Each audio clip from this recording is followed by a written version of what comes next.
This is Audible. Podium Audio presents P.S. You're Intolerable. Written by Julia Wolfe. Performed by Ali Piper and Alistair Hainsbridge. Chapter 1. Catherine. This interview was practice. It didn't count. It wasn't like I would get the job anyway. There had to be someone with a far more impressive resume. I needed the job, that wasn't up for debate. But I wouldn't be disappointed if I didn't get it. It wasn't as if being an executive assistant was my dream. Honestly, I didn't know what my dream was. And figuring that out was on hold for now. What I did know was money was required to fund just about every possibility. I stepped up to the bathroom mirror, barely recognizing myself. A few months ago, I'd been building houses in Costa Rica. I'd hardly spent time running a brush through my hair, let alone ironing my clothing. Truth be told, I hadn't even owned clothes that required ironing. Now here I was, flat-ironed, starched, and prim. If human resources was hiring based on looks alone, I was a shoo-in. I sold responsible and organized really well. Okay, you've got this, Kit, I whispered to my panic-eyed reflection. This doesn't count. Who cares if they laugh you out of the room? Since that was the most likely outcome, it was better to expect it. Grabbing my iced coffee from the counter, I walked out of the bathroom, humming a random Miley Cyrus song that was stuck in my head, my chin raised high.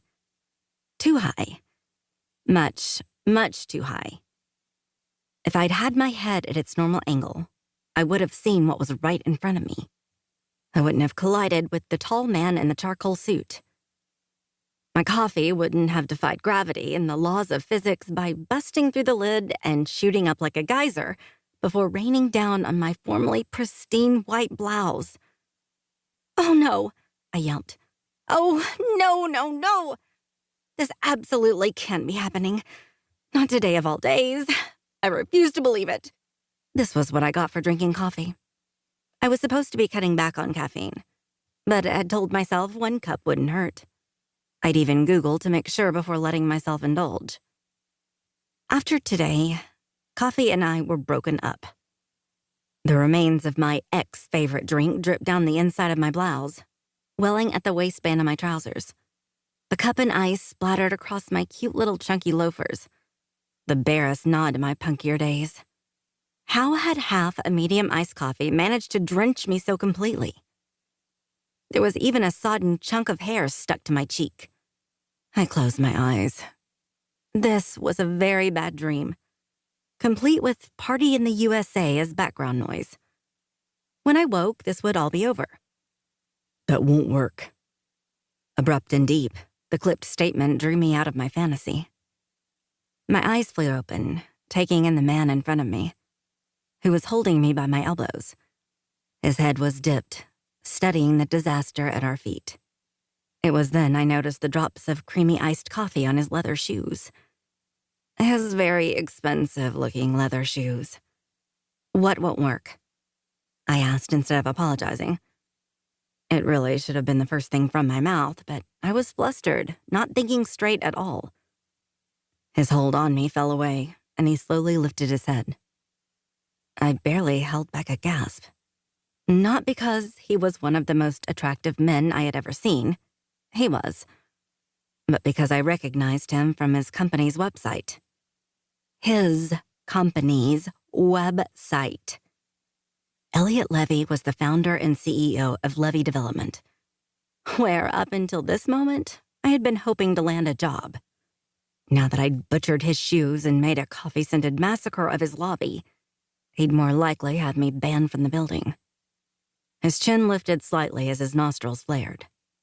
"Closing your eyes to disappear. Everyone can still see you and the mess you made." My cheeks flamed, and with my deathly pale skin, I glowed. There was no hiding it. Actually, I'd been hoping this was all a bad dream. No such luck, but it was worth a try. I sucked in a breath. "I apologize for running into you." I'd offer to replace your shoes, but I have the distinct impression I wouldn't be able to afford them. No, I don't think you would. He could have hesitated even the slightest amount, but he hadn't. I guess the origin of my discount rack blouse was obvious. We did not exist in the same socioeconomic strata. I can grab some towels from the restroom for you, I offered. No. He raised a hand, waving at someone behind him, though it was impossible to tell who since his eyes were on me. I have a change of shoes in my office. Of course. You're probably prepared for every contingency. That's really admirable. I tugged on the wet fabric clinging to my chest, suddenly remembering with abject horror I was wearing a very red, very lacy bra. It hadn't been visible when I'd checked earlier, even in direct sunlight.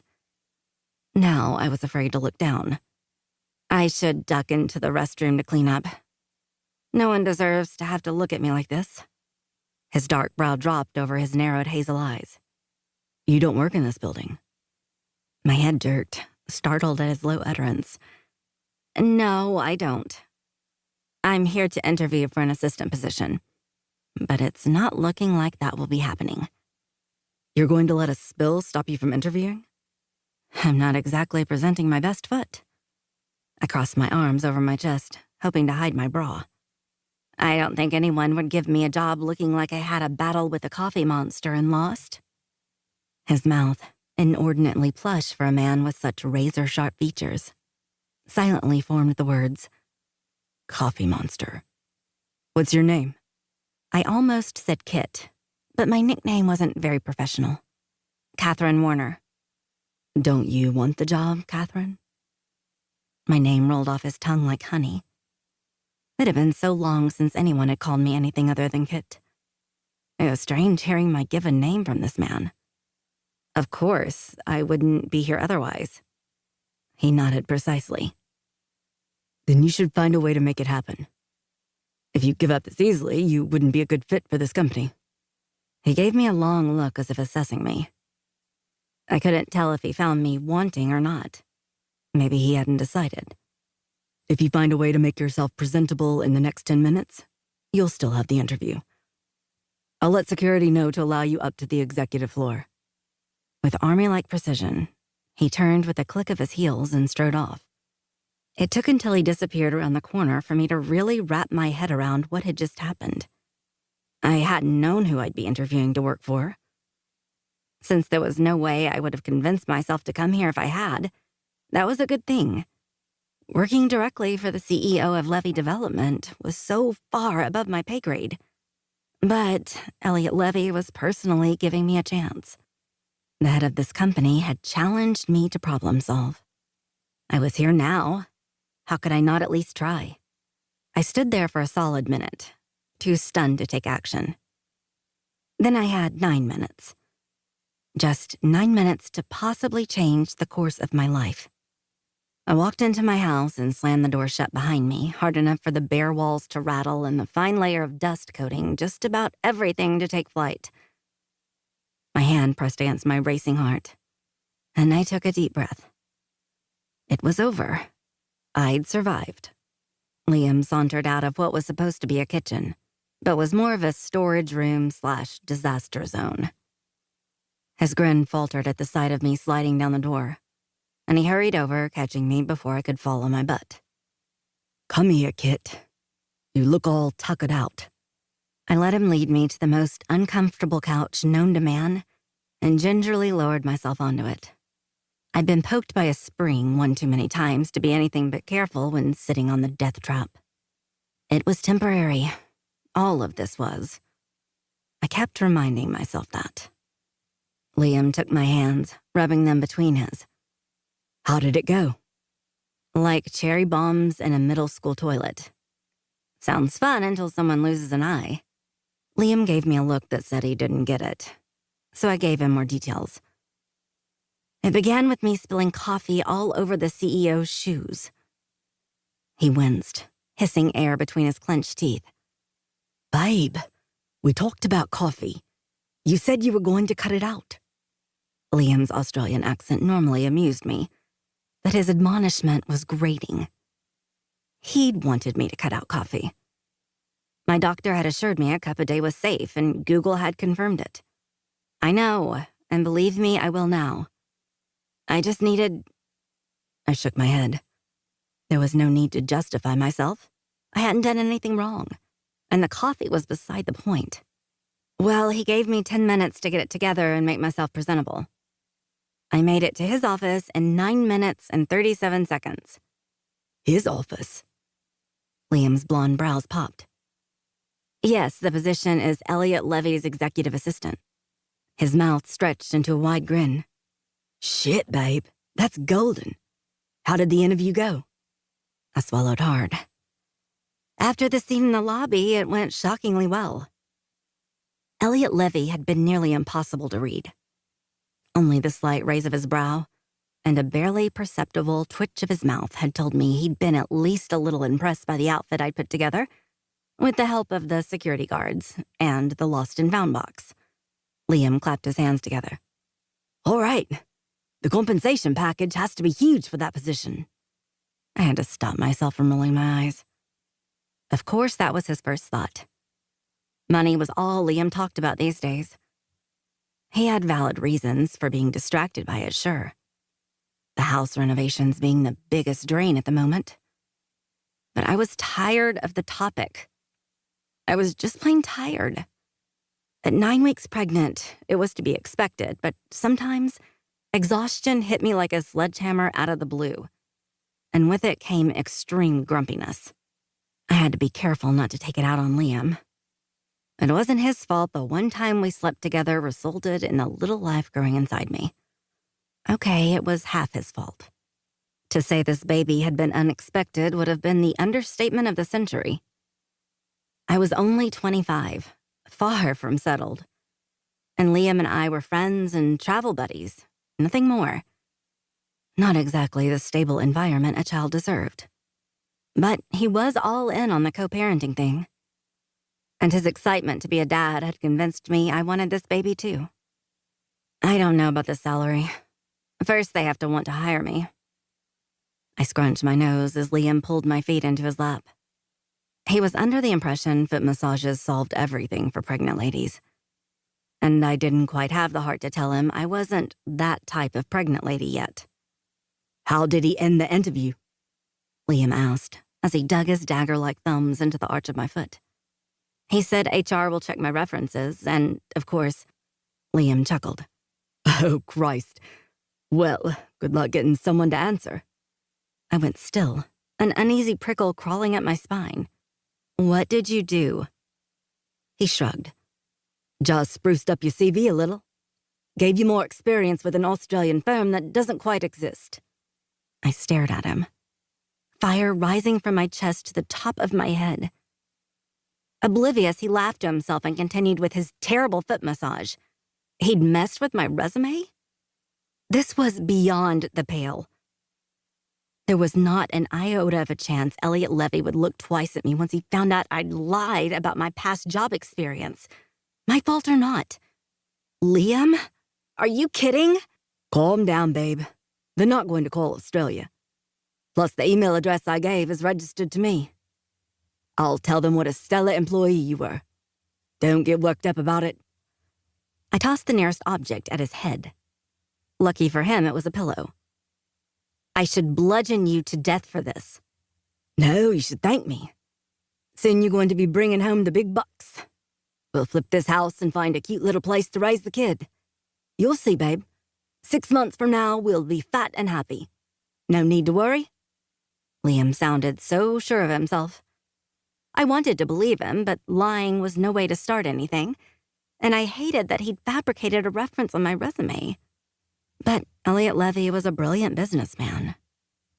He had to know I'd be an utter disaster as his assistant. I soothed myself with the surety there was no way I'd be hired for this job. Chapter 2. Catherine. Questioning how or why I was hired would be looking a gift horse in the mouth.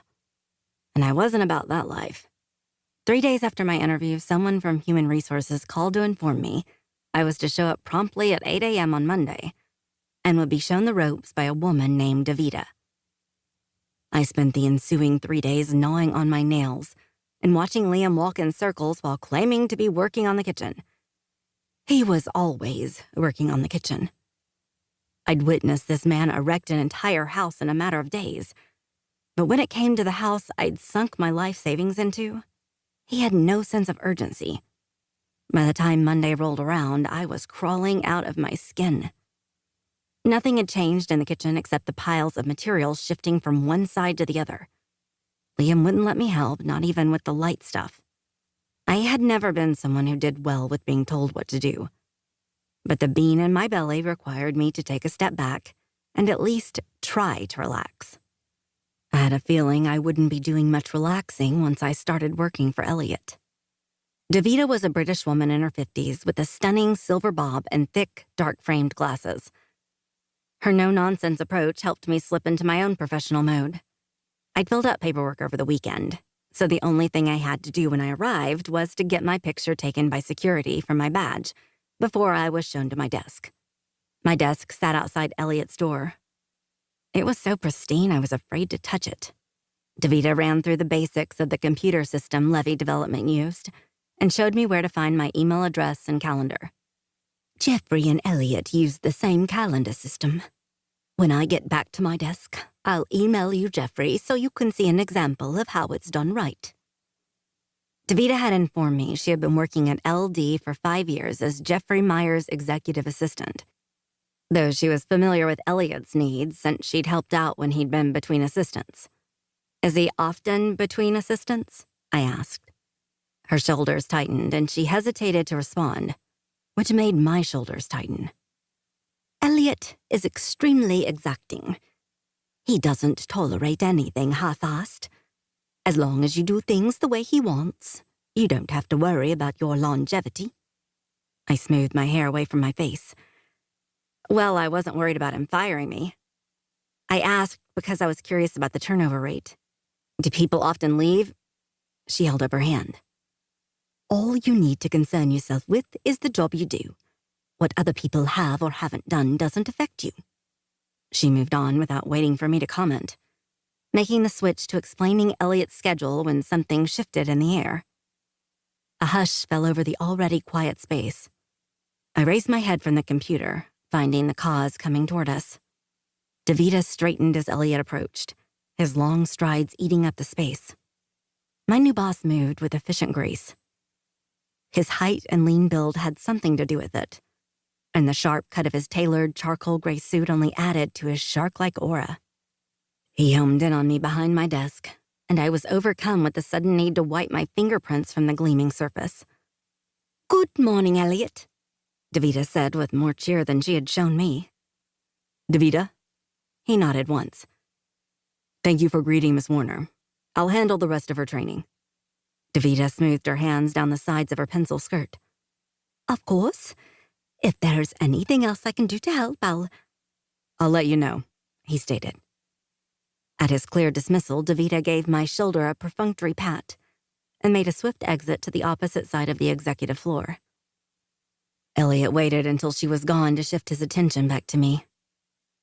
His assessing gaze raked over me, and I had to stop myself from tugging on the cuffs of my shirt to ensure my tattoos were fully covered. I knew they were, but the way he examined me ramped up my insecurities. My button-down was black today. I'd ironed it at 5 this morning when I couldn't sleep. Then I'd smoothed out the kinks in my rapidly unruly hair and painted my nails professional pink. I'd felt good about my appearance until Elliot Levy had stared me down. Now I just felt grubby and unkempt. Come into my office. We'll talk about my daily expectations for you. He swiveled around without waiting for a response. Scrambling to my feet, I followed, bringing a notepad and pen with me. I took the same seat I had last week, poised to write down his instructions. I had to get this right not only for myself, but for Liam and the bean. Elliot took his time settling behind his desk, then turned on his computer and maneuvered his mouse around, clicking several times. When he began typing, I bit the inside of my cheek to keep myself from reminding him of my presence. Obviously, he knew I was there. If this was a power play, it was silly. We both knew he held every drop of power in this room, this building, this city block. If he chose to make me sit here all day while he ignored me, at least my chair was comfy and the pay was decent. After 2 or 3 minutes, he looked up. Should I call you Miss Warner, or will Catherine suffice? Catherine's fine. And you, Elliot or Mr. Levy? He threaded his fingers together on his desk. Mr. Levy was my father. I prefer Elliot. I nodded. Okay, Elliot. I wobbled my pen between my fingers. I'm ready when you are. I want to be clear with you, Catherine. Working for me is not easy. I keep long hours, travel often, and won't stop to check on your feelings. I remained unruffled. Professional Catherine never let her emotions show, even if it felt like I'd swallowed a bag of angry vipers on the inside. I have friends who care about my feelings. He huffed an almost laugh. Good for you. I do as well. That's nice. Should I expect them to stop by the office? He paused mid-movement and stared at me, his mouth partially open. That's interesting. None of my former assistants had ever asked me something like that. He scratched his forehead. Weston Aldrich and Luca Rossi. They stop by for lunch occasionally. Don't be charmed by Luca. That's a dead end. I'm immune to charm, I informed him. That must be helpful. He moved his mouse, glancing at his computer screen. Every morning you'll write my schedule down on paper. You'll find the notebook I prefer you to use in the top drawer of your desk. Black ink, never blue. I scribbled down his instructions, self-conscious of my blue pen. What was wrong with blue ink? Should I not email your schedule? Davida said, Email too, he said shortly. You'll do better not to take advice from Davida on how I like things run. She knows how Jeffrey likes things, but she's his assistant, not mine. And for a reason. Does that mean I'm free to ask you questions if I need to? His jaw rippled. We'll meet like this every morning. If you have questions for me, this will be the time to ask them. My schedule doesn't allow for deviation. No questions. Got it. I understand, I nodded. Just to be certain, you want me to handwrite your schedule as well as email it to you? Yes. Is that too much for you? He asked this with such a cutting edge it was all I could do not to flinch. Just great. I was already getting on his nerves, and it was only day 1. It isn't. I don't have a problem doing that. What a relief, he intoned. Are you aware of what we do here at LD? Yes. I understood his business more than most probably did since my father was in the same line. You develop properties and flip them or rent them. To put it simply? He clicked his mouse twice, and I wondered if this was his tell when he was annoyed. I'd definitely oversimplified his company. According to the articles I'd read, Levy Development owned skyscrapers in 9 countries, and their profits were in the billions. They often acquired their properties by sliding in and purchasing in foreclosure auctions after the original developer went bankrupt. We'll be traveling to Zurich next week. My travel arrangements have been made, but you'll need to book your flight and room as soon as possible. This time I wasn't able to school my reaction. I'll be traveling with you? Of course. You're my assistant. Do you think I won't need you assisting me simply because my location changes? I shook my head. No, I hadn't thought of that. You do have a passport, don't you? Yes. My passport was one of my most prized possessions. Do you have a fear of flying? No, flying isn't a problem. His chin lowered. It's settled. You'll travel to Zurich with me. Make the arrangements. He turned away from me, his full attention on his computer again. I guessed I was dismissed, even though I had 1,000 questions about what I was supposed to do. I closed my notebook and stood, pausing to ensure he was truly finished with me. When he didn't look up, I walked to the door. My hand was on it when he called out, Catherine? I turned back. Yes, Elliot? His gaze swept over me. Don't forget to write down my schedule. Got it. Black ink only. Chapter 3. Catherine. 5 months later. For the 111th day, I arrived at the office at 8 a.m., sat down at my desk, flipped open a notepad, and neatly wrote Elliot Levy's schedule in black ink. And at the bottom, following the notation for his last meeting of the day, I included a postscript, which I'd been doing for 101 days. Yesterday's had been, P.S. Are you even human? The day before, P.S. You remind me of porridge. Today's, P.S. You're intolerable. Then, like I always did, I precisely sliced that strip off the bottom, slid it inside an envelope with all 101 of the others, and returned it to its place at the back of my desk drawer beneath my box of tampons. In my current condition, I absolutely did not need them, but I'd found tampons were the best deterrent for most men. Though I regularly questioned if Elliot was a cyborg, I couldn't picture him willingly touching feminine hygiene products either. This was my only form of rebellion. Those postscripts allowed me to release a tiny drip of the anger I swallowed down on a daily basis. When Elliot's demands became unbearable, I took out my envelope, ran my fingers over the 1-inch strips of "fuck you very much," and immediately calmed. The therapist I'd been forced to see when I was a teen would have been proud-ish. Once that was complete and my desk was back to its pristine condition, I ran through the routine I did before Elliot arrived for the day. Lately, it had been bathroom, break room, bathroom, emails, bathroom, bathroom, bathroom. The bean was more of a cantaloupe now and seemed to think my work time was her party time. She used my bladder as a bouncy pillow, which meant I spent far too much time running to the restroom. If Elliot had noticed, he hadn't said a word. That was unusual for him since he never held back his opinions on my work. DeVita was in the break room, dipping a tea bag in a mug and chatting with another exec assistant, Raymond, who worked for LD's chief lawyer. DeVita wasn't who I'd initially pegged her to be. Beneath her cool professionalism, she was a sassy, foul-mouthed mother hen.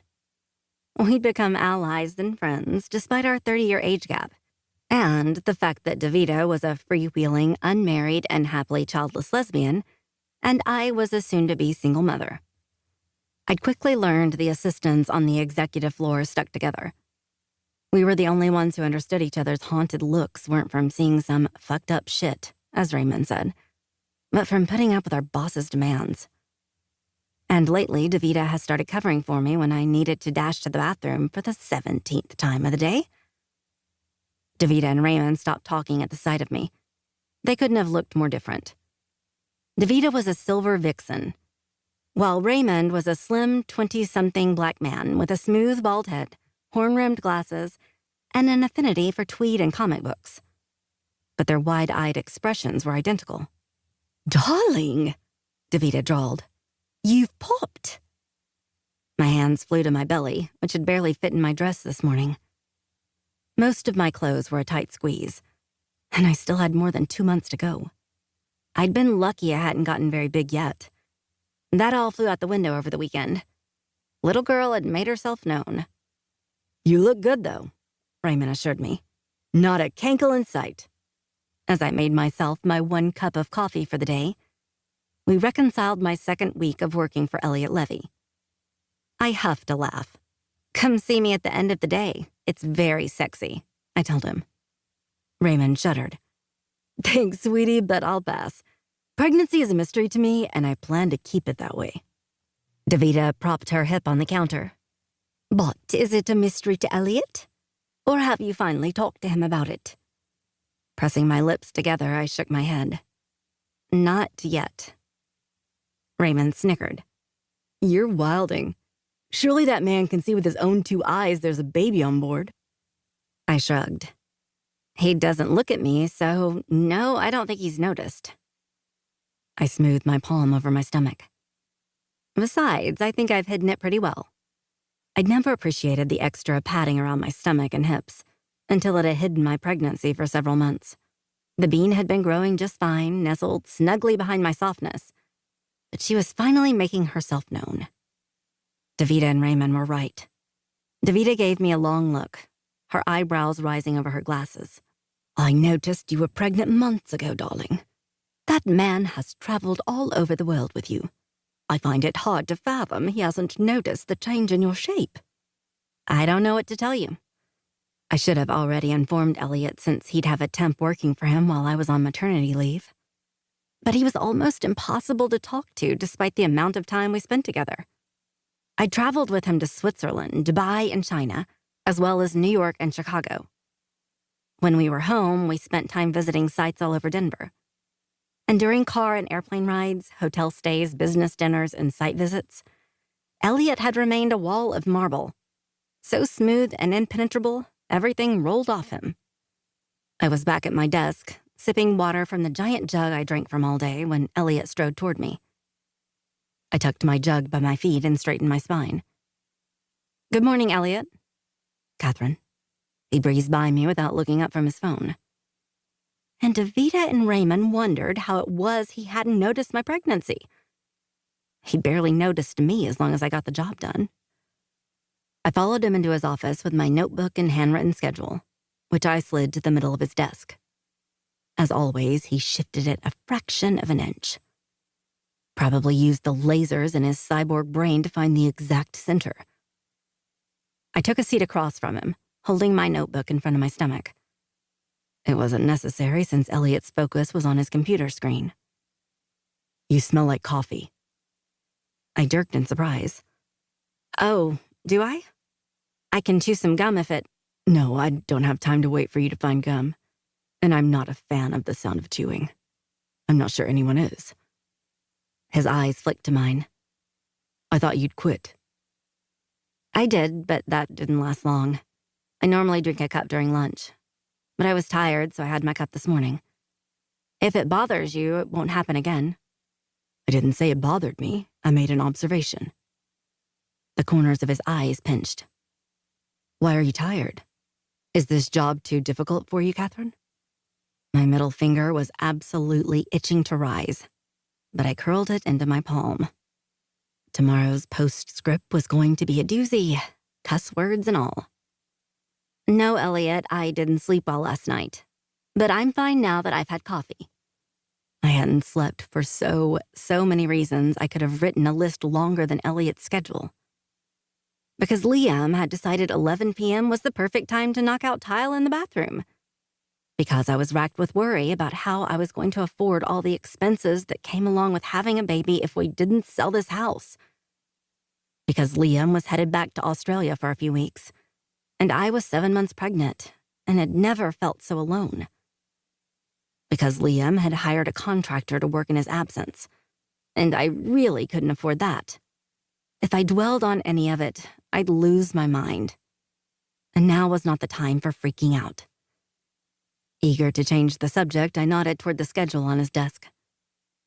Do you have questions about the meetings or anything you'd like to shift? Being I'm the one who arranged the meetings, I neither have questions nor a need to shift any of them. He clicked his mouse twice. Of course. For the last 5 months, this was how our morning meetings had gone. Elliot often asked if I was truly up to the tasks he gave me and corrected me with long-winded responses when a yes or no would have sufficed. That was why I had my postscripts, since I couldn't flip him off or tell him his cyborg was showing. With a heavy sigh, he picked up the schedule I'd carefully written for him. Luca and Weston will be here for lunch. Email them the menu to Donato's, please. Sure, will you give me your order now, or... I just emailed you my order. Click, click. Very efficient. I said this snarkily. More than I'd intended or would normally allow myself. Seemed the dancing baby on my bladder had absorbed some of my patience. His brows rose. There's no point in wasting time when there's so little of it. It's known to be a finite resource. Again, more snark. I always save this for my postscripts. Elliot leaned forward, his narrow-eyed gaze assessing me. Is there something wrong, Catherine? No, I shook my head. Everything's under control.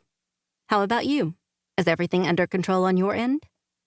Always, he answered crisply. That was true. Elliot controlled his world like a conductor of a symphony. Each part moved at his command, including me. I allowed it because I had to. This job was vital to me. So even though every single cell of my body screamed to walk around his desk, ruffle up his perfect hair, wrinkle his pristine shirt, maybe scatter some of his papers, I didn't. I stayed in my seat, a polite smile curving the corners of my mouth. I'm very glad. He continued his intense stare for several more moments before sitting back in his chair. Order yourself something to eat too, Catherine. Thank you. Coming from anyone else, I would have thought he was making a nice gesture.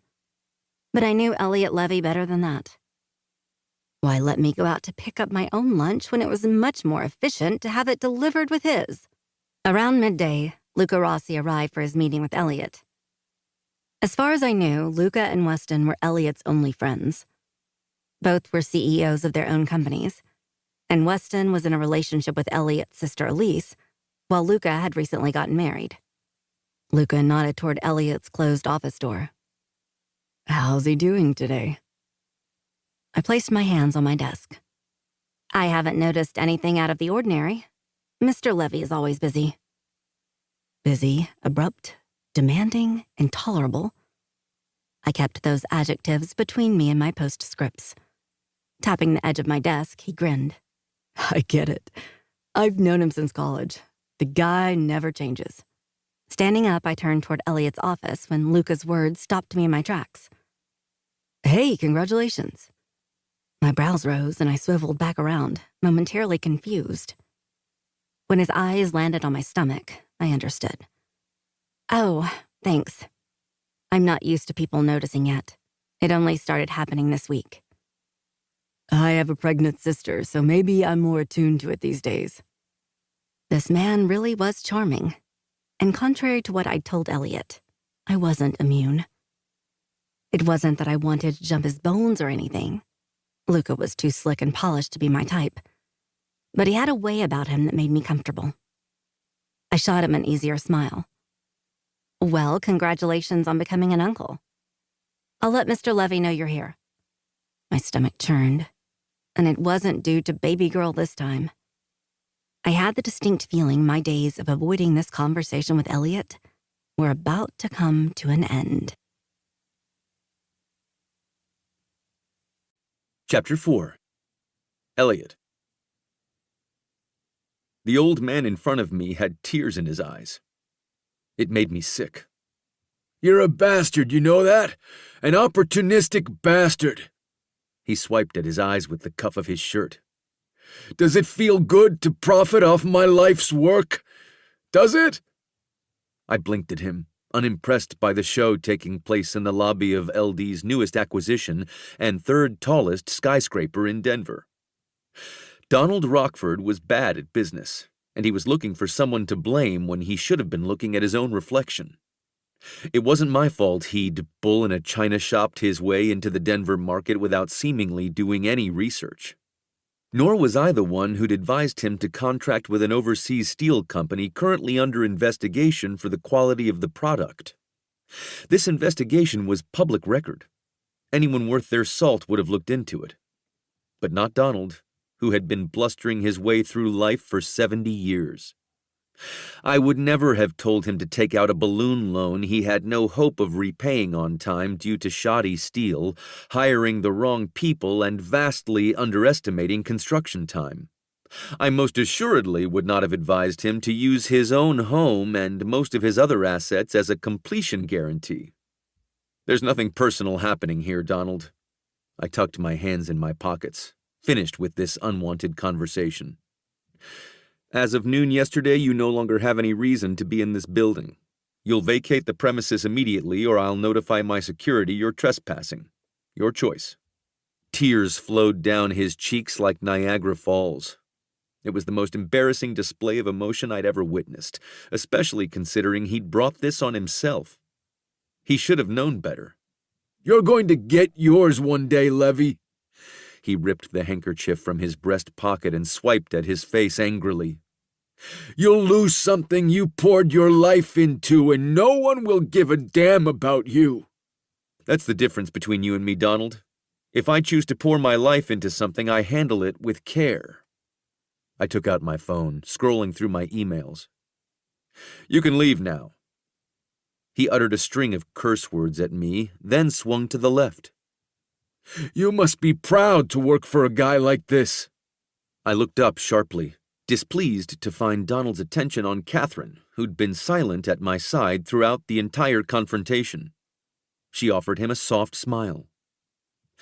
Can I call a car for you, Mr. Rockford? His mouth fell open, then slammed shut. She'd stumped him with her politeness, and I was quietly amused. Catherine had a way of handling the men I met with on a daily basis. Her manners never failed her, but she had a cutting edge beneath her soft outer layer. No, you can't call a car for me, young lady. Oh, that's too bad. She gestured politely to the door. If there's anything else I can do to make your exit easier. His nostrils flared, and his eyes fell on her belly. You really want to bring a kid into the world working for a man like this? What kind of mother are you? That was enough. I jerked him back by the collar of his sports jacket before he could complete his filthy question and marched him toward the door.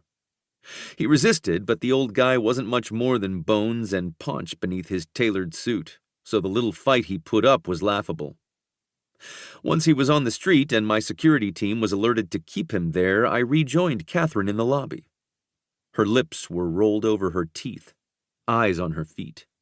Do you have anything to say, Catherine? She shook her head. No, nothing at all, Elliot. She held her notebook against her chest, her gaze averted. On anyone else, I might have taken her response at face value and believed she was interested in the uninspired architecture of our new building. But not Catherine. She'd been holding herself back from day one. If I hadn't been so impressed by the ingenuity she'd shown in making an entirely new outfit from the Lost and Found box, a discarded cardigan, athletic leggings, an oversized blazer, and a tie as a belt, I wouldn't have hired her. Not because her resume wasn't up to snuff. It had been fine. And it wasn't because her answers to my questions had been anything less than passable. It was my job to understand what was beneath the surface of situations, and that extended to people. With Catherine, something broiled deep down, but she kept it buried. There were words on the tip of her tongue she routinely bit off, and a flicker of opinion on her otherwise placid features she smoothed in the blink of an eye. I didn't trust what I didn't understand, and therefore couldn't predict. Fortunately for her, and me as it had turned out, Catherine Warner fit all my other criteria and had been a model employee. We strolled to the elevator and I hit the button for the penthouse. We were meeting with a designer to approve his proposal for converting the top 10 floors into apartments. We had to strike hard and fast. Completing construction and moving in tenants ensured we didn't end up in the same position as Donald. Not that I would. I had too many fail-safes to ever find myself so deep in the red I could never get out. Did you feel sorry for him? I asked, swiveling to face my silent assistant. Her lips parted. Her answer was there, waiting to be unleashed. As always, she pressed them together and swallowed down what she truly wanted to say. It was difficult not to. He's old. He doesn't have time to rebuild an empire. She lifted one shoulder. It's understandable that he was angry at you. You bought his debt for a fraction of the money he lost. I shook my head at her short-sightedness.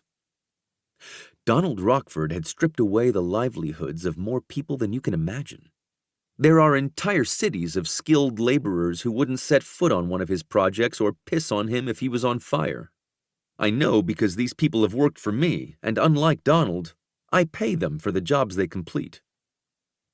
She tucked an errant strand of her thick auburn hair behind her ear, but it popped back out as soon as she withdrew her hand. A rebellion. Catherine kept her hair tidy and straight, mostly in low ponytails, but the small tendrils betrayed her. They curled toward her face, almost ringlets. I often wondered if we were to get stuck outside in the rain, would she end up with a massive riot haloing her face? I don't doubt he's unscrupulous, but nothing is ever black and white, she said. It's still sad to see a man who's fallen as far as he has. I stuffed my hand in my pocket so she wouldn't see my fingers curl into my palm with frustration. You shouldn't offer sympathy to those who don't deserve it, Catherine. That isn't a trait that will take you far in life. Donald Rockford and his ilk would use a woman like Catherine as a stepping stone if they thought it would get them ahead. There wouldn't be sympathy when she was flattened in the process. They wouldn't even notice her beneath them. Her teeth dug into her bottom lip, and I couldn't help wondering what she wanted to say to me. I'll take note of that, Elliot. That definitely hadn't been how she'd wanted to reply. In black ink, I intoned. She huffed a short laugh. Is there any other kind? My mouth tilted in amusement. Not in my world. Her bright eyes met mine as she grinned. No one knew better than Catherine how much I loathed blue ink. My levity quickly faded, and my urge for Catherine to understand why I felt no pity for Donald Rockford propelled me to speak. Donald Rockford attempted to buy steel from a manufacturer under investigation after a high-rise constructed with their product collapsed in Shanghai. Over 200 people died. Everyone, including him, knew the steel was graded as poor quality and prone to embrittlement. And he went ahead with the deal anyway. It was U.S. Customs that stopped the steel from being imported. If it were up to Donald, he'd take chances with the lives of his future tenants to save a few dollars. A few $1 million, to be precise. Her pale throat bobbed as she swallowed. Well, I suppose we should thank the customs agent who prevented that from happening. I suppose we should. The elevator doors slid open, and Catherine rushed off, her ponytail swishing against her back. I followed, pushing Donald Rockford from my mind. He'd been the architect of his own demise, leaving him with nothing. And that was exactly what I felt about his condition. Nothing. We were in the back of my limo being driven to the office. Traffic crawled, taking several minutes to travel a handful of feet. Fortunately, I had my phone and laptop. Catherine was tapping away on her tablet, making efficient use of her time. Details were important to me. If I missed one number, it could be catastrophic. That was why I didn't miss numbers. I studied details. Yet I'd missed a glaring one. Catherine was pregnant. Now that I'd been made aware of it by my smug friends, Weston and Luca, I questioned how I could have missed it. Seated across from me, her round stomach stretched her thin black sweater to within an inch of its life. I didn't like being surprised almost as much as I hated blue ink. She lifted her eyes from her tablet, catching me studying her. Her head cocked and she rubbed her lips together. I glanced down at the swell of her belly and she exhaled. Are you ready to have this conversation? I asked. Not really. Slowly, she lowered her tablet to the seat beside her. An email would probably be more efficient. We seem to be in the car for the long haul. I'd prefer to make use of our time. I tapped the window, drawing her attention to the bumper-to-bumper traffic. Were you planning on giving birth at your desk? Her mouth twitched. That would have been quite an announcement. No, that was never in the cards. Are you coming back after your leave? She jolted like I'd shocked her. Of course I am. I have to work. How will you do this job with a small baby at home? Her hands stacked in her lap. Are you allowed to ask me that? Probably not, but it's a genuine concern. Will your husband be able to take over childcare while you're traveling with me? She let out a lilting laugh. Oh, I don't have a husband. I would have been surprised if she'd said she did, since her background check hadn't turned up a marriage, but a lot could change in a little time, so anything was possible. Your boyfriend? Same answer. For the second time, I was taken aback. The background check had revealed Catherine owned a house in Denver and lived with her partner. Whether they were still together was none of my business, and I was certain she'd tell me exactly that if I asked. Do you have a plan? I pressed. You don't have to worry about my plans, Elliot. I do if it affects your work. Is this... I outlined the shape of her stomach in the air in front of me. Going to slow you down? Again, are you allowed to ask me that? With a heavy sigh, I scrubbed my jaw. This woman was stonewalling me, as always. If she weren't so fucking efficient, while also being unobtrusive and easygoing, I would have fired her for this trait alone. Whether I am or not is irrelevant. I'm asking. I need to know what to expect, or I'll be thinking about it when I should be thinking about far more important things. So tell me, will your ability to do this job be impaired? No, it hasn't been so far. You didn't even notice my pregnancy, did you? I didn't appreciate being called out on my lack of attention to detail. You wear black most days. That I had noticed. Catherine, in black, at her desk. Catherine, in black, sitting across from me, taking notes. Catherine, in black, meeting me in a hotel lobby. Catherine, in black, curls escaping her sleek ponytail. My vision had been tunneled by design. Early on in my career, I'd learned not to mix personal with professional. I chose not to focus on the shape of my employees, specifically my assistant. Catherine grinned, seemingly pleased to have gotten one over on me. That's true. But my point is, I've handled everything you've thrown at me just fine. I've never been more pregnant than I am right now, so I can't say for sure, but I predict my ability to assist you won't be impacted. My brow winged. And if I need to fly to Dubai next month, will you be able to come with me? Her shoulders slumped. No. I suppose you have me there. As exciting as an airplane birth sounds, my flying days are numbered. An airplane birth sounds exciting to you? No. She rested a hand on top of her stomach. Nothing about birth sounds exciting to me, but I've almost accepted I must do it. You might have considered the whole birth process before deciding to get pregnant. She blew out a puff of air. Not everyone plans things as thoroughly as you, Elliot. Sometimes they just happen. I find that's not true. Her eyes half rolled before she caught herself and directed them to a spot over my shoulder. I guess I'm not as disciplined as you. Not many are, I agreed. When can I expect a replacement to bumble into my life? Are you asking how far along I am? I canted my head. I thought I wasn't allowed to ask things like that. That didn't stop you before. I opened my hands in my lap. If it will get me the answer to my question, then yes, I'm asking how far along you are. 32 weeks. I blinked at her. I don't know what that means. I thought you researched everything. I research topics that interest or impact me. I tugged on my cuff. If I had known about this, I would have done some reading. Since I had to hear the news from Luca, she shook her head. I knew he told you.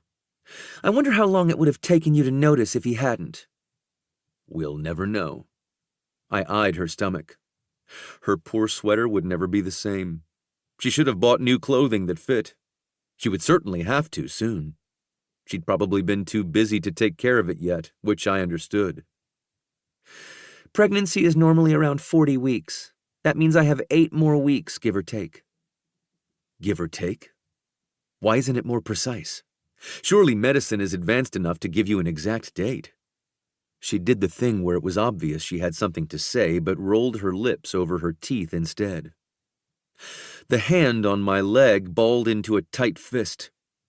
Her reticence to express herself fully drove me mad, when it truly should have been a relief. I didn't understand why it bothered me so much, but it did. I'll have someone to cover for me. You don't have to worry about that, she replied. I closed my eyes, shuddering at the thought of having to get used to someone else. Catherine had made it easy for me. That wasn't usually the case with my assistants. Make sure of it, I uttered more harshly than intended. Fuck, this was a nightmare. I didn't want a different assistant.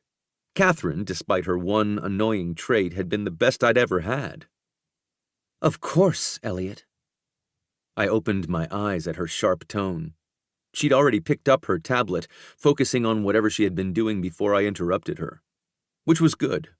We both had a lot to do, and it appeared we'd be stuck in this car for a while. If I were alone, I would have said fuck it and walked back to the office. Since the last thing I wanted to do was send Catherine into early labor, we'd stay here, where the seats were soft and cushioned, and there was no chance of a squalling infant making an appearance. Chapter 5. Catherine. There was a man behind my desk doing something to my chair. I hated that chair with its bar running up the middle. I was fairly certain it would impale me if I shifted the wrong way. But still, it was mine. My steps picked up speed, intent on defending my chair. But as I drew closer, the butter-like leather and plush cushions came into focus. It wasn't my chair at all. My exhaustion from a night of interrupted sleep. Baby girl also thought my sleep time was her party time. Muddled my thoughts. It took me a moment to realize this was a delivery guy, not some random man off the street. "Hi," I called as I approached my desk. He looked up from the plastic wrap he must have just removed from the chair. Good morning, ma'am. Is this your desk? "It is." I stopped on the side opposite him. "Did I get a new chair?" Looks like it. He gave it a pat. The whole floor got new chairs this morning. Top of the line. Come test it out. He seemed harmless, almost grandfatherly. That didn't mean he was, but I took my chances. The chair really did look nice, and my feet already hurt. Or maybe they hadn't stopped. Circling my desk, I placed my bag on top and took a seat. Luxury. Like sitting on a pile of clouds. No danger of being impaled, and the leather didn't squeak when I moved. Instead, it cupped my ass like the hands of angels. I sighed, my eyes fluttering closed. The man chuckled. Good, huh? "So good," I cooed. "I'm going to marry this chair. Do you think they'll let me bring it to the hospital? It would be a good birthing chair." He laughed a little harder. I don't know about that, ma'am, but I'm glad you like it. Enjoy.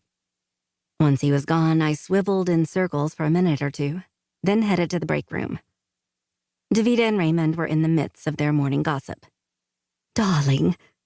Davida reached out like she was going to hug me, but her hands went straight to my belly. Since I'd popped 2 weeks ago, I'd kept on popping and popping and popping. "Look at you. I've never once had the urge to put myself through this, but you look so adorable." Raymond nodded with her, tapping a finger on his chin.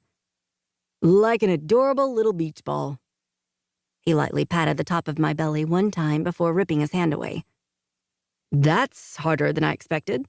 Davida nudged his side with her elbow. "Did you think she'd be squishy? There's a human being in there." Raymond shuddered. "Can we stop talking about me like I'm nothing more than an incubator?" I waved. "Hello, entire person before I started growing a person." "Sorry, darling."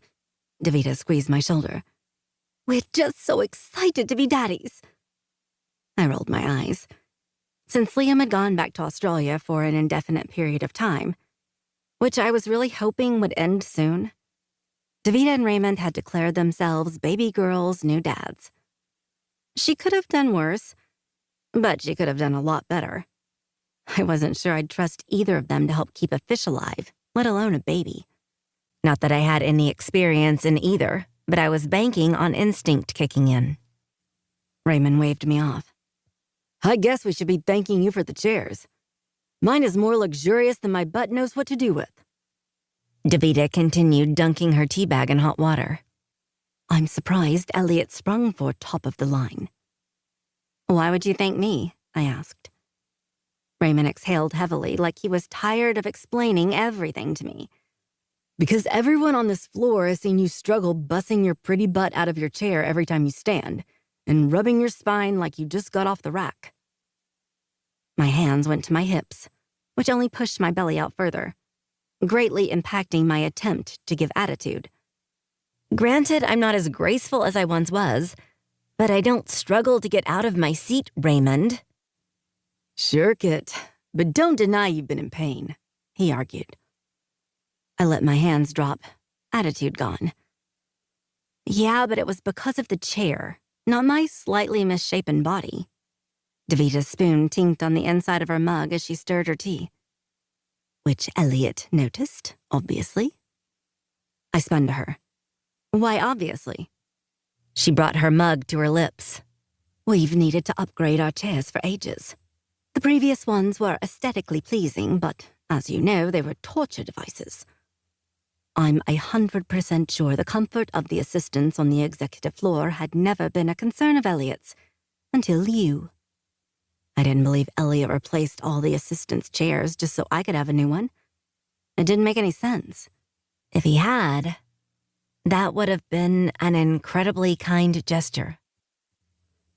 When I sat down at my desk to write his schedule, my postscript was a little different. P.S. You're slightly more tolerable than usual.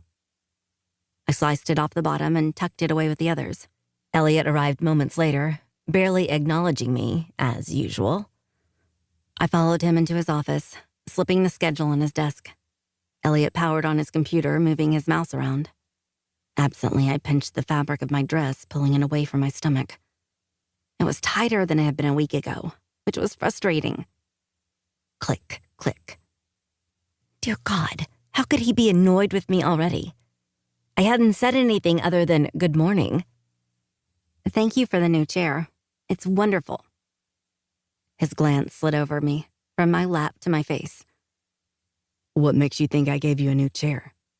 Well, this is your company, so I assumed. One of his brows rose. He had this talent of looking dubious with only the flick of his forehead muscles. He often cast this expression on those he did business with, but I'd been privy to it from time to time as well. I don't know why you would assume I have anything to do with ordering chairs. Crimson suffused his cheeks, and I wondered just how pissed off he was that I'd implied he would actually do something nice for me, and the rest of the assistants on this floor. I tapped the end of my pen on my notebook, really wanting to tap his forehead and tell him he could have just accepted the thanks without getting mad. Then, sucking in a breath, I adjusted my dress and put my game face on. Anyway, the chair is nice. If you happen to know who chose them, please give them my appreciation. I'm sure I have more important things to do than that. He nodded toward the schedule in front of him. As you're aware. Of course. Thankfulness is overrated anyway. Oops, the sarcasm had escaped. Elliot steepled his hands beneath his chin, observing me through slit eyes. Do you have a problem with my manners, Catherine? I don't, Elliot. I tugged down on my dress harder than necessary. This audiobook is free for you to enjoy. If you'd like to support me, please take just 1 minute to listen to this relaxing music. Thank you. Now, do you have anything I should know about today? The meeting went on as usual after that. Until the end, when I asked him if there was anything else. Elliot peered at me for a long moment. You can't come to work in that dress again. It no longer fits you, and you wore it 3 days last week. My mouth fell open. He wasn't wrong. I was all too aware I'd squeezed myself into one of the last pieces of clothing that still stretched over my belly, aside from Liam's old t-shirts. Living inside this body completely alien to me was bad enough. I was off balance, barely sleeping, hungry enough at all hours to gnaw my own arm off, my emotions out of control. And now this? I thought I'd done well by wearing all black. If I needed to repeat outfits, it wouldn't be so obvious. But Elliot had noticed, and it hurt my feelings. I hated that he was capable of hurting my feelings. Lately, they were just as swollen as the rest of me. I had to swallow 3 times before I could force any words out. Okay, I managed to rasp. His head jerked at the weak sound of my acquiescence. Catherine. I waved my hand in front of me. If we continued this, there was a high likelihood I'd start crying. And if I cried in Elliot's office, I'd never be able to face him again. No, it's fine. I hear you. I'll go out after work and find suitable clothing. My tender feelings lodged in my throat. And after that horribly awkward moment, I returned to my desk, sat my ass down in my brand new chair, opened my drawer, and snatched the postscript envelope. Taking out today's, I crossed out what I had written and scrawled below it. P.S. You are exactly as intolerable as usual. Maternity clothing was stupidly expensive, and I had next to no budget. Fortunately, I was able to find a few things at a thrift store near my house. Black and gray, since those were my staples these days. Hopefully, I'd be up to snuff for Elliot. If he said anything else about my clothes, I'd likely jab him with my pen. A blue one, just to make it hurt worse. I really didn't like how it had felt when he told me I couldn't wear my dress anymore. I kept replaying the way he'd looked at me when he'd said it. Like he'd been embarrassed for me that I couldn't fit my body into proper clothing. It wasn't like he paid me a whole hell of a lot. Until I passed the 6-month mark, I was a contract employee, not officially hired, which meant my salary was a fraction of what it would be. That was still 2 weeks away. I'd been saving every penny I could, but with my expenses mounting daily, it hadn't been easy. I walked into the home I hadn't wanted and kicked myself for the 1,000th time for allowing Liam to talk me into buying it. At the time, we'd been riding a high from building houses for impoverished communities in Costa Rica, and a project of our own had sounded like the right move. Liam had made it sound like the right move. The plan had been to buy the house with mostly cash, mine, take out a short-term loan in my name, remodel it ourselves, and flip it for a big profit. I got pregnant the night we got the keys, and nothing has been going in the right direction since. The empty walls echoed when I closed the front door. I wasn't supposed to be here. This should have been a shortway station before embarking on our next adventure. I felt like Donald Rockford, in debt up to my eyeballs, staring down the barrel of a gun, bracing for it to go off. Suddenly, standing in my foyer, a heavy bag of used clothing clutched tight in my hand, swollen ankles, and a baby coming at the very worst time. It was all too much. I had never felt so alone in my life, and I'd grown up with a lifetime of loneliness. This was different. It was bone-deep, panic-inducing, soul-rending loneliness. My fight fled me, flowing from my heart and exiting from the tips of my shaking fingers. There was no giving up, but I wished I could have. Tears welled and spilled over, and I let them since there was no one here to see. Shuffling to the couch, I fell on it with no grace, wincing when the springs dug into my backside. The tears came harder then. I couldn't even flop on my fucking couch without being reminded just how miserable my current situation was. Liam had to come back. That was all there was to it. He needed to be here to give me terrible massages and let me cry on his shoulder. He'd be slow about it, but at least he'd make some progress on the house, and I could fire the contractor I really couldn't afford. I called him, not giving any thought to what time it was in Australia. It didn't matter. I needed him. Hey, babe, he answered. How are you? Liam, I quivered. Kit, are you crying? He sounded somewhat alarmed, but more than that, he sounded foggy with sleep. Given it was the middle of the day in Sydney, he should have been wide awake. He always did love taking naps. I need you to come back. I can't. Aw, Kit, he drawled softly. What's wrong, babe? Did you have a rough day at work? It's always rough, Liam. I scrubbed hard at my face, angry at myself for falling apart. It wasn't an option for me. I had to keep swimming. I don't know about the contractor you hired. If anything, the house looks worse and the loan is due in a few months. We have to get this place sold. Kit, babe, you can't get worked up like this. It's not good for the baby. You know that. I sucked in a shuddering breath, trying to calm down. When are you coming back? I need you here. You've never needed me, babe. You're just having a rough go tonight. The kid I met in Mexico walked around with a hammer on her belt, bossing all the big men around the construction sites. You're a badass. You don't need anyone. The kid he'd met had been 22 and having fun playing construction worker in a beautiful country, feeling like I was saving the world. I wasn't that kid anymore. I was afraid, with more responsibilities than I'd ever wanted. And he wasn't answering my question. I just told you I need you. This baby who you convinced me to keep is going to need you. His sigh was heavy through the phone. Kit. Are you coming back? I didn't have the time to beat around the bush. Another sigh, even heavier. The thing is, I'm working for my dad now. I can't really leave him in a lurch, and I barely started making money. The flight back isn't really in the budget. Deep down, I'd known this was coming, but hearing him say it, really say it, made the bottom drop out of my stomach. I was free-falling with no net. Liam had taken it with him to another continent. Just say it, Liam, I uttered. Kit, fuck. I'm sorry.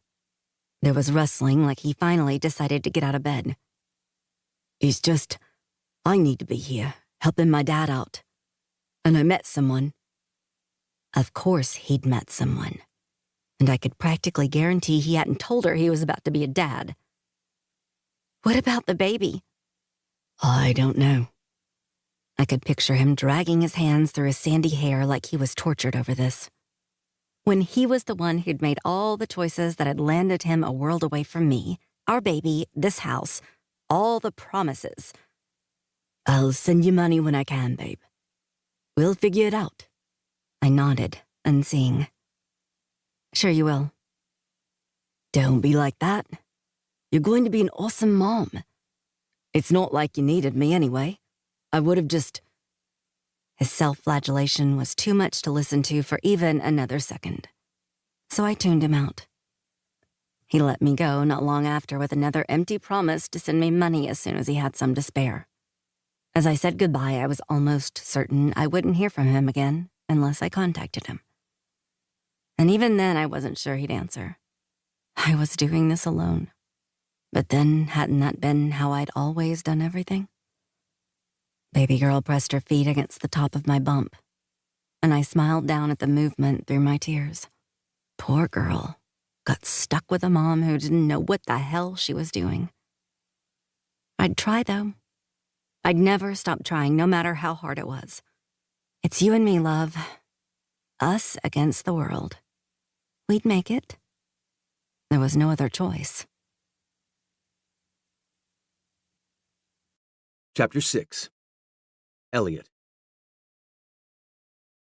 After graduating college, weekend brunch had become an institution between Luca, Weston, and me. Lately, our table had gotten bigger. My sister, Elise, had moved back to Denver a few months ago, so naturally she joined us. Then came Saoirse, Elise's friend and Luca's new wife. Where Luca went, Saoirse did too. Sometimes, when I was really unlucky, Weston's younger brother, Miles, showed up. Today was one of those days. It wasn't that he was a bad guy, he just bothered me, and had since we were kids. Weston was basically my brother, though, so I put up with his real brother when I had to. And to be fair, Miles also drove Weston up the wall. Our table was on the patio of our favorite brunch spot, overlooking the sidewalk. The early autumn sun was positioned directly above us, providing a beacon of warmth on a mildly chilly day. "I'm surprised you're here, Elle," Elise remarked. "It seems like you've made it to more brunches than you've missed lately." I looked up from my menu, which I didn't really need since I almost always ordered the same thing. Is that a complaint? I knew it wasn't. Elise and I were closer than most siblings. Both our parents were dead, and I'd become her guardian when she was still in high school. Her years living in Chicago with her douchey ex had been tough on both of us. When she dumped and ghosted his undeserving ass, bringing her home had been my utmost pleasure.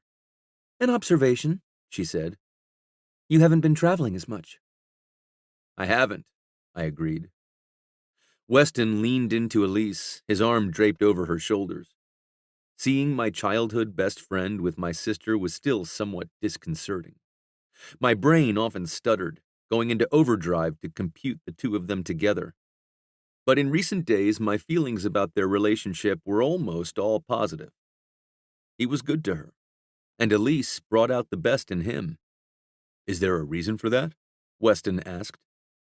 I put my menu down on the table next to my fork. "A few reasons. I have the new building downtown that's keeping my attention here." Luca covered his chuckle with his hand, but he didn't do a great job of it. How many weeks is Catherine now? Probably too far along to fly, huh?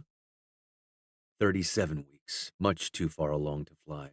And my dread grew with every day that passed, knowing I'd soon have to deal with a bumbling idiot who was very much not her on a daily basis. Catherine's pregnant?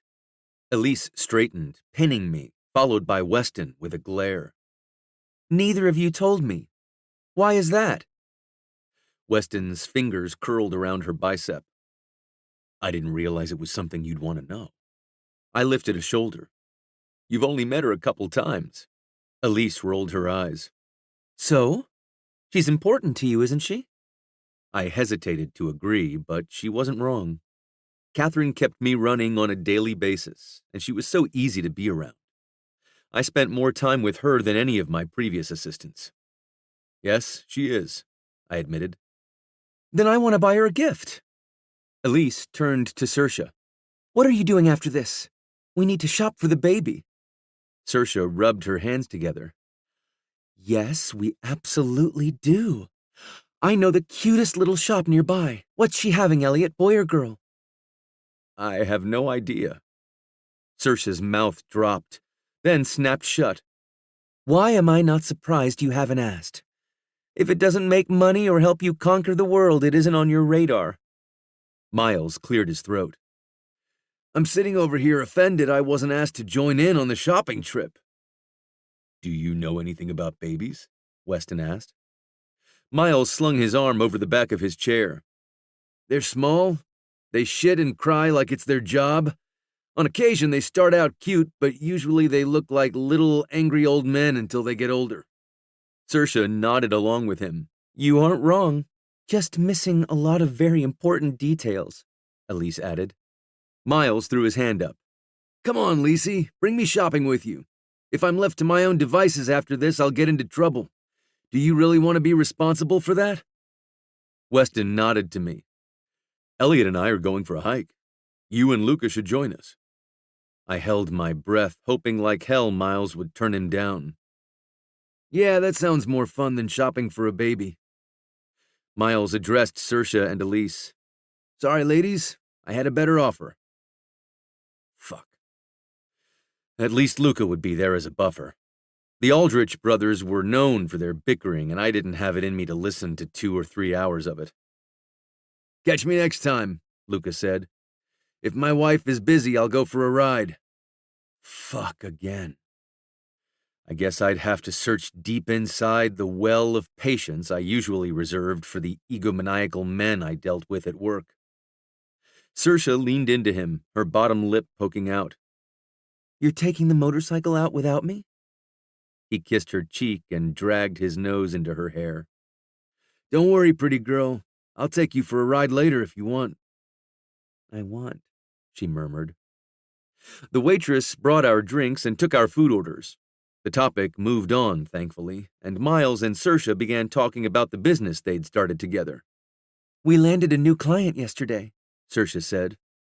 I raised a brow. You're still doing that? This was mostly said in jest, but there was a kernel of truth behind my question. I'd known Saoirse since she and Elise had roomed together in college. She was a quality person. I wouldn't have allowed the friendship to continue otherwise, but she'd never stuck to one thing, place, relationship, or job for any length of time. Her and Luca's marriage had been a complete surprise since neither of them had been known for their love of commitment. Then she and Miles, who I still viewed as the kid who routinely tried to pants me whenever I was forced to be in his presence, had started a business consulting firm. The past few months had been a strange upheaval of my friend group. Everything was changing at a pace that often gave me whiplash. She flipped me off. Yes, asshole, and we're killing it. I raised both hands in surrender. Sorry, I'm only kidding. I know you've been putting your blood, sweat, and tears into it. Teasing Saoirse was all too easy, especially when she gave as good as she got. She and Miles deserved accolades, though. I knew firsthand what starting a business was like. It wasn't for the weak. I picked up my orange juice. Cheers to Saoirse and Miles. Keep killing it out there. We toasted them, and as I tipped my drink to my mouth, my gaze slipped toward the sidewalk. I froze when I caught sight of Catherine walking in the direction of the restaurant. Our table was right beside the low picket fence barrier that marked the space. In moments, she would be passing directly by us. What are you looking at? Elise swiveled in the direction I was staring. Oh, is that Catherine? It is, I confirmed warily. Like dominoes, one by one, every person at our table craned their neck to see her. As though she knew she was being watched, Catherine turned toward us. When she landed on me, her eyes widened in outright alarm. Elise raised her hand, beckoning her over. Hi, Catherine! When our mother died, I'd dropped out of Stanford so I could return home and become Elise's guardian, and I'd never once regretted it until now. If Elise had had to tough it out in a group home or something, she wouldn't have been so goddamn friendly. Catherine stopped on the other side of the fence, which only came up to the middle of her thighs. Hello, everyone. Fancy seeing you here. Elise hopped up, glancing around at the surrounding tables. We were just talking about you. Come join us. Surely we can find another chair. Miles pushed away from the table. It's cool. I can stand. It helps digestion anyway. And everyone knows pancakes are easier to eat while standing. Catherine waved them both off, giggling softly. No, I couldn't possibly. All of you look so nice and I look like a complete slob. I don't want to drag you guys down. Her cheeks were flushed and she avoided looking at me. She'd done a lot of that the last few weeks. Avoidance was her art form. Are you kidding me? You look adorable, Elise cooed. Please come sit with us. Catherine held up a shopping bag. I'm just on my way home and have my hands full, so I'd better go. Thank you, though. Catherine continued on her way, though she wasn't moving fast, which made sense given the size of her belly. It had gone from a subtle swell to having its own gravitational pull. Sometimes I debated asking her if there were twins in there, but I wasn't stupid enough to let that question leave my mouth. I'd already stuck my foot in it enough times. Unexpected disappointment gnawed at me as she made her way down the sidewalk. The way she'd called herself a slob while avoiding eye contact with me stuck in my mind. I stood, throwing my napkin on the table. Excuse me, I have to speak to her. I'll be right back. By the time I caught up with her, Catherine was at the corner. She watched me approach with wary eyes, her bag clutched in front of her like a shield. Come back. Elise will skin me alive if I let you leave. I stopped in front of her, peering down at her. I always forgot how short she was since she didn't seem short. Then again, this was the first time I had seen her outside a work environment. She was normally pressed and pristine, with neat hair and simple, classic clothing. Today, her hair was piled on top of her head in a messy, unruly bun, and she was cozy in a hoodie and leggings. Please tell her I already ate. She tugged at her hoodie, which was oversized everywhere except where it stretched over her belly. I really feel way too schlubby to go to a restaurant, and all of you look nice. No one's going to judge you for wearing a hoodie when you're 37 weeks. Wait, you know how many weeks I am? Her brow knitted in confusion. Of course. You told me 5 weeks ago. 5 plus 32 equals 37. It isn't difficult. Oh. She blinked, and it was then I really noticed how tired she looked. Maybe she wore makeup to work to disguise the dark circles beneath her eyes, and she wasn't now. Or maybe she'd had a bad night. Either way, she looked like she needed rest, and soon. Please come, I urged, uneasy with keeping her standing here longer than necessary. She shook her head. No, I honestly wouldn't be comfortable. I cocked my head. Is this my fault? Because I made one comment about your clothes? I'd known right away I had hurt her feelings, but it hadn't been intentional. She'd appeared uncomfortable in her dress that had barely fit over her bump. Seeing her yank and tug at her dress had been like nails on a chalkboard to me. I'd wanted her to remedy it so I didn't become consumed with her comfort when I had 10,000 other things I had to deal with. "It's nothing like that." She blinked again, slower this time. "I'm going to go. I'll see you Monday. Have a nice brunch with your friends, Elliot." "Wait, one more thing. Then I'll let you go." She lowered her chin into the fabric of her sweatshirt, waiting for me to proceed. "Girl or boy?" I nodded toward her middle. She brought her hand up to the top of her belly, slowly smoothing it along the curve. "She's a girl." "All right." Elise wanted to know, "Goodbye, Elliot." When she walked away this time, I didn't stop her, but I waited there on the street corner, watching her until she disappeared into a nearby parking lot. Our food was on the table when I got back to the restaurant. I was hoping I could dig in without any further discussion, but Miles had to have the last word. "So I have to ask the question I know everyone is dying to know," Miles stated. I kept my focus on my omelet. "Do you really have to?" "I do." I raised my eyes to meet his. "Then tell me, Miles, what is everyone dying to know?" His mouth slid into a lazy smirk. "Tell us the truth, Elliot. Is the baby yours or what?" Groaning, my head fell forward. Miles had better hope we didn't run into a mountain lion on this hike. I'd offer him up for lunch without even thinking twice. Chapter 7. Catherine. P.S. I'd rather give birth 100 times than be in your presence. It was mean and most definitely overkill, but my grumpiness had reached nuclear levels. Insomnia was an absolute bitch. I'd known since I'd been dealing with it since childhood. If I got 2 or 3 hours of consecutive sleep, it was a good night. I leaned back in my chair and smoothed my hands over my bump. It had grown to epic proportions, and I still had 2 more weeks to go. There was no way I'd ever look the same after this.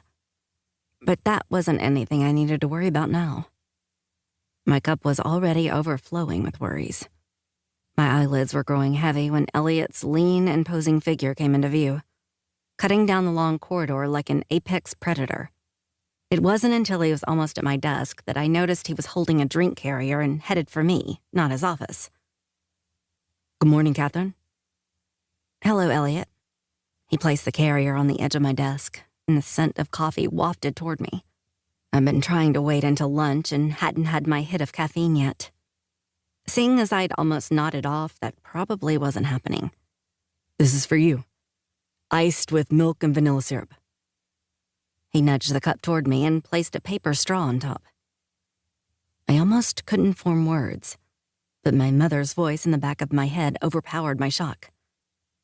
"Thank you. This is exactly what I needed." He inclined his head. "I'm early, so take your time." Then he swiveled around and walked away without another word. "I'll be in my office when you're ready."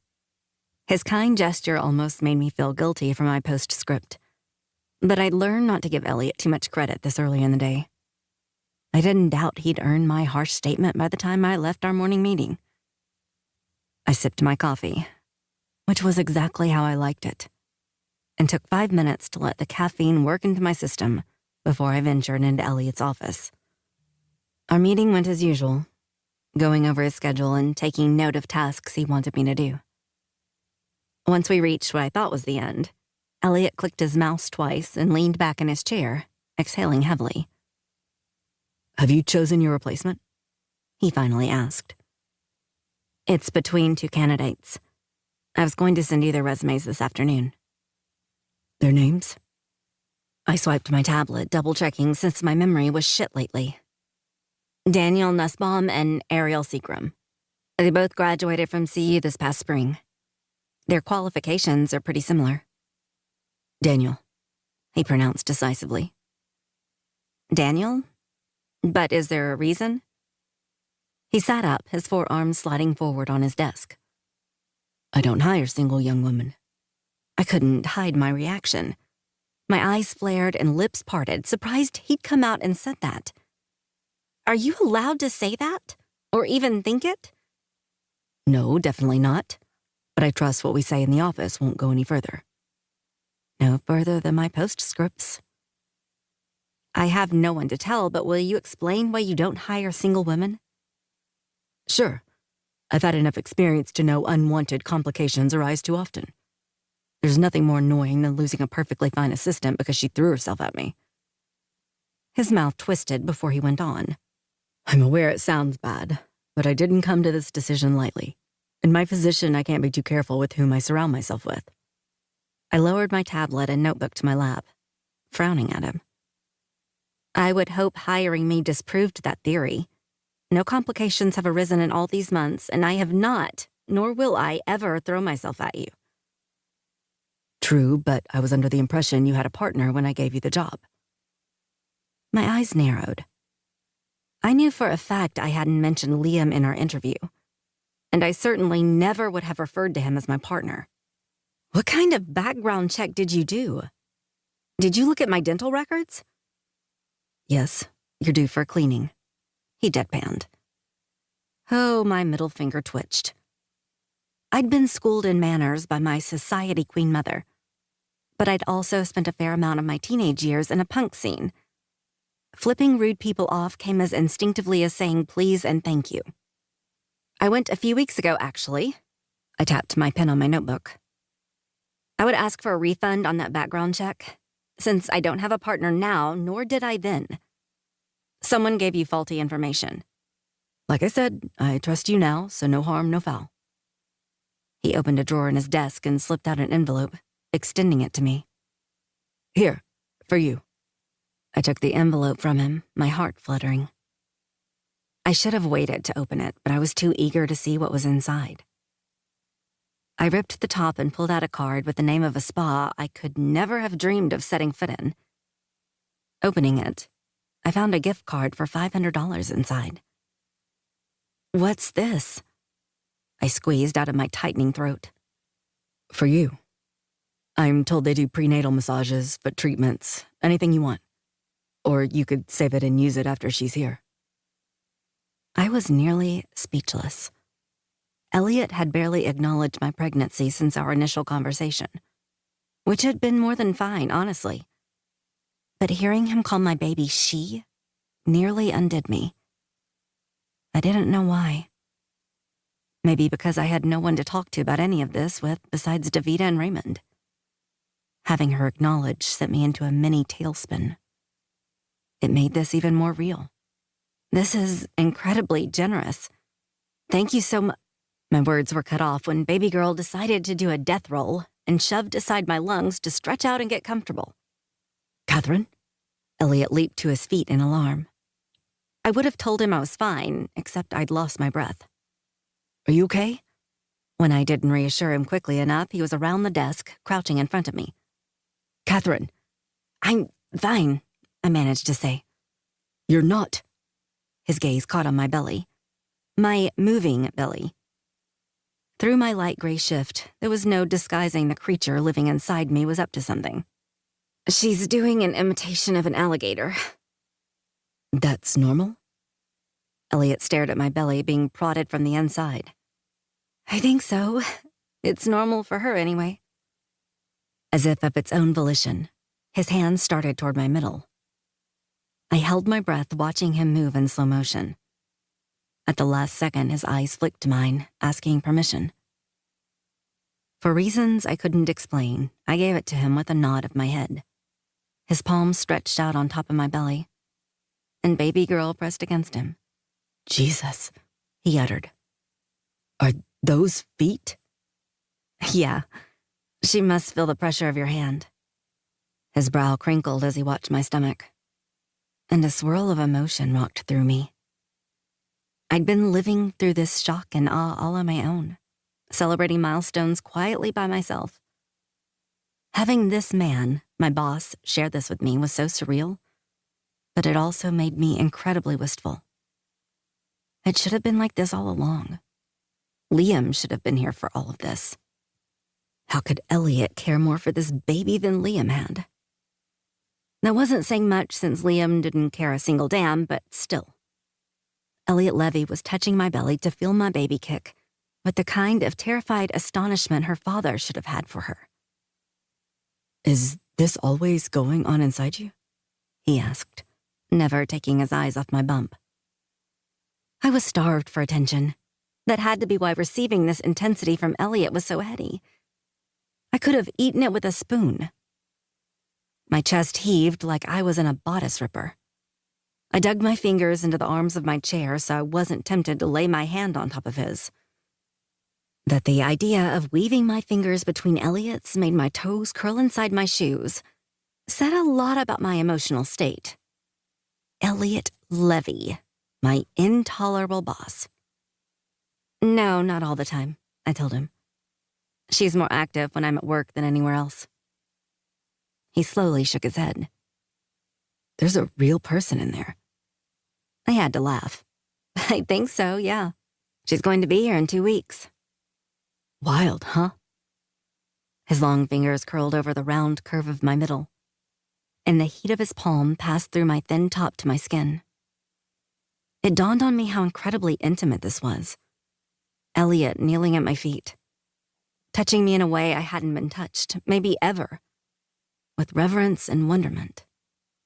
It was difficult not to let it affect me.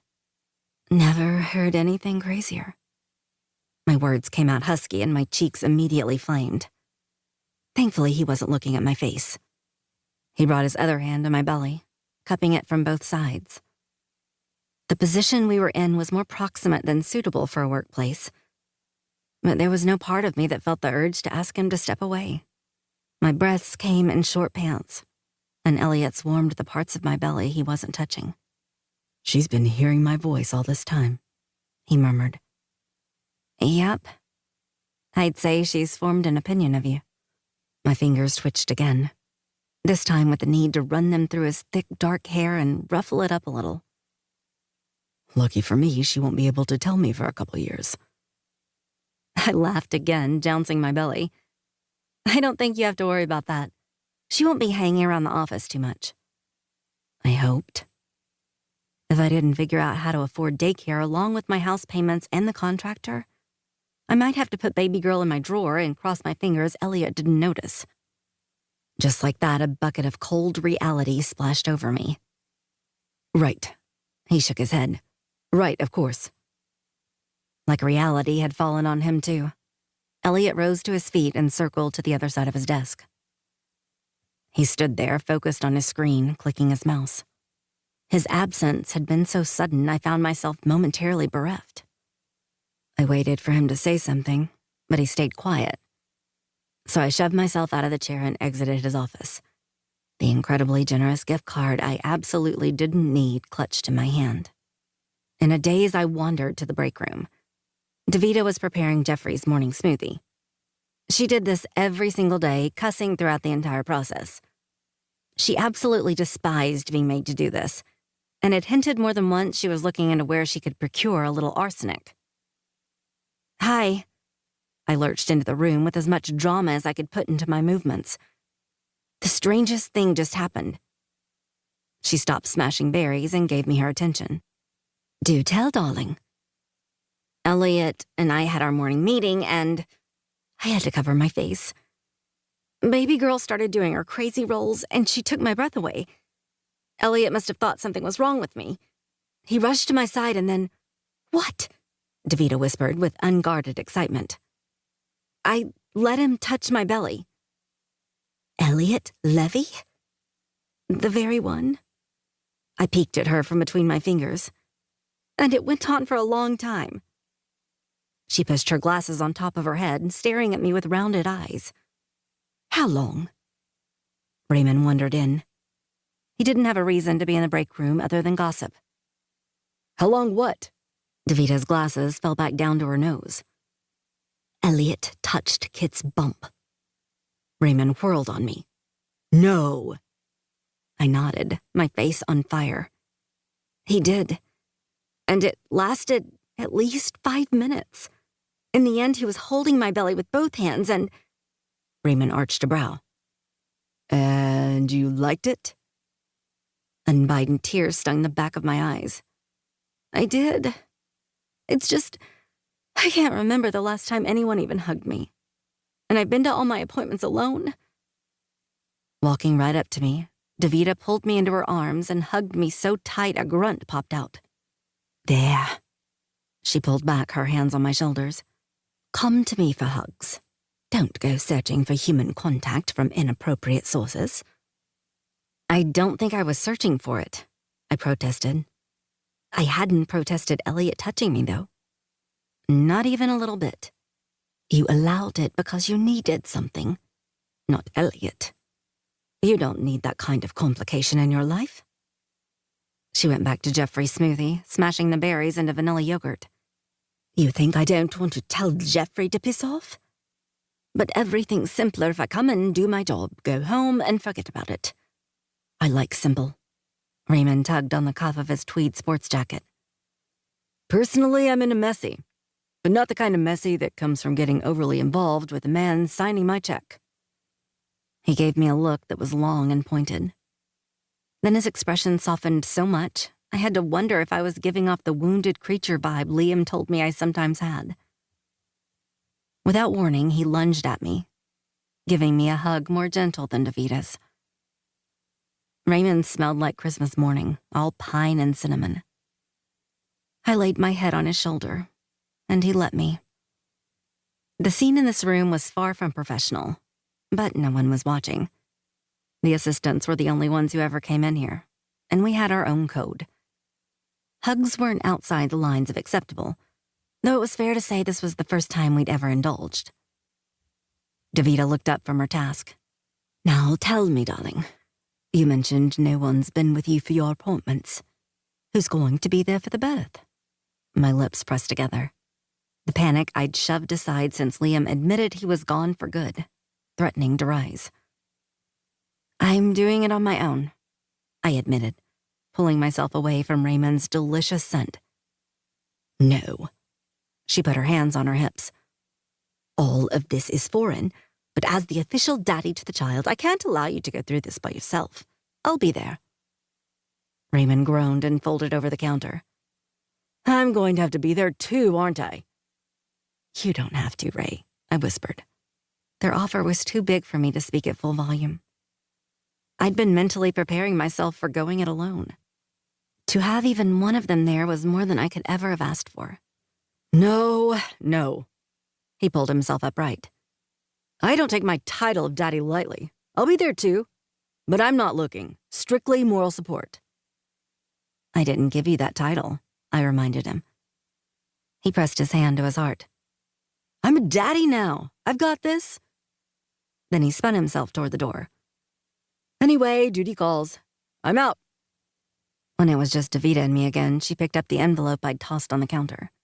I'd been in such a daze I'd forgotten I'd brought it in here with me. Oh, this place is supposed to be posh. She slid the gift card out and gaped at the amount. Oh, Elliot Levy is far more generous than I assumed. Me too. I took the card from her, rubbing my thumb over the embossed logo. You don't seem thrilled. It's a generous gift, it really is. I huffed, frustrated I couldn't be happy with what I'd been given. It's hard to get it up for spa treatments right now. I don't really need a massage, and I sure as hell won't have time to lie around and get beauty treatments after baby girl's here. Davida shook her head slightly, obviously seeing my point. I tossed the gift card down on the counter. If he really wanted to get me something I could use, a gift card for Target would have had me singing his praise. Do you know how many diapers I'm going to need? She shook her head again, less steadily this time. I didn't either, but I looked it up, and it's staggering. I sighed. Excuse me. I whirled around at the sound of Elliot's voice coming from behind me. He was standing there, holding my iced coffee out to me. Elliot. He shoved the cup toward me. You forgot this in my office. I thought you might want it. Thank you, I do want it. I took it from him gingerly, trying to catch his eye. He allowed his gaze to graze mine once, then he nodded and walked away. Davida broke the thick silence first. Shit. I turned around to face her. How much did he hear? All of it, darling. Didn't you see me shaking my head? I slapped my hand on my forehead. I thought you were going along with what I was saying. You need a better signal. I can't do better than shaking my head aside from covering your mouth with my bloody hand. I fell down in a chair and moaned. I'm such a prick. He made this nice gesture and I can't even appreciate it. You're in a right state, darling. She shoved the lid off Jeffrey's smoothie and walked over to me. Elliot isn't the kind to have tender feelings. I'm sure he's already forgotten all about this. Probably. One could only hope. My hopes were dashed by noon. When I returned to my desk after lunch, there, sitting in the very center, was a small red envelope with a distinctive white bullseye. A knot in my throat, I opened it and nearly shrieked at the amount. $1,000! Holy shit! My hands trembled as I read the note. Catherine, something useful to go along with the luxury. The spa card doesn't expire. Use it when you have the time, even if it's 3 years from now. Congratulations on your impending arrival. I should have said that sooner. Elliot. It was strange being this grateful to a man who drove me up the wall on a daily basis. He didn't hire single women for Pete's sake. I didn't know how to reconcile these warring feelings. The sound of Elliot's voice approaching instantly sent me into professional mode. I circled my desk, standing behind it with a practiced smile. I needn't have bothered. Elliot was conversing with a pair of men older than him by at least 2 decades, in starched suits with serious, no-nonsense expressions. Elliot gestured toward his office, and the men swept in with Elliot right behind them, disappearing inside without a single glance my way and pulling the door closed. Exactly as expected. This was the Elliot I knew. The world had tilted back on its axis, just as it should have been, and I breathed easier. But that little red envelope glared at me from my desktop, telling me there was more to my boss than what was on his slick surface. Glaring back at it, I whispered, Go fuck yourself. You're just a card. What do you know? You don't even have a brain. Now that I'd told the inanimate object off, undoubtedly a new low for me, I sat down in my chair and turned on my computer, getting back to work. Chapter 8. Elliot. Luca rolled into the gym 30 minutes after Weston and me, but that wasn't anything new. Even though he was a married man and had recently taken over as CEO of his family's motorcycle company, Rossi Motors, he'd always have a healthy dose of carefree partier as part of his personality, and I didn't mind at all. It was why our 3-way friendship functioned so well. Luca balanced us out. Weston and I had a tendency to get lost in our work, and we both veered to the side of way too fucking serious. Then again, neither of us had grown up in stable environments, and we'd had to make our own way. When Luca had entered the picture in college, he'd smacked off our blinders, so we finally saw the world around us. It wasn't all books and studying. Luca Rossi was fucking fun. All suave looks and smooth moves, he could talk his way in and out of anything. We'd had some adventures back then, forging a bond that still held strong, though we'd all grown up in the years since.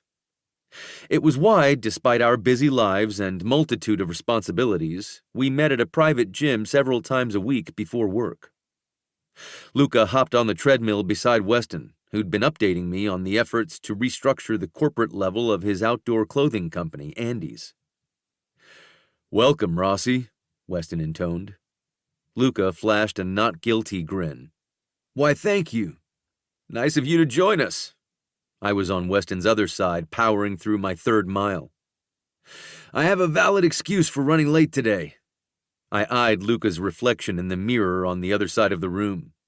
"This should be good. Don't leave us in suspense." Luca pressed some buttons on his treadmill, upping his pace. "Saoirse let Clementine into our room last night." Weston's brow lowered as he jogged at an even pace. "Wait, Does the cat watch you? He lowered his voice, though there were only a few people around. Fuck? I don't think I could perform. My hand shot up. If you care for me in any way, don't finish that sentence. I don't want to know a single detail about your performance when it involves my sister unless it's Shakespeare. And even then I might not want to know. Weston chuckled. Noted. All I'll say is I wouldn't let a cat in my bedroom. Luca shrugged easily. We let her in after. And to be quite frank, Clementine doesn't give a shit what we're doing. She gets pissed if the bed jostles too much, but all she does is meow her opinion of us and go to her cat bed in the corner. I'm not a cat person, I said. Luca chuckled. No shit. I'm not sure you could keep a small mammal alive if you tried. I don't plan on trying, so there will be no testing that theory. Weston slapped Luca's bicep with the back of his hand. None of what you just said explains why you were running late this morning. I was getting to that. Luca hit Weston in retaliation. I woke up to my cat sitting on my chest staring at me. Chills ran through me. Yeah, I'm really not a cat person. Luca and Saoirse's cat was fine, mildly cute even, but she just walked all over their apartment, demanded attention, and the two of them got off on watching her sleep in a sling attached to their window. I'd stopped by their place recently, and they'd spent most of the visit staring at the damn cat, whose tail occasionally twitched. That was it. She didn't even chase a laser beam or anything mildly impressive. I didn't get it, but Luca and Saoirse were thrilled by their strange life with their orange cat, so I let them have it. Just because I didn't understand didn't mean I wasn't fiercely enjoying their happiness. Anyway, Luca went on, Clem started making biscuits on my face. Speak people talk, Rossi, Weston admonished. No one knows what you're saying. I don't know, Saoirse says it's a thing. She informed me the internet calls it making biscuits when cats knead like they would on their mom to get milk, Luca explained. So your cat was kneading your face trying to milk you? I asked. And this is why you were late? Weston asked. Yes and yes. Saoirse thought it was cute, so I let it happen. And because I let it happen, my wife was extremely happy with me. So... He trailed off, and the blanks did not need to be filled in. Happy wife, happy life. The old adage seemed to be holding true in Luca's case. The most valid reason you've given for being late, Weston said. Damn straight, Luca chuckled. And it's why Elliot's always on time everywhere. I huffed. Really, Rossi? Bragging is unbecoming, and I'm not late because I choose not to be. It has nothing to do with who is or isn't in my bed in the mornings. He held his hands up. It wasn't a brag. I was answering a question. Weston cocked his head my way. It's not like you don't have the opportunity, so it's difficult to pity your celibacy. Celibacy? That's a gross exaggeration. I slowed my treadmill to a fast walk. What's it called when you don't even try to get laid for months? Luca asked. It's called being busy and a shift of priorities. Unlike the two of you, getting off has never been my ultimate goal. Luca and Weston may have been devoted to their women now, but they'd spent many years sowing and sowing and sowing their wild oats. While I was no monk, I'd never had the urge to spread my seed as far and wide as they did. And as I got older, meaningless hookups became less and less worth the effort. But celibate I was not. I loved to fuck. But my time and attention were currently being taken by other things. Picking up a woman in a bar didn't hold any attraction to me at the moment. Luca waggled his brows. World domination is a lot more fun with a beautiful woman by your side. Life in general, Weston agreed. I hit the stop button on my treadmill and wiped my sweaty forehead off with a towel. While I appreciate the two of you are happy as clams now that you're wifed up, I don't need any help in that area. I tossed the towel over my shoulder. Once I get the Rockford project launched, You're still calling it that? Weston asked. Yes, I grimaced slightly. I tried not to think about Donald Rockford when referring to his former property, but it was almost impossible since it still bore his name. It's temporary. Catherine helped me rename the Singapore property a few months back. Her instincts are in line with mine, so I emailed her a list of possibilities for Rockford, but she hasn't gotten back to me yet. She's still working? Luca counted on his fingers. Isn't she due soon? In a week. Though medicine hasn't advanced enough to give a definite day. It's all approximate, I answered. And that annoys you, Luca guessed. Absolutely. Why the fuck can't they pin down a concrete date? I shook my head. It's absolute chaos. Weston met my eyes as I sat on the leg press. You have a replacement for her? I nodded. A temp. A new graduate from CU. Catherine's training him, and he seems fairly competent. But he's no Catherine, Weston filled in. No one is. My statement floated there for a long stretch. Luca and Weston exchanged glances, and I understood why. I had a bad habit of losing my assistants. Some quit, others were fired.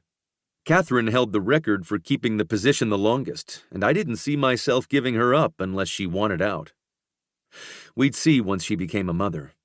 It was possible I'd no longer have access to her time and devoted attention like I was used to, and I didn't know how I'd cope with that.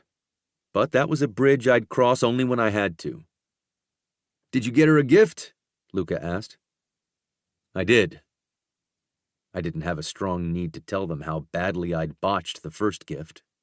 The card to the spa hadn't been intended as a maternity present, which had been my first mistake. I'd noticed how tired and slow she'd been lately and thought she'd appreciate a massage or whatever treatment she chose. Elise always liked that type of thing. Luca narrowed his eyes. Was it something enticing enough to draw her back to her job after maternity leave? It had never occurred to me I should have given her a baby gift. Not until I heard her talking to Davida. Missing details like that was unlike me.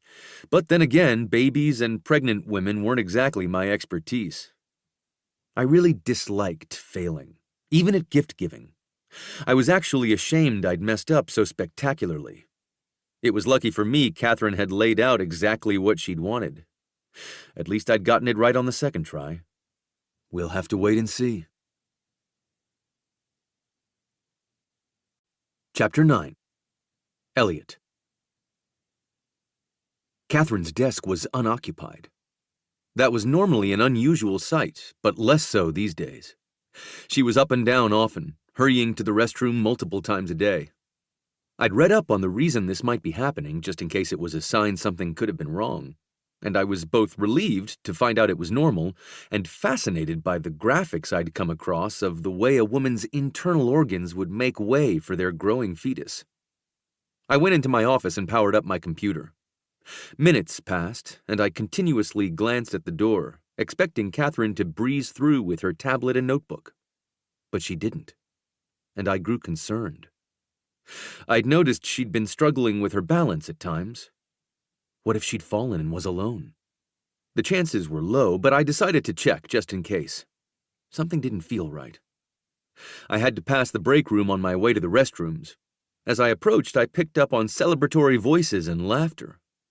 I stood in the doorway, surveying the people inside. No Catherine. But in the middle of the group I recognized as most of the executive assistants from this floor, Davida and Raymond stood with pink cigars in their mouths. Davida caught sight of me and greeted me with a big grin on her face, shifting her cigar to between her fingers. "Good morning, Elliot." Crossing my arms, I leaned against the door jamb. "Good morning. What's the occasion?" She slung her arm around Raymond's shoulders. "Ray and I are daddies now." I had no answer for that, and I was fairly certain I didn't want clarification. "Well, all right. Congratulations. Have you seen Catherine?" Raymond's eyes bugged. Davida took over. "Elliot, what do you think we're celebrating?" She let go of Raymond and walked over to me. Slipping another pink cigar from the breast pocket of her blazer, she held it out to me. Here you go. It's only made of gum since you won't allow us to smoke in your building. I hesitated, taking it from her. Why are you giving me this?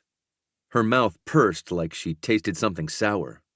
Don't you want to join us in celebrating the birth of Kit's daughter? Kit? She barked a laugh. Catherine Warner, your assistant, Elliot. Realization finally dawned, and my stomach plummeted like a stone in the sea. Catherine had her baby? I asked for the sake of clarification, even though the truth was pretty damn clear. But that isn't possible. She isn't due for a week. Davida chuckled, and so did a few of the assistants behind her. When I scanned their faces, they had all suddenly become really fucking serious with other things to look at, like the ceiling and walls. That's only an estimated date, Davida explained slowly, like I was an imbecile. The baby is definitely here. I was there when she came into the world. Raymond waved his cigar around. As was I. There were many questions on the tip of my tongue, most having to do with why the hell Davida and Raymond had been at the birth. She had the baby? That was all I'd managed to shove from my brain, confirming Davida's assessment. I really was an imbecile. She did. Our Kit was a goddess. Davida waved her cigar around. The little bugger came out plump and cute. True, Raymond agreed.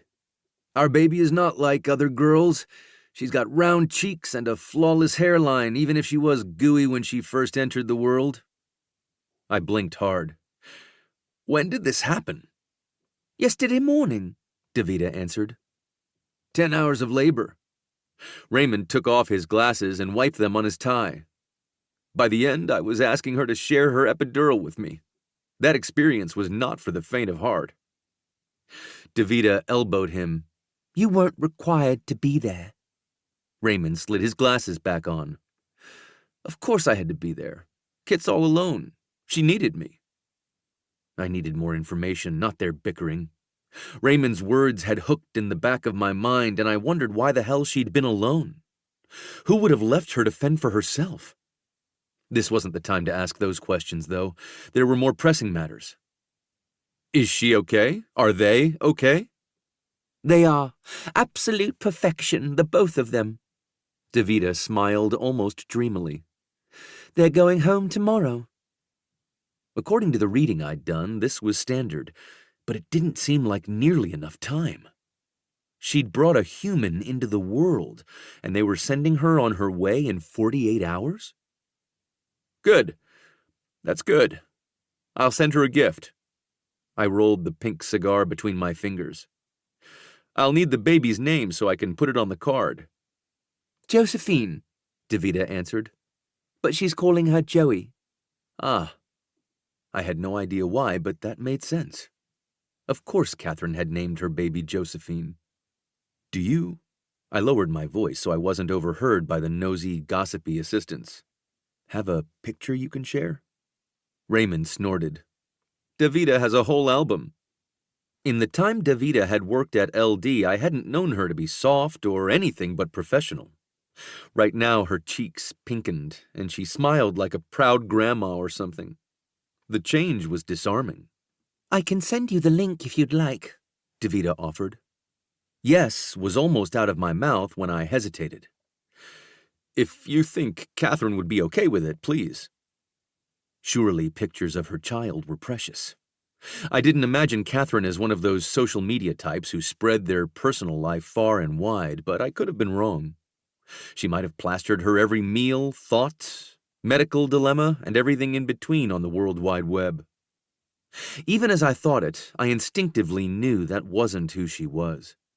She wouldn't mind me showing them to you. Davida tapped on her phone a few times, then looked up. The link is in your inbox. Thank you. I held up the cigar. Enjoy your celebration, everyone, but make it short. There's work to be done. Once I returned to my desk, I made myself wait to open the email and went through my morning routine. minus Catherine's handwritten schedule and our standard meeting. I was already thrown off balance, and the absence of my daily habits skewed me even further. I forced myself to stay focused on returning emails, including one to the temp agency letting them know Daniel Nussbaum would be needed immediately. Once those tasks were completed, I clicked the link. There were 52 photos, and I went through each one. The first was Catherine in a hospital bed, machines around her looking small despite the basketball she was carrying around in her middle. And maybe I was reading too much into her expression, but she also looked afraid. Next came a few of Davida and Raymond posing around her. All three were grinning, though Catherine's smile was the smallest by far. I wondered what part of labor this picture had been taken. Surely in the beginning, since none of them looked worse for wear. There were several more of the three of them. Then they focused on Catherine. In one, she was holding Raymond's hand. In another, he was wiping her forehead. There was a shot of Davida leaning over her, saying something in her ear while tears glistened in Catherine's eyes. Curiosity made me willing to give up a lot to learn what she'd been saying to her. I clicked the next picture and came to a standstill. Catherine was curled forward, her forehead misted with sweat, tears rolling down her reddened cheeks, with her baby on her chest. My stomach churned at the feeling I was seeing something I wasn't supposed to. Catherine had to have no idea these were the photos Davida was sharing. And even if she did, would she want them shared with me? None of my reservations stopped me from looking through the rest, though. There were more of Raymond and Davida crowded around Catherine, now holding a wrapped-up Josephine. The final few pictures were of Josephine by herself. She'd obviously been bathed and was swaddled snugly in a hospital blanket. I studied her tiny features, finding Catherine in her everywhere. The shape of her rosebud lips, her almost pointy nose, the tufts of auburn hair sticking up from the top of her head. As she grew, I imagined she'd look even more like her mother. Mother. Just like that. Catherine was a mother. At a loss for what to do next, since Catherine was the one who kept me on track, I decided to email her my well wishes. It seemed like the right time to do it. To Catherine Warner at levydevelopment.com. From Elliot Levy at levydevelopment.com. Catherine, congratulations on the arrival of your daughter, Josephine. I was told by Raymond and Davida you were goddess-like when bringing her into the world, which I don't doubt. I'm also not surprised you managed to give birth in an efficient amount of time. 10 hours of labor should be applauded. Not too long or too short. Good going. I've seen pictures of Josephine, and she's as lovely as expected. Good going on that, too. Please let me know if you need anything, and I'll be happy to provide it. Yours, Elliot. I was preparing to leave for a meeting at the Rockford building when Catherine's reply came in. It had only been 20 minutes. I was surprised and eager to know what she had to say. I sat back down in my chair and opened the email on my computer so I could read it on a bigger screen. To Elliot Levy at levydevelopment.com. From Catherine Warner at levydevelopment.com. Elliot, only you would praise me for my efficiency in childbirth. I wish I could take the credit, but I had no idea what I was doing, so I think we can both agree it was just luck, and there was nothing goddess-like about it. I am cringing thinking about which pictures Davida might have shown you. There weren't any of me, were there? I'm really hoping you'll tell me you only saw my Joey girl. Please tell me she didn't send you any pics of the emergence. I'll never be able to look at you again if she did. Thank you for saying she's lovely. She really is, isn't she? Yours, Catherine. P.S. I'm sorry if I've said anything unprofessional in this email. I'm running on no sleep and might be slightly delirious. Please disregard anything that might get me reported to HR. I was supposed to be heading out the door. Instead, I replied to her. To Catherine Warner at levydevelopment.com. From Elliot Levy at levydevelopment.com. Catherine, the album was entirely made up of the emergence. Is that not good? Don't panic, I'm kidding. There were no shots below the waist, though there were plenty of you. I looked at those with only one eye, though, and barely saw them. Don't worry. I was surprised by your quick reply. But should I have been? You are known for your efficiency. I hope you're resting up and they're taking care of you and Josephine. Just so you understand how vital you are to me as my assistant, I'm running 10 minutes late for a meeting because I chose to write you an email instead of getting in the car waiting for me downstairs. You would never have let that happen. By the way, you forgot to let me know if there's anything you need. Yours, Elliot. In the car, I should have been reading the designer's notes for the meeting I was headed to. Instead, I refreshed my inbox 30 times. On the 31st, Catherine's response arrived. To Elliot Levy at levydevelopment.com. From Catherine Warner at levydevelopment.com. Elliot, were you aware babies sleep a lot? As I am efficient with my time, I'm using Joey Girl's nap to send emails and watch TikToks of a woman who's a singer on a cruise ship. I'm actually shocked you're running late. Is this the first time in your life that's happened? How does it feel? People who work in the hospital keep calling me Mom. When that happens, I look over my shoulder to see who they're talking to. It's me. I'm still wrapping my head around that. Yours, Catherine. P.S. If you saw even a hint of my emergence, I'll scream. Grinning, I scheduled flowers to be delivered to Catherine's house for after she arrived home, along with a gift card to an online store that had everything, since she hadn't answered me with what she needed.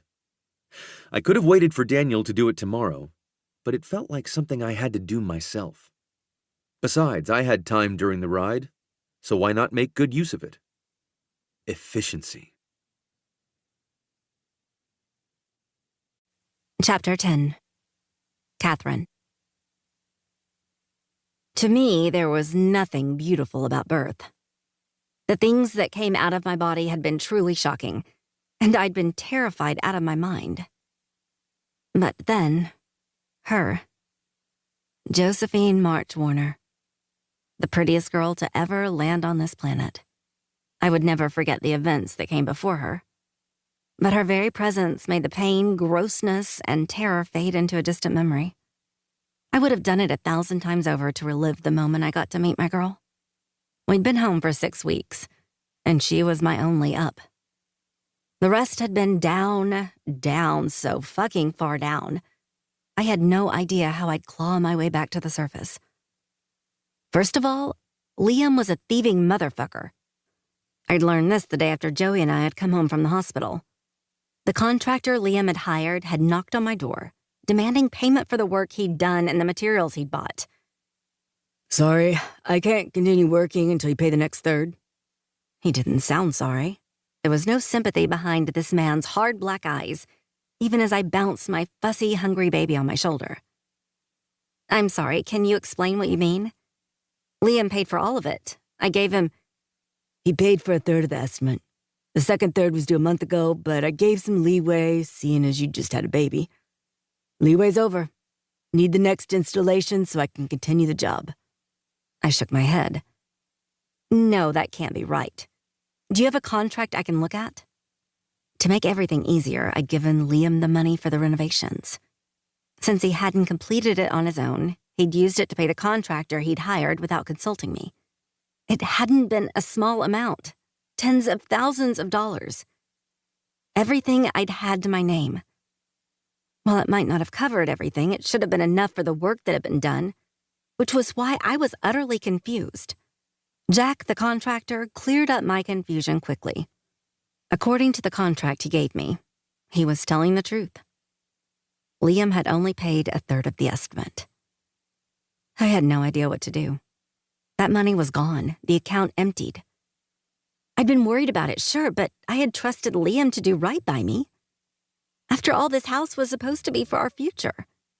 I'm guessing by your expression you don't have the money. I looked up at Jack, trying with all my might to hold back the panic churning in my gut, and shook my head. Liam told me he paid you. His face twisted with bitterness. He lied to us both. Unless you have the cash, I'm going to have to take back the materials I used on your place and hope I can recoup my losses. And so he did. Jack showed back up the next day with a group of workers and stripped my home bare. The floors, bathroom fittings, most of the kitchen, pipes, electrical fittings, all were carried out and loaded onto their trucks. By the time they'd left, I was down to one bathroom in my and Joey's bedrooms. My living room floors were plywood, and my kitchen consisted of a fridge, toaster, and microwave on a rolling cart. I was in a mess. The house was almost unlivable, and I was barely scraping by with the massive mortgage payments. I had no savings left and only a meager salary coming in since HR had never moved me from a contract employee to full-time. I'd gone to talk to them the week before I'd given birth, but left in a panic without saying a single word. I'd overhearing a conversation about an employee falsifying references on his resume. My fears they'd uncovered the lies Liam had included on my resume were probably irrational, but I couldn't kick them or force myself to go back to rectify the situation. If I lost the modest income I had, things would go from dire to devastating. Joey was fed, clean, growing, and cared for. She didn't need more than she had. But I roamed my broken house for hours while she slept, racked with guilt over bringing her into the situation and terrified of what would happen if I couldn't fix it soon. I was completely on my own in finding a solution. Liam, my best friend for years, partner, father of my child, had ghosted me. He hadn't responded to Joey's birth announcement. Not even a, "she's so cute." And when I'd texted him about the money he'd stolen from me, I'd finally accepted that was what he'd done. He blocked me. Not just my number, but every social media. Liam wasn't coming back. Not ever. This was my problem to solve. More than once, my fingers had hovered over the contact information that had sat unused on my phone since I'd left home at 18. I stared down at the number, as close as I'd ever been to hitting call. I never would have considered calling my parents before, and I hated that I was now. But I would do anything for my daughter, even sacrifice parts of myself to give her a good life. We weren't there yet, though. I exited my contacts and exhaled heavily. I was staying afloat. I just had to find a way to get rid of this house and plot out my next move. Just, as if it were as simple as that. I barely had the bandwidth to shower daily. Figuring out how to sell this house and not come out worse for wear was so daunting, I hadn't even tried. My phone vibrated with a notification, and I frowned at Elliot Levy's name. I'd heard more from him while on maternity leave than when I'd been in the office every day. To Catherine Warner at levydevelopment.com. From Elliot Levy at levydevelopment.com. Catherine, Daniel cannot find the contact information for David Sinclair.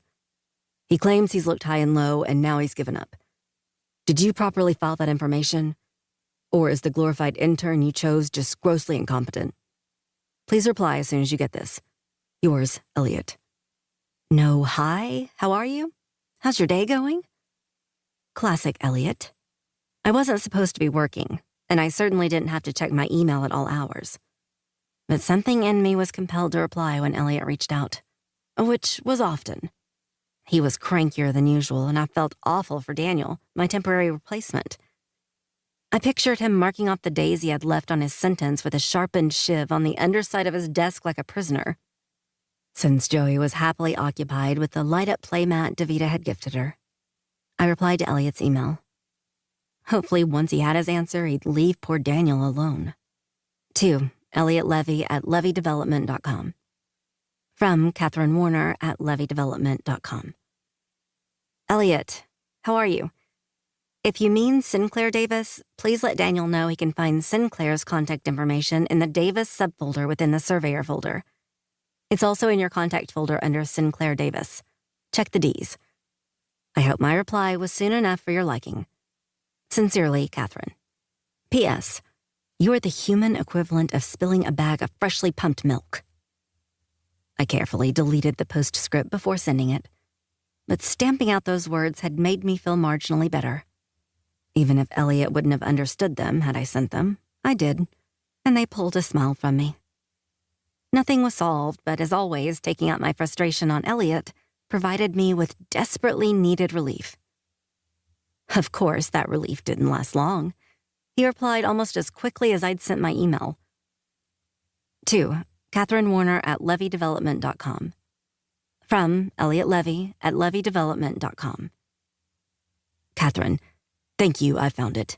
So you're aware I'm seconds away from firing Daniel. He shakes when I speak to him. It's untenable. I need an assistant, not a leaf. You've never shaken in my presence, not once. Are you bored at home? What could you possibly be doing for all these weeks? I would like you to come back as soon as possible. I don't think Daniel's going to make it much longer. He's currently vibrating at his desk, and from what I understand, the human body cannot sustain constant vibration. He will eventually crumble. Do you want that on your conscience? Think about it. Yours, Elliot. Laughing at how utterly unhinged his email was, I scooped Joey off her mat and nuzzled my nose against the side of her head. She smelled like baby shampoo and pure, fresh love bug.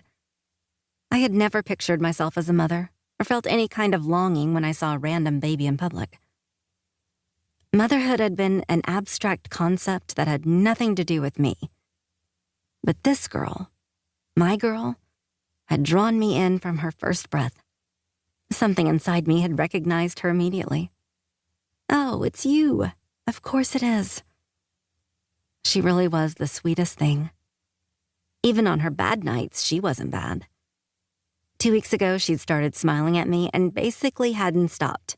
It had made it impossible to feel resentful when she woke me up 45 minutes after I'd put her down. Deliriously tired, but never resentful. Not when my sweet girl smiled up at me from her bassinet the second I came into her eyeline. We sat on my bed and I lowered my tank. Joey immediately latched onto me, like I'd been starving her for days. In reality, she'd eaten an hour ago. I was pretty sure she was going through a growth spurt, and that's what my Googling had told me about her sudden need to nurse around the clock. Since Joey had been born, there'd been 100 times I'd wished I could have called my mother to ask questions, or be reassured I was doing the right thing. But I couldn't open that door. If I did, there might not have been any closing it. Not when my parents found out they had a granddaughter. Chapter 11. Catherine. I pushed my stroller through the door of the coffee shop down the block from my house. When Raymond spotted me, he rushed toward me with his arms out. I knew better than to expect a hug. He wasn't coming for me. Raymond, the man who'd called childbirth icky and babies smelly, scooped Joey out of the stroller and nestled her in his arms. "Hello, precious angel McChunk cheeks." He ran his nose along her cheek. "Come with Daddy Raymond to pick out a donut. Sadly, you can't have one. I'm going to take one for the team and eat it for you." "Hi, Ray," I said flatly. He flashed me a slightly sheepish grin. "Hey, Kit. Don't mind me and Joey. We're having a private conversation." Davida waved at me from a table in the corner. I pointed to the counter. I needed coffee before I could socialize. Last night had been another all-nighter. Somehow Joey was all bright-eyed and cheerful, but I was seriously dragging. Caffeine in hand, I fell into the empty chair beside Davida. Raymond and Joey were still wandering the coffee shop, giving me a minute to breathe, which was so fucking nice. "You look worn out, darling," Davida drawled. "That's because I am." I sipped my iced coffee, and my eyes nearly rolled back in my head. I had no business splurging on designer coffee, but sometimes being irresponsible was the necessary decision. "Thank you for saying so." "I've told you 100 times I'll come stay at yours to help you at night." Davida rolled her eyes. "Don't bother saying no. I'm tired of hearing it." "You know I appreciate it." "But you're pathologically incapable of accepting help," she supplied. That wasn't it. The thought of having someone to tag team with at night sounded euphoric, but that meant allowing her to come into the wreckage I lived in. If she saw how dismal the condition of my house was, she'd want to help with that too. And I just couldn't let her step in that way. Maybe she was right. Maybe I was pathologically incapable of accepting help. But in my experience, help always came with strings. Not that I didn't trust Davida. I truly did, especially after she'd been by my side for every second of Joey's birth. But I couldn't let go of my wariness and the little pride I had left. I might get there, but I wasn't to that point yet. She patted my hand. Have you heard from Liam yet? I scoffed. No, and I don't expect to. He only goes where the fun is. Once the excitement wore off, being a dad wasn't exciting to him. That twat. I hope he contracts syphilis and his dick falls off. There's modern medicine to prevent that kind of thing now. She shrugged. This is my dream, and we don't have any medicine that will work on twats. Fair enough. I drank my coffee around my grin. He's probably using his dick enough that syphilis isn't outside the realm of possibilities. She arched a brow, eyeing me carefully. Does that bother you, knowing what he's doing on the other side of the world? I put my coffee down and swiped my index finger through the condensation, considering her question. It does and doesn't. I never thought of him as a potential boyfriend or husband. I've known him too long to think he'd be good at either. But that man was my friend, you know? He knew my history, my trauma, everything, and he just left me. My eyes started to sting, and I dug my teeth into my bottom lip. Hormones were a bitch. I didn't want to cry. I wasn't sad over Liam, not anymore. If I ever saw him in person again, I'd have to hold myself back from punching him in the face, though. Everything we'd experienced together had now been tainted by the fact that he was a little shit weasel. I could give a damn who he hooks up with, but yeah, it bothers me that he's living this carefree life after abandoning me and Joey. And stealing from me, leaving me financially screwed, ruining my credit. I didn't mention that. Davida didn't need to know how deep the pit truly was. She shook her head. I feel sorry for him. He's missing out on knowing his beautiful daughter, but he's too stupid to realize all he's lost. He doesn't care. I lifted a shoulder. I can't think about him. If I do, I'll be miserable, and I really don't want to feel like that. Davida flicked her fingers. Then let's not waste time talking about something so trivial. I barely remember his name. What was it again? That made me laugh. And dear God, was it a relief to push some of my gloom away. Yes, let's talk about something slightly less painful. Work. How's Daniel faring these days? Raymond walked by with Joey as I asked my question. Terrible. He's got this hollow look in his eyes he didn't have when he first started. The poor man has seen things in his short time at Levy Development. Davida nodded. A week or two ago, Daniel told me Elliot had ripped him a new one over the paper he writes his daily schedule on. Apparently it isn't the same size you used. Daniel showed him the notebook, but Elliot would not believe it wasn't Daniel's fault. Oh shit, that wasn't good. How had I never considered my meticulous, detail-focused boss wouldn't notice an inch missing from the bottom of the schedule paper? My only choice was to deny, though I was surprised Elliot hadn't mentioned anything to me in his endless emails. Strange, I murmured. Poor Daniel. Sounds like Elliot's in his finest form. Raymond swooped by again. Daniel hasn't cried yet, at least not publicly, so it could be much worse. I propped my chin in my fist and smiled at Joey Girl in Ray's arms. Apparently the bar is in hell. He isn't so bad, Davida said with a straight face. Remember the chairs? I sighed. I did miss my chair. Like I said, the bar is in hell. One generous gesture doesn't cancel out making a temp cry. Raymond lifted Joey up to his face and baby talked in a way that always got her open mouth smiling and drooling buckets. Uncle Elliot is a really grumpy billionaire, Ray sing-songed. His piles of money are an uncomfortable throne, so he takes his aches and pains out on us peasants. Mommy sometimes charmed him into being nice. The rest of us have no such power. He was never nice, I interjected into their private conversation. But that wasn't strictly true. There were times Elliot was kind and considerate to me, even generous. Then there were the tender minutes he'd held my belly, feeling Joey move with an odd expression. maybe he wasn't as bad as I was making him out to be. When I got home from my coffee date, I was welcomed by a new email from Elliot.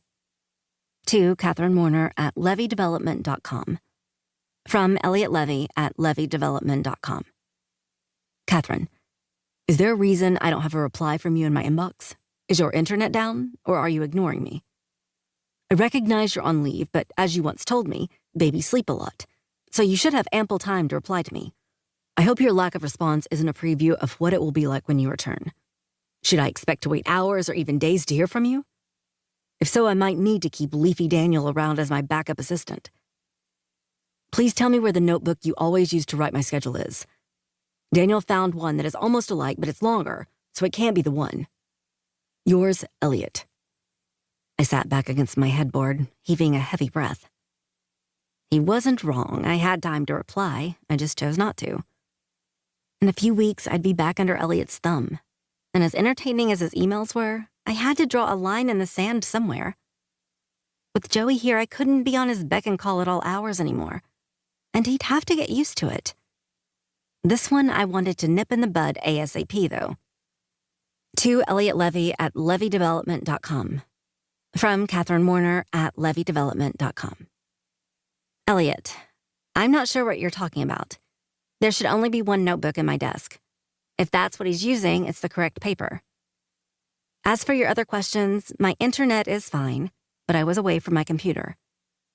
I still have 3 weeks left of maternity leave, and I plan on using them to the fullest. Don't expect instant replies and you won't be disappointed. If you feel the need to keep Leafy Daniel, by all means have at it. But if he's staying, maybe try being a little nicer so he won't shake quite as much. That sounds awfully distracting. I hope you're well. Sincerely, Catherine. P.S. I'll now call you Stick Elliot. You can guess where I think the stick is. As always, I carefully deleted my postscript, almost certain I'd be fired if that one went through. Now I had to figure out how to explain the mystery of the notebook to him in person. I had 3 weeks to come up with a believable story, solve my living situation, and cross my fingers Joey was accepted into one of the daycares she was waitlisted for. Everything was fine. My world definitely wasn't crumbling around me. If I kept thinking that, maybe it would be true. Chapter 12. Elliot. I was losing my mind. Gaslighting was thrown around all too often. It wasn't part of my vernacular, but there was no other term for what was happening, unless I actually had lost touch with reality. In the film where the term had originated, a husband slowly drove his wife mad by adjusting the brightness of the gas lamps in their home and persistently denying her reality. I had a stack of Catherine's handwritten schedules in my drawer. Each one was 1 inch shorter than the paper Daniel put on my desk every morning. At first I hadn't noticed. I'd been so thrown off by a new person sitting across from me I hadn't paid attention to the measurements of the paper I'd been given. But from the very beginning I'd had a feeling of wrongness I hadn't been able to shake. It had taken me until the 2nd week of Catherine's absence to figure out what it was. The fucking paper was different. Daniel had denied it. He claimed to be using Catherine's notebook. All evidence had proved his claims, but it was impossible. And Catherine had been no help. She'd taken far too long to respond to simple emails, and when she finally had, it had been to back up Daniel's story. So I was either going insane, or Daniel was fucking with me. If this was some sort of corporate espionage, it was cleverly insidious. My thoughts were preoccupied with the damn paper. Even when I was out of the office, something would trigger my brain and I'd wind up thinking about it. I stared down at the paper Daniel had just slid onto my desk with shaking hands. Next to it was the stack of schedules Catherine had given me during her tenure here. "Do you notice a difference?" I asked calmly. He clutched his hands in front of him, but it did nothing to alleviate his shakes. "Yes, I see the one I gave you is longer than the others." "Right." I held my hand out. "Give me the notebook." He placed it on my palm and jumped back like I was a snake about to strike. His fear was uncalled for since I'd been nothing but civil to him since he'd started. I wasn't some dictator who threw my weight and power around. I was too self-aware for that. I did, however, expect my employees to show their work the same level of care and precision I did. All too often I was disappointed. I opened the notebook, pausing at Catherine's handwritten name on the inside cover. This was undoubtedly hers, but when I laid the schedules she'd given me inside, they did not match up. This needed to end now. I refused to go another day without getting to the bottom of this. I looked up at Daniel. "I need your desk. Take your laptop to the break room until I'm finished." He nodded vigorously and practically sprinted from my office. He'd need to toughen up if he wanted a permanent job at this level. I hadn't even been mean to the kid this morning. Jesus. I sat down at Catherine's desk and opened a drawer. Everything was orderly, which I expected from her. At the back, there was an unopened box of tampons. I'd started to bypass, but something scratched at the back of my mind. Catherine had been pregnant when she'd started working for me. She hadn't needed tampons. So why were they in her drawer? I grabbed the box and shook it next to my ear. Closed and sealed. Nothing suspicious aside from its existence. I tossed them on the desk, frustrated by my fruitless search. Then an envelope that had been tucked beneath the tampons caught my eye. There was nothing remarkable about it, and it definitely wasn't a notebook, but instinct urged me to check what was inside.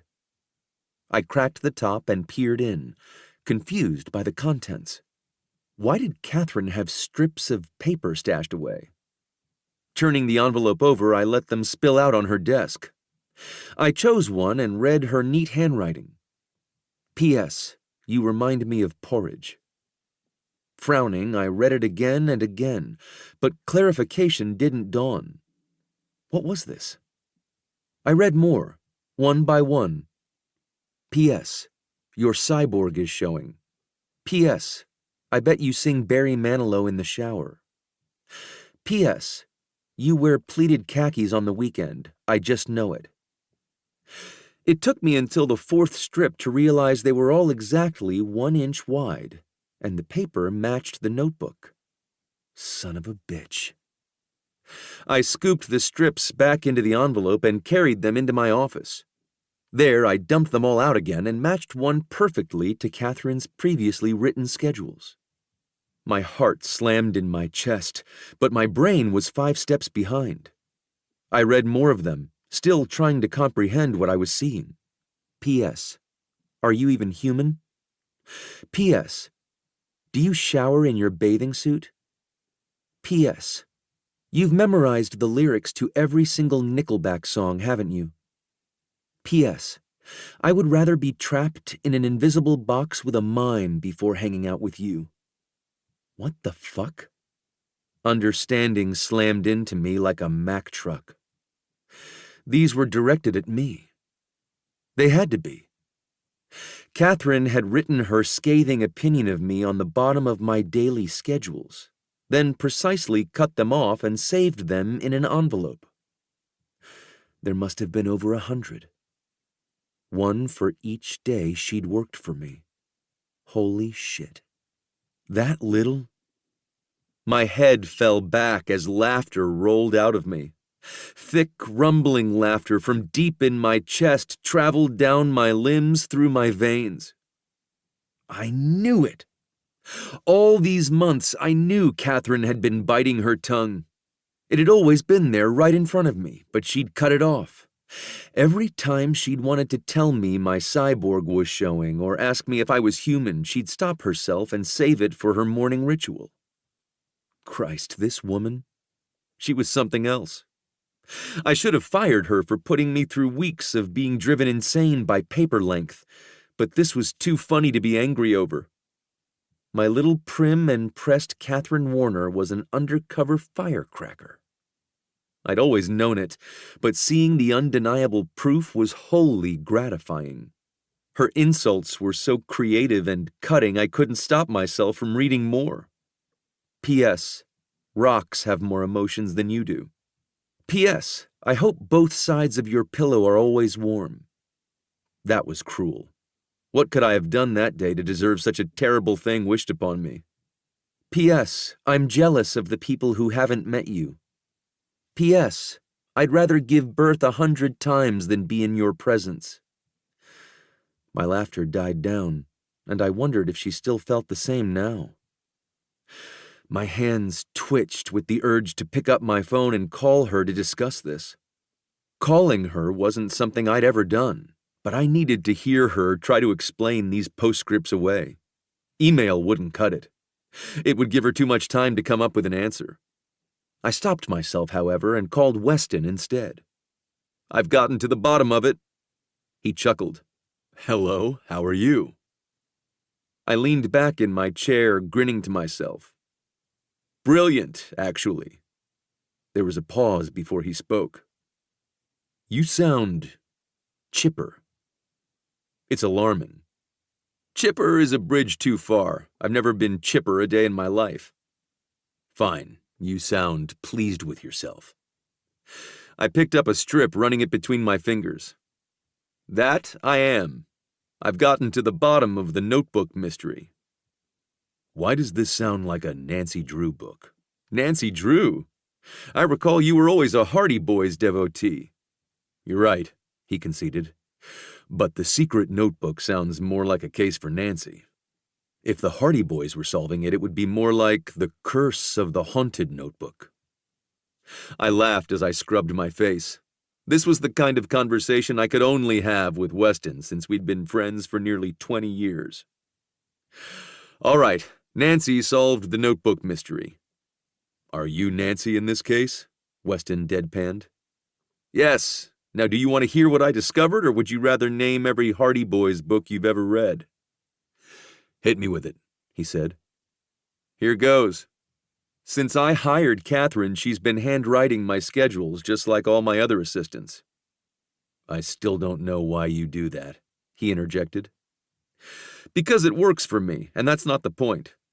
By all means, get to the point. I discovered her stash of 1-inch strips of paper.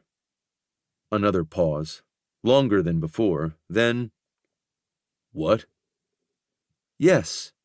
She's been cutting the bottom of the paper off and stashing it.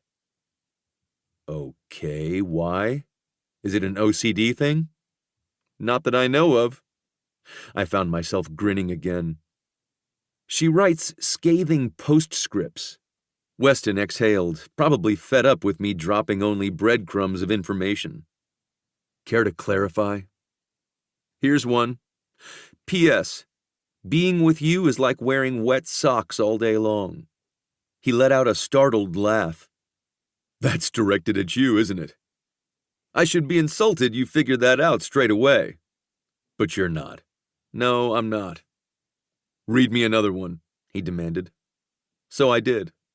I went through at least 20 of them, only stopping because Weston was laughing too hard to hear me. He was getting more of a kick out of this than I had. It's not that funny, I muttered. Oh, yes, it is. I can't wait to tell Elise about this. Can you email me some of these? I won't remember all of them. The mime one, though, that will stick with me. Golden.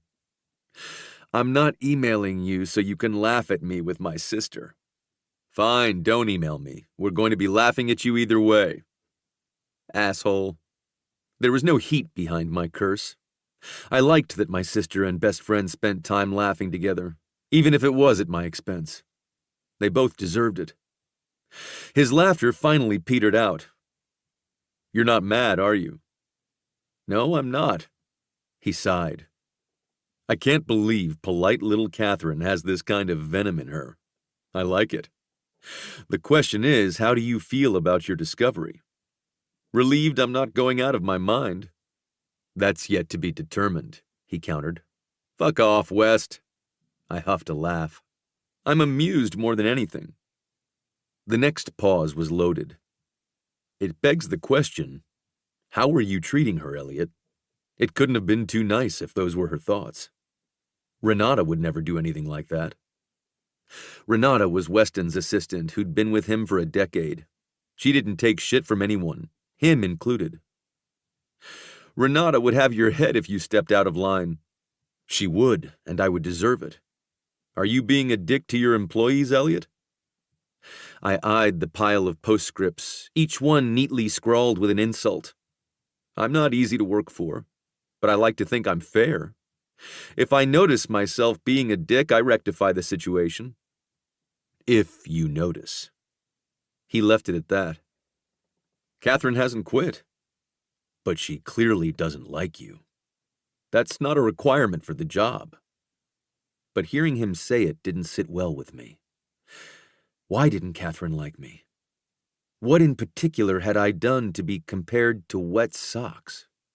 It isn't, but having an assistant who likes me and will tell me to my face when I'm going too far is invaluable. Yeah, I think I'm good with an assistant who does her job and doesn't shake like a leaf when I speak to her. He chuffed. Daniel's still terrified? It's disturbing at this point. Be nicer, Elliot. I'm certain you have room to be. I'll leave the charm to Luca. It's not my forte. Did I mention charm? I'd never expect that from you. This call was getting nowhere. Yes, Weston was successful at what he did, but there was a huge gap between my business and his. He made environmentally sound outdoor wear, not exactly known to be a cutthroat industry. In real estate, relaxing on my laurels and being nice could result in my ruination, not something I was keen on happening. That's good, since you won't get it. Anyway, have a nice laugh with Elise. Oh, I will, he assured me. Tossing my phone down, I scrubbed my face and groaned. The mystery had been solved, so why the hell did I still have this massive knot in my stomach?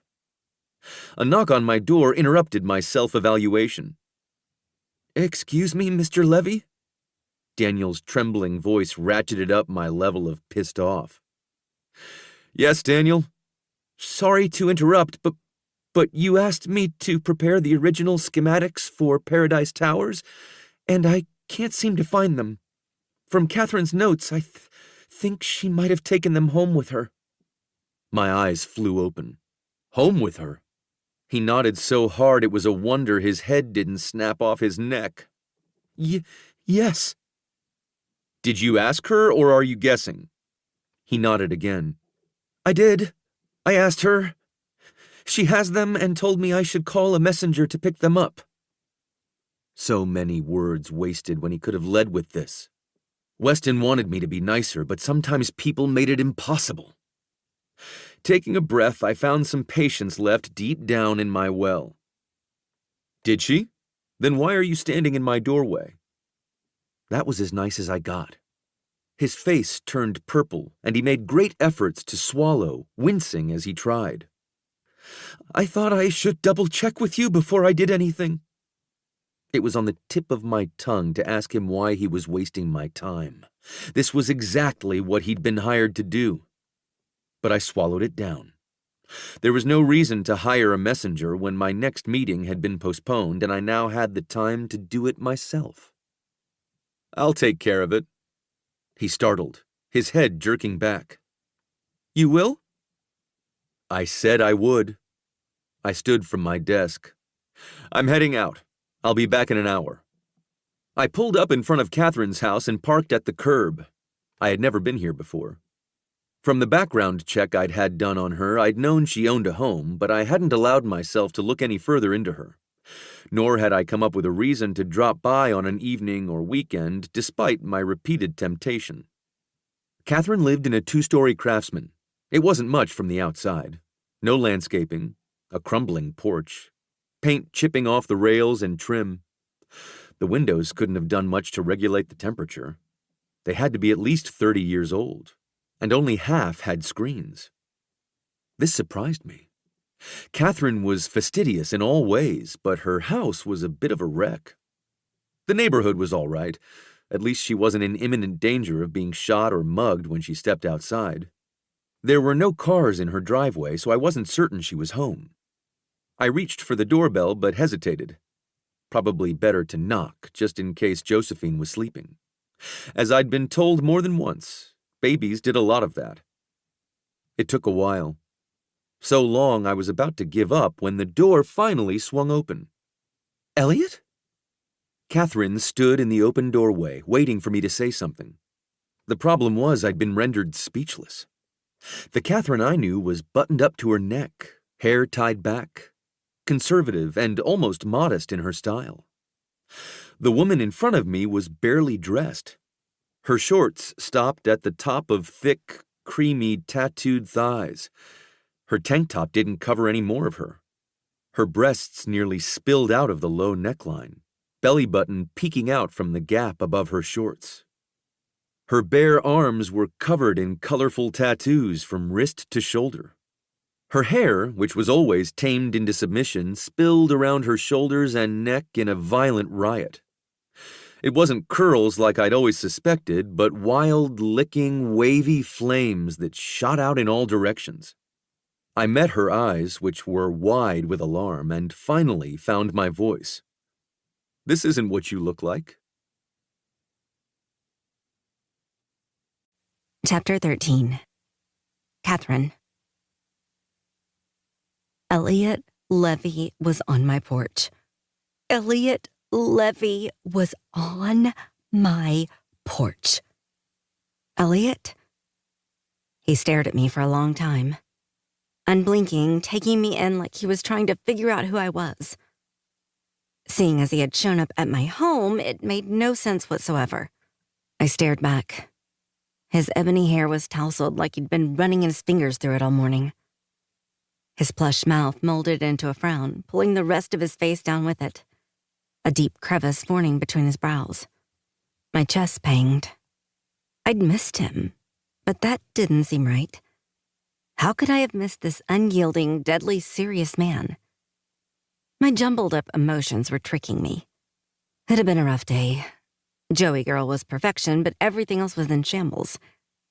She still hadn't gotten into any of the daycares, and I was feeling the weight of really having to put her in one of my drawers when I went back to work. Even heavier on my mind was my house. I couldn't sell it in the condition it was in, and I had to. I absolutely had to, or I'd be so screwed. But I was in no position to do all the work that had to be done, nor did I have the money to buy the supplies. I thought about calling my parents more and more often, and I hated the very idea. I let myself cry while Joey supped. It was the only thing I could do when none of my other efforts were making a difference, and it felt like I was constantly swimming upstream. And now this. Him. His eyes met mine, and I hoped they weren't as puffy and red as they felt. His frown deepened. "This isn't what you look like." My mouth fell open, but I knew exactly what he meant. I wasn't dressed up like Catherine. Elliot was getting a view of Kit, and he didn't know this girl. I don't know what to say to that. This is me when I'm not in the office. I cocked my head, playing off the fact that I was standing in front of my boss in barely more than underwear. They were clothes from before my pregnancy. They'd been snug then. I was much, much curvier now and all too aware I was spilling out of them. I shouldn't have answered the door. "Sorry, you're right." His words were tight. His cheeks flushed like they did when he was pissed at me. "I shouldn't have said that." "Why are you on my porch?" "I've come for this schematics." He shoved his hands in the pockets of his slacks and rocked on his toes like he was preparing to make a run for it. "I told Daniel to send a messenger. Was he too frightened to tell you that?" "No, he told me. It was easier for me to come for them myself." His frown had flattened into a hard line. "Is this how you always answer the door, Catherine?" "No one ever comes to my door, Elliot." His unwavering stare pricked at my bare skin. I'd always been so careful to cover my tattoos at work. But all that effort of finding conservative, nun-like clothing had been thrown out the window. He was seeing way more of me than I'd ever wanted to show him. "Anyone could see you like this." I glanced left and right. The sidewalks were empty. "No one is around. I think I'm safe." I crossed my arms under my breasts, thinking better of it when his gaze homed in on my propped-up cleavage. My fight or flight instincts kicked in, and I gripped the edge of the door. I wasn't afraid of Elliot. It was the situation. I hadn't prepared myself to see him. I'll go find them. It might take me some time since everything's sort of a mess right now. Understatement. But he didn't need to know about the hellhole on the other side of the door. I can wait, he said. Great. I moved back to close the door in his face, but Elliot stepped inside, taking it as an opening. Then he took the door from me and shut it behind him. Instant panic climbed up my throat. This was my shame. If he saw it, he'd know I'd let myself be taken in, that I'd been so desperate for a friend, someone to call my family. I'd trusted someone I shouldn't have. Someone who was so unworthy of it, a blind person would have seen that. What are you doing? I squeezed out. Waiting? You should wait outside. He was already walking past me into the barren living room where I'd left Joey on our playmat. Joey and I had spent a lot of time holed away in her room or mine, but I'd been going a little stir-crazy today, so I'd brought some blankets down to pad the rough subflooring and her mat for her to play on. Today of all freaking days. Elliot crouched down beside my daughter, peering at her as she windmilled her arms and kicked her feet. He hadn't said anything, so maybe the sight of my gorgeous daughter had blinded him to the wreckage surrounding her. Hello, Josephine, he said softly. Fancy seeing you here? I moved around them so I could see what he was doing. She clutched his index finger in her little fist, and he didn't seem in a hurry to rip his hand away from her. Joey was a curious little creature, but she was gazing up at Elliot, her eyes wider than I'd ever seen them. She doesn't see many people, I explained. You're like a shiny new toy. That's understandable. Everything's brand new for her. He glanced at me. She has an impressive grip for such a small person. Everything she does is impressive. His brow winged. Aren't you a little biased? More than a little. His mouth hitched at the corner. Fair enough. He jerked his chin. Go find the schematics. I hesitated to leave them alone. I'd have to go upstairs and wouldn't be able to see them. His head tilted. You can leave her with me. I'm not going to steal her. What would I do with the baby? I had nothing. There was no reason not to trust that Elliot wouldn't abscond with Joey, and if she cried, I'd hear her. Besides, she was happy as a clam, and he didn't seem to mind hanging out with her. Okay, I'll be right back. No need to rush, he called as I raced up the stairs. Oh, I'd be rushing. The longest I'd spent away from Joey was when we were both asleep, and Raymond stole her on our handful of coffee dates. I also couldn't imagine Elliot would know what to do if she started to cry. Granted, it was rare. She was generally a cheerful kind of gal unless she got hangry. In my haste, I'd forgotten I'd taken my shoes off while sitting on the blankets with Joey. I wasn't a shoes-in-the-house kind of person. In this house, though, I'd become one since all my floors were basically raw wood. My bare foot came into contact with a sharp shard of wood, slicing through my skin like butter. The immediate pain took my breath away. It was the only reason I didn't howl like a dying wolf. Shit, mother-clucking clucker. I hobbled down the hall to the bathroom and collapsed on the side of the tub to examine the damage. Blood seeped from the sole of my foot, and I could have wept. This was adding insult to injury. Too much on top of the mountains I was buried under. Why hadn't I taken the time to put on my flip-flops? I cleaned my foot with a washcloth. It hadn't stopped bleeding, but I didn't think I'd need stitches. A pile of bandages would do. I opened the medicine cabinet, managing to only find a small one meant for a paper cut, not a stabbing. Why? I hit the hollow box against my forehead and groaned. Why? What kind of mother didn't have Band-Aids? Not that Joey would ever get hurt, but I should have been prepared for everything. I was useless. Poor thing had been born to a mom who couldn't even patch herself up. Hell, I couldn't even provide my baby with real floors. If it weren't for Joey, I would have curled up on the floor and given up for a while. God, that sounded enticing. Getting up from the side of the tub seemed much too big right now, but I had to. My boss was downstairs expecting me to be a functioning human being, even though I was hanging on by a fraying thread. Sucking it up, I slapped on the tiny bandage, then wrapped my foot in toilet paper and carefully slipped on a sock to keep it all in place.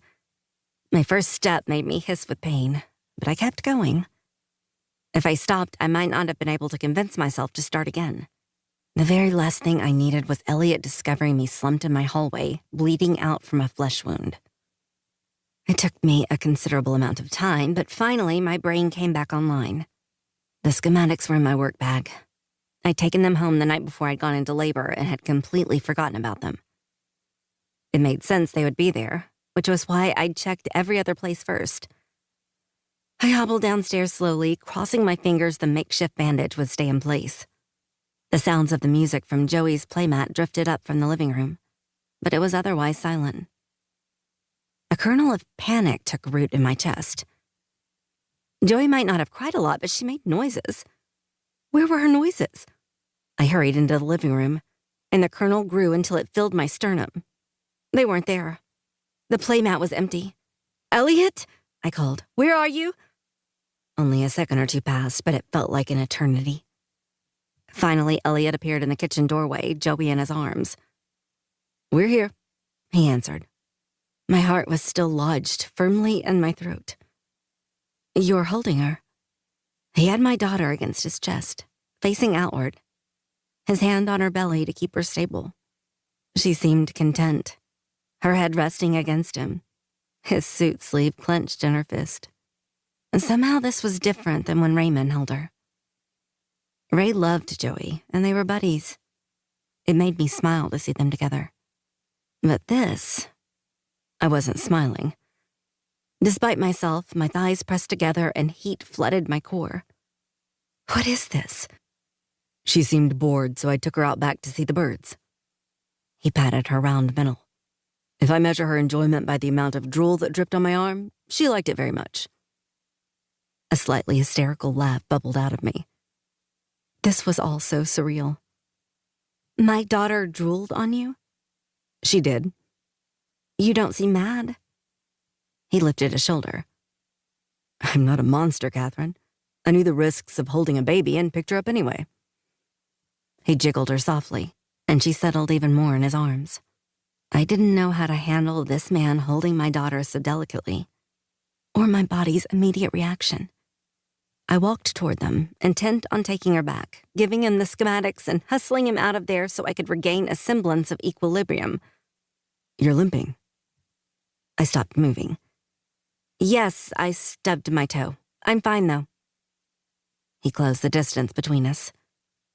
When Joey alighted on me, she gave me my favorite smile, open-mouthed with the sweetest little coo. "Hi, Joey girl," I cooed back. "Did you get a ride with Elliot? He's so tall, isn't he? You've never been that high up before." "Her father's short?" I huffed. "No, he's pretty tall too." His eyes narrowed. I held his gaze, my chin jutting out. I carried a lot of shame. Liam choosing not to be a part of Joey's life was his to bear. "He hasn't held her," Elliot concluded. "He's not on the same continent, so no, he hasn't." I waved the file he'd come for. "Here it is. Should we trade?" "I think you're getting the better deal," he murmured as he handed me Joey and slipped the file from my hand. Joey nuzzled her face against my neck, and I placed a kiss on her fuzzy head. "You'd better get back to the office. Daniel might be getting too comfortable in your absence." "Yes, that is a concern." He rubbed his chin while looking me over. I'd thrown on a t-shirt, so there was far less skin on display. But his gaze was so penetrating I might as well have been naked. "Are you doing okay?" I nodded, even though I wanted to shout to the rooftops that I wasn't even close to okay. How could he look around and not see that? "I'm good. How about you?" "I'm fine, as always." He exhaled slowly through his nose. "Your presence is missed in the office." My lips tilted in a smirk. I miss the office's presence too. "Well," bowing his head, his nostrils flared. "I'll be off. Like you said, can't let Daniel get too comfortable. Elliot's exit was swift and final, the door clicking shut behind him. I looked down at Joey and kissed the tip of her button nose. That was strange, right? Elliot Levy stood in our hovel and didn't utter a single word of criticism. He didn't ask any questions either, which was unlike him as well. I guess he was silently judging me. Very, very strange. Chapter 14. Elliot. My hands wrapped around my steering wheel, gripping it tight enough to turn my knuckles white. Though I'd had every intention of driving away when I'd left Catherine's poor excuse for a house, my car was as far as I'd gotten. Anyone else and I would have. After all, her living situation wasn't my concern. As long as she showed up to work on time and did her job, I didn't want to know anything else. Yet here I was, climbing out of my car and walking up the crumbling steps of her front porch. I raised my fist, knocking lightly on her door. When she opened it, her tiny daughter tucked in the crook of her arm, I sighed, confirming what I thought I'd seen the first time. Catherine was tired. It wasn't just the smudges of purple beneath her puffy, bloodshot eyes I'd easily attributed to being a new mother. This went deeper. The fiery woman who'd written clever insults about me had been dulled, and it pained me to see her this way. "You can't live here, Catherine." I tipped my head to the side. "Come with me." Her mouth fell open. "What?" "I don't know why your home is in this condition, and I won't ask you to tell me, but I can't leave you here. I have a big house with several spare rooms, plenty of space for you and Josephine. Come now." "To your house?" she repeated flatly.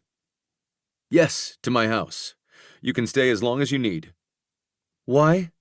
After 7 frustrating weeks of lagging replies to my emails, allowing Catherine to live in my home would put her right at my fingertips. Any questions I had, I could just ask rather than waiting hours for her to find the time to answer me. She'd get a safe house with real floors and a working kitchen, and I'd have my assistant within reach. It was a win-win. I just had to make her see it. "You're my employee. You can't possibly work at the level I need if you're living in a home like this. Besides, I have all these empty rooms I'm not using. There's no reason for you to say no." Her brows dropped. "There isn't?" "We're wasting time standing here. Daniel is getting comfortable, and Josephine looks like she's ready to sleep in a room with real floors. Let's go." "Elliot, She turned away, but not before I spotted the tears welling in her eyes. She might have thought me a bastard, but what I'd said was true. This was no place for her and her baby to live. They deserved a far nicer place to lay their heads. I expected a fight. In fact, I was prepared for it. So when she heaved a heavy sigh, her shoulders slumped and whispered, "Okay." I was shocked into silence. It took a while, but Catherine had managed to limp around and gather some things for her and Josephine. I folded up her bassinet and carted boxes of diapers and her playmat to my car. When I'd issued the invitation, I hadn't considered all the paraphernalia that came along with infants. For such a small person, Josephine needed a lot. So much, her things filled my trunk. Catherine and the baby followed me to my house just outside of downtown. When I'd bought the place 4 years ago, West and Luca had briefly questioned why I'd wanted a single-family home, and not a condo or apartment in the heart of the action. The answer was simple. I liked my space. The idea of sharing walls with strangers made me shudder. If I was home, I didn't want to hear anyone but the people who lived with me. Since I'd always lived alone, I enjoyed the quiet when I returned from a long day. Catherine pulled into the open garage slot beside me and quickly climbed out. Opening her back door, I unlatched Josephine's car seat from the base. She was fast asleep from the short car ride. Her long lashes brushed the top of her apple cheeks. Babies weren't my thing. I'd never paid attention to them before now, but this one struck me as exceptionally pretty and sweet. I led Catherine through the side entry of my house, passing through the kitchen, dining room, and living area. When I hit the stairs, I realized she was no longer behind me. Catherine was in the middle of my living room, hands on her hips, turning slowly with a look that could only be described as awe. Pride sliced through my desire to get this over with as fast as possible so I could return to work, and I walked back over to her. Her wide eyes met mine. "Wow, Elliot. I expected a sleek penthouse in the sky. How old is this house?" "It was built in the early 1900s. I've had it for 4 years. West helped me make it as environmentally sound as possible while keeping the historic integrity. Luca lent me his designer to make it, and I quote, cool, since my taste leans toward old man." She snorted a soft laugh. "Well, mission accomplished by Luca. It's both cool and gorgeous." Her smile was tentative. "I can't believe you spend so much time in the office when you have all this to return to." "It's just a place to sleep." I realized my mistake when her smile dropped and she bent to pick up Joe's car seat. Catherine had just left her place to sleep, consisting of plywood floors, a ripped-up kitchen, and a crumbling foundation. Downplaying this house was incredibly out of touch in any circumstance, but in this case, it was bordering on cruel. I cleared my throat, unsure how to correct my misstep. An apology seemed trite, and I doubted she wanted me to point out the disparity in our living situations. We were both well aware. I chose to push forward. "Let me show you the spare rooms. Obviously, I haven't had the chance to prepare them, but everything's clean and the beds are made." I took Joe's car seat from her hands, and she didn't fight me. The baby was light as a feather, but the seat was like a load of bricks. Better I carry it than Catherine, who'd undoubtedly been doing all this on her own the last 7 weeks. The bedroom I showed her met her approval, based on her low gasp and her hands clutching at her chest. The room was a mirror to mine, with a glass fireplace beside the king-size bed and a seating area that was empty for now on the other side. "There's a room right next door for Joe—" "No, she can sleep here." Catherine walked around the fireplace to the carpeted area meant to hold a pair of armchairs or a love seat. "This is perfect for her bassinet." "She doesn't have her own bedroom?" "She does, but she's so little I'm not ready for there to be walls between us." Catherine had taken Joe out of her car seat and laid her in the center of the bed. Her arms were splayed above her head, and her legs were tucked up against her as she slept. I'd never been around babies, but this one seemed especially small and delicate. "That makes sense. I don't think I would be either," I stated. Her soft smile was back as she peered up at me. "Would you be able to set up the bassinet before you go back to the office?" "Of course." I brought up their bags and the bassinet from my car. When I walked back into the bedroom, Catherine was on the bed beside Joe, curled up at her side. She watched me carry the bassinet to the spot she'd chosen on the other side of the fireplace, a crease between her brows. I worked quietly so I didn't wake the baby. It only took me a few minutes to set up the bassinet and plug it in. When I turned it on, it rocked slowly from side to side. Seemed like a nice place for a baby to sleep. Turning it off, I circled to the other side of the fireplace to let Catherine know, but her eyes were closed. She'd fallen asleep fast, with me in the room. That just showed how truly exhausted she was. Catherine had never let her guard down around me. Even on international flights, she remained awake and alert the whole time. I took a long look at them. Catherine and Josephine peacefully sleeping together. Anyone with half a heart would have been affected by this scene. Some might have said I didn't possess a quarter of one, but I felt it then, thudding against its cage. "Bye, girls," I whispered before turning toward the door. "Elliot?" Catherine's croak wasn't very audible, but I'd heard, glancing back at her over my shoulder. "Yes?" She ran her index finger along Joe's cheek. "It has floors." "What does?" Her tired eyes flicked to mine. "Joey's room has floors." She let her eyes drift closed, and I continued on my way back to the office. Daniel had probably gotten far too comfortable in my absence. and we really couldn't have that. Chapter 15. Catherine. I did not have live with my boss on this year's bingo card. Then again, I didn't have a baby or go bankrupt, yet boom, here I was. My life was full of surprises, even to me.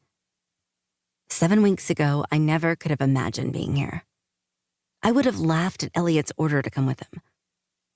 But those 7 weeks had been a lifetime of worry, missing sleep, racing thoughts, and gnawing my fingernails to the quick. I was tired of fighting a battle I couldn't win, tired of being the only one in my village, just so fucking tired. I'd never known what it was like to feel exhausted to my bones until now. And it wasn't just from missing sleep. This was a weariness that had started seeping in when Liam left and flooded through me when I understood he was never coming back, not even for Joey. The thing was, I'd known I shouldn't have been living in that house under those conditions, but I'd been so heavy with dread I hadn't been able to bring myself to take action. All it had taken was Elliot saying no more for me to pack my things up and leave. I had no idea how long we'd be here. His offer might have only been for the night. But even a night in this luxurious home would be like a vacation. Maybe after some rest, my head would be clear enough to plan out my next step. My foot was aching when I woke up from a much-needed nap, and my breasts were close to exploding. Luckily, Joey was ravenous and took care of one of the problems. When she was fed and changed, we explored our room a little, but my foot wasn't happy with me walking too much, so he hung out on my big bed. "Don't get used to this, Joey girl." I booped her nose, and she startled, her limbs flailing madly. "It's nice and all, but this is too fancy for us. We'll just stay here for a little while until Mommy gets her act together." She hiccuped, and I melted. Everything could be shit. Then this little girl would go and do something mundane and flip my mood around. It was obvious to anyone I was in no position to be a mother. But I couldn't regret having her. In less than 2 months, she'd become my world. I would make our lives better. I had to. She deserved it. Starvation brought me out of my bedroom that evening. Joey sucked all the nutrients out of me. There were times I got so hungry I thought my stomach was going to eat itself. We ventured downstairs and wandered until I found the kitchen. The house was eerily quiet. Just Joey's baby noises and the low hum of electronics keeping me company. Not even the sounds of the city made their way past the thick walls. I was digging around in the fridge when the door to the garage opened and Elliot stepped in. Guilty of being caught in the act, I slammed the fridge shut and straightened to greet him. At least I was wearing more clothing this time. I'd thrown a cardigan over my nursing tank and had on a pair of loose men's sweatpants I'd rolled 3 times at the waist so they didn't drag on the floor. I still wasn't comfortable with Elliot seeing me outside of work attire, but at least this was better than my barely there clothing from this afternoon. "Hi, sorry to intrude, but I was starving." He shook his head as he strode into the room. "You're welcome to anything you find." He raised a paper bag. "I brought Italian if that interests you more than the pickles and apples I have in my refrigerator." My chest was tight, but I pushed out a laugh. "I noticed you've basically only got scraps in there. But I guess you aren't home a lot." "No, I'm not." He set the bag down on the counter beside me and regarded the baby in my arms before sweeping his gaze over my face. "You slept." "For a little while, until this one was hungry." I patted Joey's tummy while she hung out in the crook of my arm, looking around at all the new sights. "How's Daniel? Still leafy?" His mouth hitched while he shrugged off his jacket and loosened his tie. He'd almost ceased trembling when I arrived. "Phew," I swiped my forehead. "It sounds like you got there just in the nick of time." He was shaking like a leaf again in seconds. Elliot nodded to the bag. "I got you the spinach gnocchi from Donato's. Do you still like that?" I started to tell him it was my favorite, but my mouth couldn't quite work. How could he possibly know what I ordered from Donato's? The last time we'd had it in the office was months ago. But this was Elliot. He probably took note of everything about the people surrounding him. How could he control his world if he didn't know every single detail about his minions? "Yes, thank you. It's my favorite," I told him after finding my voice.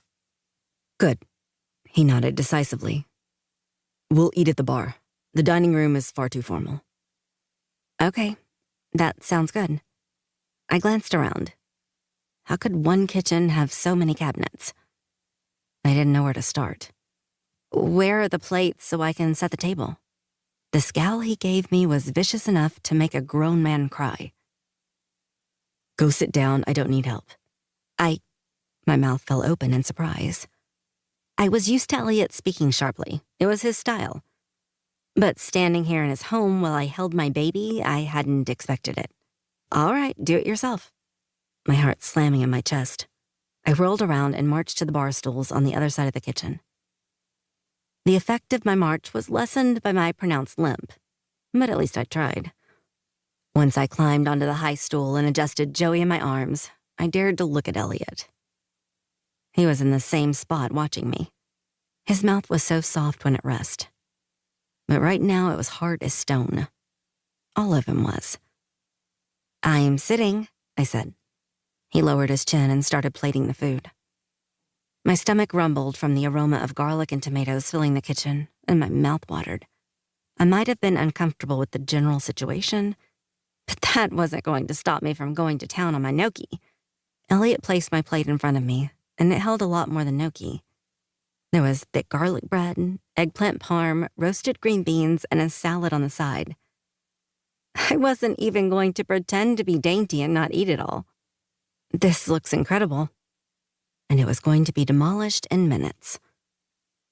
I'm going to dive in about 5 seconds because feeding this girl has made me hungrier than I've ever been in my life. I gave him a sidelong glance as he took the seat beside mine. The strength of his frown had dwindled. Please, dig in. You deserve a nice meal, and I'm sure Josephine will thank you later for it. I snorted a soft laugh. Do you think my milk will be richer from this food than PBJ's? He tilted his head toward my plate. It's worth a shot. I smiled at him for a split second before turning all my attention to my food. Well, most of it. Joey was in one arm, so I had to be careful not to drop anything on her head. Poor thing had been glopped with jelly more than once, but luckily she forgave me. Elliot tapped my arm. Here, let me hold her while you eat. I paused, my garlic bread halfway to my mouth. What? No. You need to eat too. He held out his hands, insistent. I'm fine, and I have a feeling you'll clean your plate pretty quickly anyway. Give her to me. He didn't really wait for me to hand her over, scooping her out of my arms like he was a professional. Elliot was good at everything I'd seen him do. And now I could add holding my newborn daughter to the list. Thank you, I rasped, my throat clogged with emotion. She gets a little fussy in the evening. I haven't been able to eat dinner with both hands in a long time. Supporting the back of her head in his wide palm, he held her on his arm so he could peer down at her. You don't look fussy to me, he said to Joey in his usual tone. You do move a lot, though. I remember you in your mom's tummy. You were rolling like an alligator. She kicked her legs and stared up at him like she did her best friend, the ceiling fan. Her big milk chocolate eyes were fascinated, locked on Elliot and hardly blinking. I swallowed my bite of garlic bread and wiped my mouth. You're good at holding babies. Have you been around many? This is my first one. He dragged his fingertip along her cheek. I did some reading on the subject. From anyone else, that would have sounded silly. But I knew this man. Elliot Levy didn't do anything unless he knew every angle before going in. When I thought about it, it didn't surprise me in the least that he'd researched how to hold a newborn. What else did you learn? Maybe you can teach me something since all my knowledge comes from trial and error. He humped. I doubt you weren't prepared for her. You might not do research the way I do, but I saw the bassinet and car seat. They have the highest safety ratings and most customer satisfaction. It isn't a coincidence you chose those. I swallowed my eggplant parm. It isn't. I can shop with the best of them. It's the taking care of an infant and raising her to be a healthy, happy, functioning human being I doubt myself on. I don't know. He swayed Joey back and forth. She looks pretty good to me. I had her living in a hovel. He shot me a pointed look. She had floors, Catherine. I exhaled, tension flowing out with my heavy breath. Yeah, she did have that, Elliot. Joey went to sleep easy for me. For once, my arms and shoulders weren't tight with tension. Maybe she felt it and relaxed too. Whatever the reason, she passed out after I fed her and was snug in her bassinet for her first night in her new temporary home. Elliot appeared in the open doorway just as I was about to sit down on my bed to examine my foot. He waved me over, so I grabbed the baby monitor and went to him. I noticed you were still limping after dinner, he whispered. Let me check out your foot. Do you have bandages? In my bathroom. I followed him down the hall and into his bedroom, which had the same layout as mine. The design was chic and unfussy like the rest of the house, but there were small details that made this room appear just a little more lived in than the rest. The book and unfolded glasses on the nightstand. A dent in the thick duvet, where I imagined Elliot might have sat to put on his socks. A barely there hint of citrus, a note of Elliot's cologne. A gorgeous chrome wall piece over the bed I wished I could have explored closer. But that would have meant climbing onto the mattress and, well, no. Elliot noticed me looking at his art. Do you like it? I nodded. It's beautiful. Luca made it. He calls his art a hobby. From the subtle shake of his head, he disagreed. Wow, I only studied art history for a semester. But to my completely untrained eye, Luca has a lot of talent. He does, but his family obligations mean his focus is running Rossi Motors. Family is always a double-edged sword like that. Elliot hummed once, then fell silent and held his arm out, directing me into the bathroom. This room was nearly identical to mine, with sleek black cabinets and gleaming white tiles. The tub stood apart from the wall, and above it hung a metal and glass mobile. I pointed to it. One of Luca's too? It is. He patted the counter. Can you hop up here? It'll be easier for me to check you out. I started to hobble to the counter, but my pride insisted I throw out another protest. I could do this myself, you know. I'm aware you're able to, but I'd like to see for myself how serious it is. I pushed myself up, my butt landing on the marble between twin sinks.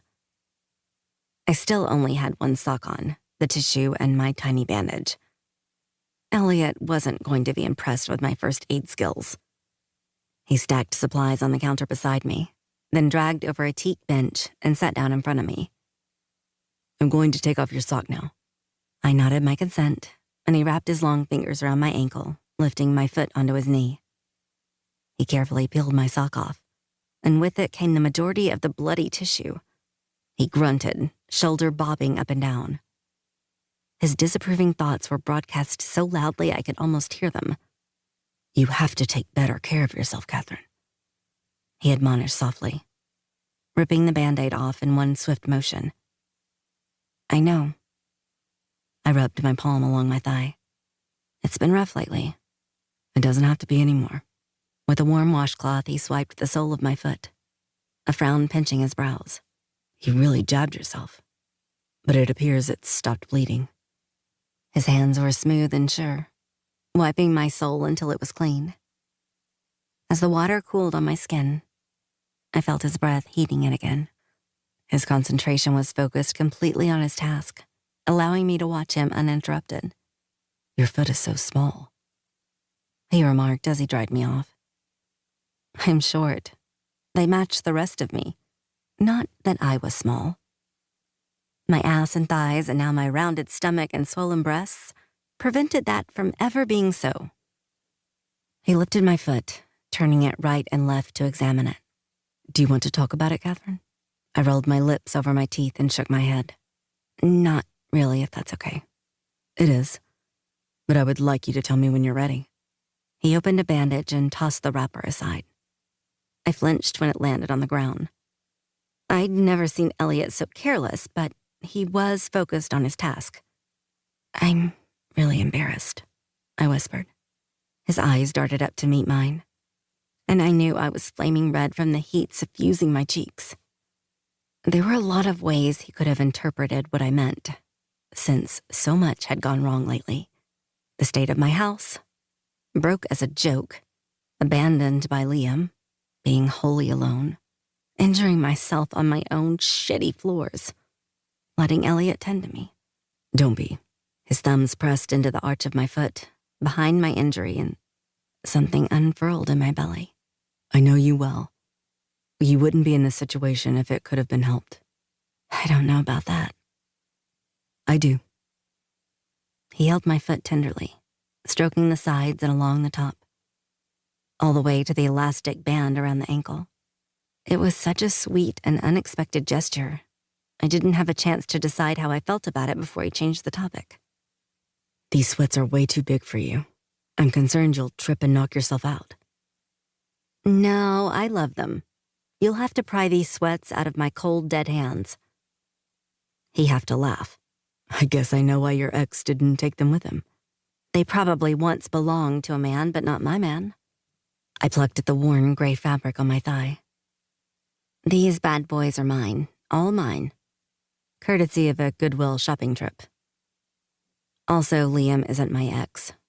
He was just a friend. Elliot gave me his infamous doubting raised brow. The baby in the bedroom down the hall says otherwise. One time, trying each other on for size didn't make us a couple. I did make us parents, though. He was still holding my foot, still stroking it and looking up at me with an intensity only he possessed. You said was when claiming him as a friend. He's not anymore? I shook my head. Sadness blanketing me at the loss of a man I'd trusted and shared so many life-changing experiences with over the last 4 years. No, he's definitely not my friend anymore. I lifted my shoulder. It's a lesson learned. I won't ever depend on other people. That's a shitty lesson. Yeah, it definitely is. My mouth pressed into a tight smile as I slipped my foot from his hands. Thank you for fixing me up. Do you think I'll live? Yes, I know you will.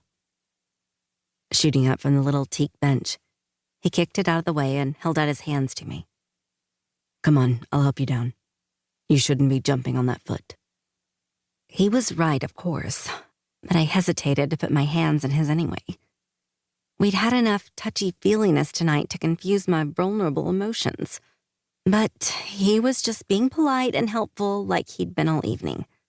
When Elliot got tired of waiting on me to stop vacillating, which didn't take long, he cupped my elbows and pulled me toward him.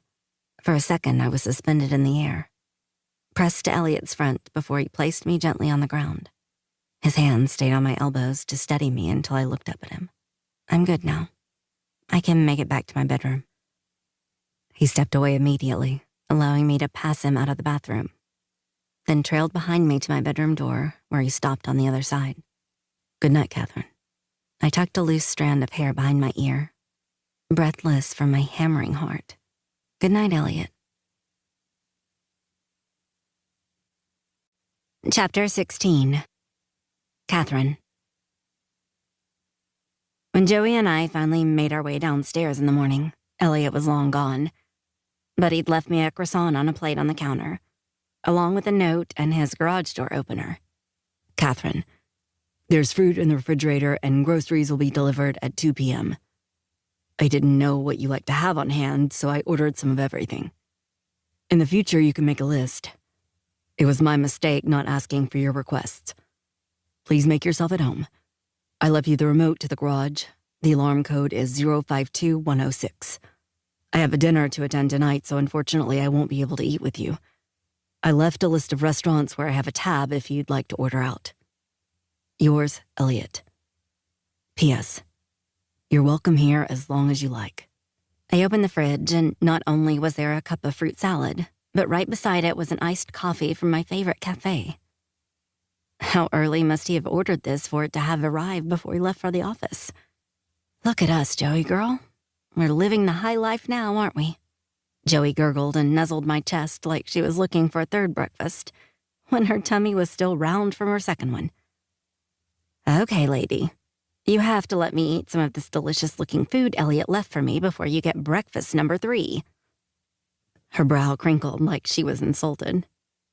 I kissed her wrinkly little forehead and started plating my food one-handed while we chatted. I swear I'm not body shaming you, honey. You're a growing girl who needs lots and lots of milk. I get you.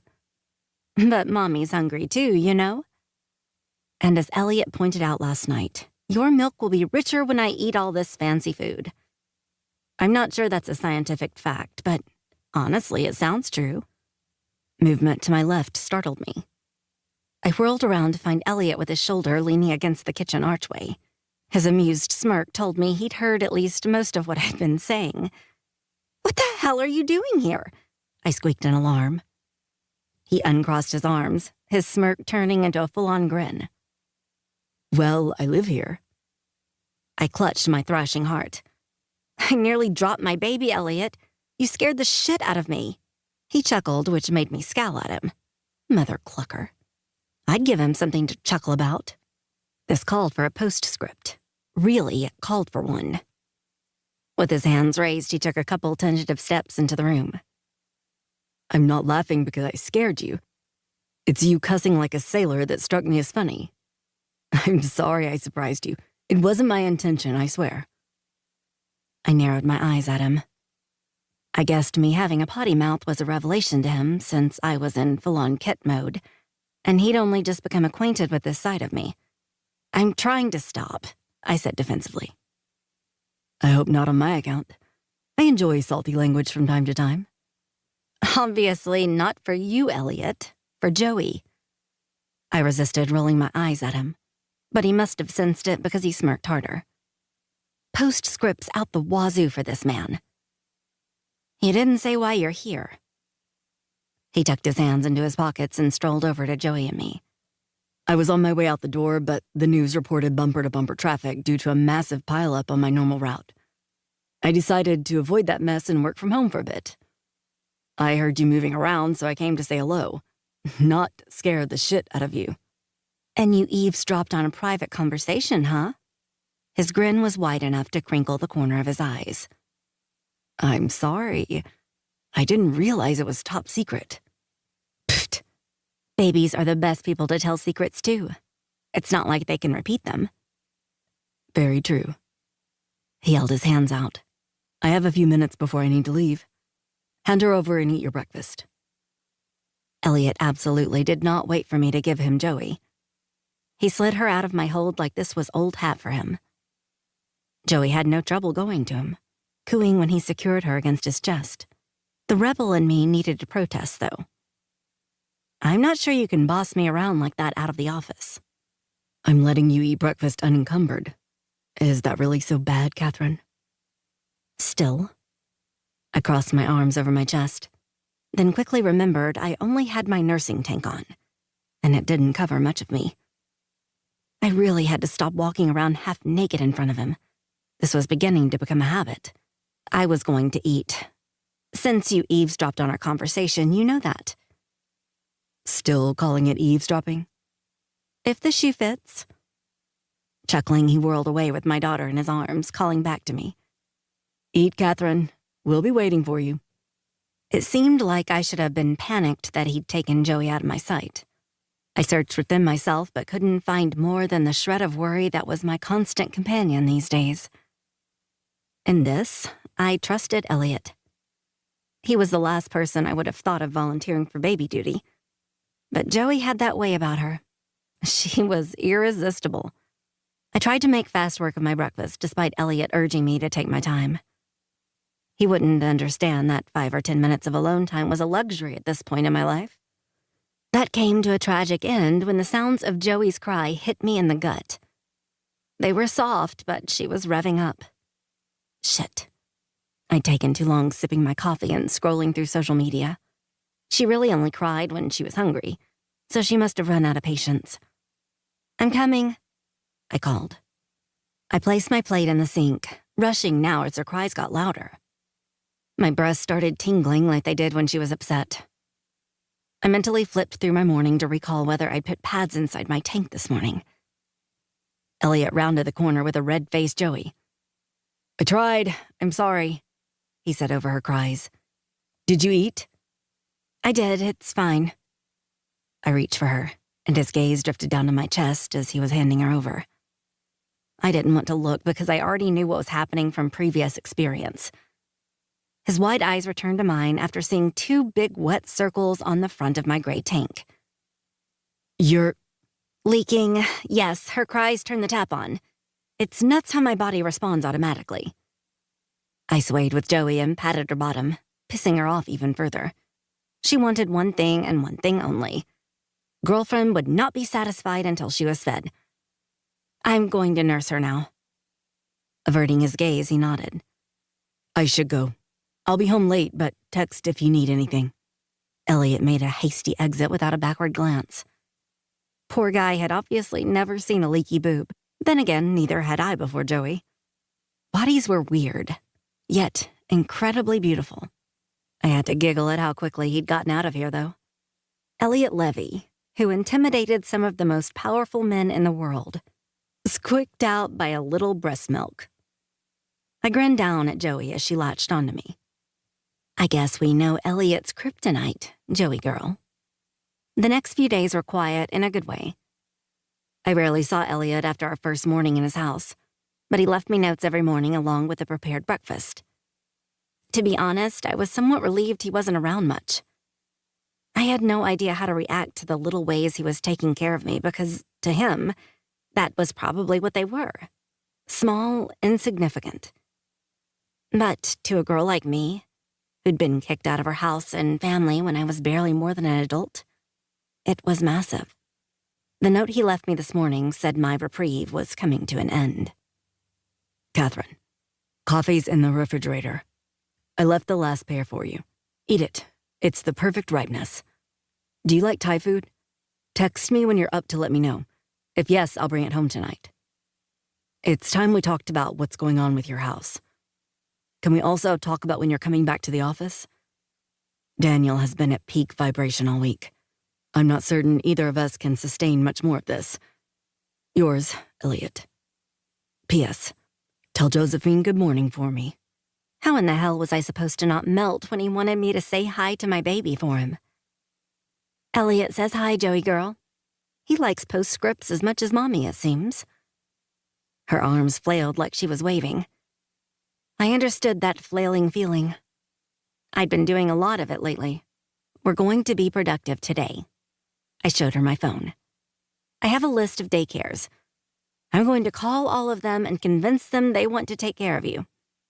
It's that or into the drawer you go. And I promise, as cozy as a drawer might sound, it probably gets boring quickly. Plus, there would be lots of grown-ups around talking about serious grown-up things you wouldn't be interested in. Although Daddy Ray's there, so there's that. Thankfully, Elliot didn't walk in on this conversation. That was the only high point of my morning. The rest was akin to banging my head against the wall. No decent daycare had openings. The wait lists were miles long. Elliot was being kind and understanding now, but I doubted he would stay that way when I had to bring my baby to work. I groaned as I slurped up another scoop of pad thai. As usual these days, I was fighting starvation, and Elliot had brought home a Thai feast. He'd loaded my plate with all of my favorites, then taken my baby from me so I could enjoy all of it. Elliot chuckled. That good? My face heated, and I wiped my mouth with my napkin. I'd been in a slight daze, shoveling food in my mouth as fast as I could. Definitely not like a lady, as my mother had taught me. It's incredible, I answered once I'd swallowed. You should really join me. I hate that you're letting your food get cold. Not a problem, Catherine. Joey's body was extended along his forearm, her head nestled in his palm. She was content hanging out with him, and for his part, he seemed perfectly fine holding her while I ate. Have you ever known me not to voice when I'm not pleased? No, I breathed a laugh. You have no problem expressing your displeasure. Then trust that I would tell you if I have an issue with our current circumstances. I nodded. Okay, I'll try to remember that. I guess it's a mom thing, feeling guilty about not taking care of her every second of every day. How are you going to handle daycare? Puffing up my cheeks, I blew out a long, heavy breath. That might not be a problem since I can't get her in anywhere. My current plan is keeping her in my bottom drawer. His brow winged. No, that'll never work. My shoulders slumped. Yeah, I know, Your bottom drawer is far too narrow. The rate she eats, she'll outgrow it within a month. I stared at him, blinking. To my utter surprise, he cocked a small grin. He was teasing me. Elliot Levy was teasing me. What in the freaking world? Damn, since the drawer's out, I'll have to come up with a plan B. I played along. Maybe one of your drawers will do.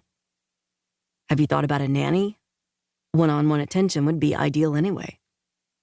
I chuffed. Sure, I've thought of it, and it would be great.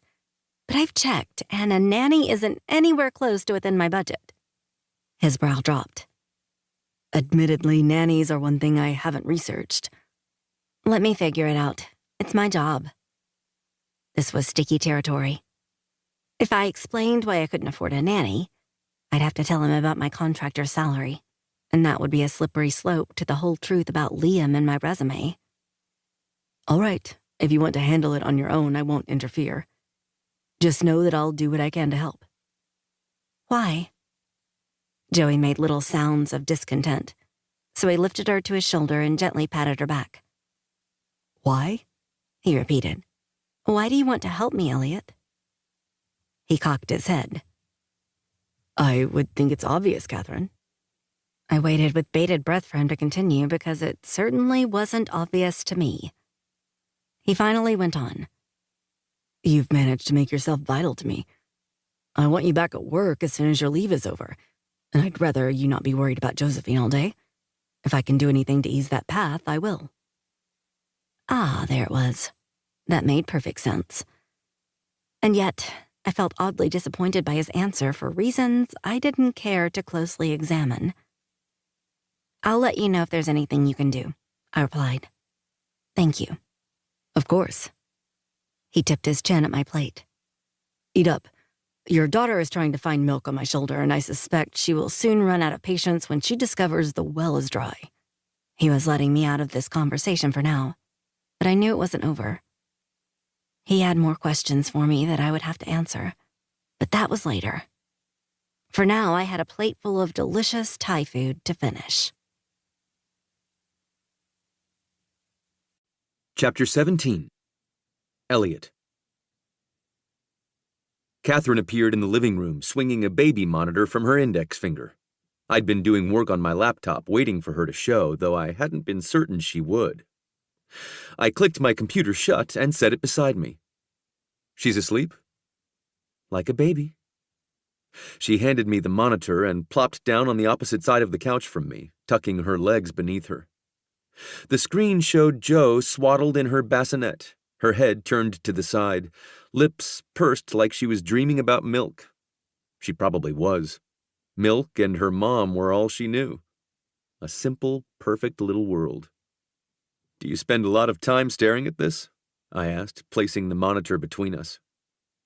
Probably too much. She wrinkled her nose. When I brought her home, I had the bassinet right beside my bed, but every little noise she made had me popping up to check on her. I'm a bad sleeper as it is, but I really couldn't get any rest like that. My solution was to move her to the far side of my bedroom and set up the monitor. Did it help? She shrugged.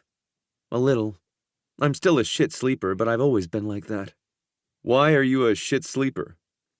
Don't know. My dad used to say my mind was a dervish, always whipping up trouble. That doesn't sound like you. Her mouth curved. Well, you didn't know the younger me. I was a major troublemaker. I wouldn't have believed that a couple weeks ago, but now that I've seen all your tattoos... She pushed up the sleeve of her cardigan, revealing her inked forearm.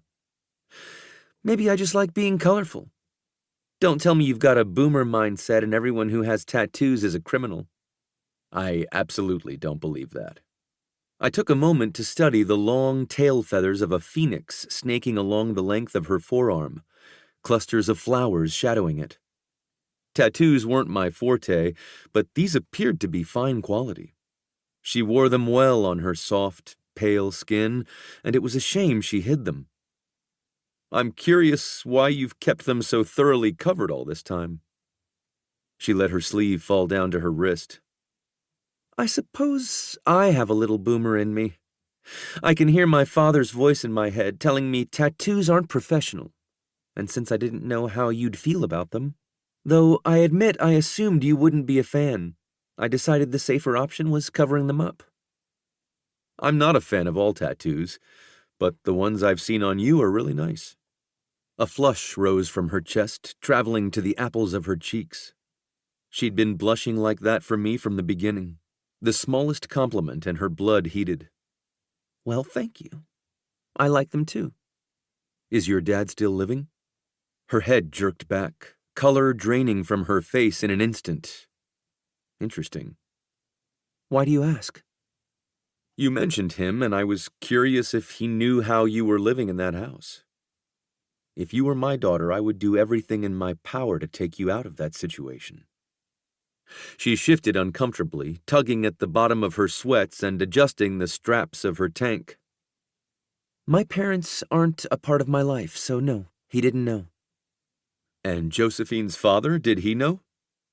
That question brought on a sigh that could have taken out a small country with its weight. We'd been avoiding the topic of her house all week. She hadn't been ready to talk about it, so I'd given her time. The state I'd found her in had been so fragile I wouldn't have dreamed of pushing her. But she'd slowly relaxed over the days she and Joe had been here. The change in her had been evident. Each day that passed, her skin became brighter, her eyes clearer, and her smiles came easier. I didn't take any credit for it besides providing her with shelter. It had to be getting out of that wreckage that had given her room to breathe. I don't know if he did. I suppose he must have had an inkling since it's his fault I am where I am. She rubbed her lips together. I met Liam while he was volunteering to build houses in Mexico. I was the project coordinator. Then we traveled around, volunteering, working, and, partying. We ended up in Costa Rica for a while, and I loved it there. Have you been? I haven't.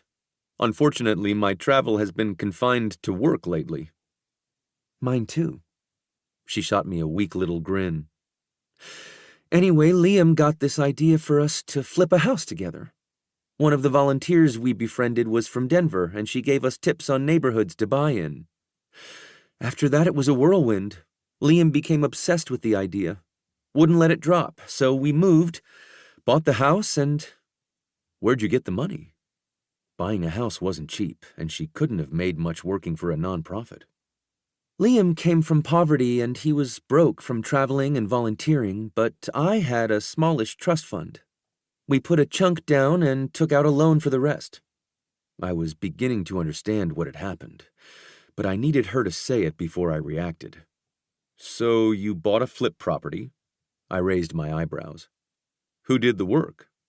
Because I think you should tell them to go back to school if that's the best they can do. She sucked in a jagged breath. It's a bit of a story. I have the time. Tell me. Without further preamble, Catherine launched into a tale that made my jaw tighten and fists clench. This Dick, her purported friend, had gotten her to sink her savings into a house far too expensive to make sense as an investment.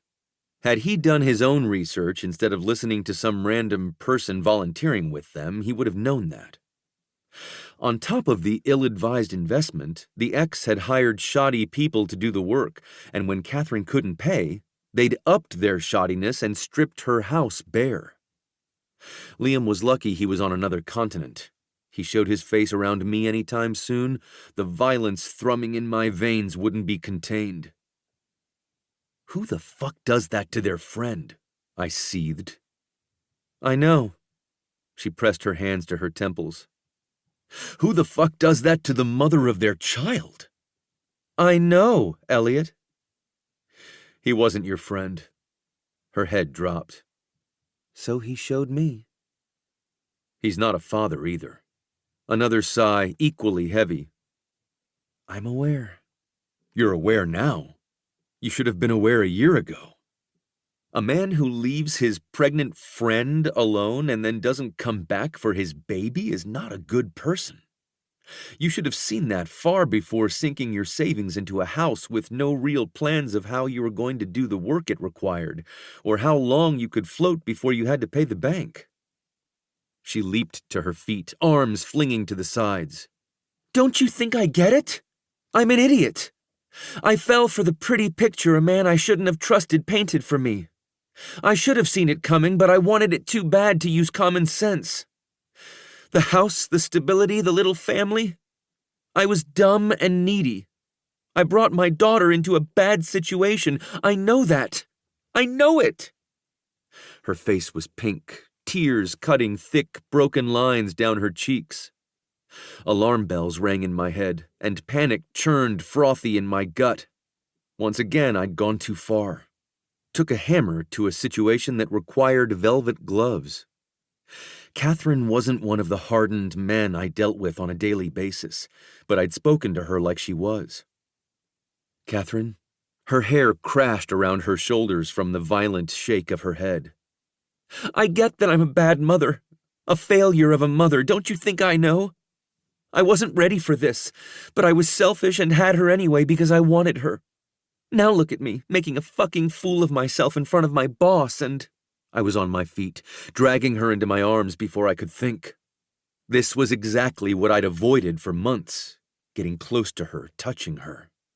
But I needed her to calm down, to be okay more than I needed to preserve my boundaries. Locked up memories of my own mother breaking down, falling apart, sobbing for days on end, clawed free. I was hugging Catherine, but squeezing Elaine. The past and present blended, and I clamped my eyes shut, willing myself to remember who was in front of me. Not my broken mother. This was Catherine, having a bad moment, a bad few days, a tough fucking month or two. That was all it was. This wasn't the end of everything. You're okay, I murmured. I'm sorry. I'm sorry. I'm so stupid, she rasped, letting her face fall heavy on my chest. You're not. You made mistakes, but you're not even close to stupid. I'm sorry. I cupped the back of her head and stroked her long, thick hair. Her cries were weak, barely even whimpers, but her shoulders shook like earthquakes. I let him lie to me. Lie for me. Why did I do that? You said it, Catherine. You wanted a family. There's nothing shameful about that. That isn't true. My shame is so deep I don't know where it ends. And now I'm stuck. So stuck, and I never wanted to be in this position. Her fingers curled into my t-shirt, clutching me like the only thing tethering her from falling under all this heaviness. I shouldn't be holding you, she whispered. I'm holding you. There's nothing wrong with accepting comfort when it's offered. I dragged my hand down the length of her spine. Tell me to let you go and I will. But I can keep holding you for as long as you need to feel okay. You don't have to. Have you ever known me to do anything I don't want to? Never. She knocked her forehead against me. I need to tell you something else since I'm spilling my guts. My muscles tensed, bracing for impact. An instinctive response from long ago when I had to be prepared for my mother's extreme highs and rock-bottom lows. That wasn't what this was, though. Catherine wasn't Elaine Levy. I continued my path up her hair, soothing her as much as calming me. Go ahead. She blurted out her confession in a rush. After my interview with you, Liam told me he'd added a fake company to my resume so I would look like I had more experience.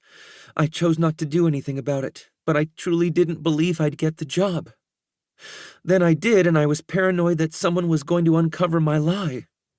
I'm still a contractor because I was too nervous to draw HR's attention, especially after I overheard them talking about someone else being fired for falsifying references.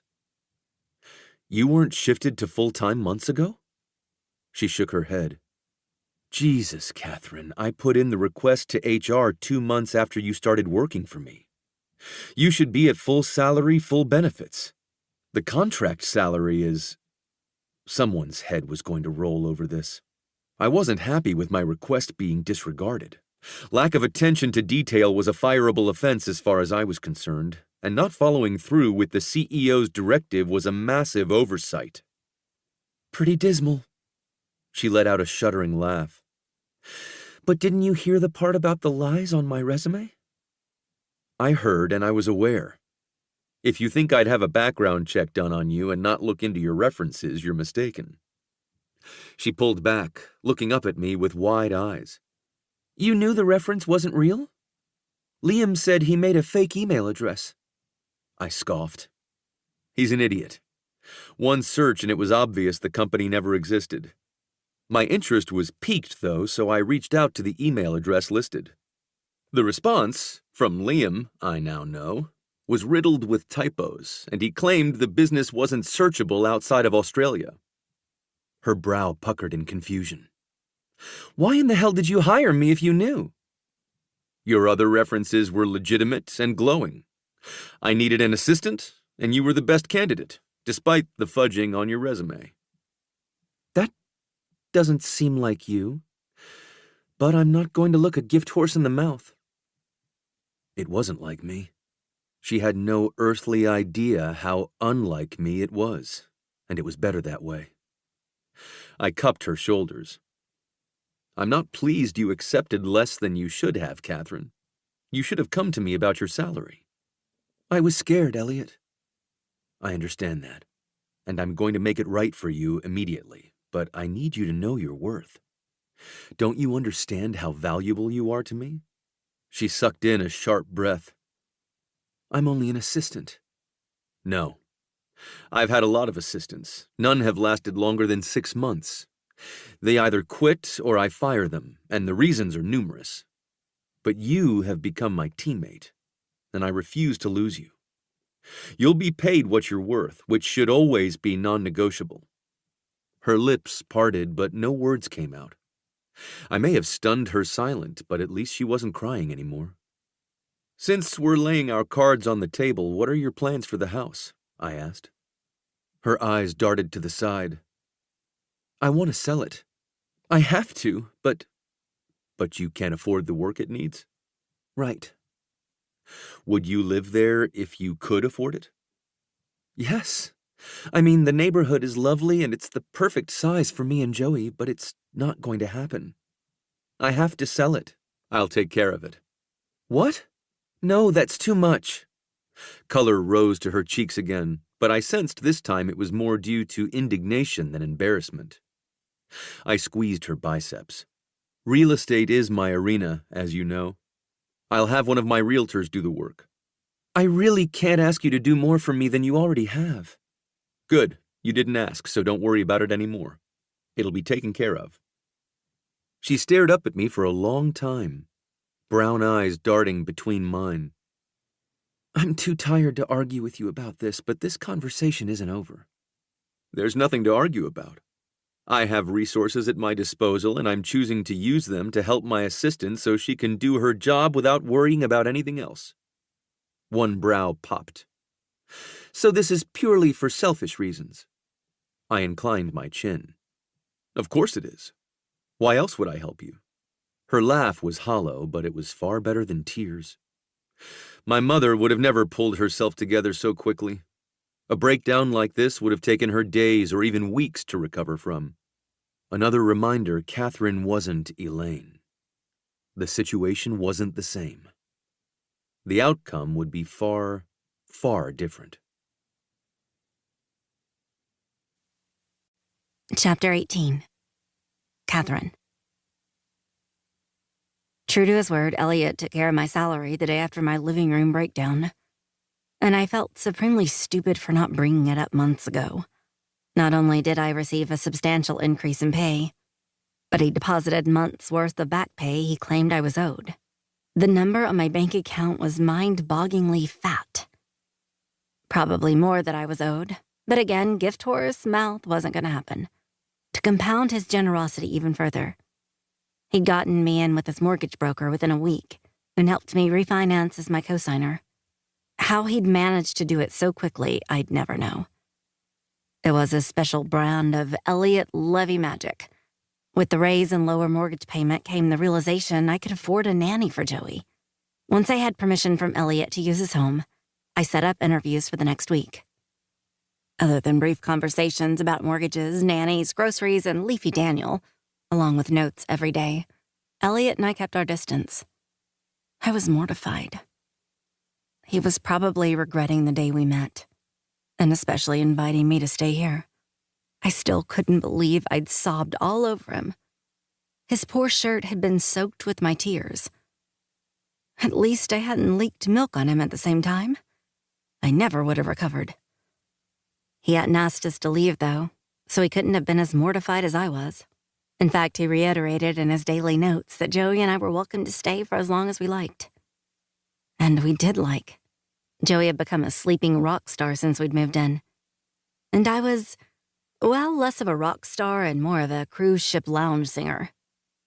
Still, previously, I'd been more of a karaoke singer without a mic or the scrolling screen of lyrics. But the sleep I got was restful, which made a massive difference in my disposition and outlook. It no longer felt like the sky was falling. My house was still a wreck. Liam had done a runner. My body wasn't the same, and sometimes I considered what it would be like to kiss Elliot. But I was okay. Safe with a gorgeous roof over my head and an even more beautiful little daughter. I stroked Joey's cheek as she nursed. We're going to meet some nice people today, honey. One of them might be your nanny while Mommy and Elliot go to work. Not that it matters if Elliot's here. He's not responsible for you, which you know, of course, even though you like when he holds you in the palm of his hand. I think you got a little mixed up about that. You're supposed to wrap him around your pinky. The first of 3 candidates arrived right on time. Mary was young, no more than 22. But according to the agency I'd contacted, she'd been taking care of babies and children most of her life. She bustled into Elliot's house, giving me a firm handshake, then swept her gaze over the architecture. "You have a very beautiful home," she said in a brusque tone. "Oh, it isn't mine. The baby and I are staying with a friend." "And the father?" "It's just me," I breezed. I had to get used to saying that since I was certain I'd be asked the same question for as long as I was single, which would be a long, long time. Mary's thin lips flattened into a straight line, and my gut bubbled with reservation. When I'd pictured a nanny for Joey, Mrs. Doubtfire or Mary Poppins had come to mind. Not a staid-looking woman with all the warmth of an ice cube. I was probably being too hasty in my judgment, and that was most likely due to being nervous about leaving Joey with someone else when we'd been attached at the boob for 2 months. "That's okay," Mary said in a tone that conveyed she didn't actually think it was. "Is the baby sleeping?" "Yes, she has a pretty regular morning nap, so she should stay asleep while we chat." "Good."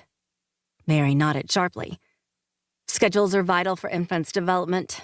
They're the backbone of my nannying philosophy." Thinking she was joking, I started to laugh. A nannying philosophy sounded a little ridiculous. Mary merely glanced around the foyer with a tight expression, her hands clamped tight around the strap of her shoulder bag. "Okay, great. Let's go have a chat in the living room.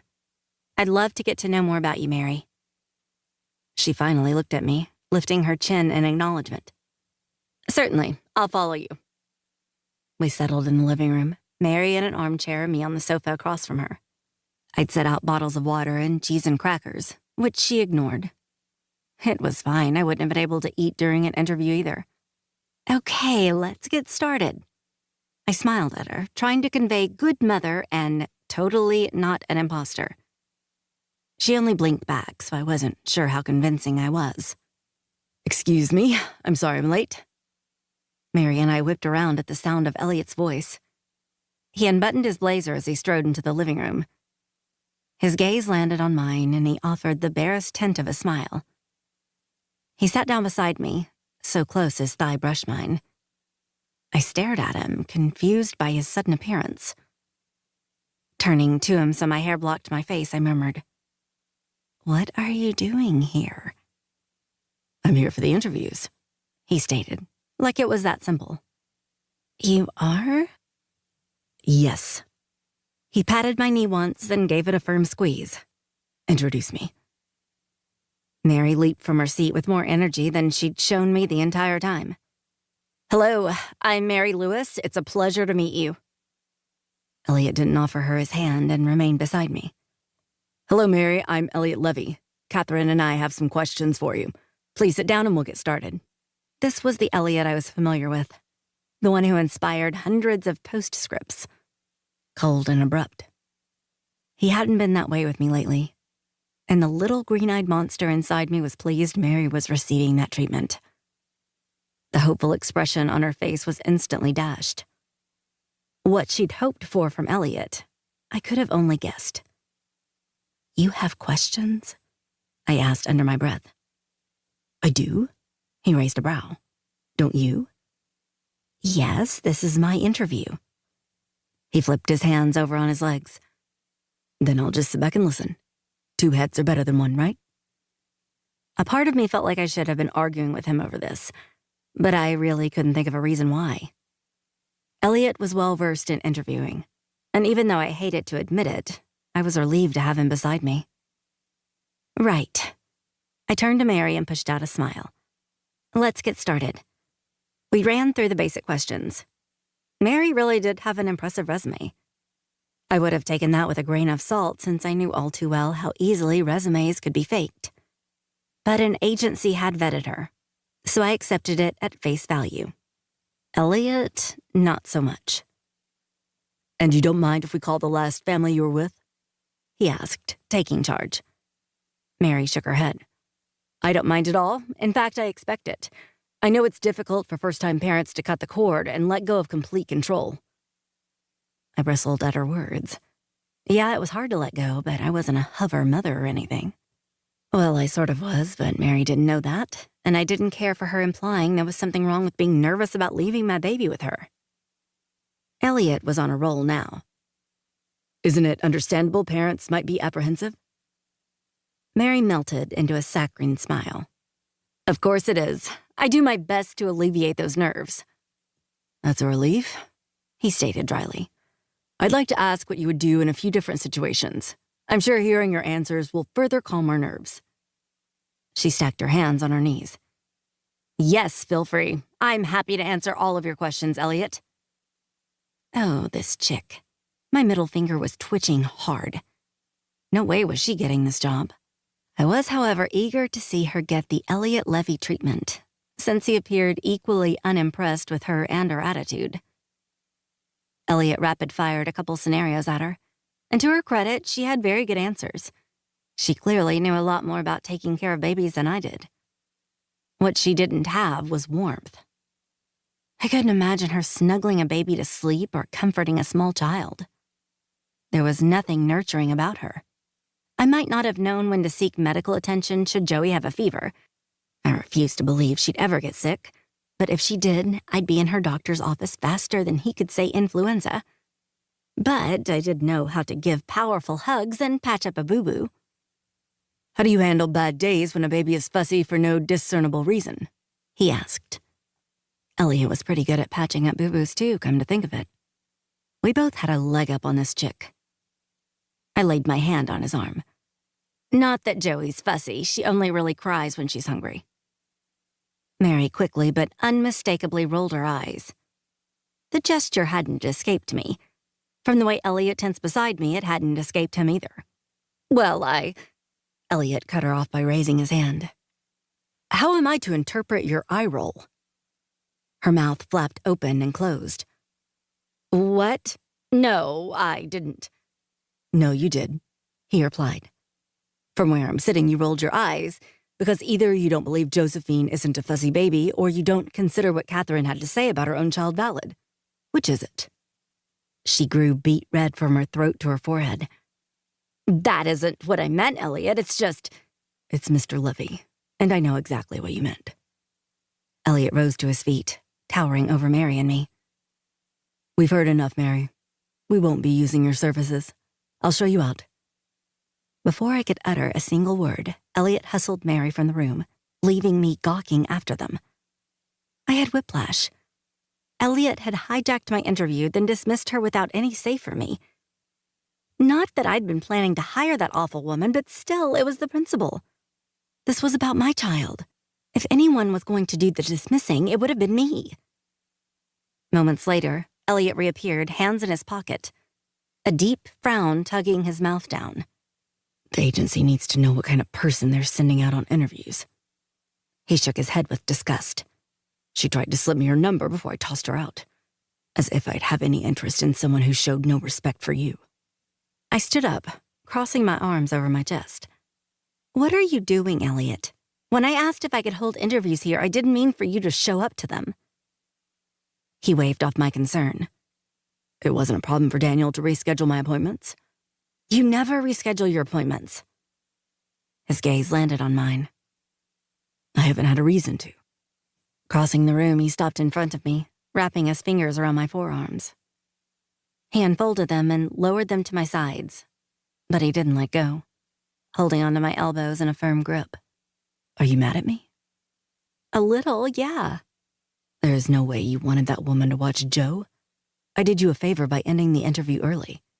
Myself a favor, too. I couldn't sit through any more of her condescending answers, could you? No, but that isn't the point. I need to be the one who has the final say. You can't take that away from me. He tapped my arm twice, and it reminded me of the way he tapped his mouse when he was annoyed with me.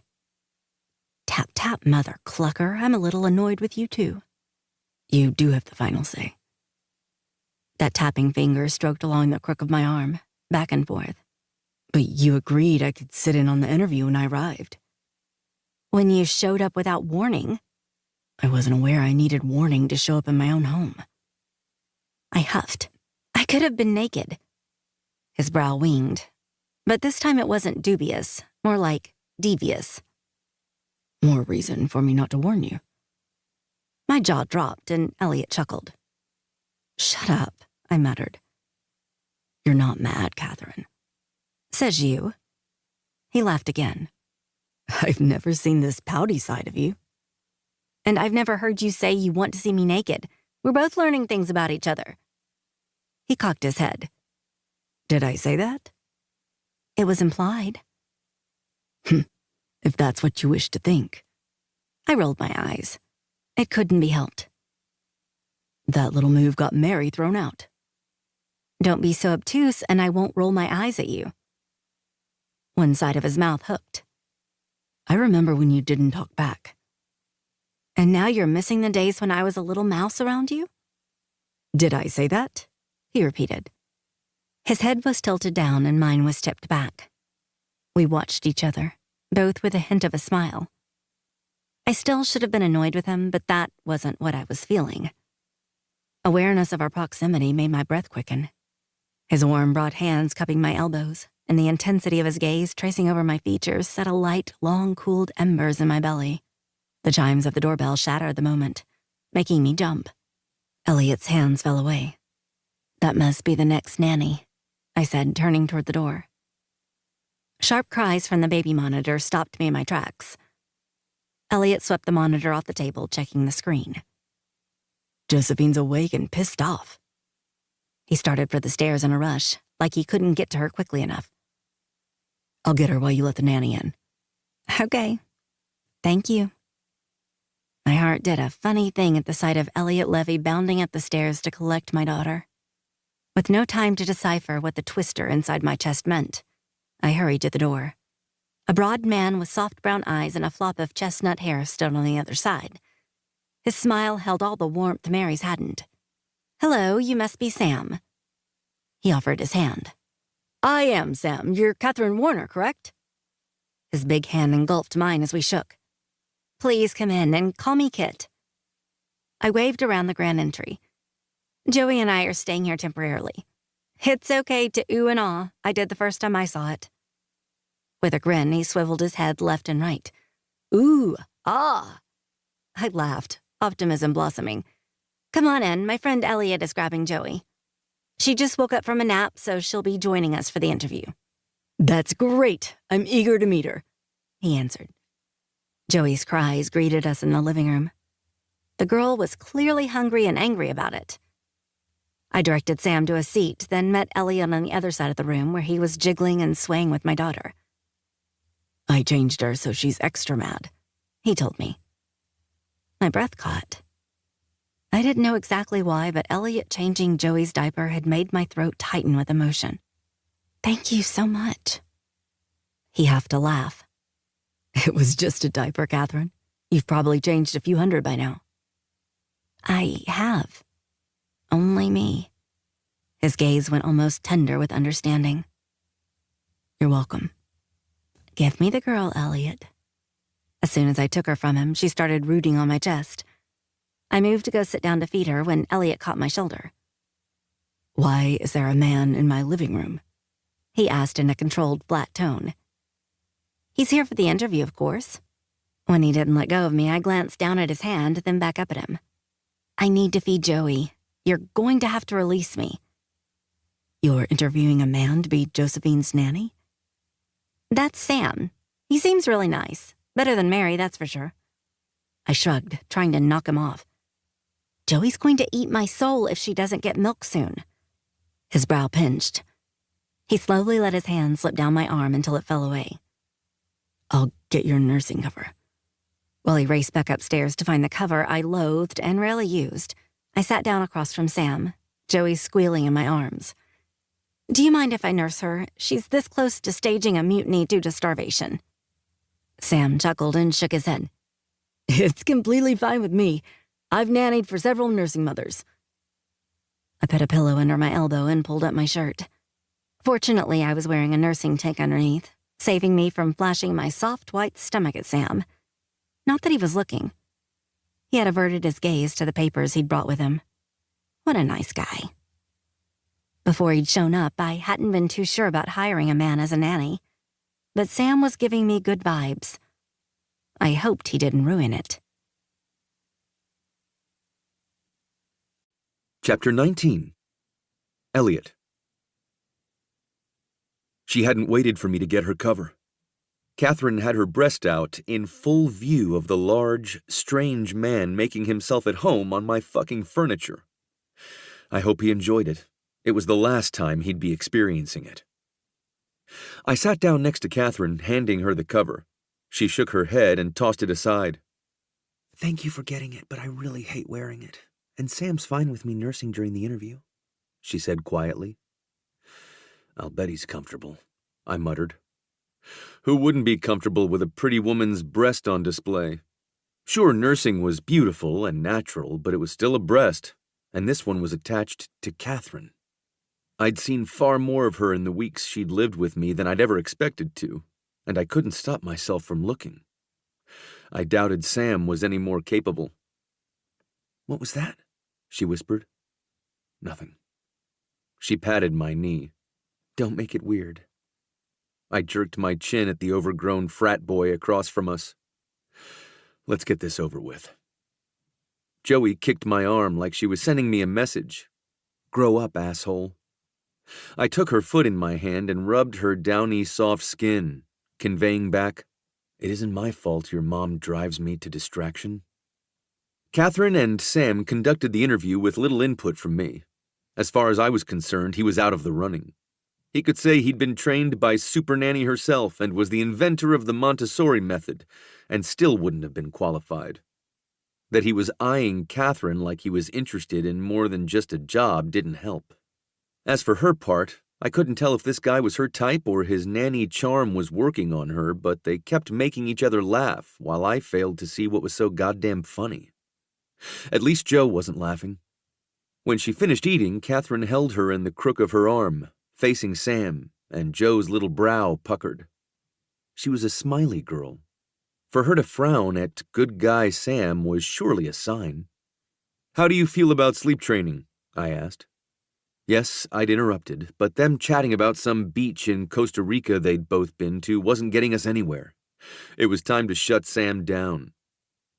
It's up to the parents, but if asked my opinion, I'd say I'm a strong proponent of it, Sam answered. My grandma used to say letting babies cry helped strengthen their lungs. I know it's not medically proven, but I think some of the old-fashioned methods work wonders. Catherine's spine went ramrod straight as he spoke, just as I'd expected. I had to hold back a smirk. Sam had just walked into a pile of shit and didn't even know it. After that, the interview wrapped up fairly quickly. I let Sam out of my house, and by his expression, he realized he wouldn't be getting a call back. Josephine was happily kicking around on her playmat when I returned, Catherine pacing the carpet around her. Strengthen their lungs? She threw her arms out and groaned. He seemed so perfect. Then he started spouting baby advice from the 50s. If I had let him keep talking, he probably would have said car seats weren't necessary since his grandma survived without one. There's still the option of letting Josephine sleep in my drawer. She pinned me with a hard glare. How did you know he was going to answer like that? I lifted a shoulder. Instinct. It's my job to study people and discern who they are through their mannerisms and the subtext of what they're saying. He didn't strike me as a person who stayed up to date on the latest infant studies. She groaned again, then walked straight into me, her head colliding with my chest. If the next nanny is terrible, I won't be able to come back. Daniel is going to have to stay on longer.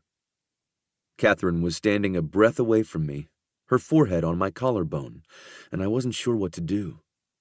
This wasn't like last week when instinct had driven me to hold her as she fell apart. She was keeping it together now, though frustration rose from her like heat waves off a summer sidewalk. Do you want me to hug you? Yes, please. She curled her arms around my middle. Mine circled around her shoulders, pulling her close. She molded against me, pressing her cheek over my thudding heart. Catherine was as soft as she looked, and fit well in my arms. My lines were firm. I never crossed them with employees, no matter who they were, and for most of Catherine's tenure, I'd kept them fortified. But they'd crumbled months ago, probably when I'd felt Josephine moving inside her, and we kept moving farther and farther away from the rubble left behind. This was uncharted territory, but there was no pulling back. Not for me. Not anymore. Whether I went forward or stayed where I was had yet to be seen. Once Catherine was back in the office next week, hopefully it would become clear. What's the next nanny's name? I asked. Frederica, but her resume says she goes by Freddie. I stroked along her spine. Freddie taking care of Joey. I don't know. That's auspicious. I have a good feeling about Freddie. She tilted her head back. Some of her panic had ebbed. That's a really good point. She shoved my arm. Have I been making you uncomfortable nursing without a cover all this time? You never said anything, but you seemed horrified when Sam was here. No. If I'm uncomfortable, I rectify the situation. Then what was your problem? He was looking at you. Her eyes narrowed. He wasn't looking at me inappropriately. We were talking to each other. Trust me, Catherine. I know when a man is interested, and Sam was. If you'd hired him, he would have been a problem. She pulled back, huffing. I can't even feed my child without men falling all over themselves? You don't look. When I didn't reply, she leaned in, studying my expression. Do you? Contrary to popular belief, I'm human, not cyborg. Her mouth fell open, forming an O. You've looked at my boobs, Elliot? A glance, here and there. This was the most embarrassing moment of my life. Even more than when my mother showed up at my high school in pajamas, demanding I show her how to change the batteries in the remote. I should have picked up the skill of lying somewhere along the way, but I was my father's son. Dishonesty wasn't in my wheelhouse, and I looked down on those who thought the truth was theirs to stretch and mold at their whim. Catherine snickered at my admission. I can't deny it. I'd probably look too. Then she shoved my arm again. So why'd you blame Sam for looking? I caught her hand before she could assault me again and held it between us. I didn't like his eyes on you. She sucked in a soft breath. That simple? For me, it is. I stepped back from her because I had to. I'm going to do some work until Freddie arrives. She held up her crossed fingers. Let's hope she's awesome. If she wasn't, I'd find someone who was. Anything less than the best wasn't acceptable for Josephine. Chapter 20. Catherine. Freddie had turned out to be everything I could have possibly wanted in a nanny. In her upper 50s, if I had to hazard a guess, she'd been a stay-at-home mom until her kids were grown, then started taking care of other people's children. With her lilting Jamaican accent and a chest that was like a pillowy shelf, Joey had taken to her instantly, and Freddie had been absolutely tickled by my smiley girl. Even Elliot had conceded Freddie was wonderful. That hadn't stopped him from installing security cameras that linked to both our phones and all the living areas, though. He trusted Freddie, but only so far. Although it was overkill since we wouldn't be living with him long term, inwardly I was relieved to have a way to check in on my girl throughout the day. This was day one, and so far so good.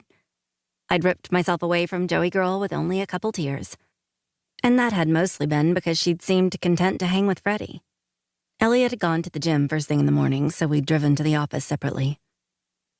Getting back to my routine was like riding a bike. I wrote out his schedule as always, but when I got to the bottom, I hesitated. I didn't have a scathing postscript to write. That might change tomorrow, but for now, Elliot was on my good side in a huge way.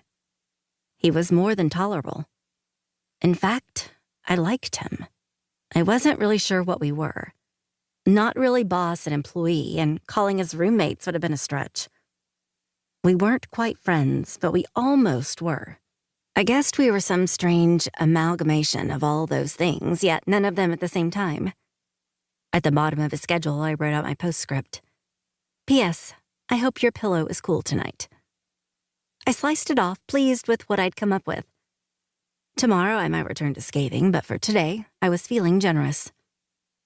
The envelope was right where I'd left it, but I didn't feel right adding this slip of paper with the others.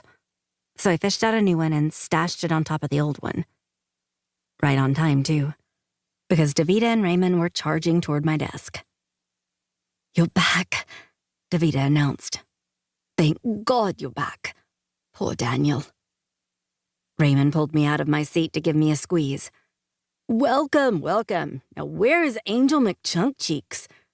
Who have you left her with, and why wasn't I consulted? Grinning, I grabbed my phone and turned on the screen that showed the living room. Freddie was walking around with Joey in one arm, pointing to things in the room. I turned on the sound, and Freddie's sweet, singing voice filtered through. This is the window, pretty girl, smart girl. This is the light, strong girl, wise girl. This is the light switch, sweet girl, brave girl. And she kept going with each object she pointed to. Raymond raised his hands. Okay, I get it. You hired the top of the line for our Angel. I forgive you for not asking me if I wanted the job. I scoffed. It isn't like I could afford you, Ray. He pointed at me. True, you definitely can't. Davida took the phone from me to watch the screen. Can I have a nanny who walks around with me singing affirmations all day? Raymond crossed his arms.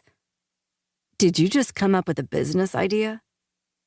I giggled. Man, I hadn't missed much about work, but I'd missed them. I hadn't seen them enough over the last few weeks since moving in with Elliot.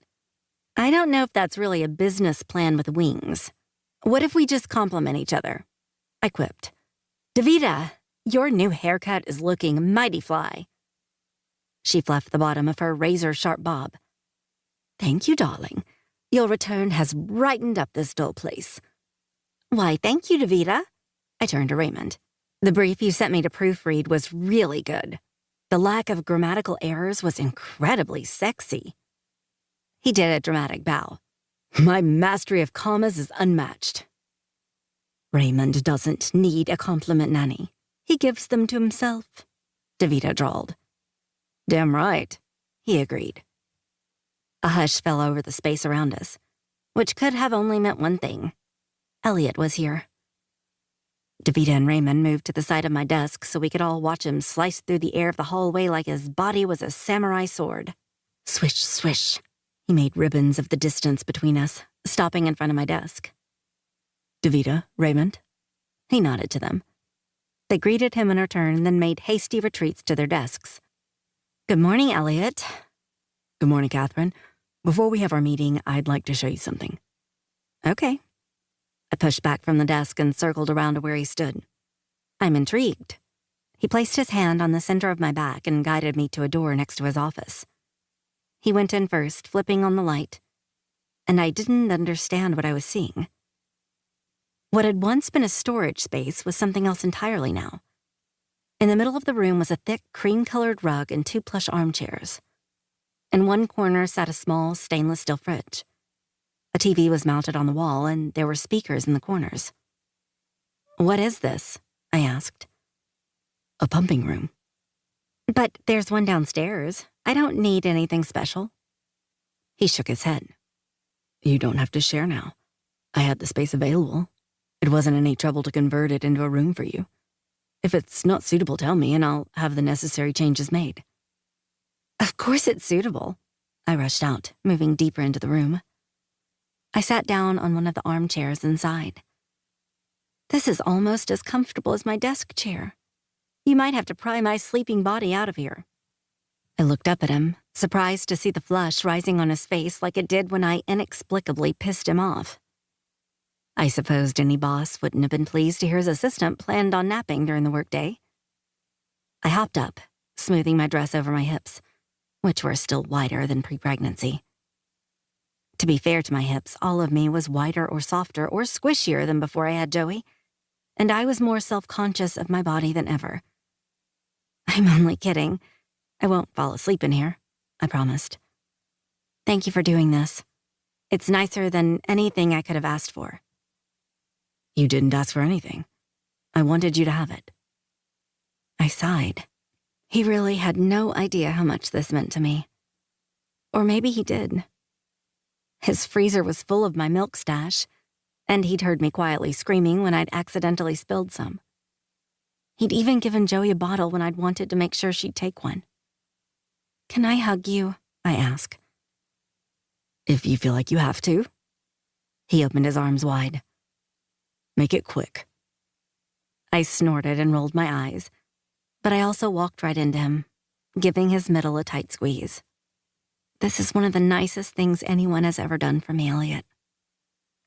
That's too bad. On the scale of nice things, this is pretty low. He slid his palm up and down my spine. After all, I did this for purely selfish reasons. Oh, is that right? Yes. Now you won't waste time going down to the other level when you can stay right here. I nodded. Right. That makes sense. Efficiency. My most valued quality. Laughing softly, I stepped out of his arms, even though I sort of didn't want to. Well, whatever your motives, I appreciate it. I nodded to the second armchair. Is that for you so we can work through my pumping sessions? Is that an option? No. I shoved his arm on my way out of the room. Don't get any ideas, Mr. Levy. Don't put them in my head, Miss Warner. He snagged my elbow before I reached my desk. Are you forgetting our meeting? Reaching out, I picked up his schedule and waved it at him. I'm not. I just needed this. The week was tough, but Elliot kept me busier than normal, so the days flew by. I had an inkling he was doing it on purpose to distract me from missing Joey Girl. Then again, I caught him watching the cameras on his phone more than once, so I might not have been the only one. That or he was a control freak, paranoid about having a stranger in his home. Has Donald shown up again? I asked on our way to the Rockford building. He's shown up a couple times. Always gets turned away by security, Elliot replied. If he's smart, he'll retire to Florida and protect what little assets he has left. I shook my head. I will never understand why a man his age is driven to make more money to the point he risks it all. It's greed, plain and simple. Nothing is ever that simple. It's not always greed or ambition that drives rich men to get richer. Then what? His jaw rippled. Not every wealthy man started out that way. Elliot Levy was one of them. The information available to the public about his background was vague, but I had read enough to know that both his parents had died prematurely, and he'd been his sister's guardian. He'd started Levy Development in his early 20s with an investment from his best friend, Weston Aldrich, who'd been born into extreme wealth. Elliot had taken that investment and used his ruthless instincts and business acumen to build his billion-dollar company. By anyone's standards, he was successful. He could have retired now and never worried.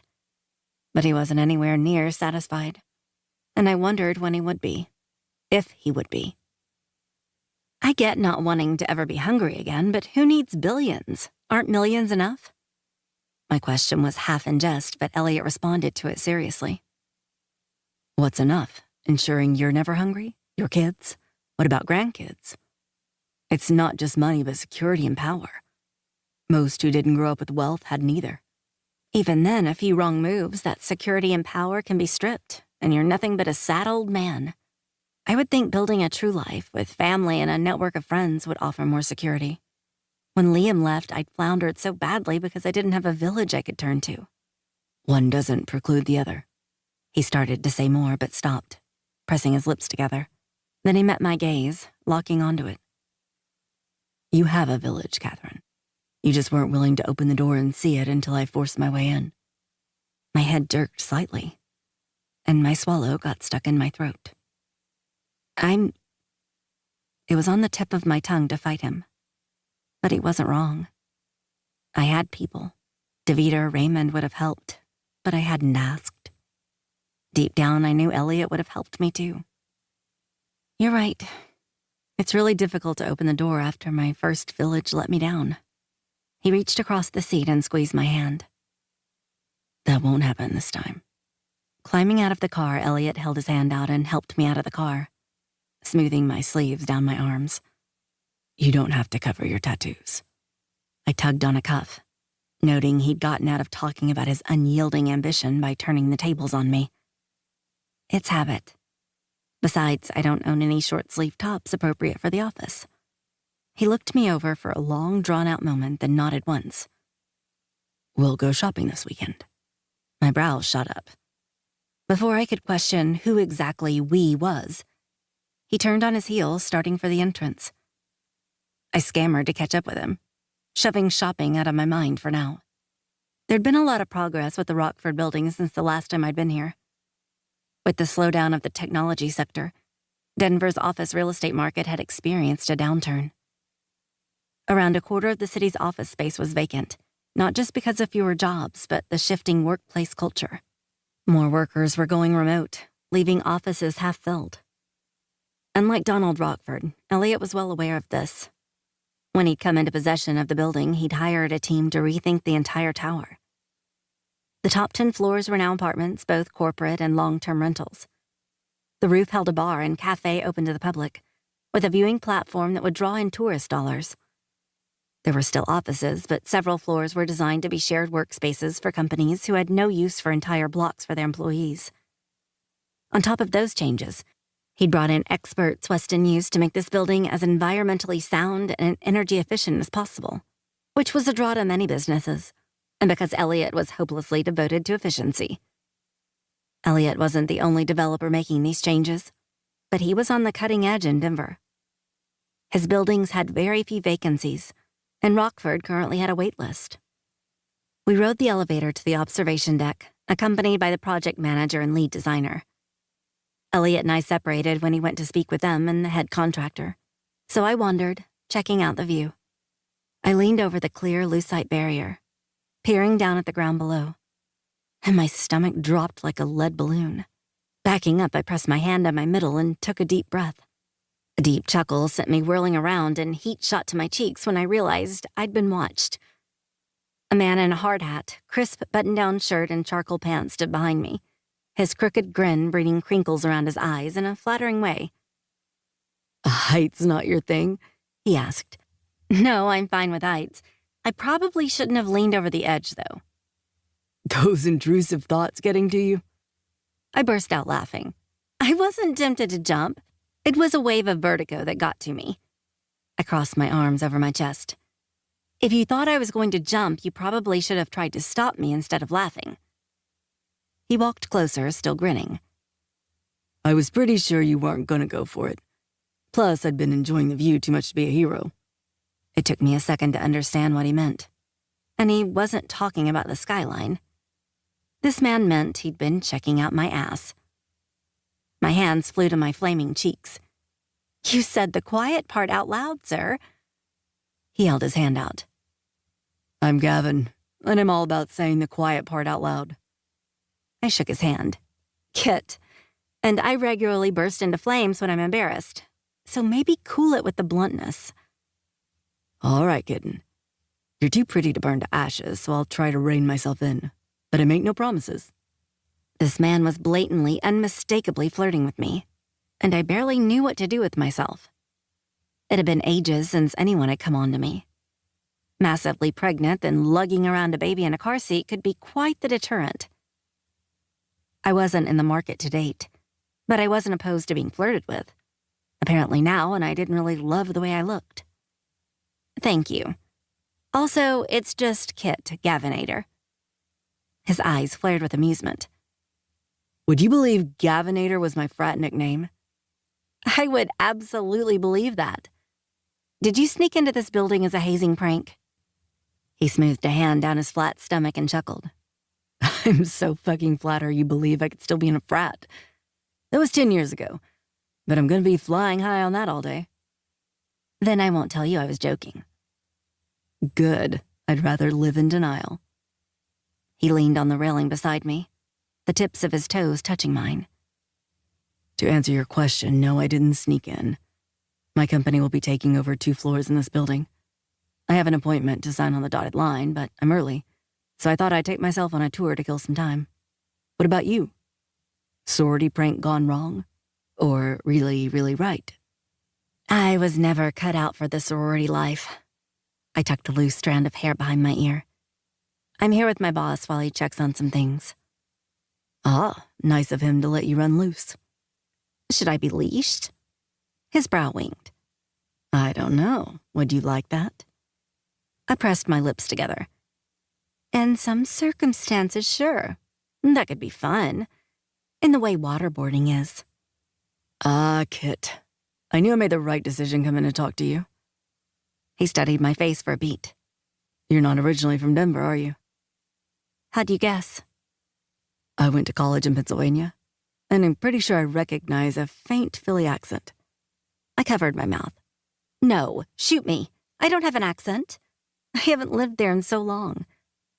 It was water that gave you away. I groaned. Damn it. How will I ever have a career as a news anchor if I don't perfect my non-regional dialect? He snorted a choking laugh. I'm officially in love. Tell me you're single. Oh boy, this was what I got for flirting back. A little bit of an ego boost. And now I was going to have to let him down gently. That's classified information, I quipped. What do I have to do to make it unclassified? Join the CIA. He pressed a hand to his chest like I'd hit him. Come on, kitten. Throw me a bone here. I know I've been acting like an idiot, but that's because you're so beautiful. You got my head spinning. Do you think I could have your number so I can text you when I finish my CIA training? I felt terrible about turning him down, especially since I'd encouraged him to flirt with me. In another life, I would have jumped at the chance to hang out with this man casually or something more. But that wasn't me anymore. I wasn't interested. Gavin, I never got the chance to tell him CIA training took years, and I'd be married by then to the prince I'd been promised to at birth because Elliot appeared from nowhere. Catherine, Elliot clipped. We're finished here. The vertigo I'd experienced leaning over the railing had been nothing compared to the way my stomach plummeted at the sight of Elliot Levy standing before me without any expression at all. Elliot, it's great to see you again. Gavin flipped from flirtatious to smooshy, offering his hand to Elliot. Gavin? Elliot inclined his chin and gave him a perfunctory handshake. I see you've met my assistant, Catherine. Gavin swiveled to me. I had no idea she worked for you. Elliot's brow twitched, but that was his only reaction. Everyone in the building is here in a professional capacity. They should be able to do their jobs without worrying about being hit on. That includes Catherine. Please remember that next time you go into areas where you were not invited. Kevin gawped at him. Now, calm down, Kit. Catherine and I were just having a friendly conversation, and I had no idea I wasn't supposed to be up here. The no access signs didn't offer you a clue? Elliot asked dryly. The last thing I wanted was for Elliot or Gavin to burn a bridge. The city was big, but word got around like it was a small town. I touched Elliot's arm, which stiffened under my hand. Didn't you say we needed to leave? Yes. Elliot stared Gavin down with the intensity of 1,000 lasers. I'll ask that you vacate the premises and not return until your lease begins. He appeared as though he was going to argue, but stalked off instead, not giving me a second glance. Only when he was out of sight did Elliot look at me. In the future, please keep your flirting confined to outside of work hours. He hadn't spoken to me this coldly in so long I'd forgotten how to brace for it. He very nearly knocked me back a step with his Arctic stare. I'm sorry, it just happened. I wasn't expecting it, but it absolutely won't happen again. His nostrils flared as he inhaled a deep breath. See that it doesn't. Elliot was quiet on the way back to the office. He worked on his tablet the entire time, poking at the screen with more force than necessary. The rest of the day, my stomach was sour with worry. I knew this wall of his. He could put it up and take it down at will. I'd been on the inside of it the past few weeks, and now being on the outside, it was a harsh slap in the face. I had to remember this. Just because we were growing comfortable with each other didn't mean he wouldn't turn tail when I made a misstep. And I would, because it was me, and that was what I did. Chapter 21. Catherine. Saturday morning, I padded downstairs with Joey. We'd had a lie-in, snuggling in my bed after we both woke up. Her nursing like a maniac, and me soaking up every bit of her I'd missed all week at work. Now I was starving, and she was chilling in my arms. The house was quiet. Elliot was probably at the gym or the office. He didn't spend much time relaxing, as far as I had noticed, which was a shame because he could have used it. After the incident at Rockford yesterday, he was even more uptight than usual. It had been like pulling teeth to get one-word answers during dinner last night. So I'd given up and ate in silence while he'd held Joey, then disappeared upstairs with her as soon as I'd finished. Like every morning, a note was waiting for me on the counter. Catherine, I'll be home by 10. We'll go shopping after Josephine's first nap. Coffee's in the refrigerator. Yours, Elliot. P.S. You did nothing wrong yesterday. I reread his note, flabbergasted at his stating I'd done nothing wrong when he'd definitely acted like I had. And shopping? I'd completely forgotten about that after the whole Gavin incident. I hadn't really thought he'd meant it. Do I want to go shopping with Elliot? I nuzzled Joey's nose. Do you want to go shopping with him? She gurgled and windmilled her arms, which didn't help me at all. You know, when you start talking, we're going to have the best chats. Hopefully you'll be able to give me some advice. I can't really decipher what spit bubbles mean. Was that a yes or a no? She gave me a gummy smile. That looks like a yes, honey. You want to go shopping with Elliot? I walked over to the fridge, jiggling her bottom. I don't know, it might be a little awkward. Is he going to approve of my clothing choices? Or hold my purse while I go in the dressing room? I don't get it. What do you think? The first sip of my iced coffee set off a Pavlovian response, instantly clearing my foggy thoughts away and straightening my spine. Joey giggled when I rattled the ice in front of her. Since I've never looked a gift horse in the mouth once, I'm not about to start now. I kissed Joey's fuzzy head. That's your first life lesson, honey. When you're offered something generous, don't hem and haw. Grab it and figure the rest out later. Elliot showed up soon after I'd put Joey down for a nap.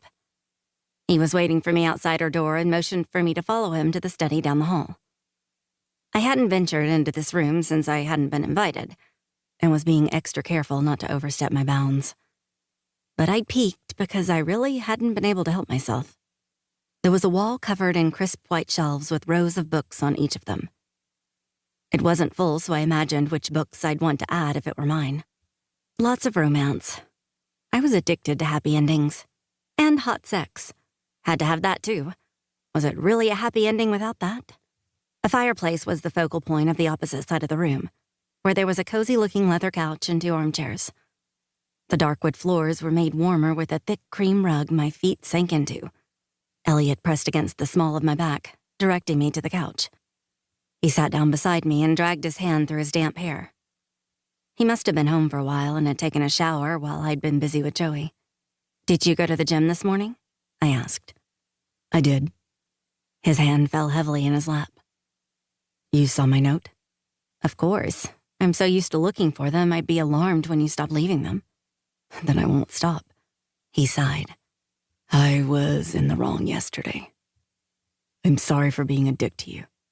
What about to Gavin? You were a dick to him. Fuck him.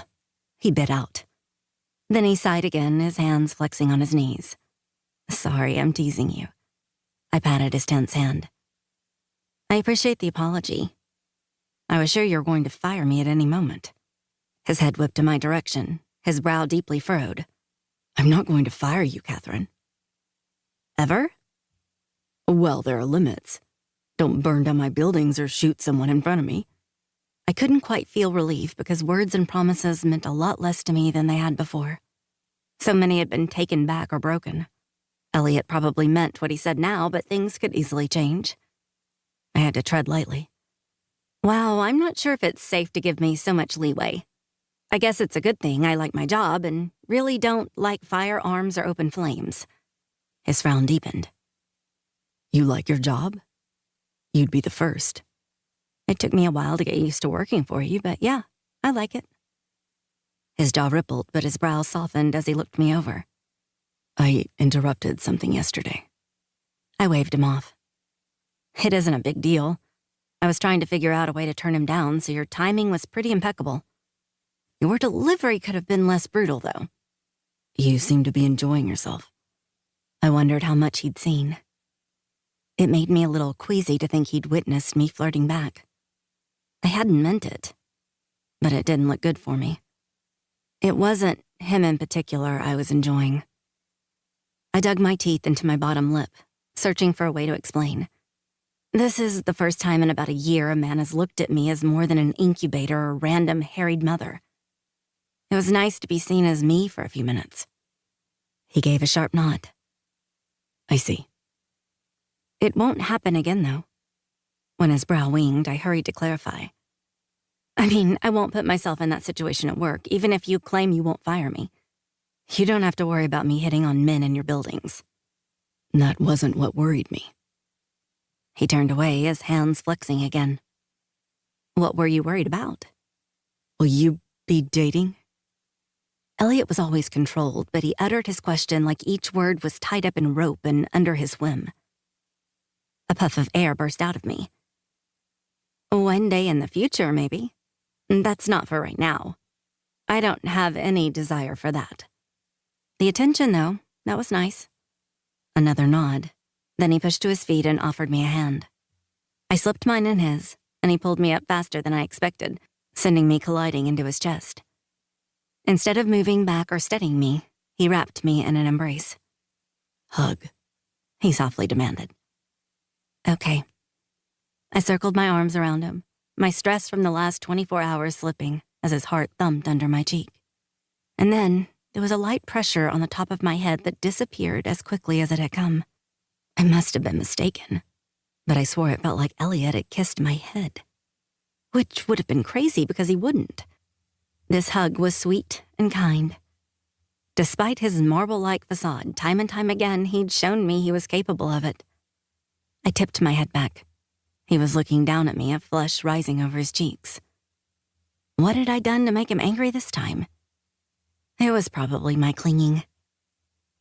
I stepped back, slipping from his arms. I'm going to check on Joey. All right. He clipped, confirming he was unhappy with me. Let me know when you're ready to leave. I'll be waiting. My stomach was still a bag of slithering snakes when I followed Elliot out into the garage a couple of hours later. He carried Joey's car seat like it weighed nothing, the sinews of his forearms rippling as he shifted her. He looked good like that. Incredibly good. Which only added to the squirmy feeling and helped nothing at all. I stopped him when he headed to his car. "We can just take my car. It's a pain to transfer the car seat base." "We'll take my car." He opened the back door. "I have a base now, too." Oh, God. The snakes. They were writhing up to my chest. There in the back seat was a base identical to the one in mine. Elliot easily snapped Joey in and brushed her short hair to the side before turning to me. "What do you think? Does she look secure?" My inhale was jagged. I'd seen him hold Joey countless times now, but this... I didn't know how to cope with him installing a base for her seat. His beautiful, pristine car now had a place for my daughter to ride safely whenever necessary. This gesture was probably practical and simple to him. But to me, it was like giving me a bouquet of my favorite flowers. If I was another type of girl, I would have swooned. Even though this was Elliot, I forced myself forward to check. He didn't do anything unless he could do it well. I gave her seat a jiggle and booped her nose. "We're going for a ride in Elliot's car, Joey girl. Won't that be fun?" She flashed me a drooly smile, and I peered at him over my shoulder. He was closer than I thought, standing over me, observing our interaction. "I think that means she's down with the idea." He nodded. "Let's go then." I shopped at thrift stores on a regular basis. Target if I was feeling fancy. Elliot took me to a department store so far outside of my budget it wasn't funny. My mother would have shopped here, but not me. My reservations were high, and he knew it. But he'd asked me to trust him, so I did. He pushed Joey's stroller, guiding me to a private room with far too many mirrors, tufted velvet settees, and a chandelier that sparkled like diamonds. My own personal shopper led me behind a curtain, where there were racks of clothes she claimed to have picked out for me. How she knew my size, I had no idea. I didn't even know what size I was anymore. "Mr. Levy said you need work clothes. He specified short sleeves." Nan, my shopper, informed me, bustling around the racks. The two of us couldn't have been more opposite. Nan was a 40-ish, tiny platinum blonde wearing skin-tight leather pants and a silky camisole. But she'd picked out beautiful clothing. That, at first glance, appeared to be close to my style. Joey was being patient, and Elliot wanted me to do this, so I'd humor him and play his game. Maybe I could buy one or two things, but that was a big maybe. Then I caught a glimpse of a price tag, and it was an immediate no. Who paid $400 for pants? My mother, for one. Elliot, too, since he'd brought me here. Not me. The clothes I had seen were beautiful, but no. I'd have fun trying them on and try to recreate something similar at a thrift shop. Nan put me in a pair of wide-legged trousers and a short-sleeved sage green cardigan. They both fit like a glove. And Nan was pleased with herself, pressing her hands together under her chin. "This is perfect. Mr. Levy will love this," Nan oozed, rushing toward the curtain. "I doubt Elliot will have an opinion." "Of course he will. He asked for me to have you show him everything." She ripped back the curtain, gesturing for me to follow her. Reluctantly, I did. Elliot was sitting on the settee, rocking the stroller back and forth. He lifted his eyes from Joey to meet mine. "I'm told you need to approve my clothing," I said. "I asked to see, not approve." He scanned me from head to toe, but his expression was so inscrutable I had no idea what his opinion was. "Do you like this?" "I think so." I spun around to look at myself in the wall of mirrors, trying to focus on the cloth, not be critical of my wild hair and the shadows beneath my eyes. The pants hugged my butt just right and came up high on my waist, giving me an hourglass shape. The cardigan's green shade set off my hair. I looked good. "That's your color," Elliot said. "I'm relieved to see you in something other than black." I met his gaze in the mirror. "You have a lot of opinions about my clothes." He grimaced. "You kept tugging at that dress, Catherine. You were obviously uncomfortable, and I want you to feel good. But I should have kept my mouth shut. I'm sorry." "You should have. I ran my hands from my ribs down to my hips. I don't hold a grudge, Elliot. You hurt my feelings then, but you've more than made up for it. Maybe I have, but in my experience, saying the words when I'm in the wrong is important to getting right with each other. Well then, we're right with each other. He answered with a slight smile, averting his gaze back to Joey. Try more on, but you're definitely getting that outfit. I wasn't in the mood to argue. Even though I would not be buying these gloriously luxe and shockingly expensive clothes. I went back into the dressing room to try on more. Next was a knee-length charcoal gray jumper with a white ruffle sleeve blouse. Elliot voted yes. By the third outfit, which he also claimed I was getting, I began to think he would be a fan of everything I tried on. To be fair, I was too, but at these prices, I could maybe afford a pair of socks. Nan held up a black dress. You need something to wear when you're not in the office. Try this on. The material was slippery silk. I had to stop myself from reaching out to touch it.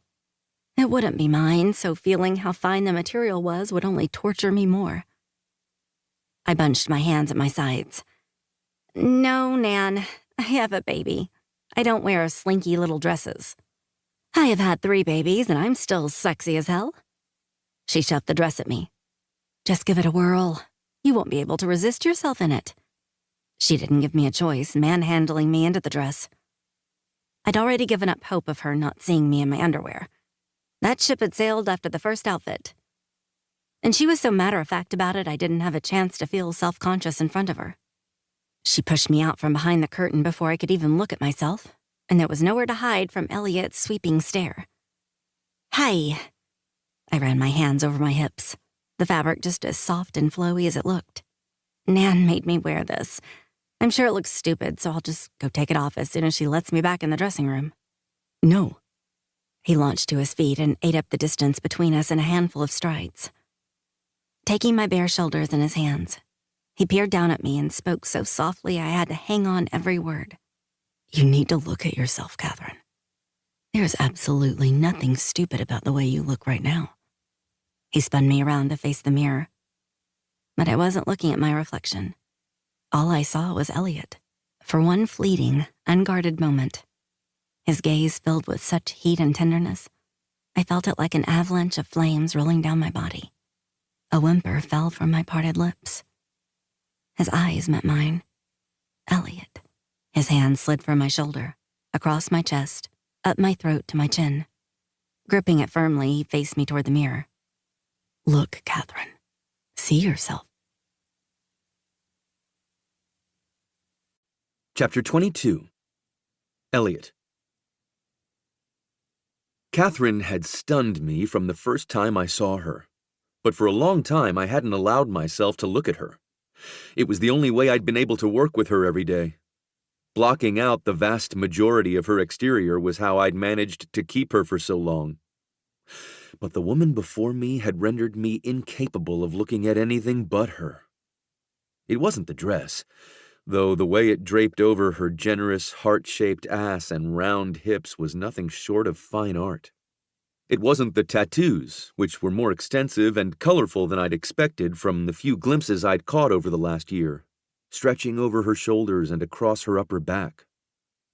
It wasn't even the way her chest rose dramatically as she inhaled a deep breath, forcing her breasts to press against the thin fabric. All of that was hot, sexy, gorgeous, but she'd always been those things, and I'd been able to blind myself to it. Until now. She had decimated my resolve with 1,000 cuts. The curly wisps of hair around her face were the most persistent slices against my walls. Then there was the press of her lips, the light that always danced behind her eyes when she internally cussed me out. How she handled difficult men, including me. Her ability to be soft and strong all at once. The postscripts. Goddamn postscripts. Her tenderness and devotion to Josephine had done me in completely. Catherine's bright eyes skimmed over her reflection as her hands trailed along her curves. She wasn't frowning, and there was nothing critical in how she studied herself. Dipping my head, I brought my mouth beside her ear. "What do you see?" She turned slightly, and my lips grazed her skin. She gasped. "Elliot, Look at the mirror and tell me what you see." I let my hand slip from her jaw and return to her shoulder. I was treading a fine line here. If I wasn't careful, I would go further than either of us were prepared for. She sucked in a breath, her breasts testing the delicate fabric once more. "I don't hate this." I raised a brow. "If that's all you've got, I'm not sure you're really looking." "Try again." "You're not allowed to be my boss outside of the office, Elliot." I huffed, scattering a few of her fine flyaway hairs. "Says who?" Her bottom lip disappeared behind her teeth as she scrutinized her reflection. "I don't look like a mom." "You do." Tension immediately drew up her shoulders. "What? Why?" "You are a mom, but that's not all you are." I tapped her collarbone, drawing her attention to me rather than her thoughts, which were so obviously spiraling I could almost hear them. "Look at yourself, Catherine. Really look." She did, but it took some time for the tightness in her muscles to ease. Little by little, her shoulders relaxed as she sucked in long, deep breaths.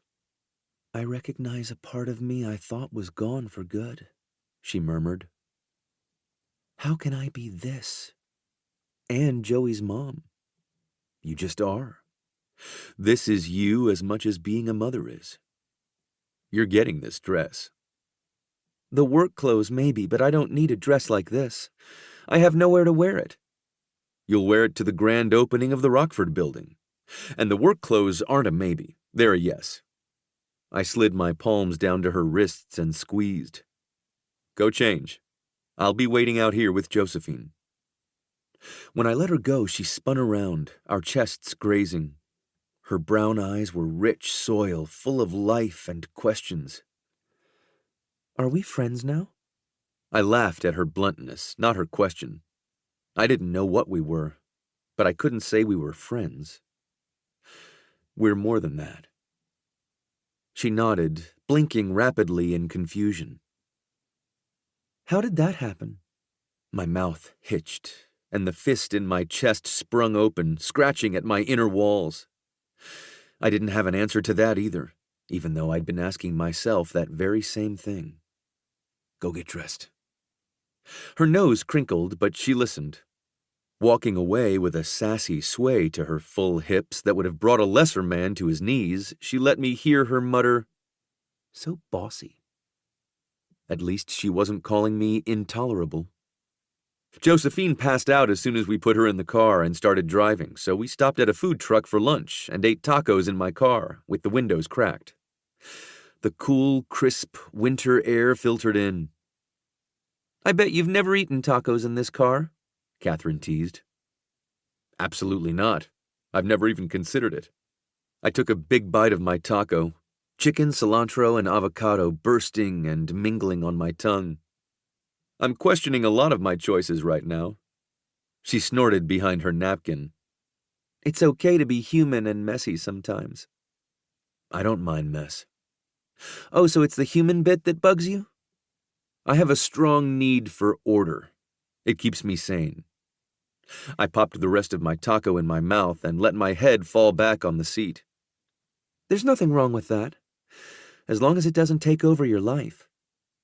My need for order had most definitely taken over my life. There was no question I avoided situations and people who had the potential to be chaotic. Luca was as far as I veered off the path, and his chaos was predictable. Except for his sudden marriage, that had thrown me for a loop.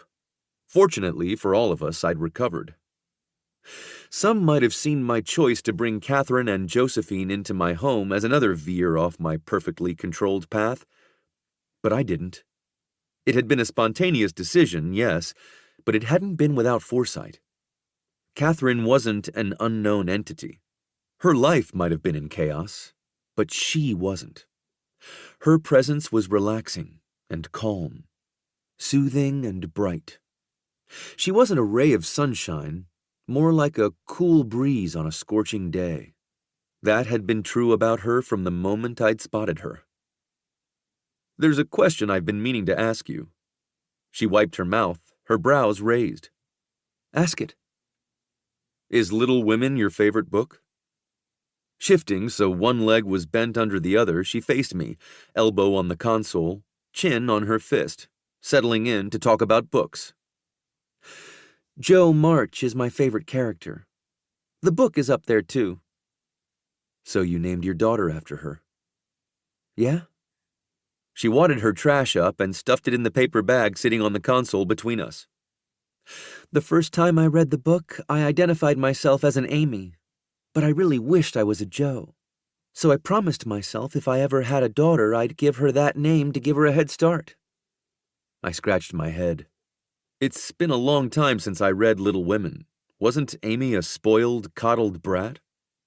I find it hard to believe you saw yourself in her. Well, you didn't know the younger me. I was a selfish, melodramatic wild child.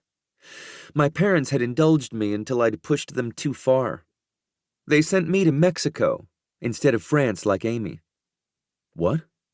They sent you away? No wonder you don't speak to them. I was a mess, and they didn't know how to deal with me. I met this guy when I was 16, an angry, deviant punk who'd encouraged that side of me. We had a lot of fun being mad at the world together. Her laugh was unmistakably bitter. This is where I should confess something to you that might change your opinion of me. I had a guess what her confession might have been. Is this about your arrest? Her eyes bugged. You know? Only what your background check told me. I'd like to hear it from you. Of course. The background check, she whispered to herself. The guy, the bad boyfriend, sort of radicalized me. I was an easy target, already feeling like I was a square peg in a round hole, and he fed off it. We got involved with this group who'd probably started with good intentions but had run amok somewhere. They were anti-development, and my father is Samson Warner, one of the biggest property developers on the East Coast. You really were thorough. She blew out a heavy breath. Then you know my father isn't as scrupulous as you. Samson Warner had made a name for himself by going into poor neighborhoods, buying homes out from under people who might have lived there for generations, and razing them to the ground. Then he replaced the homes with gleaming towers only the wealthiest could afford. His business model wasn't anything I'd choose to emulate, and I could see why a teenage Catherine would have bucked against him with all her might. I do know that. Is that why you broke into his building? I asked. I'm not going to claim to be some noble freedom fighter. I was involved with this group hell-bent on destruction. It so happened they found out who my father was and decided he'd be their next target. I went along with it because I'd been too caught up to think for myself. She pushed out another laugh. Police showed up within minutes. I'd barely spray-painted "Eat the Rich" before I was handcuffed. Little rebel.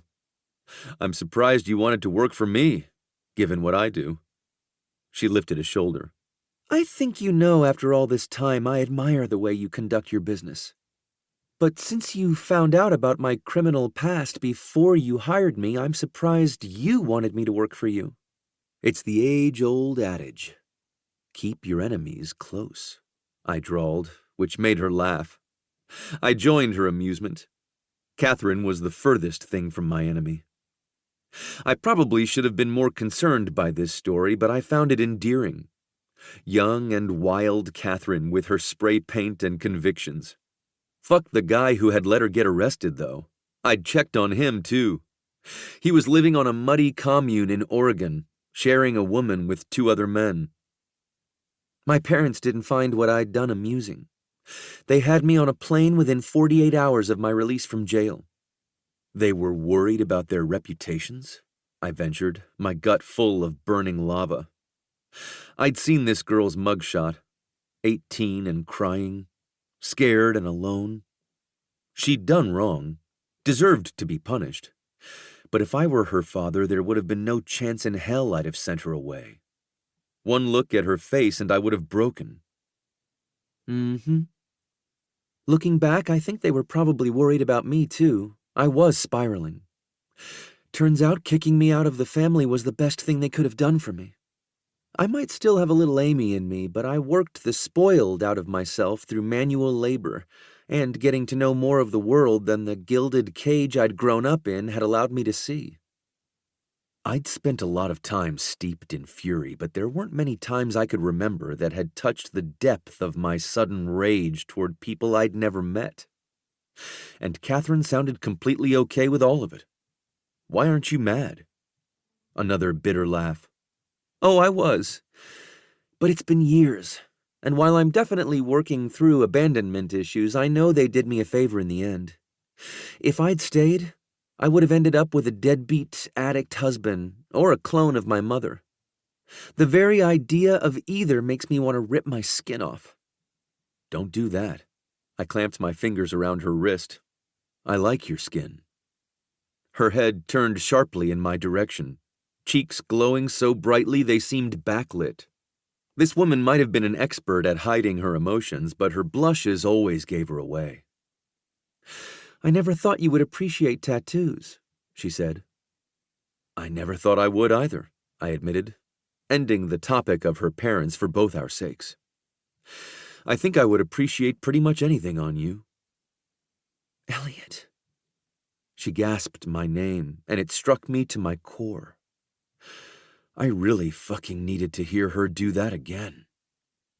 Josephine let out a soft cry, deciding it was the exact right time to remind us she was in the car with us. Uh-oh, Catherine laughed, her fingers grazing her lips. We'd better get home before she gets too revved up. Do you want to feed her before we go? Josephine rarely cried, so when she did, I would have done anything to stop it. She was just so tiny and helpless, 10 or 12 pounds at most. It drove me mad to know she wanted something and I wasn't able to give it to her immediately. No, she'll be fine for 10 minutes. Let's go home. I hesitated, and Joe whimpered again. Every second I sat here kept her from being fed and comforted, so I put the car in gear and drove as fast as I dared while keeping my 2 passengers safe. Catherine talked to Joe the whole way and periodically patted my arm, soothing us both at once. It worked better on the baby. By the time I pulled into the garage, Joe's whimpers had turned into baby bird cries. I was wound so tight it was all I could do to throw myself out of the car, unbuckle her from her seat, and hold her against my chest. We both calmed the instant I had her in my arms. Catherine circled the car, grinning at me. Are you stealing my baby, Elliot? I swayed with her the way she liked, palming the back of her head.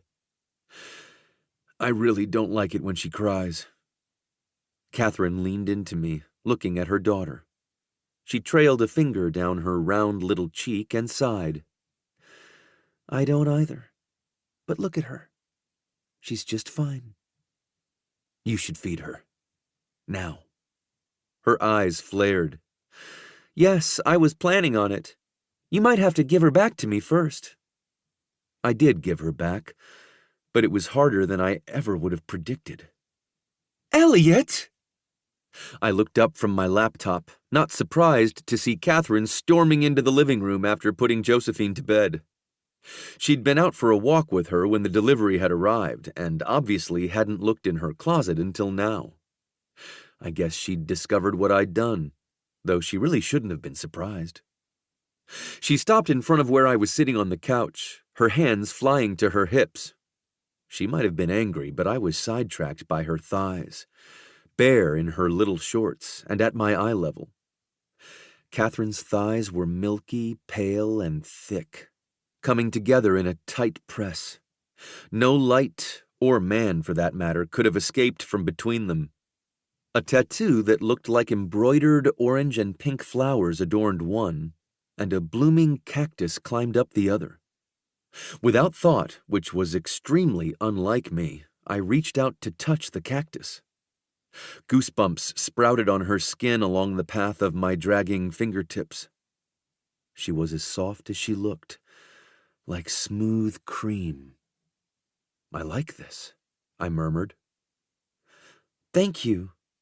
She exhaled a jagged breath when I moved to the other leg, trailing my fingers along the flowers that looked like they were made of thread, a brilliant illusion created from ink. They were done by an artist in Mexico.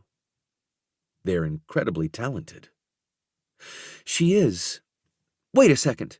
She stomped her foot, sending a hypnotizing ripple up her leg. I'm mad at you. I finally looked up at her face, not surprised to see her cheeks were flushed. It was difficult to feign being contrite with an erection, so I didn't try. I can't think of a reason you could be mad at me. Didn't we have a nice day together? Her hands balled tight at her sides. I almost laughed at how pissed she was, but I didn't think she'd take too kindly to that. Besides, deep down, I was pleased she wasn't holding back anymore. I'd take her anger over her controlled politeness every day of the week. Don't try to confuse me. She tossed her arms out. My closet is full, Elliot. Why is it full? I shouldn't think that's too difficult to understand. I told you the clothes you tried on were a yes. I don't know why you'd think I meant the one shirt you bought for yourself. I meant all of it. You can't just buy me an entire wardrobe, she protested. With a sigh, I set aside my computer and stood so we were toe-to-toe. I pressed my knuckle beneath her chin, tilting her face back. I think you'll find I can. And I did. I know you liked what you tried on, so what's the problem? It's too much, Elliot. I saw the price tags. It's way, way too much. I disagree. You're my assistant and required to dress professionally. Since I'm your boss, it's my prerogative to supply you with what you need to do your job effectively. I decided you needed all the clothing you tried on today. And then some. There were definitely pieces I've never seen before. And then some. I took the stubborn pad of her chin between my fingers. Did you like everything? She filled her cheeks with air, then slowly released it. Eyes narrowed on me. You know I did. Nan has impeccable taste. She does, which is why she shops for me as well. It's too much, she whispered. No, it's not. I gave her chin a little shake. I have all this and want to give you a drop of it. Let me, Catherine. There are no strings or expectations. I don't know how to accept this. All you have to do is say thank you and wear that green sweater on Monday. That finally got a smile out of her. The green sweater was my favorite. I grinned back. I could tell. You lit up as soon as you stepped out of the dressing room wearing it. But you looked incredible in all of it. I look forward to looking at you in your new clothes every day. She curled her fingers around my wrist and jerked herself free of my hold. Then she hugged my arm against her chest, nestling it between her heavy breasts. Unconsciously, I took a step closer. Thank you, Elliot, for everything. You've been so generous to me and Joey, and I just... Blinking, she turned her head to the side for a moment before facing me again. I don't think many people would go out of their way for others the way you have for me. She brought my knuckles up to her mouth and pressed a light kiss there, taking me off guard. When she cupped the back of my neck and tugged me down to her waiting mouth, I wasn't ready. Her lips slid against mine in a warm, firm kiss my brain was too fucking stupefied to respond to. Catherine kissed me. And all I did was stand there. Just stood there, unmoving, unresponsive, unfucking able to think. Her lips fell away from mine and she was a foot away, covering her mouth with her hand, her eyes wide with horror. Oh shit, I'm sorry. That was... Won't happen again. I'm so sorry. The moment she turned to run, my brain came back online. She was leaving, thinking she had something to be sorry about. That wasn't even close to the case. Arm snapping out, I captured her by the nape, spinning her into my chest. We collided with a huff of her breath, her breasts pillowing against my upper abdomen. Not giving her another second to berate herself for reading me, the situation, my feelings wrong, I dipped down and covered her mouth with mine. My fingers dug into the back of her hair, and hers fisted the sides of my t-shirt. It was all I could do not to crush her against me and drink from her lips now that I had her in this position, but I restrained myself, kissing her slowly, urging her mouth to move with mine with the sweep of my tongue along her upper lip. I tasted her sweetness, sucking it into my bloodstream, tangled my fingers in her thick, wild locks, clamped my arm around her waist, holding her as close as I could in this position. Catherine kissed me back with timid caresses at first, but soon she became more sure, snuggling closer, sucking deeper, sighing her breath into my lungs. Then she was the first to pull away when I was nowhere near done. I'd had a sample, and now I wanted the entire feast. She flattened her palms on my stomach and pushed back. I should really go to bed. I had to force myself to release her hair when I wasn't even close to ready to let her go. Dragging my fingertips down her bare arms, I stopped at her hands, squeezing them in mine. Good night, Catherine. She nibbled on her bottom lip, and every part of me wanted to toss her on the couch and suck that plump lip between mine. Good night, Elliot. She walked away, and I groaned when I was alone again. No matter how much I wanted it, I had, that wasn't ever a question. I'd been avoiding this. Catherine had no idea what she'd awakened when she'd touched her lips to mine. She'd stoked the fire of my desire I'd kept carefully cold for a long time. There was no going back. My stomach was filled with flames, and I was burning for her. Chapter 23. Catherine. I sat in the center of my walk-in closet, Joey girl beside me on a blanket, staring at my racks of clothing and shelves of shoes and handbags. It seemed my new wardrobe had multiplied overnight.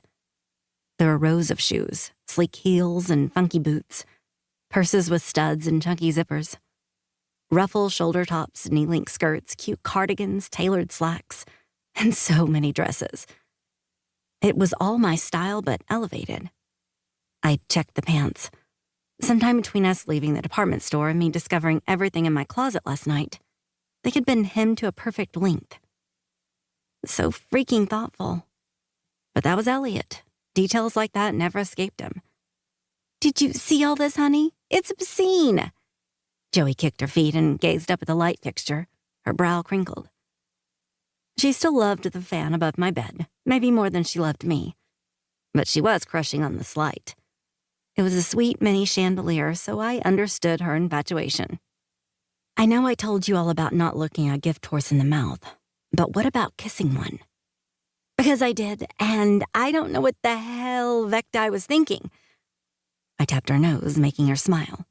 You don't know what I'm saying. Hopefully by the time you understand, Mommy will have her shiitake together. See? I've stopped cursing so much. Not getting a lot of sleep wasn't anything new to me, but last night had been worse than normal. I'd barely slept at all, tossing and turning, ruminating over Elliot's complete lack of response to the feel of my lips on his. Yet, he'd eventually kiss me back, but I couldn't kick the gut feeling I'd screwed everything up.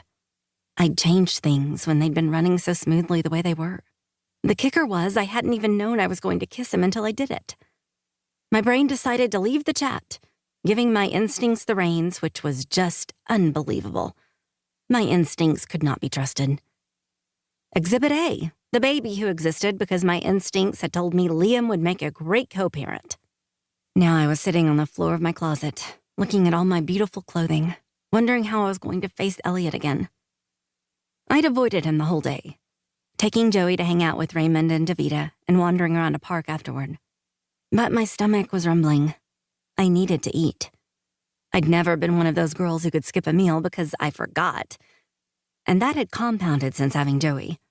Avoiding Elliot was stupid anyway. We had to work together tomorrow. It was better to get everything out in the open before then. What do you think, Joey girl? Are you ready to go hunt down dinner? Like she understood me, she found her hand and started sucking on her fist. Don't even try to act like you're hungry too. You're not fooling me. I just fed you, you milk monster. A throat cleared, and I turned to find a very amused Elliot leaning one shoulder against the closet doorway. God, was he a sight. All languid and relaxed, his long legs crossed at the ankle, hands in the pockets of his black joggers. Why did he have to be so handsome? His catastrophically good looks mixed with his random yet increasingly more common bouts of tenderness would be my downfall. It's not nice to call your daughter names, Catherine. He deadpanned. Well, she is a milkaholic. I'm not going to pussyfoot around the truth. Laughing under his breath, he entered my closet and offered me a hand. I accepted, and his long fingers engulfed mine, pulling me upright. Then he crouched down and swooped Joey into his arms. Come on, Joe. We need to feed your mother so she can keep you flush with your favorite substance. Enabler, I grumbled, following behind them. Didn't we talk about your terrible eavesdropping habit? I thought we decided it wasn't eavesdropping. No such decision was made. He just laughed, carefully descending the stairs with my daughter secure in his arms. Platters of sushi were laid out on the kitchen bar, and Joey's bouncy seat was set up beside Elliot's stool. He latched her in and turned on the music. I blinked at him in surprise when he sat beside me and spread his napkin across his lap.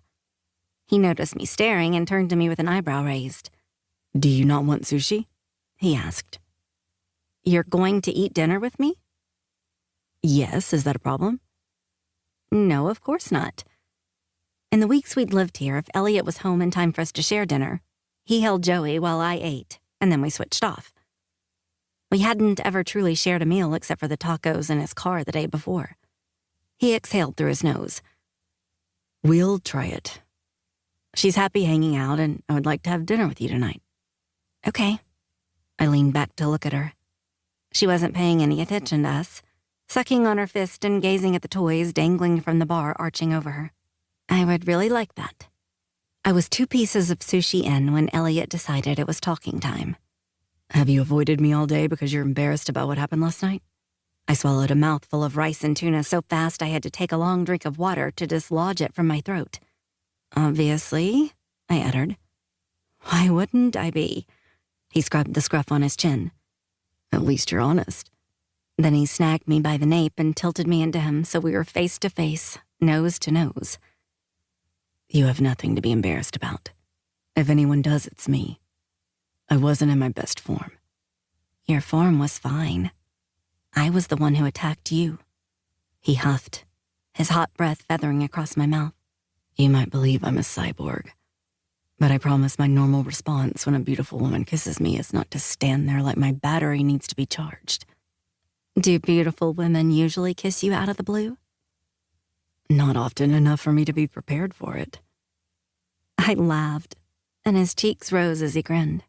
We were too close for me to see all of it, but the mirth shining in his eyes was enough to send heat through my veins. I won't kiss you again without warning, I whispered. Please do. I'll be I pressed my lips to his, and his reaction was instantaneous. He pulled me into him, his fingers tangling in the back of my hair, his other hand on my hip. Tugging my head back, he took control, devouring me in slow, deliberate caresses, aligning our mouths like puzzle pieces, locking us together. The groan that rumbled up from deep within him was enough to melt me into a puddle. I pressed closer, clutching at his shirt, and opened my mouth to him. My belly was hot and my breasts were heavy and tingling. Oh, shit. My breasts were tingling. That wasn't good. Elliot pulled back when he noticed I wasn't kissing him anymore and cupped my face in his hands. What's wrong? It was too late. I felt it, my tank sticking to my nipples as milk leaked out. I'd flown far too close to the sun, making out with my boss without regard to the fact I was only wearing a nursing tank. No bra, no pads. I'm wet. Another rumble from his chest. That's a good thing. I don't understand why you look like you're seconds from passing out. I closed my eyes, wishing I could have passed out. Not there. Well, I'm wet there too, but God, Elliot, I'm so fucking embarrassed right now. Could you just not look at me so I can run out of here with a shred of dignity? Still holding me, he leaned back, and I refused to look.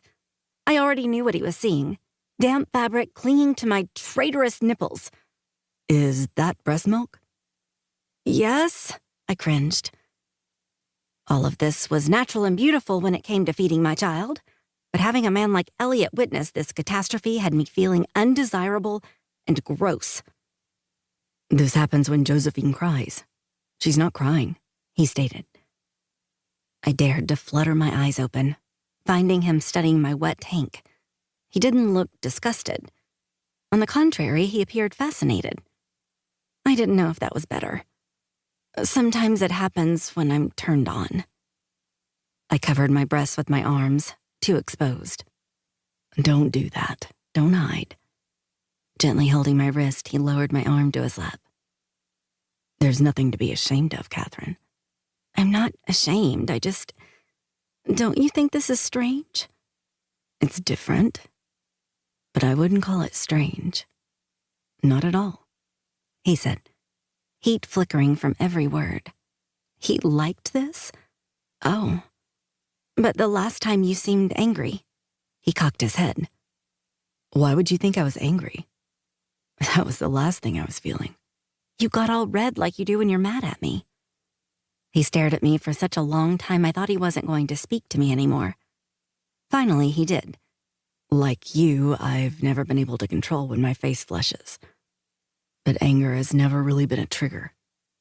What is? I asked, somewhat breathless. His gaze swept over my face, then ventured back to my chest. Embarrassment sometimes. But that isn't an emotion that commonly affects me. More often than not, it's from desire. A gasp escaped before I could clamp it down. My mind whirled back to all the times Elliot had looked at me red-faced, and I'd assumed he was pissed. I'd have to take my time to re-examine all our interactions. Yeah, he uttered, shifting closer to me again. Everything you're thinking is exactly right. Then he pressed his mouth to mine and plunged his tongue between my parted lips. I clung to him so I didn't fall off my chair, weaving my fingers through the back of his thick hair. This kiss was deep, hard, and ended far too quickly. He nipped at my bottom lip once, then again, before swiping his thumb over it and making a satisfied grunt. Now that we've settled things, let's have dinner. He turned me around in my chair and rearranged my napkin in my lap before handing me my chopsticks. I took them, and we ate dinner together like he hadn't just kissed me silly, and my shirt wasn't wet with my own milk. I couldn't sleep once again. Joey had been passed out for a couple hours and most likely wouldn't wake until the morning. But I was staring at the ceiling, begging my brain to shut down so my tired body could rest. It was useless. Throwing my covers off in frustration, I tiptoed out of the room, careful not to wake my girl.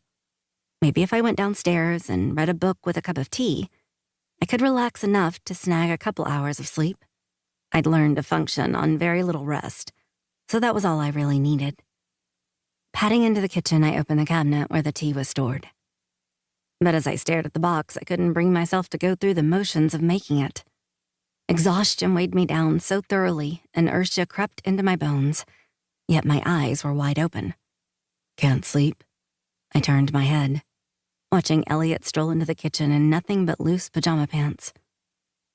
His torso was constructed of lean muscle packed with power, like a cougar prowling the jungle. A smattering of dark hair trailed a line up his abdomen, spreading over his chest. My fingers twitched, this time with the urge to tug his chest hair, not flip him off like the old days. No. I caught my tongue peeking out to lick my upper lip. Hussy. I can't shut my brain off. He stopped in front of me, sliding my hair away from my face and carefully tucking it behind my ears. You look tired. You need to rest. I sighed. I would if I could. Am I responsible for this? He seemed genuinely concerned, his frown deep and unhappy. No, it's me. Are you whipping up trouble? Always. His frown intensified as he studied me. What helps? Nothing really. I just have to get tired enough to crash. Taking my hand in his, he tugged me against him, then hooked my chin with his knuckle, tipping my head back and brushed his mouth over mine. Let me tire you out. He kissed me again, a whisper of his lips along mine sending shivers racing down my spine. How will you do that? Do you trust me, Catherine? I nodded without hesitation. I had no idea what was happening here, but I trusted Elliot as much as I was capable of. Come with me. Holding my hand, he led me upstairs, bypassing my room to enter his. He guided me to the bed and nerves clawed through my belly. I'm not ready for this. I clutched his hand like a lifeline. I can't. He tapped my lips. I'm not going to fuck you. I want you to lie down and let me make you come as many times as it takes to switch off your whirling dervish mind. Can you do that for me, sweetheart? Can you be a good girl for me and let me lick you? Oh, God. My toes curled into the thick rug I stood on, and I had to stop my eyes from rolling back in my head. Who was this man talking so dirty to me I was lightheaded? I nodded before I could second-guess this decision. I don't want to be naked. Okay, He soothed, taking my hips in his hands, hooking 2 fingers in the waistband of my shorts. but I'm going to need these to come off. I had on a different tank than earlier. It was long and I could pull it down to cover my stomach, which hadn't recovered and maybe never would. You can take them off. He sat down on the edge of the bed and positioned me to stand between his spread knees. Once he had me there, he whipped my shorts down my legs with his signature efficiency. I yanked the hem of my tank down, covering most of my convex stomach. Elliot growled, pulling me even closer, his face pressing against the curve below my belly button. You smell really good. He held me there, his arms wrapped around me, face nuzzled in the place I was most self-conscious. The longer I stood in his embrace, the more I let myself relax, until I was combing my fingers through his hair and curling around him. I swayed on my feet, tired but still so very awake. Elliot whirled us so I was on my back on his mattress with him kneeling between my legs. He freed my trapped hair, spreading it around my shoulders, then surveyed his work. Beautiful, He murmured, dragging his knuckles down my cheeks and over my sensitive breasts. The only thing I want you to do is lie there and switch off your mind as best you can. Don't worry about the amount of time I'm going to spend with my face in your pussy. I'm doing this for myself as much as you. I already know I'll want to stay down there all night, and I haven't even tasted you. Your scent is enough. Do you understand? I nodded wordlessly. He'd rendered me speechless. No one had ever said these types of things to me. No man had certainly ever declared he planned to spend all night giving me pleasure. The veracity of Elliot's desire was in the flush of his cheeks, his blown-out pupils, the bulge in his pants. He wanted this. And who was I not to give him what he wanted? He dragged his mouth over the hills of my torso, and I let my legs fall open when he reached the apex. His mouth touched my inner thigh, and I nearly flew out of my skin. It had been so long, so long. I clutched the sheets next to my body, anticipation driving me mad. So far, none of this had relaxed me. If anything, I was more on edge than ever. Elliot licked a straight line from my opening to my clit, and I released a moan that had been locked away for centuries. He huffed a laugh, hot air hitting my even hotter skin. I would have been pissed and sent him on his way, but the urgency with which I needed him to continue trounced my pride. And thank God I was so easily swayed. With expert precision, Elliot laved my pussy with long, wet lashes of his tongue, tasting every inch of me until colors bloomed behind my eyelids and my toes flexed to a point. What was this? What was he doing to me? The noises that came from me couldn't be stopped. 1 minute with Elliot between my thighs, and I'd been reduced to a primal, pleasure-seeking being. I moaned and rocked against his mouth, my hips rising to meet the thrust of his fingers sliding carefully into me. Oh, it had been so long since anything had been inside me. His invasion left me breathless.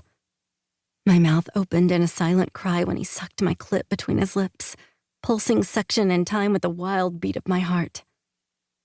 My climax barreled into me without warning, hitting me hard and fast.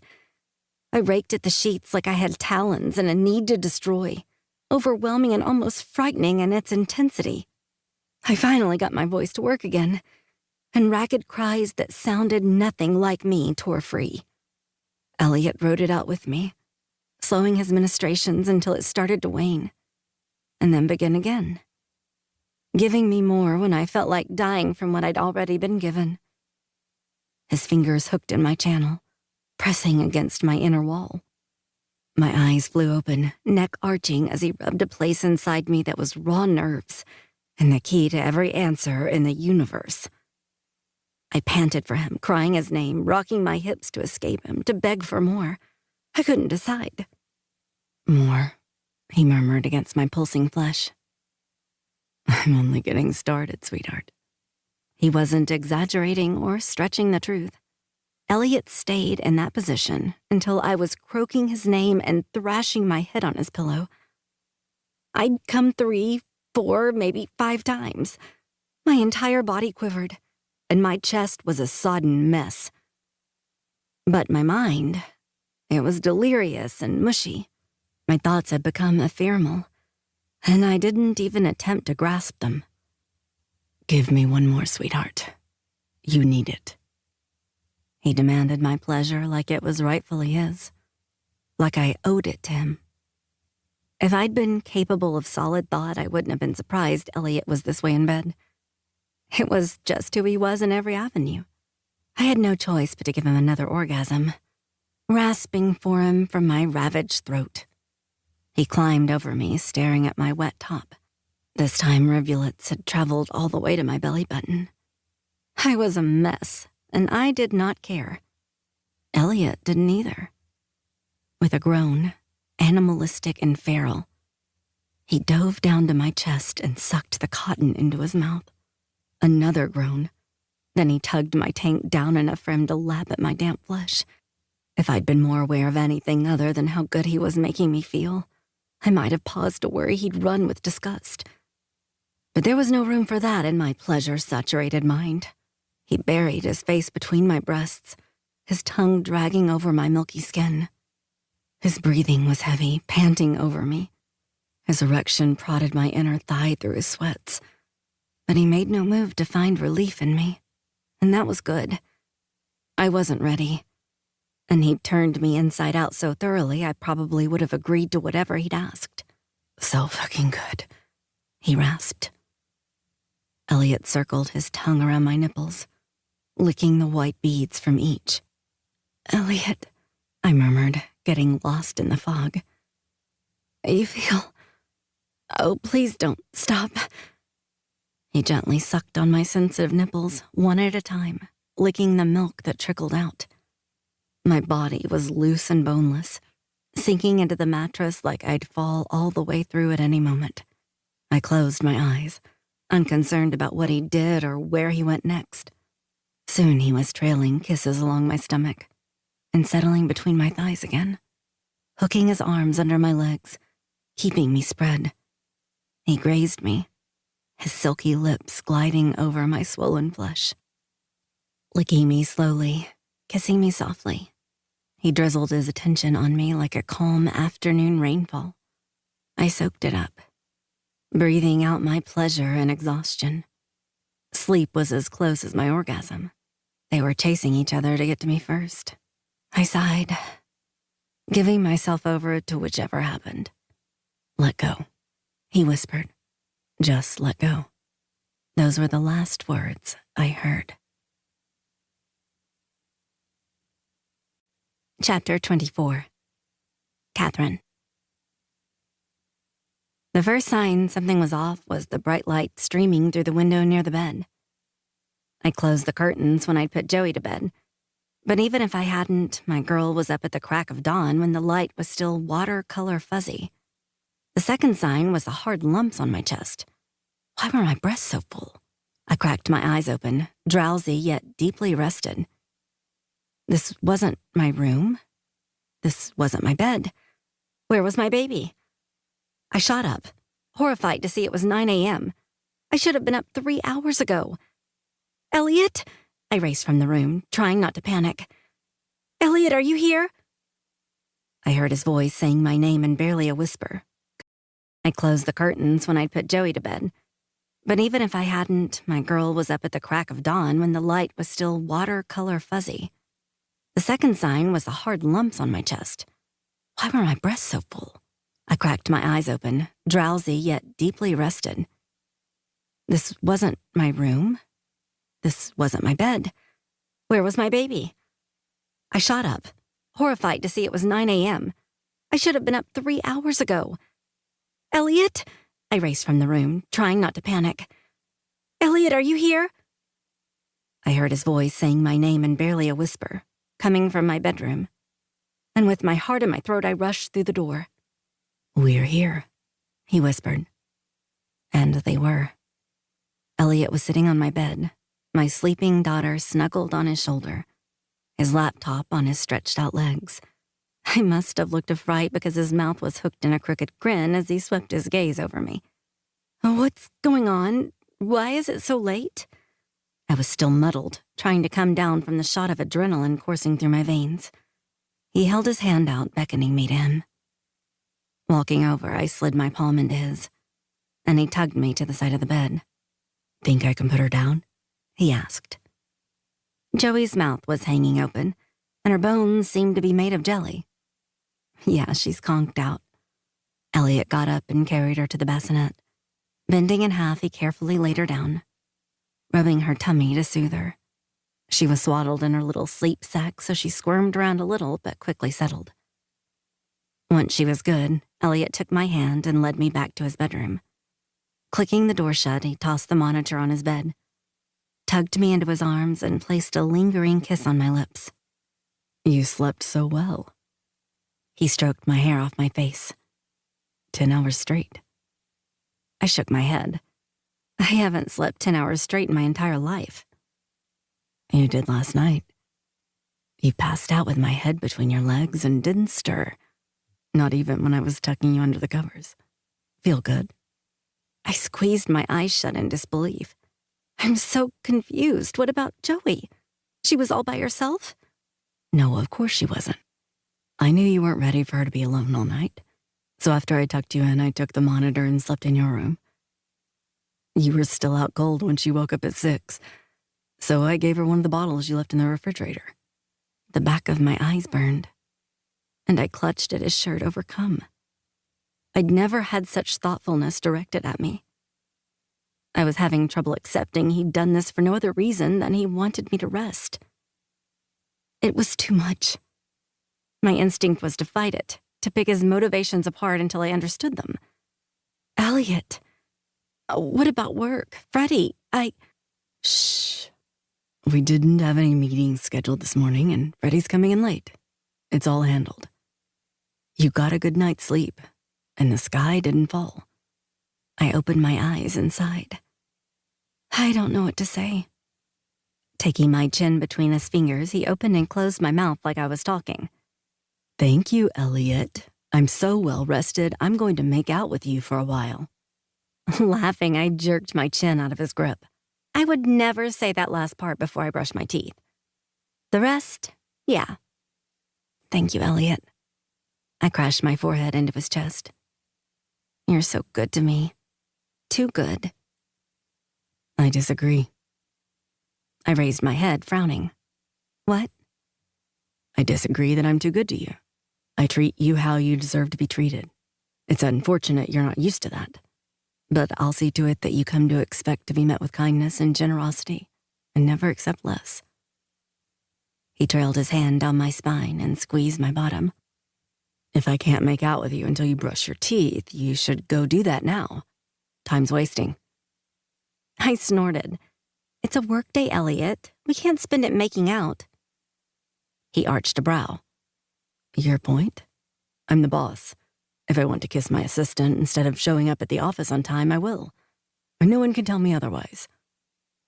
Not even, said weary assistant. He patted my ass and grinned. You're not weary. You had 10 hours of sleep. You're rested and ready to face another week of working for your intolerable boss.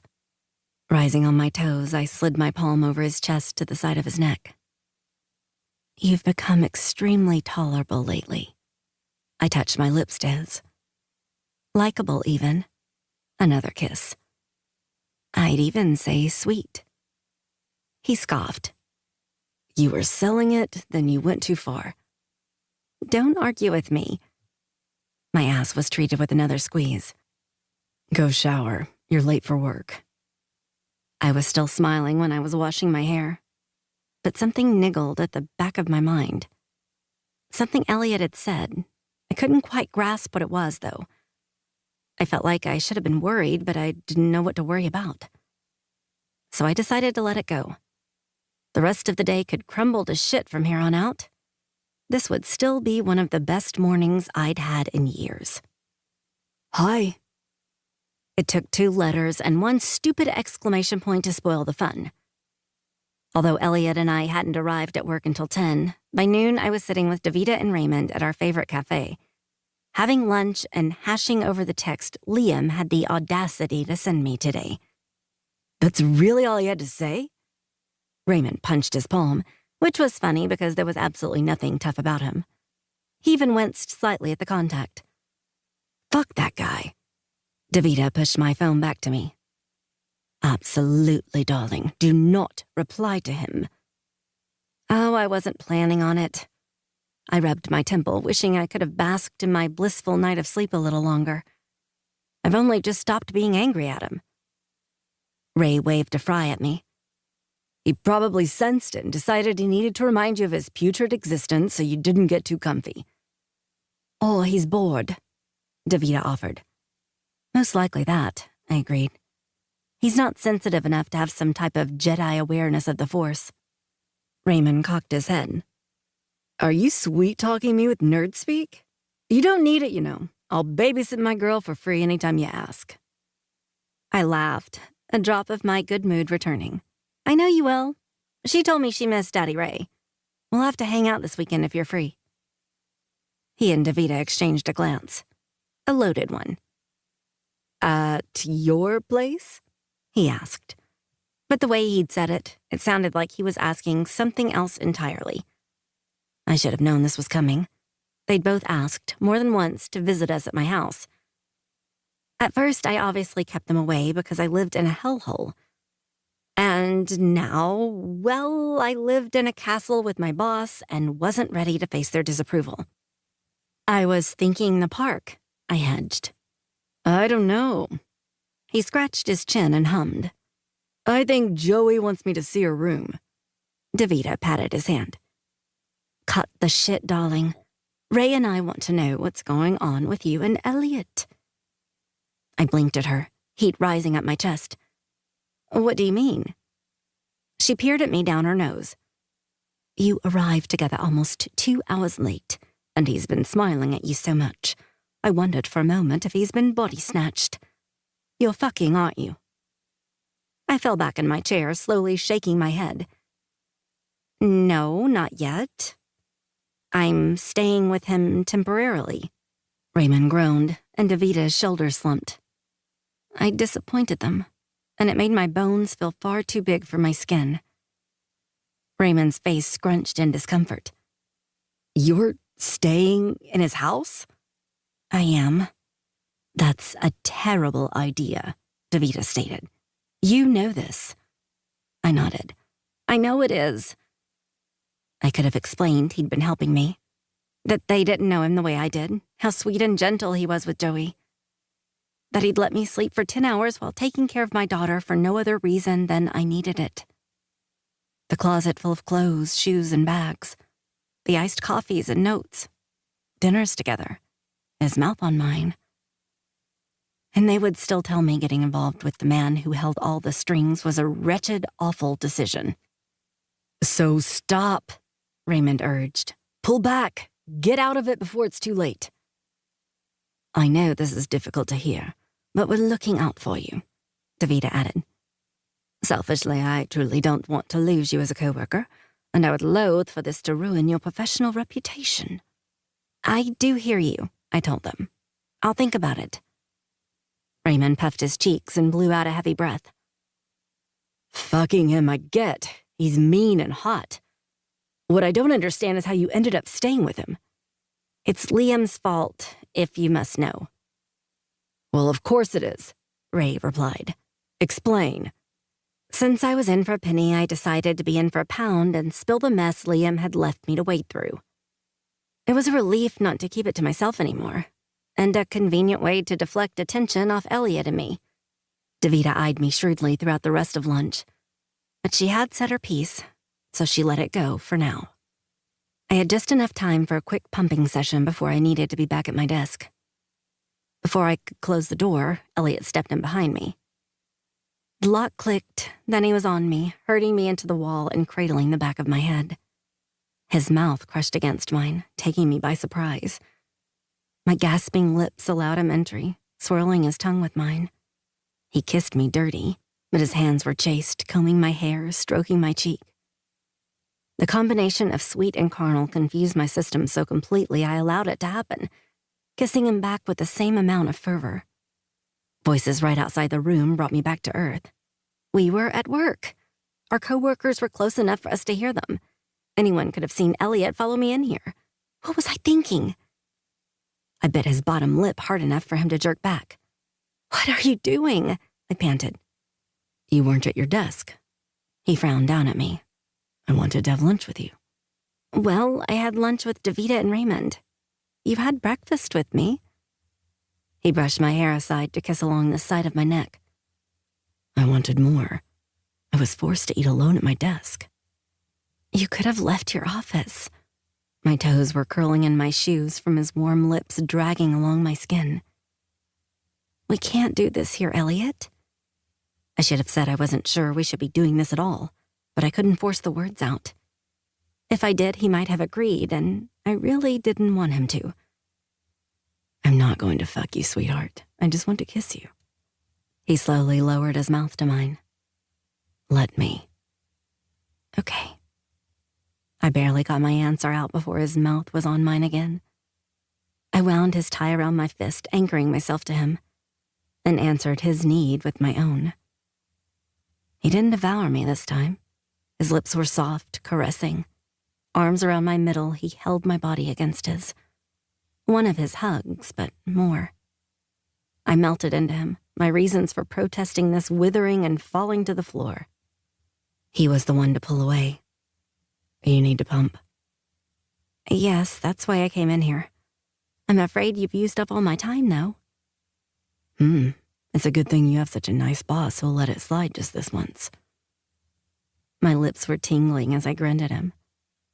My boss isn't so nice, but he understands how to keep his employees happy. I'm not nice? His hand slid down to grip my ass. The taste of your creamy pussy on my lips begs to differ.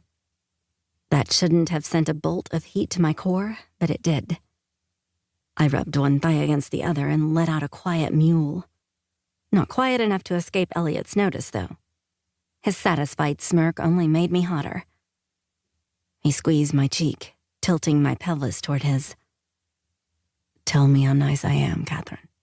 You're the nicest boss I've ever had at this company, Elliot. He gave me a light smack, then dipped down to kiss me again. Take your time, and see me in my office when you're done. Then he really did me in. Stepping away from me, he straightened his tie, brushed his hair with his fingertips, and slipped his hand in his pants to adjust the hard ridge pressing against his zipper. When he was done, he caught me watching, and his lids lowered to half-mast as he gave me a sly smirk. Elliot Levy was sexy, and he knew it. Knew it.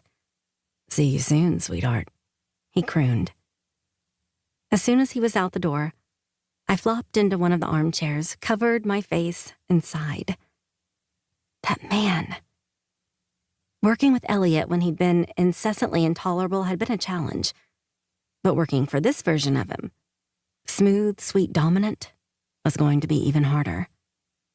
Davida and Raymond could have reminded me that this was a terrible idea, and I knew it was. But when he kissed me breathless, called me sweetheart, and looked at me like I was an epiphany, all my common sense turned against me, whispering that this would be worth the inevitable disaster. Chapter 25. Elliot. The trouble with having access to Catherine nearly 100% of the day was I couldn't actually have her any time I wanted. She was there, right outside my office, but I couldn't do what I wanted. And once we got home, it wasn't better. In fact, it might have been worse since she spent stretches of the evening cluster-feeding Joe.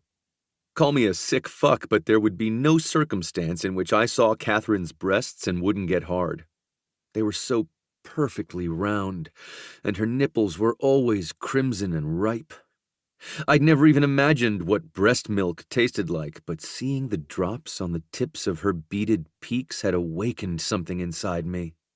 Something primal and ravenous. And she'd been so addictively sweet on my tongue last night. I wanted more. After dinner, I needed some space to get myself under control. This overwhelming sense of want was entirely unfamiliar to me. I stayed steady by being the master of my environment, but that had become impossible with Catherine dismantling my carefully constructed world without even trying. I'm going to read for a while. Come find me when she's sleeping, I told her, kissing her forehead when I wanted to suck her tongue and bite her neck. I looked at Josephine and had a far different kind of urge. I wanted to watch her, protect her, keep her safe, always. I dragged a knuckle over her cheek. Be good, little girl. Catherine appeared at my door a couple hours later. I patted the space beside me on the bed, and she walked in, tugging on the hem of her shirt and nibbling on her bottom lip. She was a sight. Her hair was down, spilling over her shoulders, curled at the ends. She'd changed into pajamas I hadn't seen before, a black, silky camisole and matching shorts. It gratified me to know this was for me, that she'd taken some time to put on something special and let her hair down before she came in here for my gaze. My cock stirred with interest as I watched her climb onto my bed, giving me a view of the lacy bralette she had on under the camisole. Catherine in lace was a heady combination. She settled beside me with a sigh, her back against the pillows, legs stretched out in front of her. What a strange day, she said. I picked up a piece of her hair, rubbing it between my fingers. How so? I wasn't walking around in an exhausted fog. She breathed a little laugh. And I'm not very tired now. That's an unfamiliar feeling. It doesn't have to be unfamiliar. I had a great time with Josephine this morning. When I unwrapped her from her swaddle, her little arms popped straight up, and she did this great big stretch that looked like it felt so fucking amazing. She nodded, grinning at me. Isn't it cute? I wish my stretches were that good. I was jealous, and I told her so. I curled Catherine's hair around my finger. She wasn't even alarmed to see me instead of you this morning. Well, she knows you. We talk about you all the time. I winged a brow. Do you? Care to share? No, I'm sure you'll overhear in your eavesdropping sessions. It's not eavesdropping if I happen to walk into the room while you're spilling secrets to your baby. Her eyes narrowed. Sure, Elliot, if that helps you sleep at night. I'm more concerned about your sleeping. Will you let me wake up with Joey a few times a week? I don't know if that will help, she hedged. It's worth a shot. I need you to be cheerful and chipper at work. She snorted. I've never been chipper. Find Leafy Daniel for that. I'm using myself as the baseline. That made her laugh harder, gratifying me even more than her pretty little jammies. Catherine's laughter was as light and easy as she was, filling my chest and head like a helium balloon. Then I suppose I'm the most cheerful person on the planet. She fell into me as she laughed, and I pulled her closer, slipping my hand under the hem of her top to feel the warm skin along her spine. "Elliot," she breathed. "Come here, sweetheart." I scooted down lower and turned on my side, bringing us face to face. "I like looking at you." "Why?" "You know you're gorgeous." The shine in her eyes brightened. "You think so?" I didn't look at you for a long time, but I've always been aware of how strikingly beautiful you are. It was so fucking maddening." She sucked in a quivering breath. "I was always aware of how beautiful you are, too.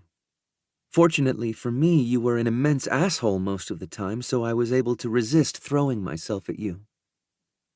"I was an asshole being driven mad by my assistant's mere existence." "Elliot, I was hugely pregnant for months." Reaching around her, I gripped her ass and tugged her pelvis into mine. "And sexy as hell." She burst out laughing. "What? No."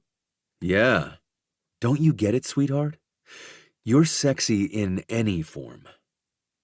Her eyes fluttered closed, but her smile remained. "You are too." I covered her smiling lips with mine, groaning from the relief of finally getting to kiss her again and hold her in my arms. At first, all we did was kiss slowly, teasing tastes and nipping bites. She was pliant against me, so soft and warm, like melted chocolate. I'd never had this. The attraction I felt for her was next level, but it wasn't just that. I could have resisted something solely physical. Catherine was the light at the end of a tunnel, a fire on a cold day. Clothes fresh from the dryer, the winning shot in overtime, the first crack of fireworks on the 4th of July. She made me nostalgic for something I'd never had. A gut-deep pull to be near her, touch her, take care of her, treasure her. My fingers trailed over the smooth skin at her waist, pushing her top up in the back as I traveled. She wiggled closer, pressing herself firmly to my chest, and dug her fingers into my hair. Lips parting, she allowed my entry. Our tongues slid along one another's, still slow but deep. So deep. Her air became mine, and I gave all mine to her.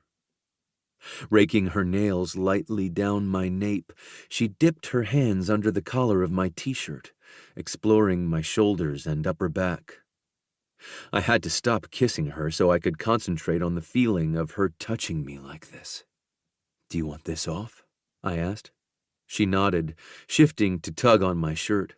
"Please. I want your skin on mine." Pushing up on my elbow, I yanked my t-shirt off. Her palms were drawn to my chest like magnets, sliding along my width, then down to my abdomen. Her tongue darted out, wetting her upper lip, and it was all I could do not to flip her over and rut against her. This woman, dear God, she was killing me, and we'd barely started. I fingered the thin straps of her top. "Can I take this off?" She was slower to nod, reluctance coloring her cheeks. "Okay." My brows drew together as I frowned. "We don't have to do anything you don't want." She reached up, smoothing the line between my eyebrows. "I want to. I'm just nervous. But I trust you, Elliot." "You should." I gathered the material of her shirt, pulling it up carefully, giving her time to change her mind. When she didn't, I slipped it over her head and tossed it to the side. "I'm going to take care of you, sweetheart." "I know." Hooking her thumbs in her shorts, she slid them down her legs and dropped them to the floor, leaving her in black panties and her little lacy bralette. I lowered my head to her neck, groaning as I palmed her breast. There was a small wet spot on her bra, and feeling it almost undid me. My cock throbbed in my pants, aching to be buried in her hot cunt, and my mouth watered to get another taste of her. She latched onto my shoulders, digging her nails into my taut muscles as I kissed along her chest and the edge of the lace. When I tugged the lace down, she gasped and arched toward me. Taking her offering, I covered her beaded nipple with my mouth, circling it with my tongue. I was greeted with her sugary milk and the flavor of her skin. Growling, I sucked on her and kneaded her other breast, warring with myself to remain gentle when she'd turned me feral. Her breasts weren't the only place I needed to taste her. As I moved down her torso, she tugged her panties off, and her legs fell open for me, giving me another offering. In no mood to tease either of us, I went to work, laving her slick lips and pumping a finger into her opening. Her body shuddered, hips rising off the bed as I ate her. She was the best flavor I'd had on my tongue, and her soft thighs wrapping around my head made me feel like I was tucked away and safe. I held on to the outside of her legs, pressing them against my ears, needing her locked around me. Dear fucking God, did I love her thighs. They were so plush and creamy. When I had the time to spare, I'd spend it sucking on them, from one end to the other and back again. Catherine tensed under my tongue, and her channel tightened around my finger.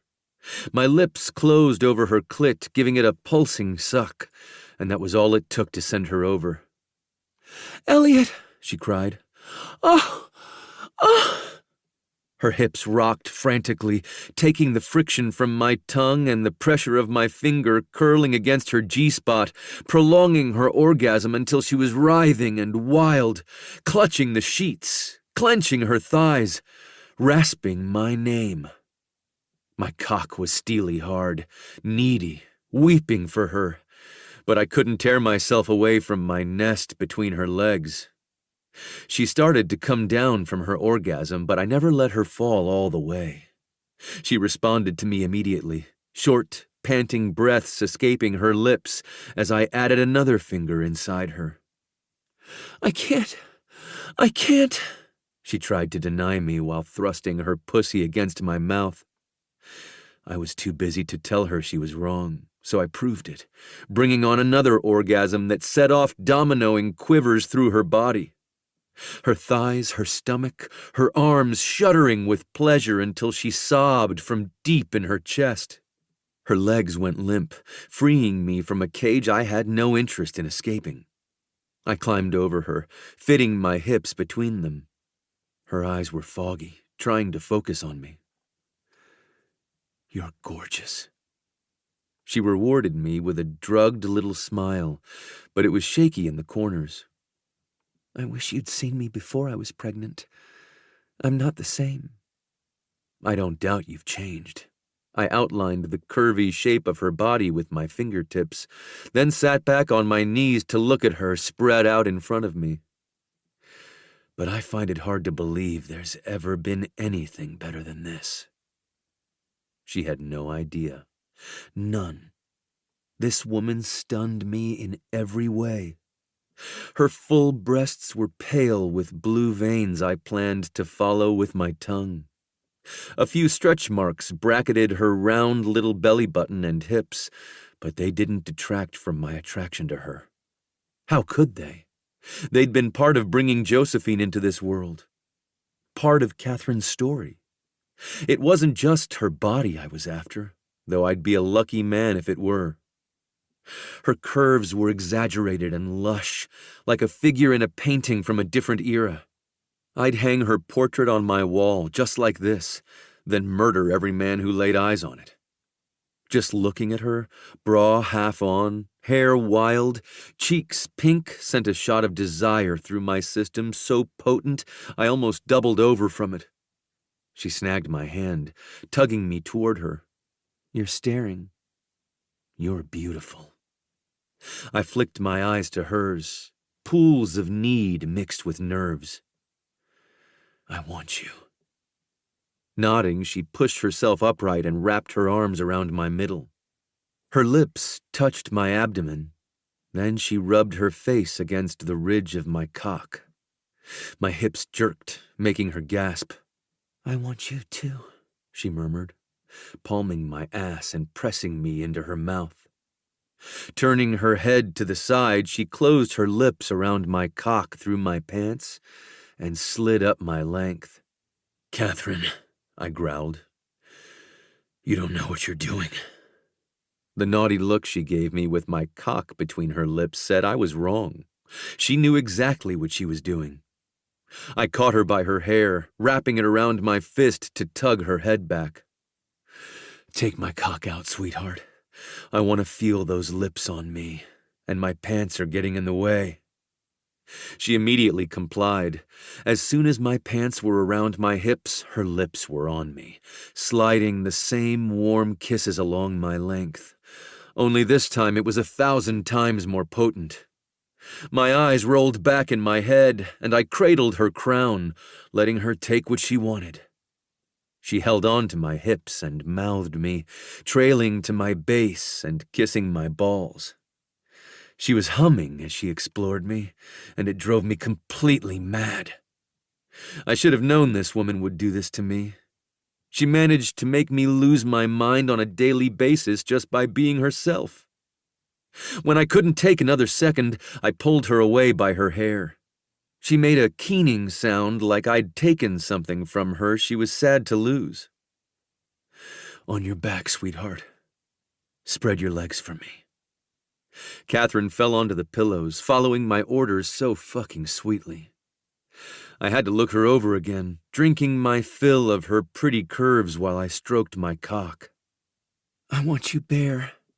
She reached between her legs and used 2 fingers to part her swollen lips. "Please, Elliot. I want you." My fist paused around my cock, and my heart rammed into my throat. "Bare? Baby, that's a dream, but I have an IUD. I'm not going to accidentally get pregnant again. As long as you've been tested, we're good." Logic should have interfered, but it was locked out of the room. Her words were all the permission I needed to fall over her and fit myself back into my new favorite place. I held her face in my hands, making sure she listened to what I had to say before we did this. "I haven't been with anyone for a long time. I'll keep you safe and healthy. But once I put my bare cock inside you, you're going to be mine. No one else's. You understand?" Her eyes widened, and she nodded as best she could with me holding her. "I'm yours, so long as you're only mine." "You don't have to worry about that," I promised. Positioning myself at her entrance, I watched her face. "Are you ready for me?" "Yes. Just go slow." "You don't have to ask. I've got you." It took Herculean effort not to plunge into her in one swoop, but I had to be careful. This was her first time in a long time, too, and I'd hate myself if I hurt her. Her heat engulfed me as I slid into her, and her eyes held mine. They flared the deeper I got, and her breathing shallowed until she was panting. "Breathe, sweetheart." I touched my lips to hers. "Breathe and let me in. I'm almost there." Her thighs climbed my hips, opening herself to me. "You're so big, and you're so tight, but you can take me." I stroked her hair from her face, kissing her lips again. "Be a good girl and relax. Let me feel all of you. I need it, And you do too. I covered her mouth with mine, kissing her deeply as I pushed the rest of the way into her. She whimpered into our kiss and clutched at my shoulders, keeping me close. I stayed there, buried all the way to the hilt, our mouths locked together, kissing her breath away. After long minutes, she tipped her chin up and nodded. It was all the permission I needed. I kept it slow, retreating to the tip and thrusting forward in smooth, careful strokes. You feel incredible. I nipped at her jaw, licking her to her earlobe and nibbling there too. Does it feel good to you? More than good. She wrapped her legs around me, locking her ankles at my lower back.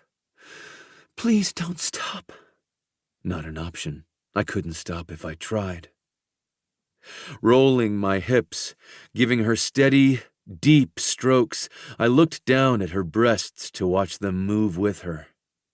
Rivulets of white streamed down to the sides onto my sheets. Seeing the wet spots turned me on to a degree I wasn't ready for. Losing control of my rhythm, I slammed into her with enough force to shift her body up the bed. Shit, sweetheart, I'm sorry. I cupped the top of her head so she wouldn't hit the headboard. Your tits did me in. She laughed and reached above her to brace herself on the slats of my headboard. There, I'm ready for you. Go harder. You feel so fucking good. I groaned. Your filthy mouth makes me crazy. I slammed into her again, watching her reaction. Her eyes fluttered, and she let out a low moan. You can take it, can't you? I want it. Want you, she breathed. You have me, sweetheart. All of me. I didn't let my control slip. Next time, when she was used to me, I'd take her as hard as I wanted. For now, I satisfied us both with deep, long strokes. Her inner walls clamped down on me, trying to drag me into her depths and keep me there. She pushed back against me, using her arms as leverage to ride me from below. I loved how easily she let loose of her insecurities once we got going. She was in the moment with me, feeling instead of overthinking. That didn't happen often for me, but it was easy to stay in the moment with her. I devoted some more attention to her breasts, laving her puckered, cherry nipples and sipping every drop that streamed out. My cock throbbed harder with each taste. If I didn't stop, I'd lose it before I was ready. She drew my mouth to hers, and I let the milk on my tongue drip onto hers. She moaned against my lips, our tongues tangling in a messy, desperate kiss. Her nails dug into my nape and down my back, the sharp pain along my spine adding another layer to the pleasure. I drew back to meet her wild eyes. I'm going to need to fuck you every day. Need to suck your nipples and eat this pussy whenever I want it. Make you come until you pass out, then start all over again. Tell me okay. Tell me you want that too. I want that too. Good. I slid my arm between us and found her clit, rolling it under my fingertips. Now it's time for you to come all over my cock so I can fill you up. Are you getting there? I'm so close. She clutched my arm and glided her hand down to mine. Her fingers aligned with mine, circling her clit with me. That feels so good. You're making me come so hard. Let me see, beautiful. Show me. Her neck arched as she tossed her head back. Watching her come apart at the seams up close and personal was so erotic I nearly went with her. Her moans reverberated through my bones, and the way she held on to my arms as her body set free fed me down to my core. I fell onto her, riding her hard, thrusting deep. Curling around her, holding her in my arms, I gave her my all. She cooed my name, clenching me tight within her. And there was nothing else, only this. I spilled my pleasure in her, filling her to the brim. She cried out in sync with me, my name in sweet coos. My mouth latched onto her throat, sucking her soft skin until I needed to breathe again. Catherine. I rolled my forehead along hers and sighed, combing through my hair. Elliot. I grinned at her, lightness filling my chest. You're lovely. She grinned back. Thank you. You're lovely too. We rolled to our sides, and Catherine winced when she ended up in the puddle she'd made. You're going to have to change your sheets. Or, I curled my arm around her waist, utterly content in a way completely unfamiliar. I could sleep with you in your bed, so I won't have to worry about it tonight. She looked at me for so long I thought she'd deny me. You want to sleep with me? I raised my brows. Were you going to leave me in here all by myself? Well, I palmed her ass, digging my fingers into her flesh. She wanted it, but she wasn't ready to say it. It was fortunate I had no trouble taking charge. Put on your pajamas, sweetheart. We're having a sleepover. Chapter 26. Catherine. Elliot left before Joey and I got out of bed, whispering goodbye to me and pecking my cheek. He had his routine, meeting Weston and Luca at the gym most mornings, and rarely deviated from it. It was something I admired about him, along with his magic dick and incomparable mouth skills. I learned something else about Elliot last night. He cuddled. He fell asleep beside me, but as soon as he'd passed out, he'd thrown his arm around me and pulled me close. I hadn't thought I'd be able to sleep like that. But the next thing I knew, it was morning, and I wasn't a walking zombie yet again. So when I passed Joey girl to Freddie and ventured into the kitchen to make breakfast, I was in a pretty great mood. Seeing the note waiting for me on the counter made it even better. Catherine, we're having lunch together today. Write it on my schedule. If I have an appointment, reschedule it. In fact, reschedule all my lunch appointments from now on, please. There's an iced coffee waiting for you in the refrigerator. Yours, Elliot. P.S. You are a hardcore cuddler. No sense of personal space at all. I liked it. Laughing, I tucked his note away with the others. If that was the narrative he was going with, I'd let him. I knew the truth. Elliot Levy was the cuddler. That was going in today's postscript. Elliot took me to lunch. I hadn't allowed him to reschedule all of his lunchtime appointments, mostly because it would have been me doing all the legwork. But now I was questioning myself. Sharing a baby-free meal with him had been nice, really nice. And now we were walking back to the office together, and he was holding my hand. I wiggled my fingers between his. We should really stop this. He clamped down on my hand. Why would we do that? Because we're almost back to the office and might see people we know. And? I huffed. And there will be questions. Are you worried you won't have answers? I wiggled my fingers again. I'm not worried, but I am private. All right. We don't have to hold hands.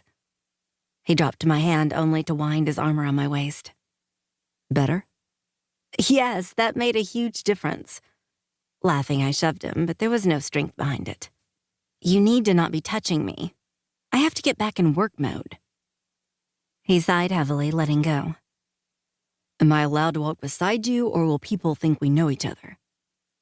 Actually, now that you mention it, if you could just walk a few paces ahead. Grumbling, he shot me a grumpy glare, and I giggled. I was still laughing when a man stepped into our path. Where do you get off, Levy? Before I could process what was happening, Elliot's arm shot out, shuffling me behind him. He didn't cut off my line of sight, though. I took in the angry man who'd obviously been waiting outside the building for us. Gavin looked nothing like the jokey, carefree man I'd met on the Rockford rooftop. Beads of sweat dotted his mottled red forehead, and his tie was crooked around his bobbing throat. If you need to speak to me, make an appointment, Elliot stated without emotion. Gavin must have been working himself up to a lather while he'd been waiting for us, so Elliot's careless dismissal incensed him. He tossed his arms out, his face darkening to near maroon. You canceled my fucking lease, Levy. Where the hell do you get off? Gavin loaded 100 tons of anger into his accusation while keeping his voice low. This is something my lawyer should have explained. Accosting me on the street won't get you anywhere. Elliot folded his arms, visibly unruffled by this confrontation. You can't just do that. I spent months finding that office space, and you decided I have to start all over because I flirted with your secretary? What kind of man are you? What kind of business are you running? Gavin paced in front of us, anger radiating off his vibrating limbs. His eyes met mine, and he stopped moving, looking at me like I was a lifeline. Did he tell you he did this? Can't you talk some sense into him? I shook my head. I'm sorry, Elliot held up his hand.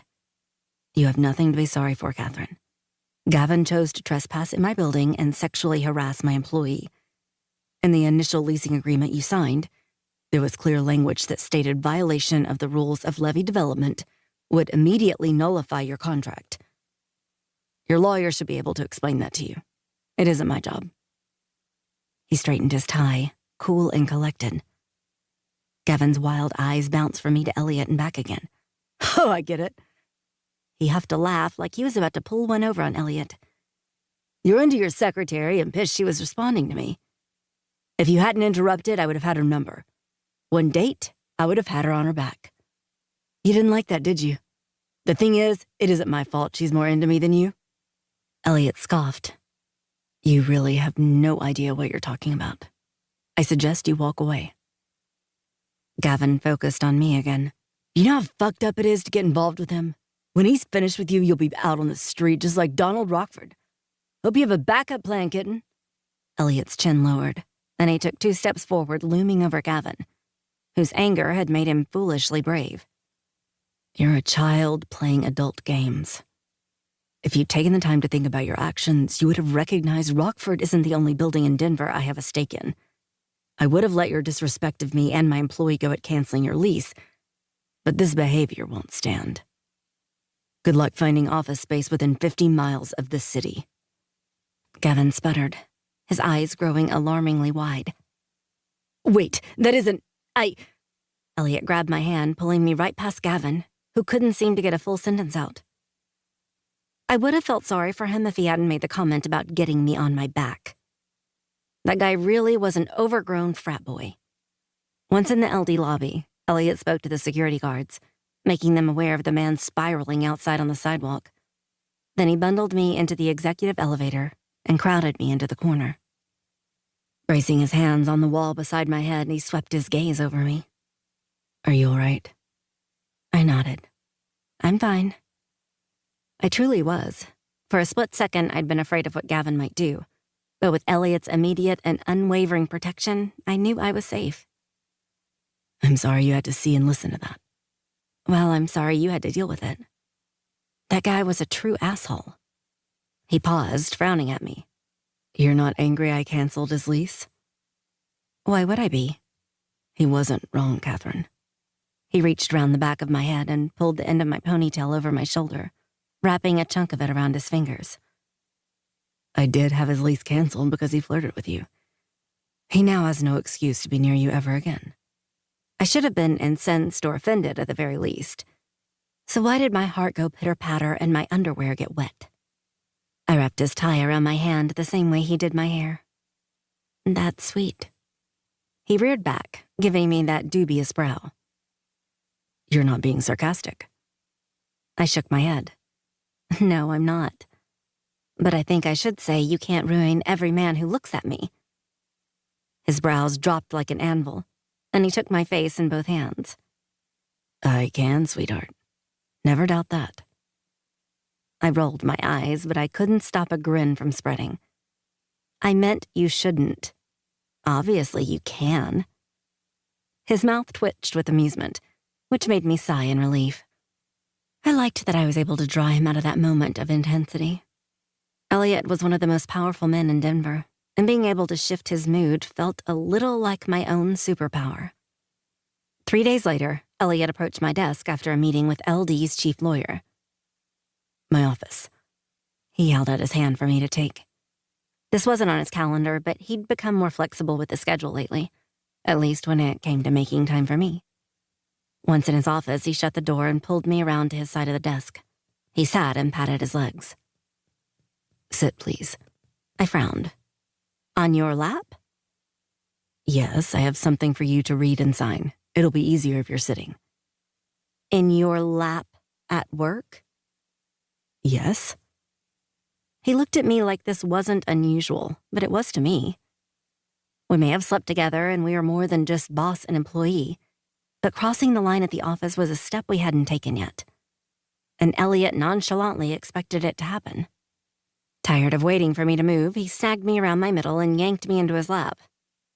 I flailed around, unused to sitting on any man, let alone Elliot. But his hold was sturdy, and he didn't so much as grunt when he took all of my not-so-inconsiderable weight. In fact, the sound he made was almost a purr, and his nose immediately went to the crook at my shoulder, inhaling my scent.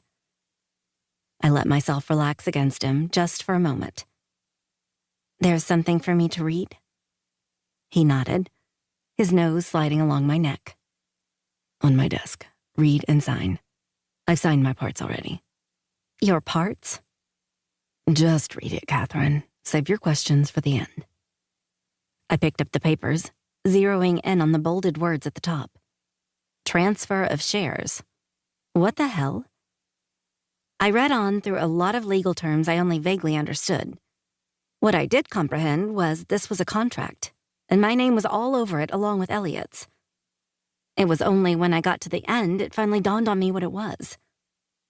Elliot was trying to transfer 1% of his shares of the Rockford building to me, which was worth 7 figures. No. I put the papers down on the desk and turned to face him. "No, Elliot. Why would you want to do this?" He remained relaxed, despite my emphatic refusal. "Gavin is an idiot and said many stupid things during his little meltdown on the sidewalk on Monday. But he was right about one thing. We have a massive power imbalance.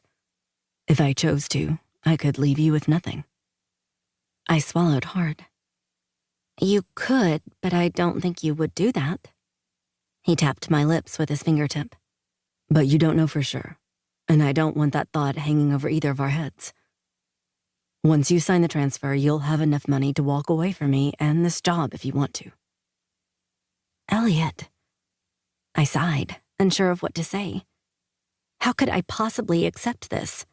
He's lost his mind. This is far too much. "It's 1% of one of my buildings, sweetheart. It isn't too much. And this is as much for me as it is for you."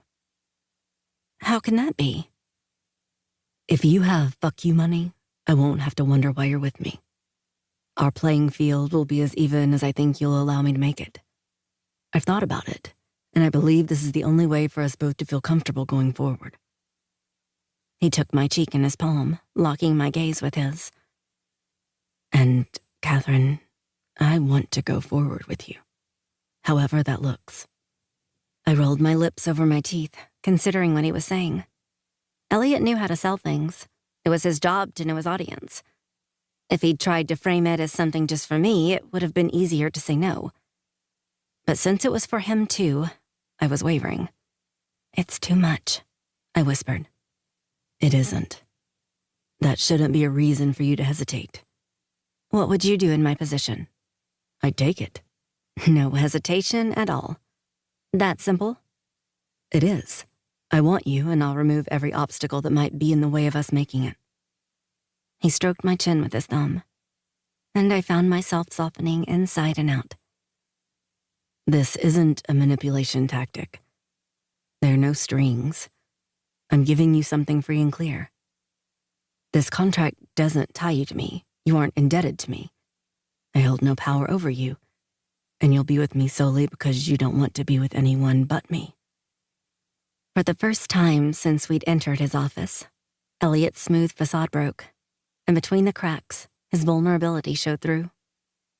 I couldn't say I knew what it was like to date as a wealthy man, but I could imagine. Trust was probably next to impossible to come by, always wondering about the other person's motives. I knew I'd ended up in Elliot's bed because of my growing feelings for him. And those feelings wouldn't have changed if he was as broke as I was. He probably knew that too, but I didn't doubt he'd sometimes question it. Mistrust is no place to begin a relationship, I started.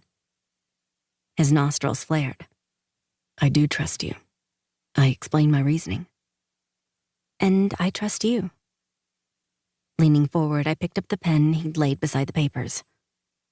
I'm going to sign so we can move on from this without any questions in front of us. Whatever happens, it's because we both want it. He was silent while I went through the contract, initialing and signing beside his own signature. When I was finished, I tossed the pen down and swiveled around in his lap, putting us nose to nose. There, I whispered. In one moment, a pin could have been heard dropping. In the next, Elliot let loose a possessive growl. Then he was on me. Lips, hands, everywhere. Elliot was an animal unleashed, taking what he wanted without asking. He didn't need to, since I wanted him just as bad. My mouth was bitten and tingling from his ravenous kisses. My panties were discarded in a heap with my skirt and my resolve to remain professional at the office. He bent me over his desk, my legs spread wide, and sucked on my clit like he was trying to reach my soul. My fist was in my mouth, doing my best to keep my moans muffled. Though I hoped his office was soundproofed because I was doing a terrible job. Please, please, I breathed into my fist. He slipped 2 fingers inside me, finding my G-spot like he possessed an internal map of my body. My legs started to shake and my belly flooded with heat. Elliot, oh God, I'm going to come. His tongue flattened against my clit, flicking and pressing until I forgot where we were and that I was supposed to be quiet. I ground my ass and pussy into his mouth, clawing at the desk in front of me.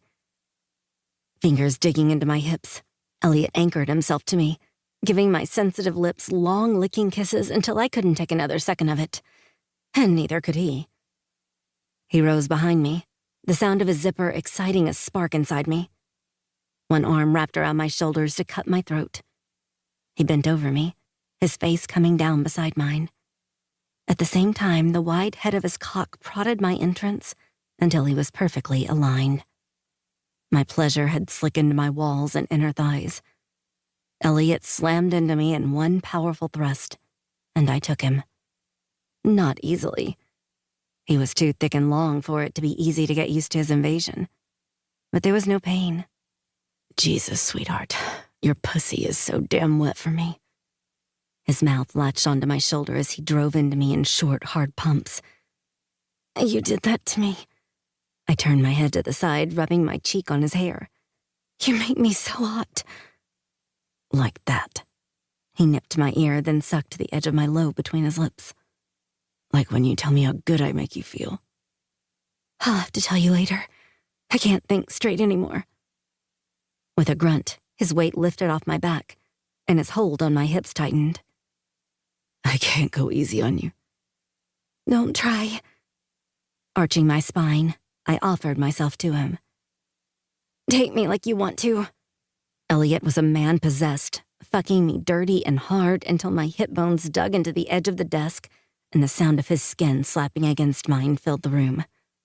He grunted my name over and over, sliding his hand around the curves of my waist and ass.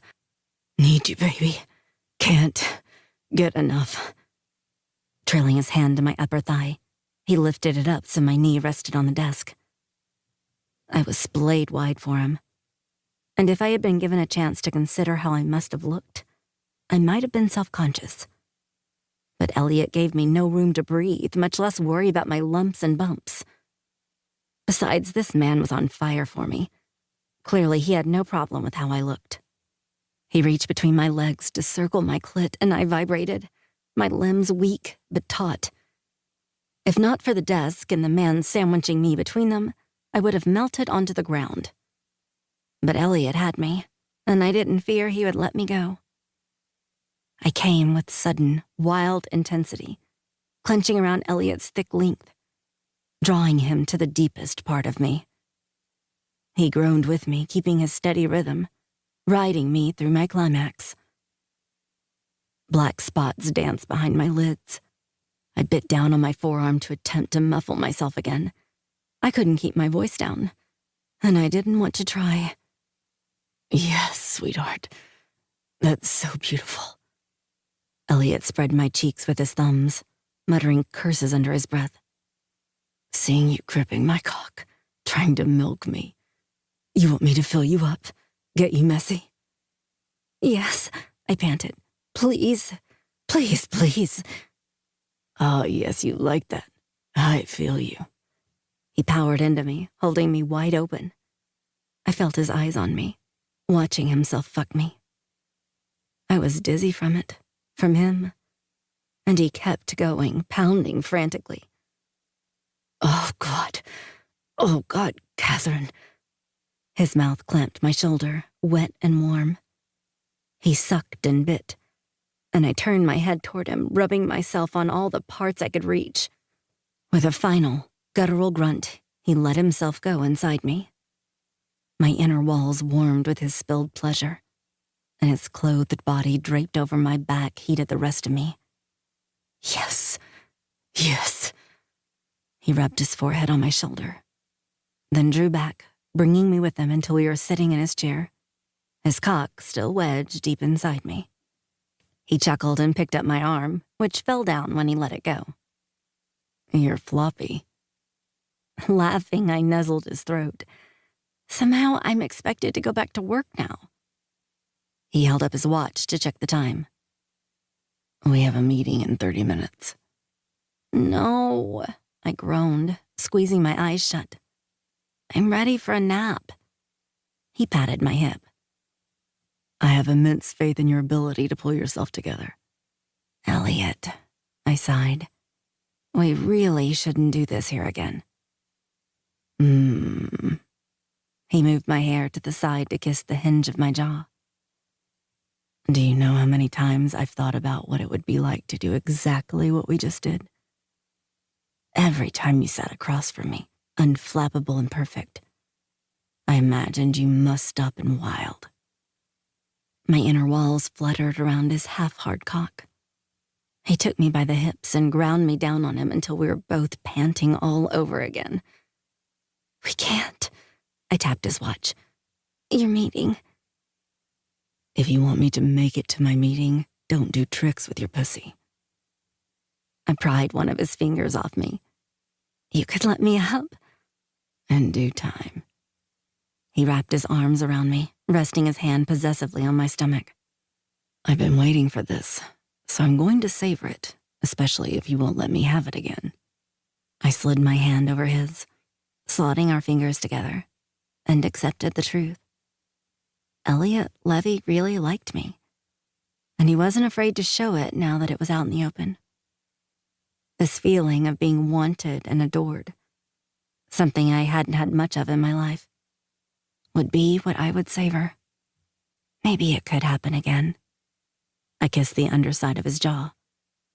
Once or twice more. Chapter 27. Elliot.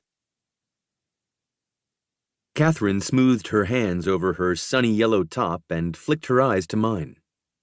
Even unsure, she was stunning, taking my breath right out of my lungs in her ripped jeans that hugged her ass and a flowy top that showed a lot of tattoos and a peak of cleavage. She'd left her hair down at my request, and it was all I could do not to shove my fingers in it and gather it in my fists.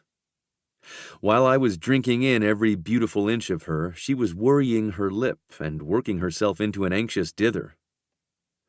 "Are you sure I should come with you? Won't it be weird?" I took her hand and tugged her against me, giving her ass a hard squeeze. "I'm not going if you're not with me. and if I don't show, my sister will beat my door down since I've missed the last few brunches. Because of me. Because I'd chosen to spend my precious free time with her and Josephine. It wasn't a difficult choice. Now that Catherine had signed the contract and we'd settled into our relationship, sharing her with the other important people in my life was the next logical step. I touched her lips with mine. Because I've been busy, which my friends are used to. Now I'm available, and so are you. No more excuses. We were already in the parking lot of the restaurant anyway. There wasn't a chance I was letting her get back in the car to go home. I grabbed Joe's car seat from the back and slipped Catherine's diaper bag from her shoulder. She grumbled a protest, but there was no need for her to carry either while I was with her. Eventually, she would get used to being treated the way she deserved, but we were still getting there. The day was mild, but still held a winter chill, so we were inside instead of the patio. I flagged down a server before we got to the table. "We'll need another chair, please," I told her, "and a sling for the car seat." Catherine looked at me with alarm. "They know I'm coming, right?"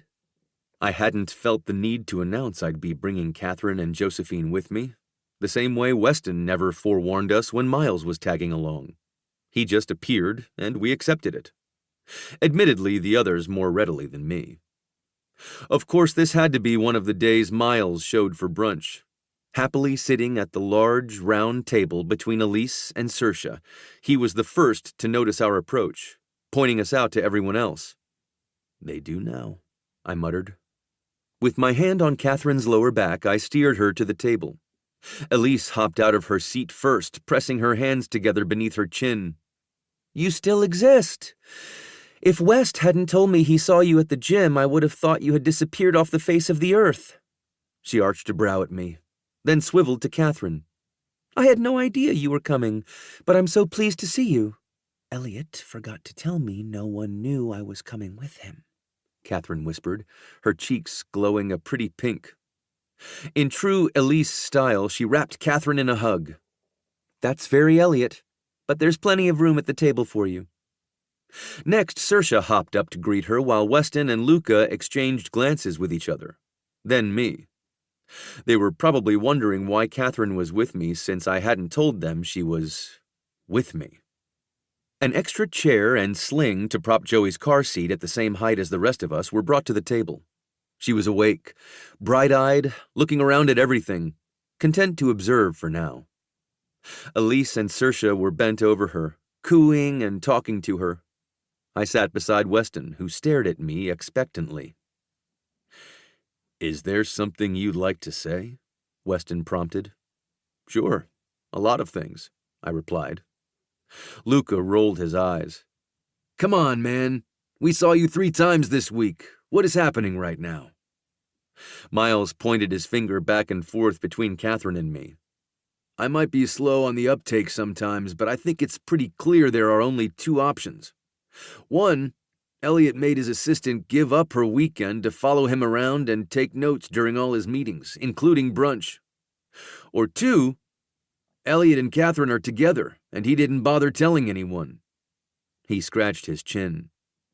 "Since this is Elliot, it could go either way, but I'm going to go with option 1. Just seems the most plausible." Catherine's laugh was rich and genuine as she slipped into the chair beside me with Joey in her lap. "Or the third option, we ran into each other in the parking lot, and Elliot insisted I join him for brunch. Since I skipped breakfast, I accepted." Miles nodded. "Yeah, that makes more sense." Then he stuck his hand out to her across the table. She slid hers into his, and they shook. "Miles Aldrich, the food here is incredible, so the spontaneous kidnapping worked in your favor. Cute baby, by the way."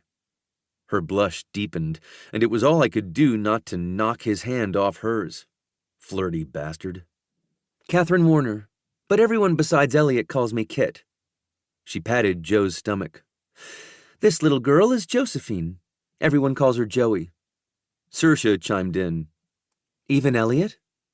Catherine slid me a sidelong glance. "Usually it's Josephine, sometimes Joe, occasionally Joey." Elise eyed us both, then turned her attention to Catherine. I braced myself for what she might ask. Coming here, I'd prepared myself for an inquisition, but I hadn't considered Catherine might be uncomfortable being the center of attention. That was the last thing I wanted. So what's it like being a mom? Elise asked. Catherine sighed with what seemed like relief. She'd been bracing too. It's strange, but I barely remember what life was like before she got here. Don't get me wrong, it was rough being completely on my own. But now that I have help and I'm back at work, it's just lovely. Miles cut right to the chase. Where'd the dad go? Weston groaned at his brother. Jesus, have some couth. Catherine scrunched her nose. Australia. Miles jerked his chin. Loser? She nodded. My sentiments exactly. I got the cute baby. He got the continent with the most poisonous snakes and spiders in the world. Miles raised his glass of what looked like lemonade but undoubtedly contained hard liquor at 11 o'clock in the morning. Cheers to that.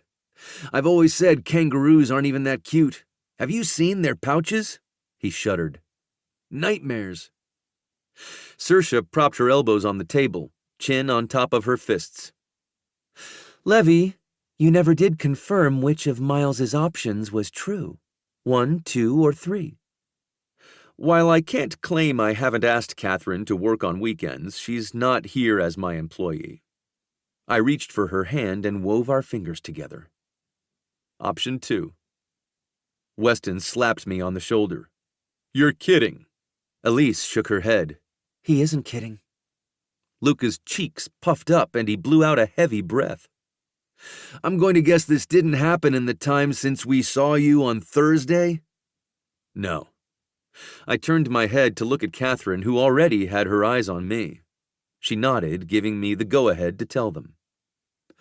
We've been together around a month. More if I counted the time since she moved in with me. I did, but she wouldn't. Elise held out a hand, her expression falling. You didn't tell me. Weston curled his arm around her. He didn't tell anyone. I had no idea. But he's my brother, Elise murmured. I could have called you, I started. I could have told Weston and Luca at the gym or over drinks, but it was far more efficient to tell all of you together. And now you all know. Can we move on? Catherine squeezed my hand, laughing under her breath. I think we were pretty surprised ourselves that this happened. Miles nodded like he heard a beat no one else could. Yeah, I'm into it. You guys are cute. Like grumpy sunshine on crack. He pointed at me. He's the one on crack, by the way. Weston cupped his forehead. Why? Why? Miles sipped his drink, utterly unperturbed by his brother's annoyance. Relax, Westy. I've heard you tell Elise you're concerned about Elliot spending so much time alone. Now you don't have to be worried anymore. Elise flicked his ear. Your key is revoked. You've listened in on too many of our conversations. Weston shot a glare at his brother. This is why he shouldn't have had a key in the first place. He can't help himself. He's trouble. Miles grimaced and met my eye. They talk about me, too. We should never have let them happen. I wasn't asked for my opinion, unfortunately. I deadpanned, then turned to Weston. You're worried about me? He chuffed, running a hand through his hair. You're on my mind sometimes, yes. Especially lately when you've been showing up less and less. It makes sense now, but Elise and I were scrambling for answers while you were off falling for your assistant. Catherine. Her name is Catherine. Kit. Being my assistant is the least important thing she is to me, and I barely functioned when she was on maternity leave. I brought her knuckles up to my mouth and pressed my lips along them. Saoirse took Luca's jaw in her hand. Have you ever met one of Elliot's girlfriends? Not since college, he replied. I scoffed.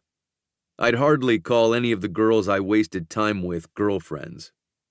Anything that happened in college had fizzled out pretty quickly, and once I'd moved home to become Elise's guardian, my personal life had been set on the back burner. West and Luca wouldn't have met any of my girlfriends because there hadn't been one until Catherine. Saoirse's eyes flared at her husband. See? Chill out and be cool so he keeps bringing Kit back to hang out with us. We need another woman in our mix. The testosterone is way too thick. Miles gave a lazy wave. Sorry about that. Josephine got tired of being ignored and released a rebel yell while arching her back and raising her chubby fists. All eyes went to her. Catherine was unfazed, spinning Joe around in her arms and giving her kisses on her cheeks. She was so fucking natural at being a mother. There weren't many things more attractive than watching her at ease with her daughter. Our server came by to take our orders, further removing the spotlight from Catherine and me. That was good. There was nothing more to say. We were a couple. It was what it was and didn't need to be discussed to death. While we waited for our food, Josephine got passed between Elise and Saoirse. Then Miles held his hands out to her. Give her over. Babies really like me. He wiggled his fingers at her, and she snagged one, wrapping her hand around it and gazing up at him from Saoirse's lap. Tell him no, I murmured to Catherine. She laughed softly. Why would I do that? He'll drop her. She patted my cheek. I really doubt that. Saoirse transferred Joe into Miles's arms. He held her in the crook of his elbow so she was facing her mom and me, but she kept twisting to look back at him. Catherine grinned. She must like your face. He booped her nose. I like your face too, Angel. You're very cute and round. Little by little, I relaxed. It seemed Miles was actually competent when it came to holding a baby. If I was honest with myself, he was more than competent in other arenas too, but I had a difficult time getting past his years spent happily living as an out-of-control man-child and mooching off Weston. People changed. A year ago, I never would have imagined I'd have a woman and baby I adored down to my bones, but here I was. Happy about it. So fucking happy. I could do better about giving Miles the benefit of the doubt. Do you have any trips coming up? Elise asked. Yes. I slid my hand along Catherine's thigh beneath the table and settled on her knee. I have to go to Dubai in a couple weeks. How does that work? Weston asked Catherine. Will you go too? She leaned around me to address Weston. Right now, it doesn't make sense for me to travel with him. I'd have to take my nanny with me since I don't have anyone else to watch Joey. Weston flicked a glance at me. It's a good thing your boss likes you. If he didn't, I would figure it out. But yeah, I'm pretty lucky Elliot likes me for many other reasons, especially since I like him so very much. Elise made a gasping kind of sigh, drawing my attention. She quickly clamped her mouth shut and shook her head, but it was too late. My sister was pleased at what Catherine had to say. It ran in the family because so was I. Our food was delivered, and Catherine reached for Josephine, who was still hanging out with Miles. I'll put her in her car seat so you can eat in peace, Catherine offered. Miles picked up his fork with his free hand. Don't worry about me. I've got this. I only need one hand to eat pancakes, but if I needed both, I'd keep her until you were done eating. You deserve a meal in peace. She hesitated, then laughed a little. Thank you, Miles. You actually sound just like Elliot.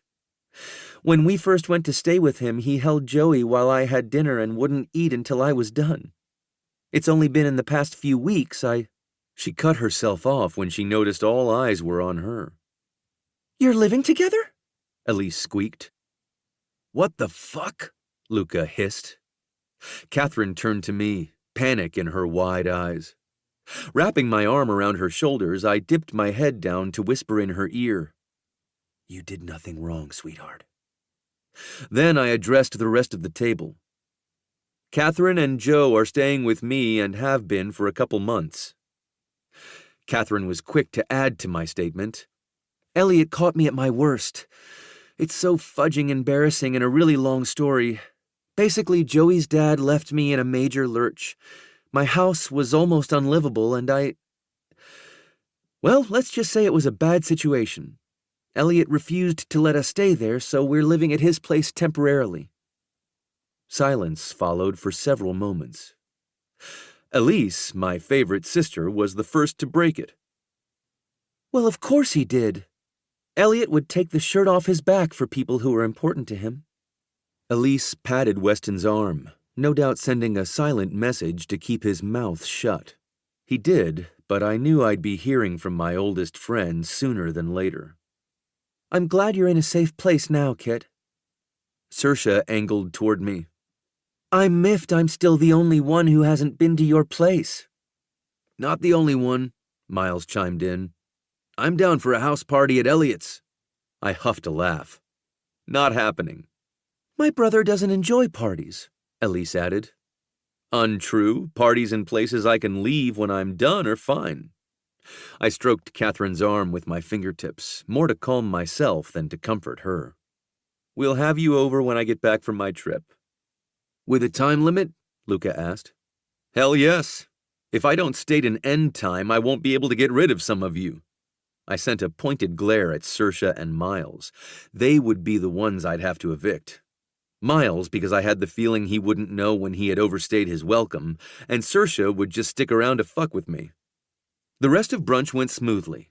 The topic moved off Catherine and me to Saoirse and Miles's business. Inevitably, Luca brought up his cat, and Miles informed everyone he was thinking about adopting a goldfish. Eventually, plates were emptied and the bill was paid. The three women went to the bathroom together to change Joe's diaper, and the four of us ventured outside to wait for them by the fenced-off patio. Miles addressed Weston. I'm going over to Mom and Dad's. Any interest in joining me? Weston grimaced. Not the slightest. You should skip seeing them too for your own well-being. Miles shrugged. Nah, gotta do it. Their parents were shitty to each other and their sons, but refused to divorce or remove their claws from either of them. Weston had extracted himself, but Miles hadn't gotten there yet. I got it. I'd had a mother who I'd tried to help until her last day. Some people just didn't want to be helped, though. Once Miles was gone, Luca and Weston rounded on me. What the fuck, Levy? Luca started. I crossed my arms over my chest. What's the problem? Weston was stony-faced. What is going on with you? They were pissed I'd kept my relationship with Catherine from them, and I got that. But from my point of view, neither had a leg to stand on. Just spit it out. Say what you want. I pointed at West. But remember, I didn't find out about you and Elise until you were outed. Then I swung my finger to Luca. And you showed up married to Saoirse. Don't act like the three of us are in a knitting circle spilling every detail of our lives to each other. That's not what we do. Weston put his hands on his hips, nodding slowly. No, I understand that. But you've worked with Catherine, Kit, for over a year without paying her any interest. Luca scoffed. I had to tell you she was pregnant. Weston went on. Then suddenly she has a kid and needs a place to live? Have you examined why you suddenly jumped into action? Is it really about her? I looked at my two best friends who'd been with me through thick and thin, who I cared about like brothers, and all I wanted to do was rip their fucking heads off. Through gritted teeth, I asked, why would you think this would be about anything other than her? Luca and West looked at each other briefly. They were on the same page, sharing the same thoughts. I didn't want to hear it, but fuck it, they were going to say it. Weston stepped forward, bracing his hand on my shoulder. Think about it, Elliot. Did this start because you have real feelings for her, or was it because you saw another mother in crisis and this time you could help her? I knocked his hand off me, seething at his audacity. I wasn't a violent person, but right now it was strumming through my veins. The fuck did you just ask me? I craned my neck to check the front door. No sign of Catherine yet, thank Christ. Weston held his hands up. I'm not trying to insult you or Kit, I swear. Luca edged between us. We're looking out for you and her. It seems to me like you're insulting us both. I crossed my arms so I didn't use them. I was close. So fucking close. Luca chuffed. You had no problem questioning my marriage to Saoirse. None of us are yes men. We don't hold back with each other. Your questions are so far out of line it would be laughable if I weren't furious. Weston patted Luca on the arm, moving him aside. If we're out of line, then I'm sorry. I hope I'm wrong. But I know you, Elliot. I was there when your mother lost it and you couldn't do anything to prevent what happened. I saw your gnawing guilt when she died. I wouldn't be your friend if I didn't question your motives behind becoming entrenched in Kit and Joey's lives as quickly as you have. Is this real, or are you— Enough, I hissed. Your concern is so goddamn ridiculous I don't have words. I have wanted that woman since the first moment I saw her, and I'm lucky she wants me back. Joey is a bonus, not a drawback. Allow me to set you straight right now. Catherine is nothing like my mother. If I ever hear you say another negative thing about her, we'll be done. Weston flinched, and Luca released a jagged exhale. I might have been harsh in my delivery, but at least the message had been received. My relationship with Catherine was not up for discussion. This is concern, not judgment. Luca sounded more subdued than I'd ever heard him. She's really lovely. No kidding. My jaw flexed. She makes me feel. Noise spilled out of the restaurant behind me. I spun, spotting Catherine carrying Joey in her car seat over her arm. Elliot, look, I'm sorry. I cut Weston off with my raised hand, walking away from them without looking back. It killed me that the two of them couldn't be pleased for me, and Weston's accusations would be circling my mind for some time. Not because there was any veracity to them, but because he believed they might have been true. I slipped the car seat from Catherine's hold and wrapped my arm around her shoulders.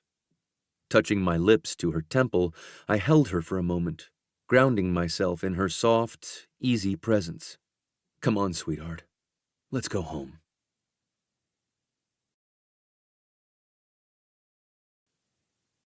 Chapter 28. Catherine. If I hadn't left Joey's blanket at the table, I wouldn't have gone back to fetch it after I'd finished in the restroom. Then I wouldn't have seen the side exit door that was much easier to leave through rather than weaving between the tables to get to the front door.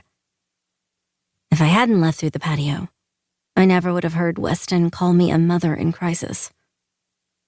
If I'd been able to move my feet and open my mouth, I could have announced my presence and wouldn't have heard Elliot's friends question why in the world he would be with me, if not to save me from the same fate his mother suffered. If only. I'd heard everything.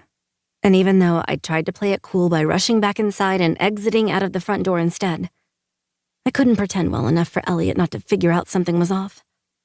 As soon as Joey was in bed for the evening, he took me by the shoulders and led me into the study. Then he parked me in his lap and held me tight. Talk to me, he demanded gently. As much as I wanted to, there was no getting around this. This conversation had to happen. Taking a deep breath, I blurted it out. I'm a mother in crisis. He knew immediately what I was talking about. It was like he caved in, his breath exploding, body curling around mine. You heard. I nodded. I used the patio exit and did the thing I always accuse you of doing. You eavesdropped. I nodded. He grimaced like he was in pain, then buried his nose in my hair and stroked his fingers up and down my arm. He was comforting me, but I sensed he was reassuring himself too. Catherine, my mother was mentally ill. Until my father died when I was a teenager, I hadn't understood just how hard he'd worked to keep her together. One of the last things he said to me was it was now my job to take care of my mother. But I'd been a kid, and Elise had been even younger. We'd been grieving. We'd needed to be taken care of. But our mother had spiraled without my dad to anchor her. I could barely breathe. hanging on to each of Elliot's broken words. My mother. Her name was Elaine. I'd forgotten she was our mom. She fell into this deep, dark pit and never tried to climb out. Now I understand my father had always been the one to pull her out. He'd taken her to therapy, made her take her meds, kept our home calm and our household running. Without him, chaos. I took his hand in mine, weaving our fingers together. He sounded exhausted, and I thought maybe I wasn't the only one who'd been ruminating on all that had been said after brunch. It was weighing on him, too. I shouldn't have gone away to college, not when our mother was barely functioning. But Elise insisted I leave. To be honest, I was relieved to be out of that house, away from my desperately sad, self-destructive mother and memories of my dad. It was selfish, and I'm not proud of it, especially because Elise was there on her own. But it's the truth. I kissed his shoulder, waiting for the rest, my stomach in snarling knots. He was still carrying this, the guilt, the weight of losing his parents, of not being there for his sister. She died in a car accident at the start of my 3rd year at Stanford. That was the official ruling anyway, but it wasn't an accident. She'd given up on life, on her kids, and ended it. But not before she'd spent nearly every penny our father had left us and taken out a second mortgage on our home. I came back for Elise and stayed. I put her life back in order and built my own from the disaster our mother left behind. He took my face in his hands. She was in crisis. I didn't stay when I should have, and it took me a long time to forgive myself. There are days, hours, minutes when I absolutely don't. I ask myself, what if all the time, and think I'll always bear some amount of guilt for not doing more. Weston and Luca know that. They saw what a wreck I was back then and helped carry me through it. Now, I need you to hear me, Catherine. I nodded as much as I could, with him holding me. I was listening. I couldn't stop if I tried. You are nothing like my mother. He drew each word out with his eyes locked on mine, almost angrily. Like he was incensed I would have believed the opposite. Since my father died and our orderly world fell apart, I made a conscious decision to keep my personal space and those I let in it as chaos-free as possible. The control I keep over myself and my life has always been non-negotiable, which Weston and Luca are well aware of. I am too, I whispered. His mouth hitched. Yes, you are. More aware than most. He dragged his finger along my nose and dropped to hold my chin. I'm certain my friends heard your story and decided I'd let chaos into my life as a form of self-sacrifice. But that isn't true at all. And I need you to understand that. Since I brought the two of you here, I've never felt more at home. I look forward to being in this house with you. Having you as mine has calmed the storm I was unaware had been left behind by my past. I closed my eyes, letting his bare and honest admission settle over me. I wanted to believe it, to take it in and know it was true. But I couldn't shake what Luca and Weston had said. It had settled over me just as much. Thank you for telling me about your mom, Elliot. And I'm terribly sorry you went through that. I sucked in a breath. Your friends weren't completely wrong, though. Not about me. I curled my fingers around his, lowering his hands to my lap. I was in crisis when you brought me here. I still would be if you hadn't stepped in. You were put in that position. I allowed it to happen. That's bullshit. I'm not going to let you disparage yourself. As the only person here who knows both you and the woman you are falsely compared to, I can say with authority you are my mother. I don't see her when I look at you. I rubbed my lips together, the weight in my chest no less light. Can you honestly say there's not a small part of you that's with me to make up for the past? His eyes narrowed. You think so little of me? Of yourself? I tried to drop my shame-filled gaze, but Elliot just tilted my head back to recapture it. A gust of breath rushed from my lips. Sometimes. Not of you, but myself. The thing is, I've done nothing to improve my situation, and you've done everything. Hearing the way West and Luca were talking about us, I guess I saw where they were coming from. He jerked me hard against him and shoved his fingers deep into my hair. Shut up, Catherine. You just had a baby all on your own and are the best mother I have ever known. I was attracted to you from the second I saw you, but watching your tender confidence with Josephine has deepened my feelings for you to a level I didn't know I was capable of.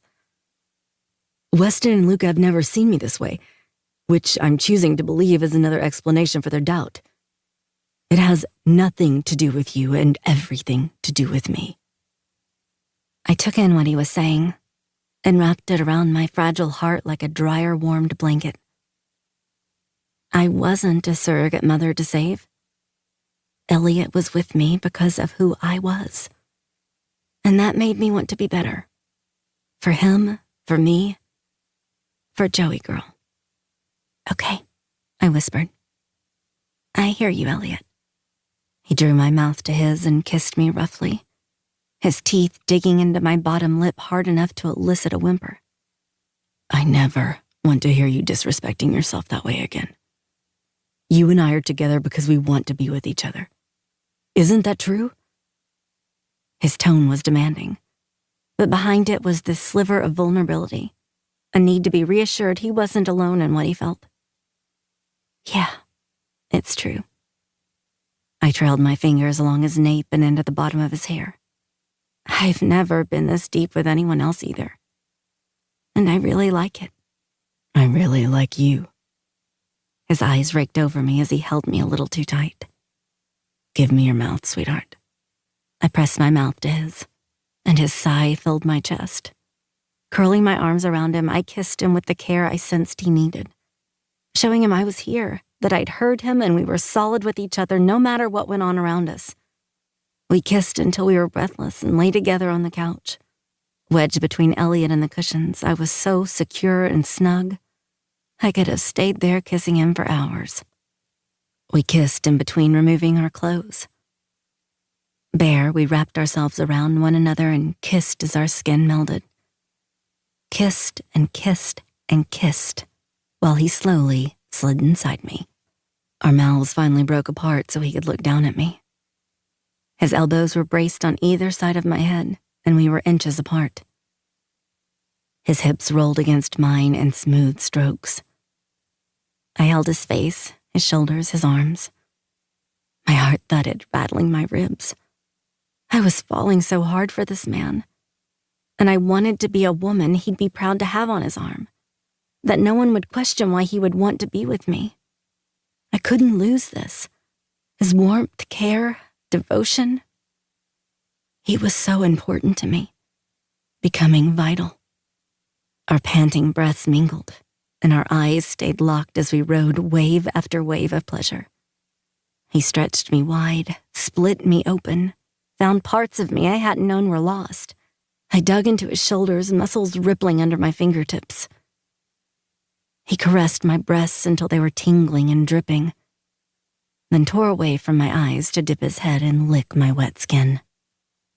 Still, he went slow, but not gentle. He was far too big, too powerful, to ever call the way he took me gentle. But he was careful, methodical, drawing it out as long as he could. Elliot, I breathed. He lifted his head and pressed his lips to mine, sweet with my milk and his own taste. I've got you, my good girl. You do. You do have me. I told him because it was true. I was his now. Couldn't imagine ever being anyone else's after this. I'd make sure there was no after this. Eventually, his hips snapped against mine, and our cries grew more frantic. Skin warmed, misted with sweat and milk. My inner walls fluttered and swelled, and my outer walls crumbled. My body welcomed his to my hidden depths, and he dragged me along with him to the precipice. There we kissed again. Lips, tongues, teeth. Clawing, grasping, panting, kneading. We were wrapped in each other, arms and legs like bands, tied up, so we stayed tethered as we shook. So close there was no air except what we exchanged in gasps and pants. No light except what was in his eyes when he opened them and focused on me. Even when they were closed, his focus was on me. Always on me. I was his. Me. Imperfect and floundering, he wanted me anyway. I wanted him too. God, did I want him. I laid my head on his chest and sighed. He lifted my hair off my shoulder and ran it between his fingers. Do you understand, Catherine? So deep. I nodded. The deepest. And I would do my part to keep us right here, because I never wanted to be anywhere else. Chapter 29. Catherine. I had no plan unless fix up the house counted, which it didn't. I was strolling through a home improvement store, hoping a starting point would come to me. Luckily, Joey was content being strapped to my chest, looking around at all the new sights. Maybe paint should come first. What do you think, Joey girl? She kicked her feet, which I took as agreement, so I stopped in front of the swatches. Now, what color? We can't paint the whole house lavender like your room, even though I love it. I picked it for you before we even met, and it suits you. The thing is, not everyone loves it as much as we do, so we have to go neutral if we eventually sell the house. Mama wants a pretty neutral, though, not boring all white. A throat cleared next to me, followed by a low chuckle. I'd been so entranced by all the colors, I hadn't noticed Joey and I were no longer alone. I turned, immediately recognizing the man standing in front of the blues. Sorry to interrupt. I grinned at Miles Aldrich, who had a shopping cart filled with lumber. No worries, I was about to start freaking out, so it's better you did. I'm known for my good timing. He reached out and tickled Joey's foot. Hello, little lady. Helping Mom? Looks like she remembers you. I patted my daughter as she kicked and cooed at Miles. And no, unfortunately, she's no help at all. He raised a brow. Ah, I see. Hence the freak out. Yes, but I'm not going to freak out. I exhaled a resolute breath. I'm going to make a plan. Oh, yeah? He leaned an elbow on his cart handle. I'm into plans. I've made a career out of plans. Tell me what you're planning exactly. I'd met this man one time, but I had a good feeling about him. Joey seemed to agree since she'd chilled with him during brunch last weekend and was literally drooling over him now. Remember my wreck of a house I mentioned at brunch? He nodded. Rings a bell? I need to unwreck it. Do you want to elaborate? Not really, it's daunting. I gestured toward the paint swatches. Paint is all I can sort of wrap my head around as a starting point. He hissed through his teeth and my eyes rounded. Bad idea? He scratched the back of his head. Look, I'm no expert. I've been renovating my house for over a year with no end in sight. I blinked at him. A year? Oh God, I would die if this dragged on for a year. Why? Mostly because I'm a slacker with the attention span of a gnat. Do gnats have short attention spans? His brow furrowed. I can't say for a fact, but I'm thinking they do since their lifespan is so brief. They have to see everything they can in their 24 hours of annoying every living being on the planet. I snorted a laugh. Makes sense. Anyway, sorry to derail you. Tell me about your house. Right. I bought an old townhouse last year that was absolutely disgusting. In the 70s, someone decided olive green was a good look for a 1920s kitchen. His mouth puckered in distaste. I convinced myself I could do it all despite having no renovation knowledge or the ability to commit. I am not under any such delusions. I know I can't do the work myself. Luckily, my friend has a cousin who knows his way around a table saw and is up for the job. Raymond and Davita had been too happy to offer their assistance when I told them I wanted to work on my house. They were almost on board with Elliot and me as a couple, and neither made any bones about their disapproval of me living with him. It just so happened Ray's cousin was a handyman who specialized in renos and was willing to give me a friends and family discount. In that regard, I was set. I just had to figure out what I needed him to do and where to begin. You're doing better than me already. He drummed his fingers on the card handle. All right, Kit. I can call you Kit, right? Elliot has the dibs on Catherine, doesn't he? I laughed. Yeah, I guess he does. He's the only one who calls me that. I bet he likes that. Miles picked up Joey's hand and let her play with his pointer finger. I'm going to create a plan for you. What? I don't know if you're aware, but Serja and I started a business consulting firm.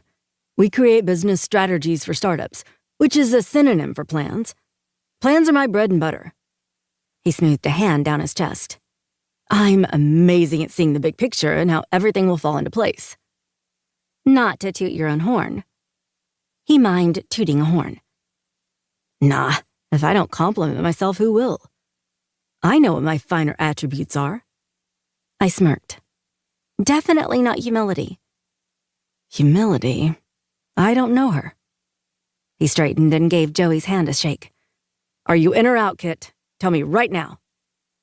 This was an offer I couldn't turn down, no matter how surprising it was. I'm in. Miles jumped into action, asking to see my house right away. On the drive over, I called Elliot to tell him what was happening. He warned me Miles would most likely suggest I paint my house magenta and install an Olympic-sized hot tub on the roof, and I assured him I wasn't dumb enough to take suggestions like that. It didn't shock me in the least when Elliot showed up half an hour after Miles and I had arrived. We were sitting on my gross couch after touring the room, Miles scribbling on a notebook he had in his truck while intermittently asking me questions. What did surprise me was Luca and Weston following Elliot into the living room. Elliot had skipped the gym last week, too pissed at his closest friends to keep to their routine. I guessed his friends had gotten tired of waiting for him to come around and waylaid him. From his grumpy frown, he didn't appreciate it. At least he softened when he bent down to kiss my forehead. Where's Josephine? I pointed to the ceiling. She fell asleep on the drive over, so I put her in her crib in her room. Something passed over his expression, but his features quickly smoothed. Are you all right? He asked, though he was the one ill at ease. I hated seeing him that way, so I jumped to my feet and wrapped my arms around his middle. His arms quickly curled around mine, and under his breath he uttered, Hug. I'm fine. Miles is disgusted with my house, but he promises he can help me fix it. I don't know if I like this. I kissed his chest. You don't have to like it, but I need to get started, so I'm accepting his help. I kissed his chin to soften the blow. You were followed. West and Luca decided the best way to get right with me was to show up at my house unannounced. When I left, they doubled down on their brilliant idea and came with me. He was so disgruntled by all of it, I couldn't stop myself from giggling. If Elliot truly hadn't wanted to let his friends into his home, he wouldn't have. Same for coming to my house with him. Elliot didn't play. He would have shoved them right out of the door. I leaned to the side, waving to the two men looming in my entry. Come in, come in. You might as well see the circumstances from which Elliot plucked me. Luca was first to come forward, his expression sheepish. It's got good bones, and the neighborhood is quiet. I know. I didn't buy it for the inside. Luca offered me his hand. Elliot was reluctant to let me go long enough for me to shake it, but he finally did, keeping one arm firmly around my shoulders. Luca held my hand between both of his. I know you heard what Weston and I said, and I'm horrified. I apologize for hurting you. That was not my intention.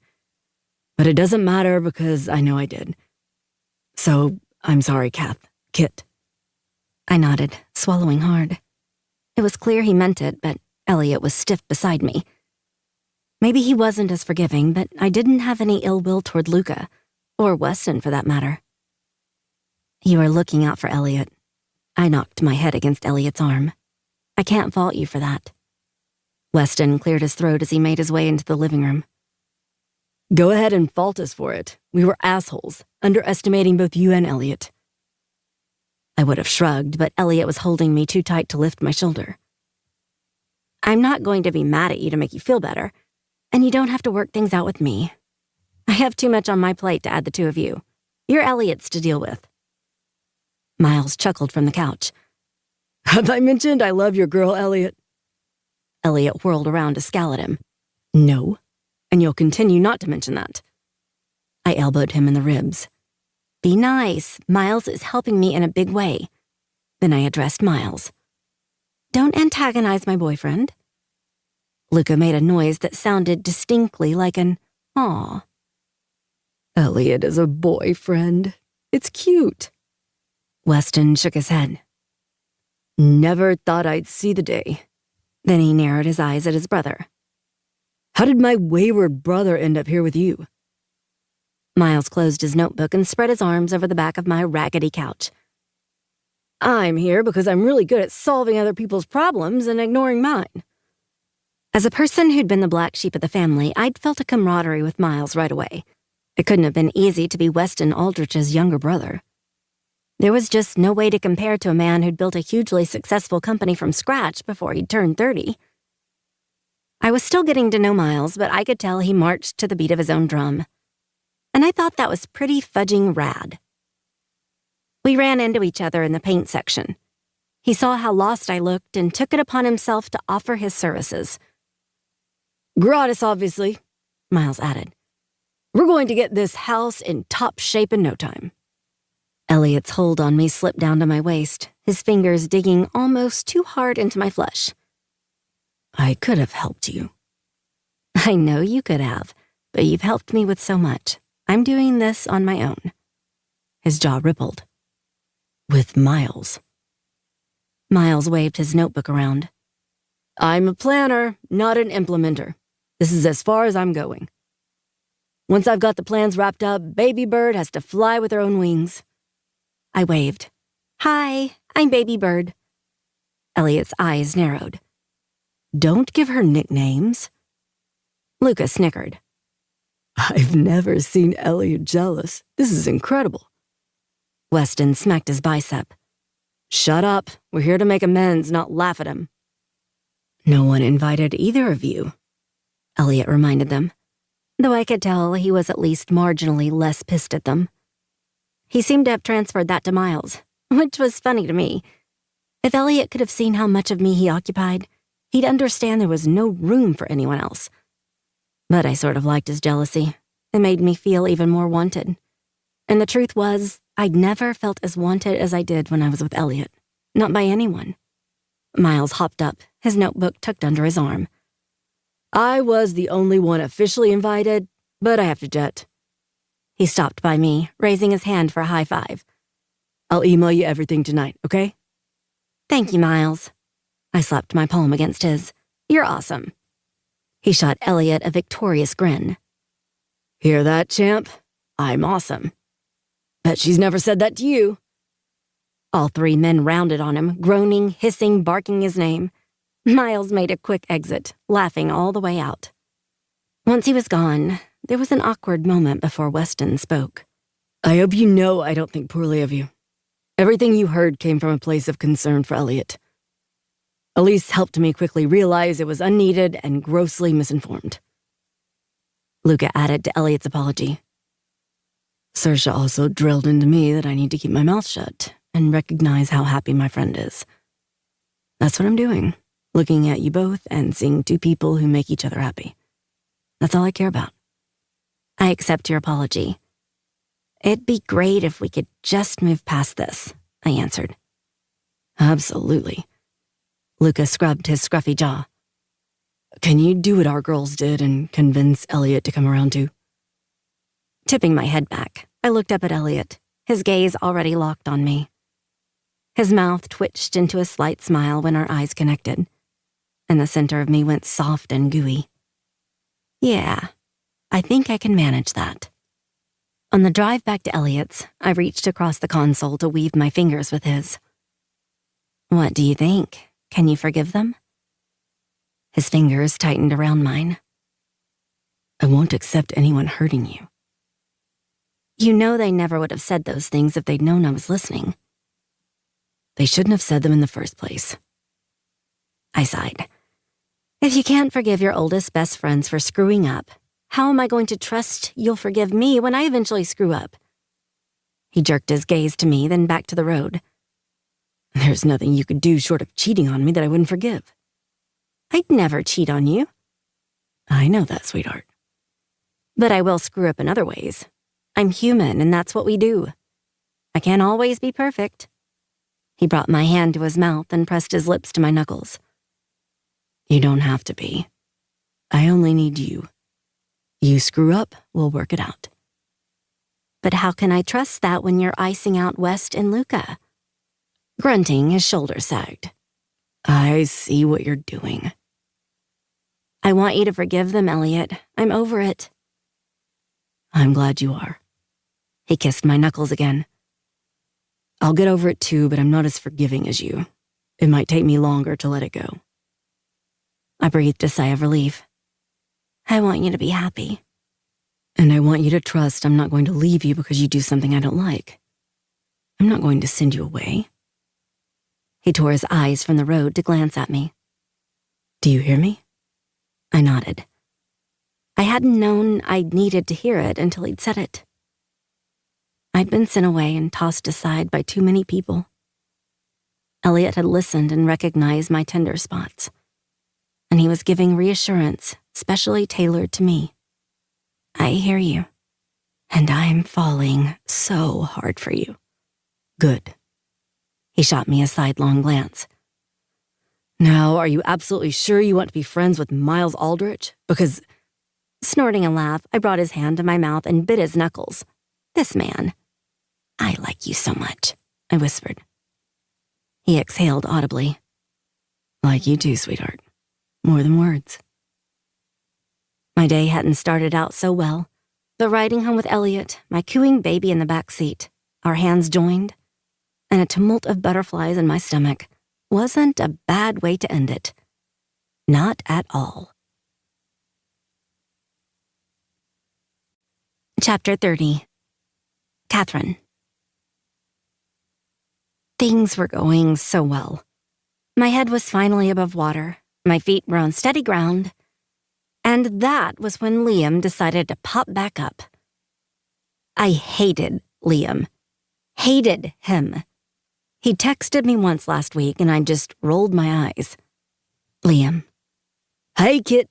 Long time no talk, eh? We need to catch up as soon as you have a minute. I want to know how the baby is and how you are. We have a lot to discuss. We had nothing to discuss, not over text when he was on another continent, with no intention of coming back or stepping up. He didn't get to jump in whenever he liked without any concern for the waves he made. This week's was harder to ignore. Liam. Hey, Kit.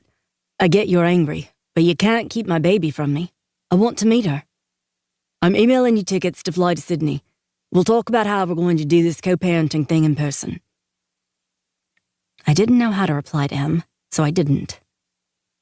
This wasn't me burying my head in the sand like I had about the house.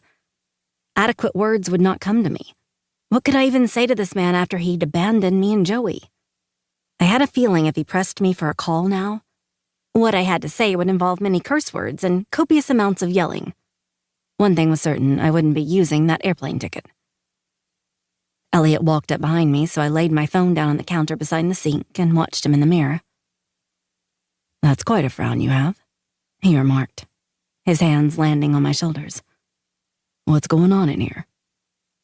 I was in the bathroom touching up my lipstick for a night out with Elliot. Raymond and Davida were in the living room with Joey. Raymond to babysit, and Davida to nose about Elliot's house. This would be our last night together for a week. Elliot was leaving in the morning for Dubai, taking Daniel with him as his assistant. I didn't want him to go, and he hadn't hidden his reluctance to leave, but his responsibilities were far spread and he couldn't put them off forever. Besides, I had plans that would fill my time during his absence. Work on the house had begun. Raymond's cousin wasn't the fastest worker, but he was methodical and came cheap, so I was a fan. While Elliot was away, I'd be spending half the day in the office and the other half at the house, doing some of the work myself. It was all coming together thanks to Miles's detailed plan. If not for him, I would have still been wandering around the home improvement store. Elliot knew about this. He grumbled when I wouldn't allow him to take over, but he had grudgingly accepted I needed to do it on my own. I handed him my phone. Liam. He glanced at the text, his expression unreadable. Is this the first time he's contacted you? Basically. His hand clenched around my shoulders. Basically, or yes? I sighed, my mood plummeting. I'd been hoping to ignore this so I could enjoy my last night with Elliot. He texted me last week asking to catch up. You didn't tell me. It barely registered. He put my phone back on the counter and met my gaze in our reflection. You didn't tell me about the one he just sent either. I had to ask. I took his hand from my shoulder and kissed his first knuckle. He just sent it. I was trying to battle back my annoyance so I could wrap my head around it. You would have told me? I nodded. Yes, I would have. I just needed a minute to process. His hand slid from my shoulder to cut my throat, drawing my back against his chest. And now? Did I interrupt? As always, I melted into him, the knots in my stomach unfurling and tension in my muscles easing. Elliot was so damn good at relaxing me. You came right on time. He tapped my throat twice. What do you think about his request? I'm not going to Australia. Damn right you're not. His palm flattened on my chest. If he really wants to see Joey, he'll get on a plane himself. I smiled at him. This wasn't a time for smiles, but I couldn't help it. He'd started calling her Joey more often than Josephine or Joe. I didn't know why he'd made the switch, but there weren't many sweeter sounds than my daughter's nickname coming from Elliot's lips. I don't want to think about him anymore. I'll come up with a reply tomorrow. I spun around to face him, and Elliot wasted no time backing me onto the counter. Reaching around, he slid his hand over my ass, watching himself touch me in the mirror. Don't promise him anything. If he makes demands, we'll take it to a lawyer. He wrapped his arms around me, holding me against his chest, and buried his nose in my hair. He's not going to walk all over you again. My throat squeezed at the words that went unsaid. I'm here now. I'm standing by you. I'll make sure no one mistreats you. Maybe I shouldn't have relied on Elliot so much, but it was a relief to know I could. I woke in Elliot's arms. He had one leg thrown over mine, locking me against him, and his fingers were stroking my hair. Seeing him watching me in the dim early morning light, I smiled, my lids still heavy with sleep. I don't remember falling asleep like this. You rolled into my arms as soon as your eyes closed. Despite Liam's message hanging over our heads, we'd had a wonderful night out, just the two of us. Outside of work lunches, we'd never gone on a date. Kind of crazy considering we were basically cohabitating, even temporarily. We ate good food, had delicious drinks, laughed, flirted, then came home at 10 p.m. exhausted, with absolutely no shame about it. I kissed his bare chest inside. That sounds like something I would do. I would have pulled you onto me if you hadn't. I laughed softly. That sounds like something you would do. Since the first night he'd shared my bed, he hadn't left it. With Joey girl in her bassinet on the other side of the fireplace and Elliot wrapped around me, I'd never slept better in my life. I'm going to have to snuggle a pillow when you're gone, I whispered. He groaned, his forehead crinkling. I'm going to have to snuggle with Daniel, who's got it worse. I snorted. Poor Daniel, he doesn't know what he's in for. He pushed up on his elbow, looking me over. You're going to be okay when I'm gone. Not a question, but I nodded anyway. It's only a week. We'll be fine. You and Joey will. I'm not sure about me. He teased my lips with his fingertip. You've gotten me used to waking up to sunshine. There's sunshine in Dubai, plenty of it. Not the kind I crave. Dipping down, he pressed a lingering kiss to my lips, and my chest ached. This man could be devastatingly sweet. If he kept it up, I was going to fall stupidly in love with him. Joey cooed, telling us she was awake in her own cute way. Elliot kissed me again and disentangled himself to get her. I lay there listening, the ache intensifying as he spoke to her. Good morning, little girl. How did you sleep? Velcro ripped as he opened her swaddle. Big stretch, Josephine. That means it's going to be an incredible day. He picked her up from her bassinet and carried her to the changing bed on the dresser. I'm sorry to tell you I'm leaving for a while. Lucky you get to hang out with your mommy while I'm on the other side of the world with a guy who shakes like a leaf when I speak to him. Joey kicked her legs while he changed her diaper, making gurgling sounds as she watched him. I need you to promise me not to change too much while I'm gone, baby girl. If you're going to have a cool milestone soon, how about waiting until I'm home? That would be very much appreciated. All clean and in fresh pajamas, Elliot swooped Joey up, kissing her cheek and forehead. Closing his eyes, he just held her. She tucked herself under his chin, and he rubbed slow circles on her back, whispering something to her I couldn't hear. That was okay. They could have their secrets. After all, I'd been the one to tell him she was the best kind of confidant. Eventually, he brought her to me, and the three of us huddled together on the bed while I fed her. Elliot stroked her cheek, and she looked up at him with complete trust. I have to get going, he said. I know. I leaned into him, kissing his jaw. Get dressed. We'll see you off. He hesitated, looking from Joey to me. I've never had a problem traveling. With a grunt of disgust, he climbed to his feet and stalked out of the room to get ready for his flight. He wasn't happy about leaving, and I understood. At least I could be certain he'd hurry back to me as quickly as he could. I reread Elliot's latest email while standing in line at my favorite cafe. I was here for coffee but had my eye on a donut, too. Sweets were necessary to push through my gloomy mood. Elliot had been gone 5 days and just informed me he needed to extend his trip by a week. I'd already been missing him, and now I had to blink back tears. Silly me. Joey and I were having a good time together, and Freddie was a massive help. But I missed Elliot far more than I'd even expected. And I might have been imagining it, but I swore Joey was disappointed every morning when it was my face appearing above her bassinet and not Elliot's.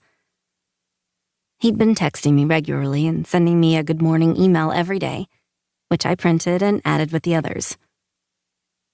2. Catherine Warner at levydevelopment.com. From Elliot Levy at levydevelopment.com. Catherine, Daniel's shaking has mysteriously diminished lately. Could it be the desert air? Or is he no longer afraid of me? If it's the latter, it has to be due to him walking in on me telling Joey goodnight. No one can be afraid of a man who tells a baby she's a good girl for making a big burp.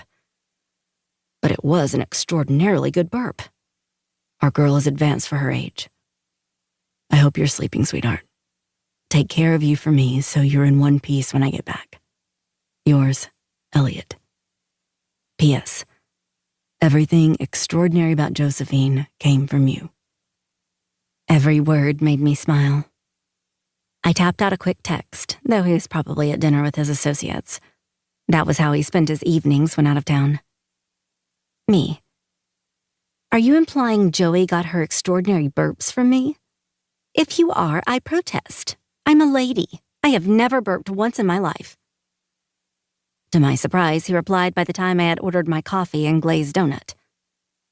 Elliot, I would never accuse you of anything like that, sweetheart. Where are you?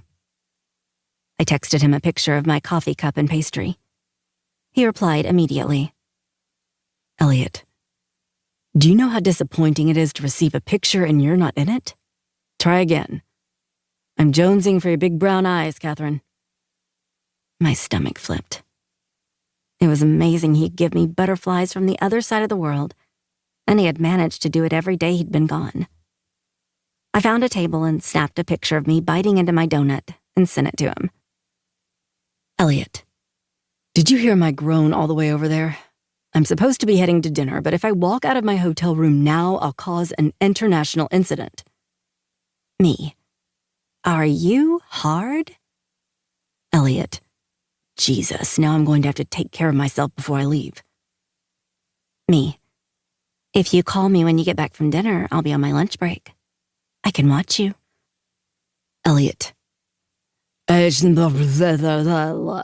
You're killing me. I wish you were here right now. Me. I miss you too, you know. Elliot.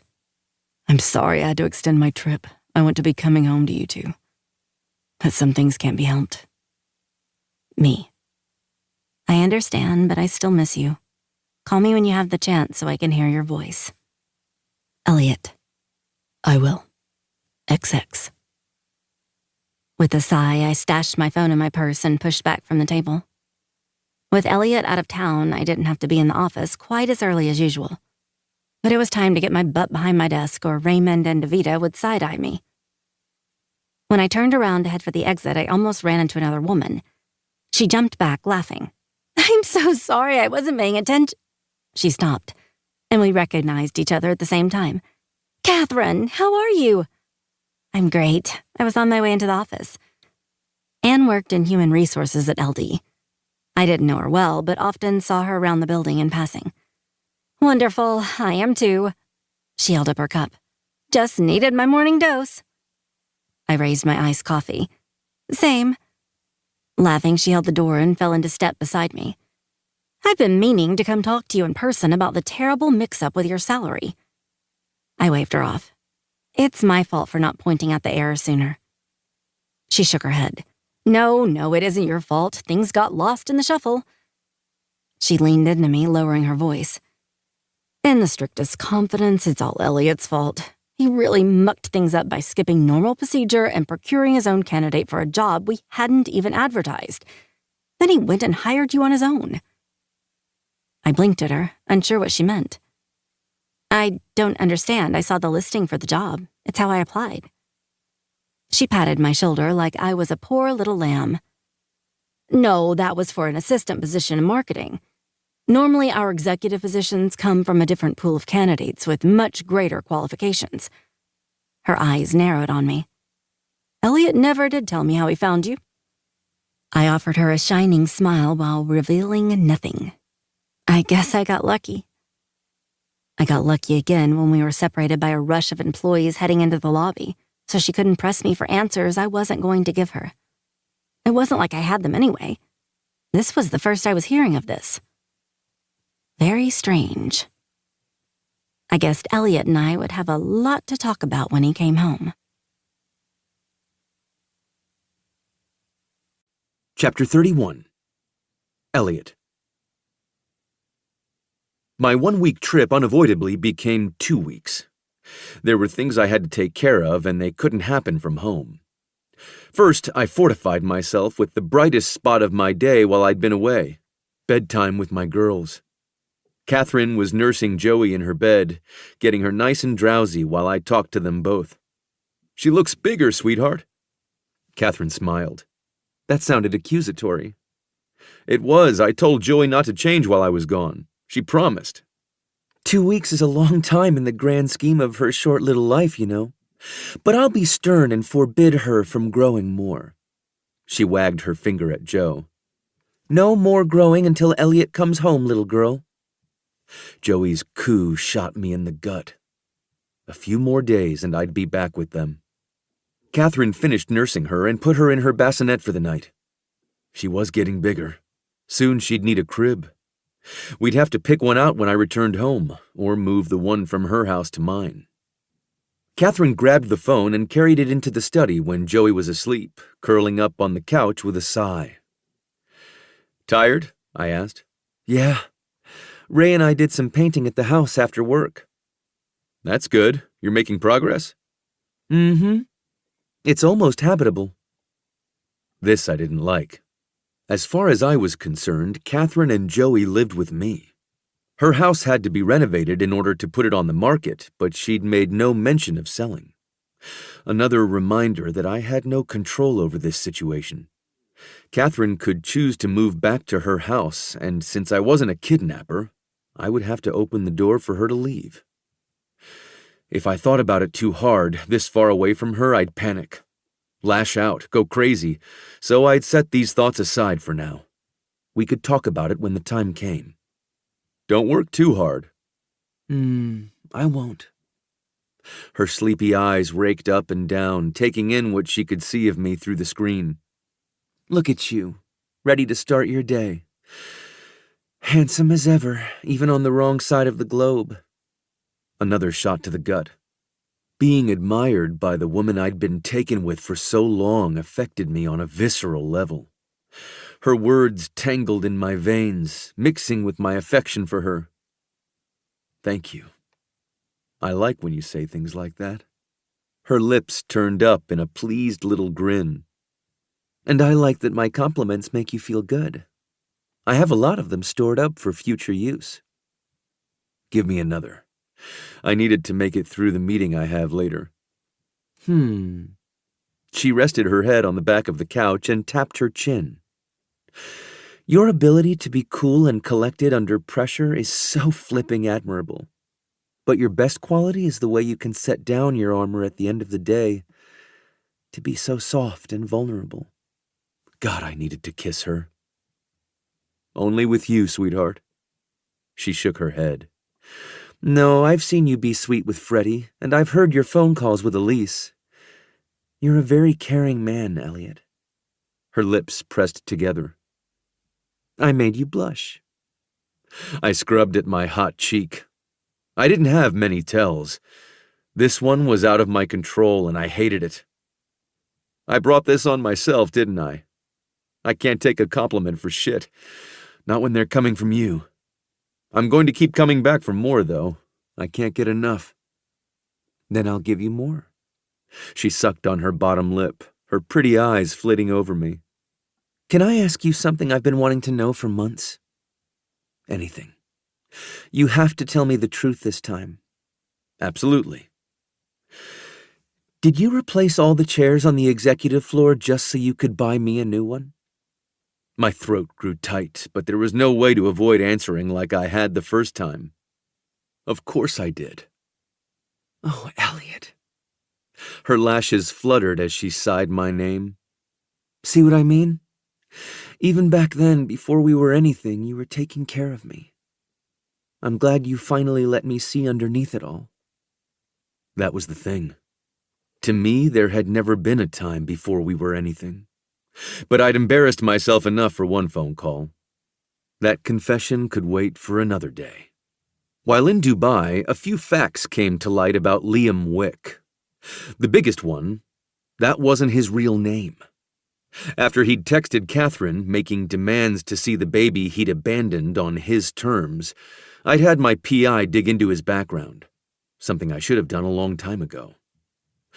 William Vanderwyck was the second son of Australian energy magnate Edgar Vanderwyck. Edgar had his fingers in many pies, including a new downtown waterfront project. Liam wasn't the traveling pauper he'd presented himself as to Catherine. He was in line to inherit billions without the responsibility of being the oldest son, which had enabled him to travel the world and play act as a lowly volunteer until he got bored and returned to the nest. Good old Liam hadn't been cut off from his fortune like Catherine. His bank accounts were flush and growing fatter from interest every day. And he'd stolen a few thousand from the mother of his child just because he could. That piece of shit. Fortunately for me, his assistant was most accommodating in setting up an appointment for me to speak with Liam when I dropped my name and mentioned I was looking to invest in Australian energy. If Liam thought Catherine's boss scheduling a meeting with him was suspicious, he didn't show it in his enthusiastic greeting. As I shook his hand, I tried to find a resemblance to Josephine in him, but there was nothing I recognized. Joey had all of Catherine's features, and none of his. I sat down in the chair across from him and waited for him to begin. He grinned, his overly white teeth gleaming. Elliot Levy, I was surprised to see your name on my calendar. What brings you down under? I'm here to talk to you, William. My brows lowered. Do you ever go by Liam? Sometimes. Honestly, I'll answer to either. Whatever you're comfortable with. How about if I call you Cockweasel? Will you answer to that? Well, Liam, it seems you and I share an acquaintance. His eyelid twitched, but he kept the rest of his expression friendly and unbothered. Do we? Can't say I know too many people back in the States. I'm sure you know my assistant, Catherine Warner. His acting was shit. He pretended to suddenly remember her existence. Ah, yeah, Kit. That's right. It's been a while since we last spoke. It completely slipped my mind she worked for you. What a small world. Not small, no. I purposely sought you out today. I braced my ankle on my opposite knee. And it hasn't been that long since you spoke, has it? At least not since you tried to speak to her about the baby you abandoned. He blinked several times, clearly taken aback by my bluntness. I'm sorry, Elliot. I don't know what Kit's told you, but that isn't exactly how things went down. I had to come back to Australia to... I raised a brow. To what?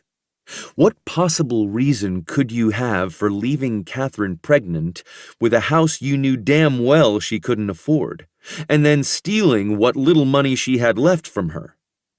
He held up a hand. Not everything is as simple as that. I made a few mistakes, but if you speak to Kit, you'll know I was trying to make things right. Kit and the baby will be coming here. What's her name? His mouth fell open. What? The baby. What's her name? He stared at me, and I could practically see his brain trying to shake off a thick coating of dust so he could use it. But it was no help. I don't know, but that isn't the point. You're right. The point is, you're a deadbeat.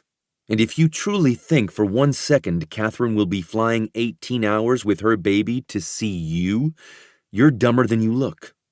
That will never happen. He crossed his arms, pouting like the toddler he was. I have a right to see my child. Then get your ass on a plane and go see her. But when you do, come prepared to be charged with theft and fraud and whatever other crimes my lawyers can find you've committed for what you pulled with her house. I have plenty of evidence to back up the claim, and I'll find more. There is no need for any of that. His throat bobbed as he swallowed hard. I'll send her the money. It was a mistake, a huge mistake. I raised my hand. I couldn't care less about your useless explanations. What I do care about is your flimsy attempt to worm your way back into Catherine's life. If you want in, you'll have to work for it.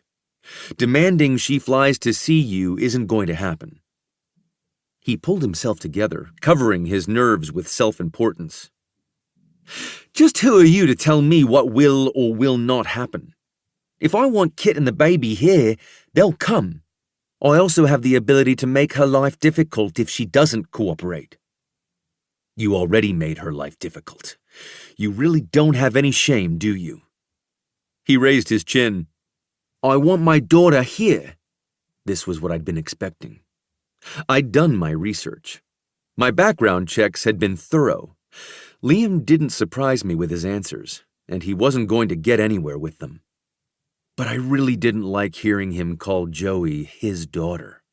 It felt wrong on a bone-deep level, despite not being untrue. His DNA had been used to create her, but she wasn't his. If he wanted to change that, he had a long road ahead of him. At first, I thought it was strange that, after all this time, you decided to reach out to Catherine. Then I did some digging and discovered you're newly engaged. Congrats, by the way. He dropped his arms flat on his desk. I am engaged, and I'd like my fiancée to get to know my child. We can be a family. Ah, there it is. I wagged my finger at him. Your fiancée, Stella, daughter of Tom Bergerman, the famously conservative owner of the superstore chain Bergmart. From what I read, he and your father are about to enter into a pretty big investment deal for the new waterfront, aren't they? Another twitch. Whether they are or aren't has nothing to do with anything. Right, I nodded sharply. The thing about Tom Bergerman was he was a strong proponent of traditional family values. A married man and woman plus children. He was a regular donor to one of Australia's most notorious and conservative superchurches, and often supported politicians who campaigned to end gay marriage and strip women of their body autonomy. He'd also publicly disowned his own son after he came out as trans. Tom lived and breathed his ideals. Liam picked up a pen, clicking the end of it. "Look, I wonder what Tom would think about you deserting the mother of your child only weeks before she gave birth. Would your future father-in-law approve of that?" I dropped my voice to a whisper. "Does Tom even know you had a child out of wedlock?" His nostrils flared. "There's no reason to tell him any of that." "Because he wouldn't approve. He has his own beliefs." I cocked my head. "Does Stella know what you did to Catherine?" He stared back at me. "She'll understand." "So that's a no. What do you think she'd do if she found out?" "She doesn't need to know. Kit and I will make amends. Then I'll introduce Stella to the baby and everything will be fine." "The baby." I huffed a laugh. "You don't know her name, Liam. How are you going to introduce her to your fiancé?" He closed his eyes and exhaled. "I'll have things sorted out by the time I cross that bridge." "Will you? Do you think Catherine's really going to lie down and allow you to play happy families with her daughter?" "She's my daughter too. I have every right." "You don't. You're not on her birth certificate. She doesn't share your surname. On top of that, you can't exactly tell anyone you deserted a child, can you? Tom wouldn't approve, and do you think he'd allow Stella to marry you if he disapproves?" I swiped my hands together. "So there goes your marriage. And what do you think Tom will do when he hears the largest investor in the waterfront project is pulling out?" Liam's mouth dropped open and his brow pinched in confusion. Clearly, he hadn't heard about the newest investor. His father probably hadn't felt the need to keep his idiot son abreast of company business. "What do you mean?" he asked. "I'm not only in Australia to see you. I flew in to sign some documents. As of yesterday, I am a 30% stakeholder in the waterfront." He stared at me like he was trying to get a read on me. "You wouldn't do anything to jeopardize your investment?" I stared back, giving him nothing in return. Wouldn't I? Before looking into the Vanderwicks, I hadn't set my sights on Australia, but once I saw the waterfront plans, ideas churned. This project was a sound investment, and I got in early enough to be able to put my personal stamp on the construction and environmental impact. However, I would let the money I invested burn to ashes if I needed to walk away. The fact that I was willing and able to lose millions without blinking was my trump card. I was certain Tom Bergerman and Edgar Vanderwyck would not be as willing to lose a large portion of their fortunes if this project went down in flames. I urge you to think this through, Liam. Consider the widespread consequences if you choose to proceed with this line of thinking. His jaw was working now, grinding hard, and his hands were balled into fists. Whether he was angry at the thought of losing Josephine or pissed off at being backed into a corner, I couldn't tell. Probably the latter, since he'd shown no concern for her, even now. He hadn't even asked her name. He slowly opened his fists. "So what am I supposed to do? Forget she exists?" "No, I'm not saying that. If you want a relationship with her, you'll do it on the terms Catherine lays out." "And those terms are?" "I don't know. That isn't my place. You'll have to speak to her about that." I dropped my foot to the ground, preparing to stand. We were almost done here. "But know this, Liam. If you set foot on U.S. soil and try to stake some kind of claim on the baby, I will encourage Catherine to press charges against you.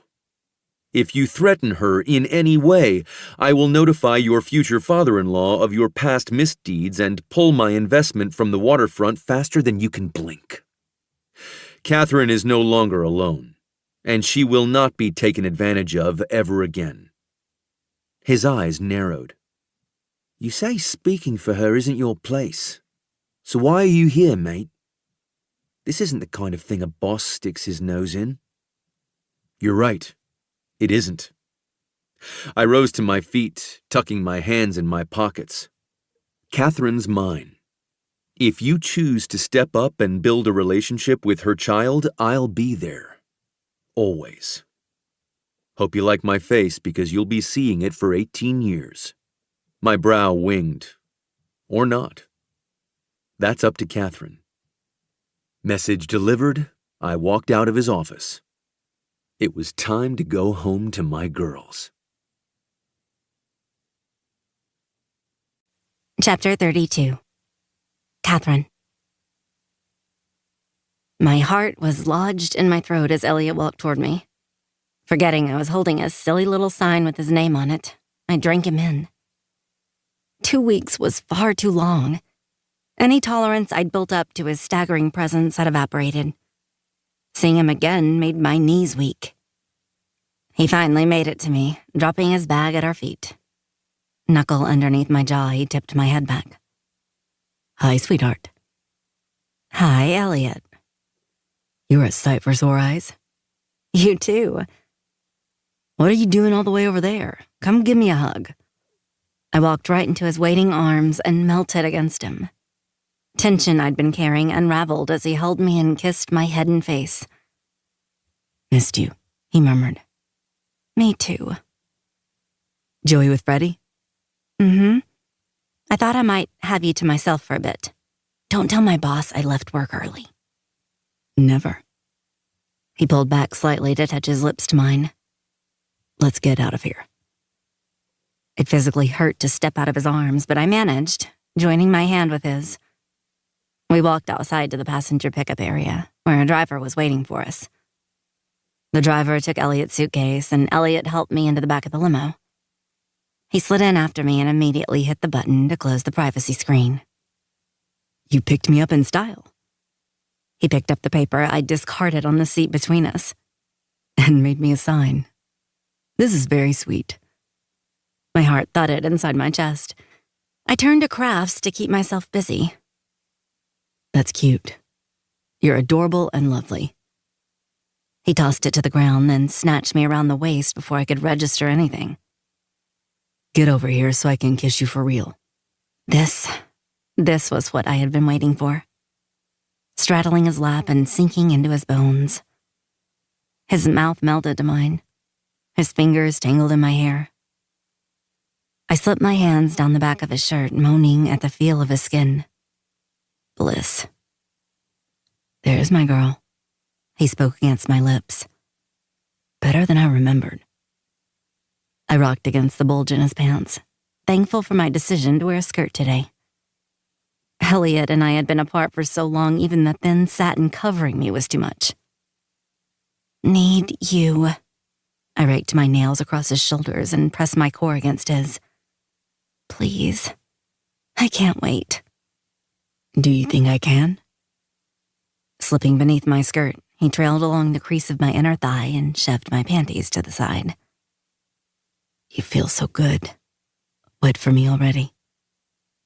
He played with my slit, then spread me wide to dip his fingertip inside, making me flutter around him. Yes, baby, that's perfect. Take your tits out for me. I yanked my shirt over my head and tugged the cups of my bra down below my breasts. Elliot fell into them, running his warm tongue along the edges of one nipple, then the other. While he licked me, I reached between us, scrambling with his pants. I was trembling all over, so it took a few tries, but I finally got a zipper down and his hard, smooth length in my hand. His lips closed around my nipple at the same time I rubbed his thick head against my clit. We groaned in tandem, so sensitive and reactive to one another. Not being joined with him becoming too much to tolerate, I rose on my knees, positioning him at my entrance. He let go of my breast to lean his head back and meet my eyes while I lowered onto him. I kept going until my ass hit his thighs, and he had filled me to the brim. There's my girl, he breathed. Right where you belong. With you. I was dripping down my belly, and Elliot closed his mouth over my nipple while I rode him. Fingers dug into my hips, moving me to the rhythm he wanted. Even with me on top, Elliot was in charge. Exactly how I liked it. How he needed it. God, I miss the taste of you. He let go of my hip to fist the back of my hair and bring my mouth to his. Kissing me hard, he licked into my mouth with sweetness on his tongue, and my eyes rolled back behind my eyelids. My wet breast slid along his shirt, sticking us together. In the back of my mind, I wished his skin was on mine, but I was too distracted by his hands, mouth, scent, cock. I couldn't put that thought into action. The hold on my hip slipped to my ass, fingers delving between my cheeks. He prodded where we were joined, forming a V with 2 fingers to feel himself entering me. I reached between us, making a V on top of his. Clutching the back of his neck, I watched him as we felt ourselves fucking. You're made for me, Catherine. He nipped at my lower lip. Nothing has ever been as right as being inside you. I ground against him, taking him to my limits. He was right. This was right. We were. Desperation hung heavy on our limbs as we grappled and clung. Needy limbs wrapped tight, and lonely lips kissed and kissed, panting sweet words and whispering absolute filth. Elliot lapped at my breasts and rolled my throbbing clit as I came around him, shuddering with the climax I'd saved for 2 weeks. It was soul-shattering, heart-rending. My body was torn in 2, and his put me right back together. When I was soft and pliant, he dropped me onto the seat and plunged into me with a force that took my breath away. He pressed my legs up and out. I'm going to come so hard. You're making it happen with your sweet cunt. You'll be dripping with me when I'm finished with you. Yes, please. My nipples tightened, and my belly was set alight. He was going to make me come again talking that way. I've got so much cum for you, sweetheart. Gonna fuck you again and again until you give me another baby. My heart tripped, skipping a beat, and my inner muscles clamped down on him, begging him to keep his promise, urging him to fill me, make me his, mark me for always. You like that, don't you? He sucked my nipple into his mouth and pounded me breathless. Want you pregnant again, ripe with another baby for me. Gonna fuck you until you give me another and another. Yes, I cried, my head tipping back. I couldn't help it, couldn't stop the barreling climax that took over my muscles. My legs locked around his back and I writhed beneath him. He roared into my shoulder, clamping down with his teeth as he lodged himself as far as he could get, coating my inner walls with his wild promises. We lay there clinging to one another until Elliot moved us, so he was on the bottom with me sprawled on top of him. I found myself giggling against his chest. What's so funny, sweetheart? He grumbled. We're going to have to scrub this car down before we get out. I lifted my head, eyes wide with horror. Wait, do you think they scrub the car down between passengers? We can't be the only ones who... He pressed my head back to his chest, chuckling softly. I'll look into it, promise. Just let me hold my girl for a while before I have to think about anything but this. I liked the sound of that. Oh, all right. Chapter 33. Elliot. Josephine had cried for 30 seconds before I scooped her into my arms. In my 31 years on this planet, I'd never known my heart could break so instantly, or that such a tiny being would be capable of doing it. But as quickly as she'd broken my heart, she gave me new life. Pulling back, my baby girl gazed at me, little teardrops clinging to the long lashes surrounding her big brown eyes. Then, without warning, she dove into my neck, squirming her tiny body closer and closer. Holy Christ, I'd almost broken down in my own tears. And then my Catherine decided to challenge my heart a little more. She'd strung colorful bunting in the living room that said, "Welcome home, Elliot," and had made a cake with the same message. Never. No one. Only her. The three of us kept each other close for the remainder of the day. Even while Catherine was nursing, Joey made sure I was there, reaching for my finger to hold. It took some coaxing to convince her to go to sleep for the night, but once she did, Catherine and I snuggled together in the study, a habit we'd formed before my trip. I stroked her hair between my fingers, my limbs and eyelids growing heavy as I relaxed. I was fighting off sleep just as hard as Joey had, not wanting to miss a second with Catherine. "I'll be here in the morning, you know," she murmured. "Shh, let me be in charge of my sleep schedule." She snorted. "If you fall asleep in here, I won't be able to carry you to bed." I opened my eyes, laughing at the image. I was more than a foot taller than her. She'd have to drag me. But she was capable of anything, so I wouldn't put it past her. "I liked my welcome home, sweetheart." She smiled before touching her lips to mine. "You mentioned that." It needed to be reiterated. "You're welcome. It made me happy to do it, and even happier to see your reaction." She pressed on my chest, sitting up a little, her eyes alight. "Which was your favorite part? The decorations or the celebration in the limo?" "All of it. I've never had anyone waiting at the airport for me, much less with a cute sign and a wet pussy."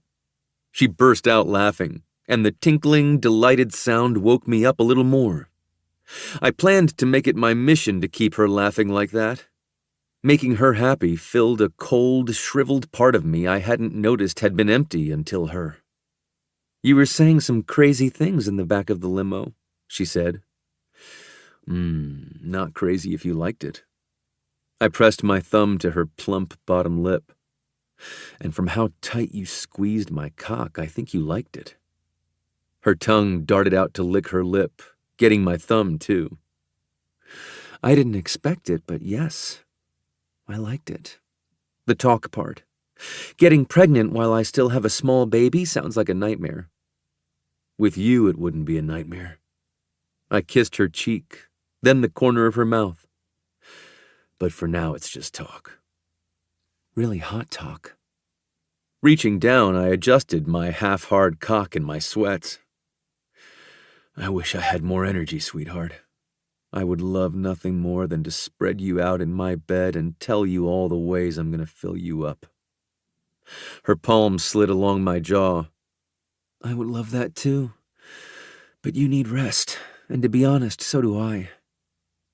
"You didn't sleep well when I was gone, did you?" She shook her head. "No, it seems I've gotten used to you. Cuddling a pillow didn't cut it." I heaved a sigh like I was burdened. "All right. If you're going to insist, I'll hold you all night long. Let's go." We still had to talk about the Liam situation, but that would wait until tomorrow. For now, I was taking my girl to bed. I was staring blindly at the computer screen in my home office, trying not to think about what was going on in the den, but it was impossible. When I'd told Catherine about my visit to Liam, she hadn't been pleased, to say the least. "You spoke to Liam? Without consulting me first?"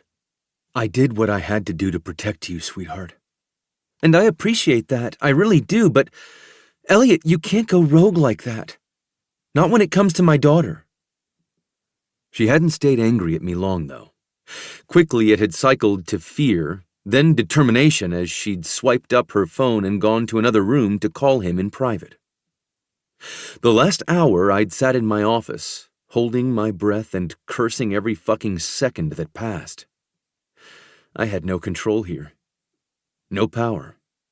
I could only wait to find out the outcome, which would happen without my input. My advice would have been to communicate through lawyers, but she hadn't asked. This wasn't how I'd thought it would go. I knew she'd be pissed at me for speaking to Liam without running it by her. I also knew she'd get over it. The rest had come as a complete shock. If I'd predicted what Catherine would do, it would have been to tell William Vanderwyck to get bent, not initiate a phone call behind closed doors. I never saw this coming. Catherine appeared in my doorway, clutching her phone in her hand. She circled my desk and tossed her phone down beside my mouse. I swiveled to face her, surprised but extremely pleased when she sat down sideways in my lap and nestled into the crook of my neck. "Good talk?" I forced out the question through the melting wax dripping down my throat. "Must have been. You were in there for a while." Our phone call lasted 10 minutes. I've been sorting my thoughts the rest of the time. I wanted to demand answers, but it wasn't my place. This was about her daughter and her daughter's father, not me. So I waited. She sucked in a breath. I told him all about Joey. Her milestones, how she's sleeping, who she looks like, that kind of thing. He said he was glad we were doing well and apologized. Do you believe him? A shrug. I don't know. He might be sorry, but he doesn't love her, so he doesn't really get how sorry he should be. But I do. She went on. He says he's going to come here next week to meet her. He actually emailed me his flight information once we were off the phone, so I think he really meant it. Oh, and he sent me the money he stole from me. Fudging asshole.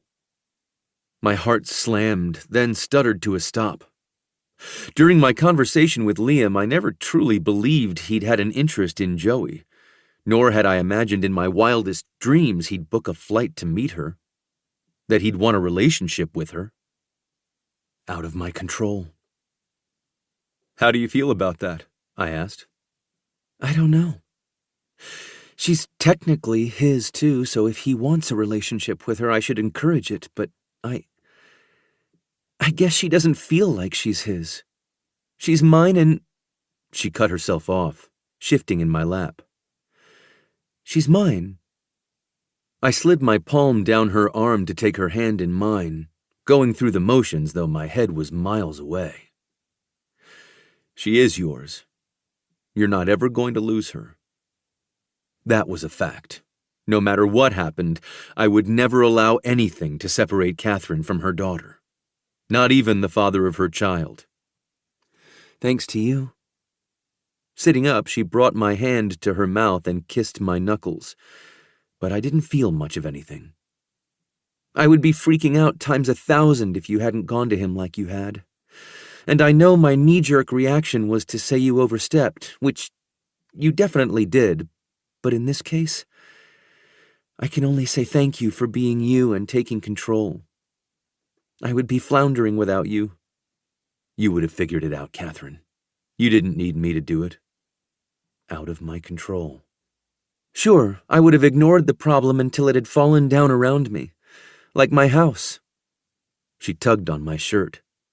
Which reminds me, will you come to the house with me tomorrow? I want to show you how good it looks. I'm pretty proud of all I've accomplished. I wanted to burn that house to the ground with Liam inside it.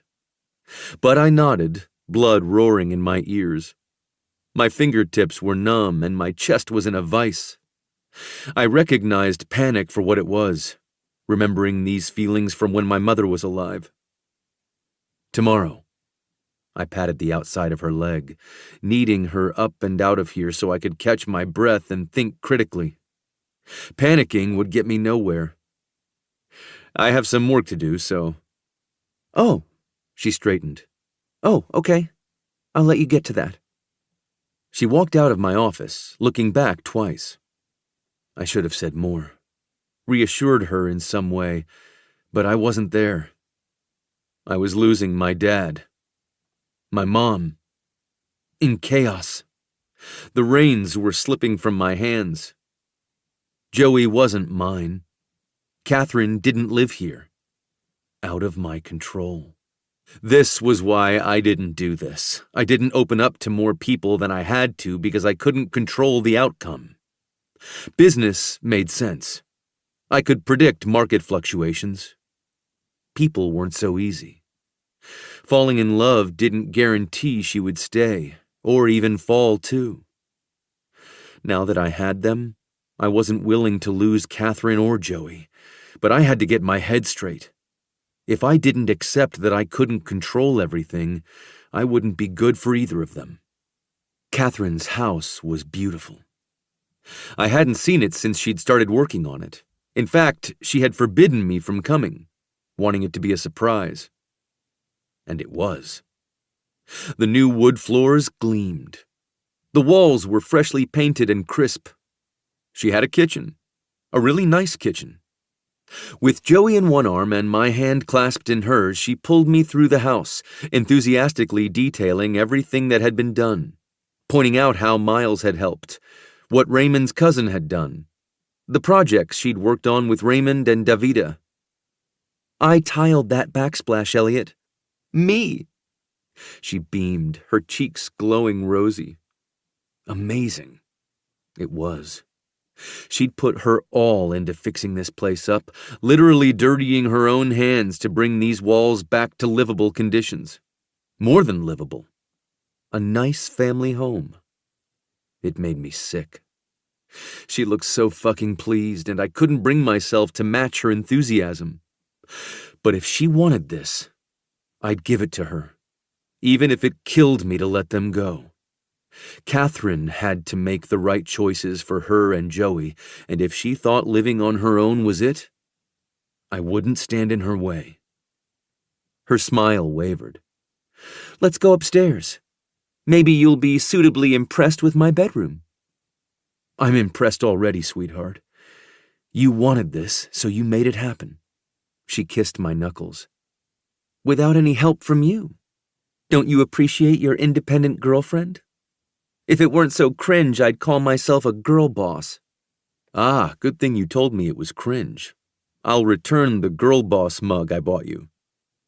Her teeth nipped at my knuckles. "Don't joke about that, Elliot Levy. That's not funny."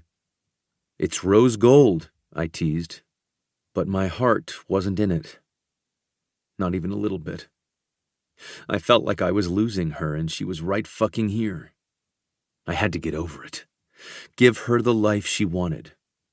If it was this, she'd have it. Puffing her cheeks, she released a heavy breath. "You know how much I love rose gold, but no." Another kiss on my knuckles. "Come on, let's go check out the rest of the place." With my hand in hers, I followed like a dead man walking.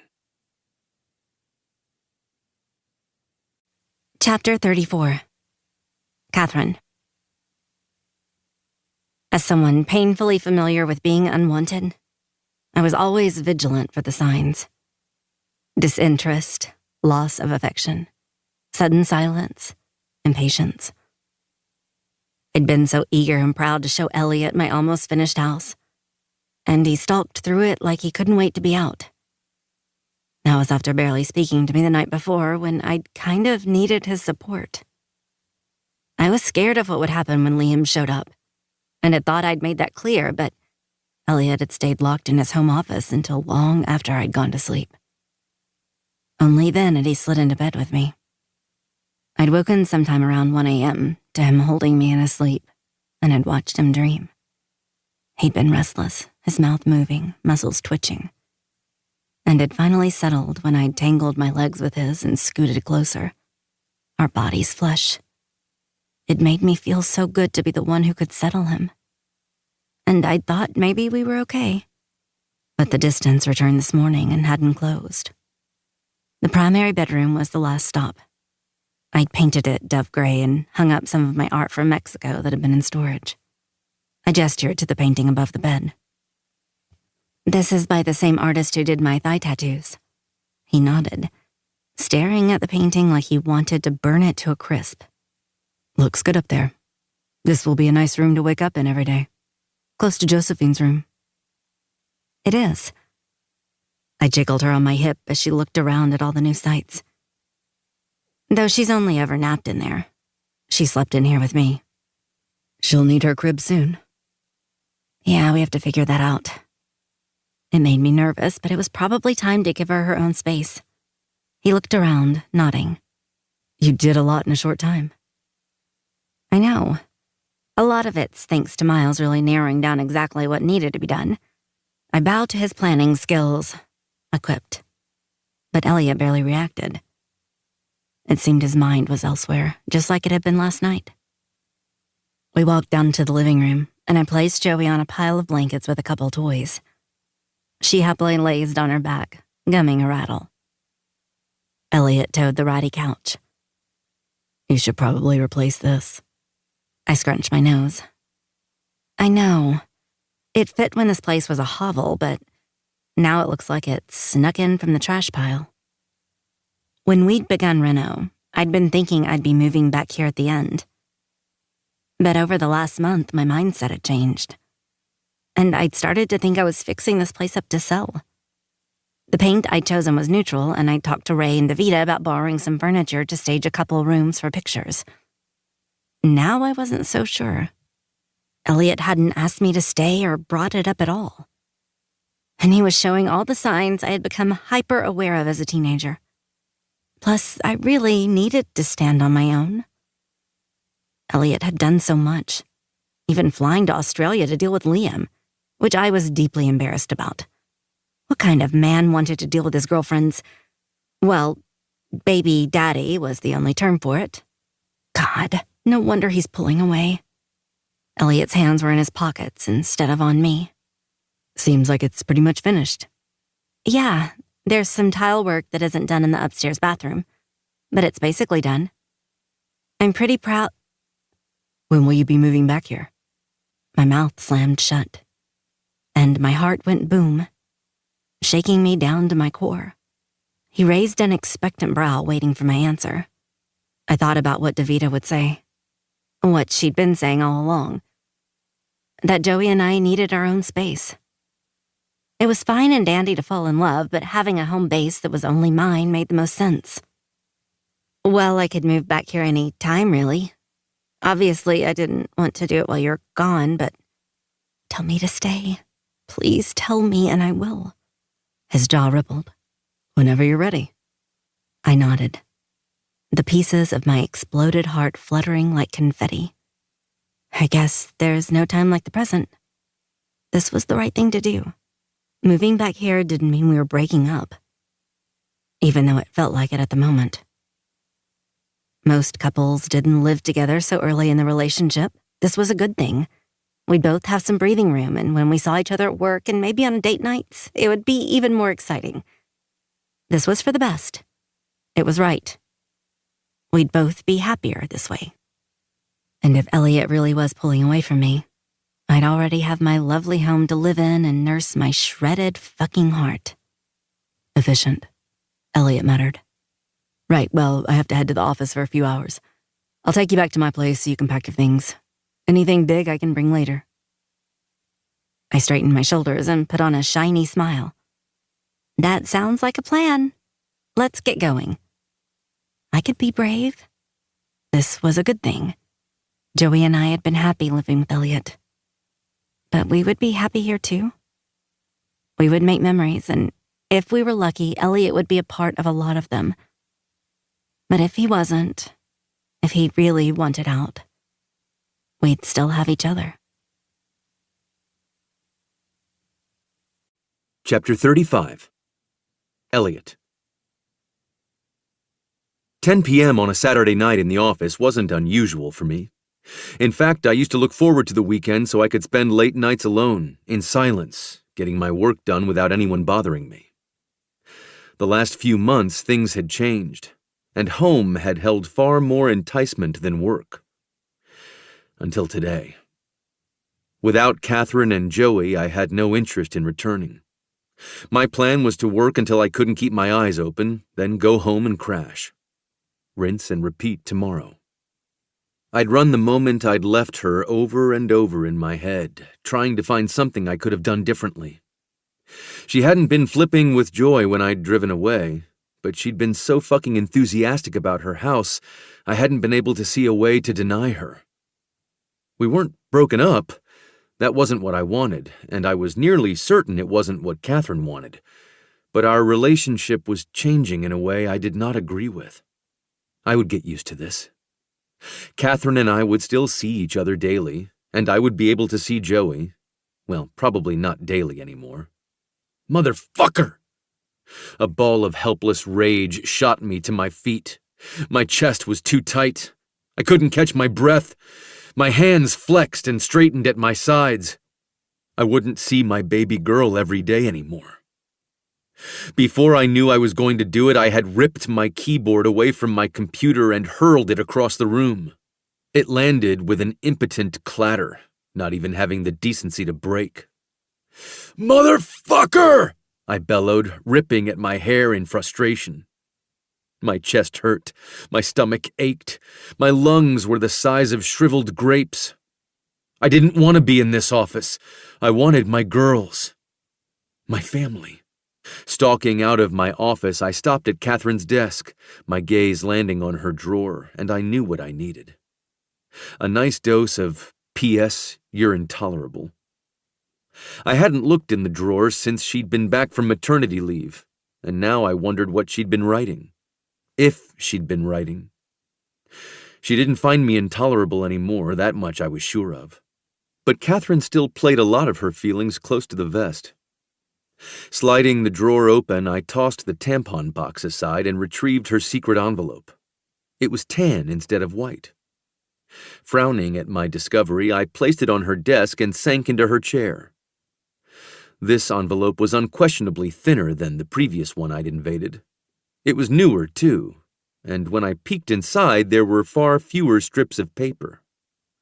She must have started a new collection when she'd returned. I unceremoniously dumped the contents on the desk. Strips of paper with Catherine's neat handwriting fluttered across the surface. Forcing myself to wait to read them, I arranged the strips in neat rows. Only then did I pick up the first one. P.S. I hope your pillow is cool tonight. That wasn't an angry message. I read the next one. P.S. May your bread always toast evenly. P.S. You have a very cute butt. I laughed. My heart was across town in a house I despised, but her words still made me laugh. I kept reading. P.S. You make me feel safer than I ever have. P.S.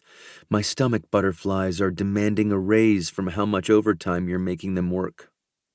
P.S. You talk in your sleep, and it makes me smile.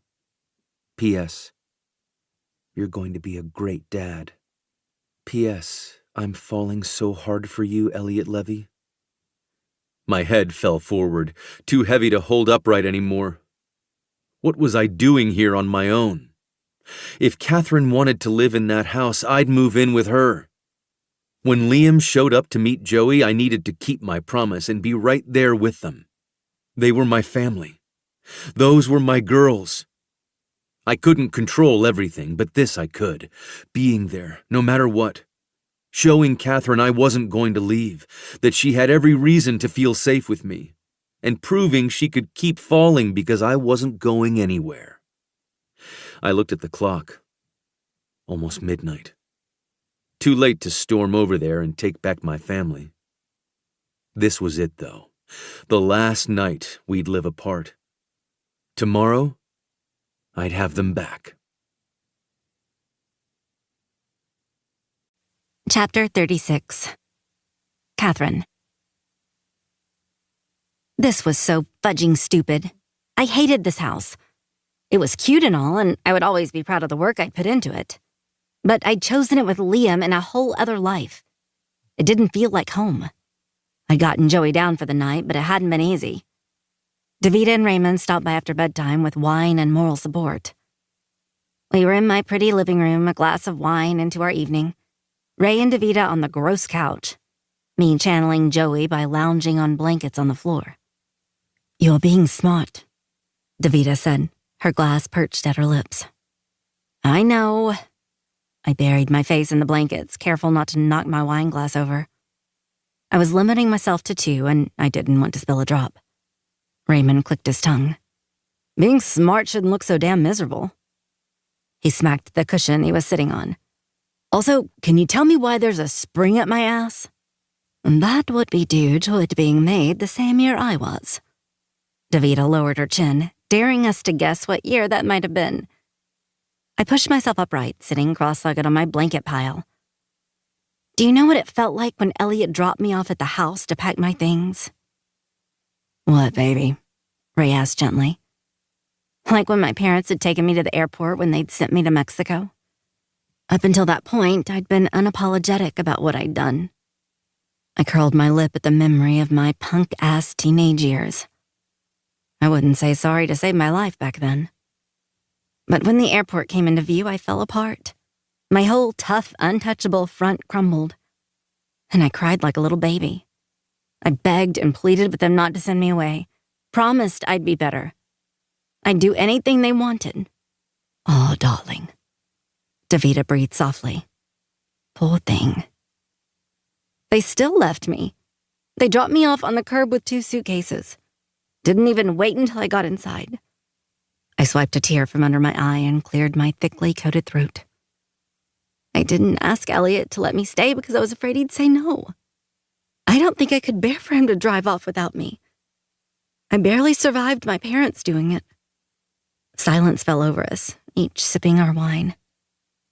I'd killed the mood, snuffing out any lightness we'd found in each other's company. Davida broke the silence. He wouldn't have said no. My eyebrows rose. You sound so sure. She leaned forward, her arms resting on her knees. I've been around the block countless times and have worked for many powerful men. I'm not an expert, but I'd say I'm able to read them well. Elliot isn't unlike the men I've worked for in the past. He has an ego that matches the size of his success and takes his business seriously. I've never seen him break from that character, except for you. Around you, he's a... She nudged Raymond's knee. What's the word the kids say? Ray took a delicate sip of his wine, then puckered his lips. Simp, he pronounced. Right, Davida nodded. Elliot Levy is a simp for you. If you told him you wanted to stay, he would have bent over backward to make that happen. Raymond swirled his wine. However, Davida thinks she did the right thing. Sitting up straight, she lowered her wine to her thigh. Correction, I said it was the smart thing. That isn't the same as the right thing. Clearly, Kit is miserable. Elliot's probably in the same state. I put my glass down and slumped. Or he's glad to have his peace and quiet restored. She scoffed. I doubt that. Since he was sending emails at 10 o'clock, I'm almost certain he's at the office. I covered my face with my hands. This isn't making me feel better. I don't want to think about him being miserable. All right, fine. Ray smacked his leg. No more Elliot talk. It's not like you can do anything this late at night. Let's discuss in fine detail the date Davida went on last night. With a gasp, I raised my head. A date? You went on a date and didn't mention it to me. Tell me everything. Davida rolled her eyes, acting put upon. But a second later, she spilled every little thing. My serious, no-nonsense friend blushed when describing her goodnight hug. Of course, that set off a pang in my stomach because it reminded me of Elliot. On their way out at midnight, Raymond took me by the shoulders and gave me a long, hard look. You know, I'm still pissed you didn't ask to stay with me when you were down and out. Davida folded her arms. I am as well. I rubbed my lips together, too emotional to handle any sort of confrontation without tearing up. I didn't know if we were close enough for me to ask and didn't want to put you in the position to say no. Ray gave me a little shake. Woman, you're too much. I saw a baby coming out of your vagina. We're close. My eyes flared. You said you didn't look. He dropped his chin, brows raised. Oh, I looked. It's burned into my brain. Another gentle shake. My point is, take a chance on Elliot. You will always have a backup plan. Davida nodded. I have plenty of room for you and the babe, but you'll never need it. Tears of a girl who'd been unwanted for too many years dripped down my cheeks, and Ray swiped them away with his thumbs as quickly as they fell. I gave them both a wobbly smile. I love you guys. Ray sighed in exasperation. No kidding. We're your baby daddies, and not the deadbeat kind like you know who. David had dragged him out of my house, making me promise to get some sleep and think about what they'd said. Thinking wouldn't be a problem. Sleeping without my cuddly, warm, grumpy love? Doubtful. Chapter 37. Catherine. We'd had a rough night. Joey had been up and down, cranky as all get out, and I'd barely slept for more than an hour straight. By 7, we were up and dressed, Joey in her car seat, ready to go. It was too early for this, but I couldn't make myself wait another second to go see Elliot and find out where his head was. He and I had done a lot, said even more, but on this topic our communication had really failed. We were both coming from places of hurt and insecurity. I could be the brave one, though. I could put myself out there and tell him what I really wanted. If he didn't want the same, at least I would know. I could figure out what my next step was then. But I couldn't skip this one. This step was the most important. Okay, my love, let's go see our Elliot. I put the car seat down to sling my diaper bag over my shoulder and open the door. It was a good thing, too. Otherwise, I would have dropped her. Elliot was here. Standing on my porch, his fist raised to knock on my door. Catherine? His utter disbelief at my sudden appearance echoed my own feelings, except he was the one at my house. He'd come for me. I knew that down to my bones. Elliot. Dropping my bag to the ground, I launched myself at him, and he caught me just in time, only losing a step or two. His arms trembled from how tight they locked around me. The breaths he squeezed out of me, shuddering and ragged with relief. I was coming for you, I whispered against his ear. You were? Mm-hmm. A minute later and we would have missed each other. Good thing I'm never late. Joey got tired of being inside the house on her own and let out a cry of indignation. I laughed, and Elliot took my face in his hands and kissed me hard and fast, then pushed the door open the rest of the way to reveal my waiting baby. He chuffed. You really were coming for me. Yeah. I leaned my head against his shoulder. There are some things I should have said yesterday, but didn't. He had Joey out of her car seat and into his arms in seconds, then pulled me into the house with them. Joey plastered herself to his chest, nuzzling her head beneath his chin. And Elliot closed his eyes with a sigh. In that moment, they both looked right at home. His eyes opened and he tucked me under his other arm, his lips touching my forehead and my temple. I want to hear everything you have to say. But first, come home with me. I blinked up at him. I want that more than anything. But you'll have to give me a few minutes. I need to pack. His lids lowered to half-mast. Because you're staying? I nodded. Because I'm staying. We spent our morning cuddling, just the three of us, talking about nothing important, touching and hugging, kissing and nuzzling. My Elliot was ravenous for affection. Once we'd broken the seal a couple months ago, hugs came freely and often. He no longer denied he was a cuddler, and neither did I since he'd turned me into one. Before him, I'd been just as touch-starved but hadn't known it. Not until he'd cupped my belly to feel Joey rolling around in there, and my heart had nearly broken free from my chest. Elliot gave me what I needed, even when I didn't recognize I was missing it. When Joey started to get fussy, our cuddle session came to an end. I put her down for her morning nap and met Elliot in the study. He was on the couch, his face in his hands. I sat beside him, curling my arm around his back. For a minute, we stayed like that, me holding him while he took deep, heavy breaths. He picked his head up and cradled my jaw. I love you, sweetheart. I nodded. I love you too. A long exhale, and his forehead rested on mine. I should have said that sooner, a lot sooner. I should have too. I cupped the sides of his neck. I want to stay here, to live here. In my mind, you already did. He drew back, locking on my eyes. Another thing I should have said, but didn't. I wish you had, but we both kept our mouths shut when we should have been talking. I ran my thumb along his bottom lip. I was afraid you wouldn't say yes if I'd asked to stay. How could you think that? I lifted a shoulder and tried to look away, but Elliot had me and wouldn't let me go. I got used to being unwanted. It's what I've come to expect.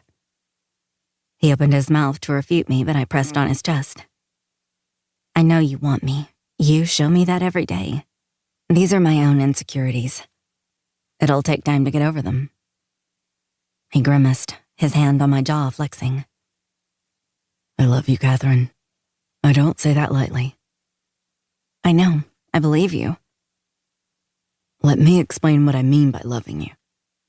His eyes darted between mine, and I waited on tenter hooks for him to finish talking so I could fall into him and kiss him until there was no air left. This love I have for you is etched in my bones and has been growing since the moment I spotted you. If I thought you would agree, I would marry you today, tomorrow, next month. I have never loved anyone else, and knowing myself, I never will. You're the only woman I want, and you can bank on that never changing. You are threaded through the tapestry of who I am. Even when I denied it, refused to look at you, shut off my feelings for you, you are weaving through me in inextricable ways. If you removed yourself now, I would be in tatters. His eyes closed, and his breath swept over my lips. I was in tatters last night.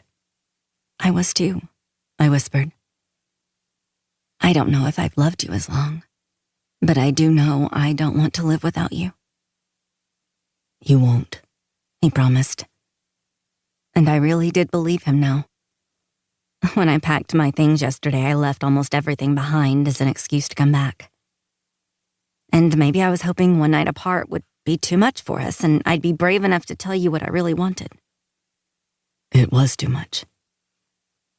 For me as well. I barely slept, and Joey woke up 4 times. She missed you too. He shook his head. I never knew how much you filled up this house until the two of you weren't in it anymore. But if you don't like it here, we can pick out a new house together.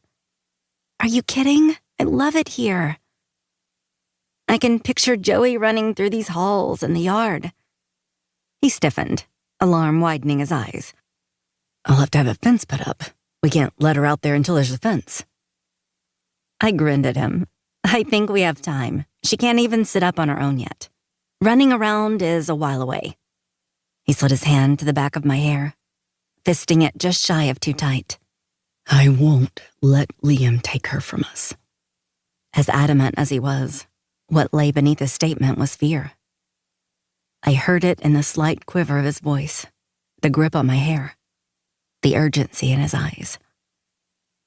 I'd missed this when I'd come into his office to seek comfort from him after my talk with Liam. I didn't recognize then Elliot had been just as worried. He was attached to Joey and had taken care of her via me since he'd become aware of her existence. Of course he'd be worried about another man coming into the picture. No, he won't take her. She's ours. A rumble vibrated his chest. That's right, sweetheart. Josephine is ours. Mine and yours. And you love her. I do. I love that little girl and her mother too. You're both mine. We are. I clasped his hand and brought it to my lips to kiss. We'll handle Liam together, all right? You'll be with me every step.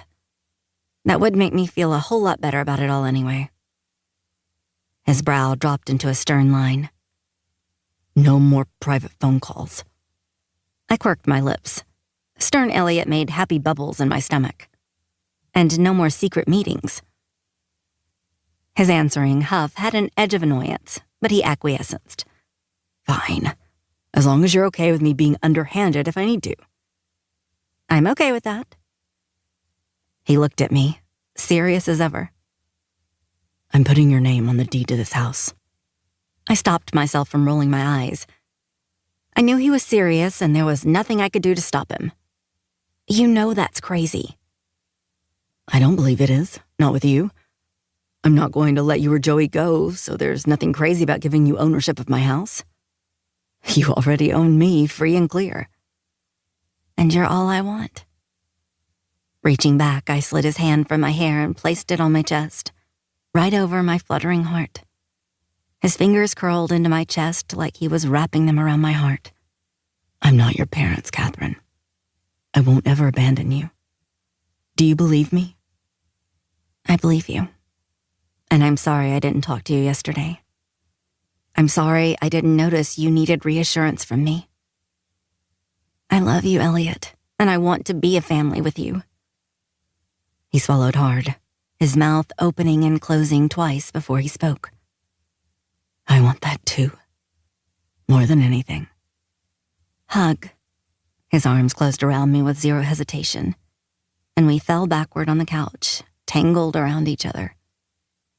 I pressed my face into his chest, inhaled his warm, clean scent, and exhaled my relief.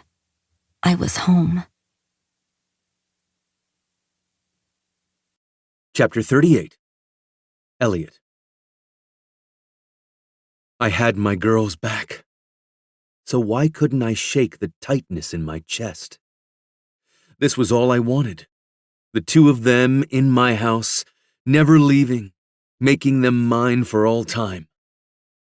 I dragged my hands through my hair, noting a slight tremor. This was no good. Whatever this was needed to stop. Leaning over Catherine, who was propped up against the headboard of our bed, I pressed a kiss to Joey's fuzzy head. She paused nursing to look at me with heavy-lidded eyes.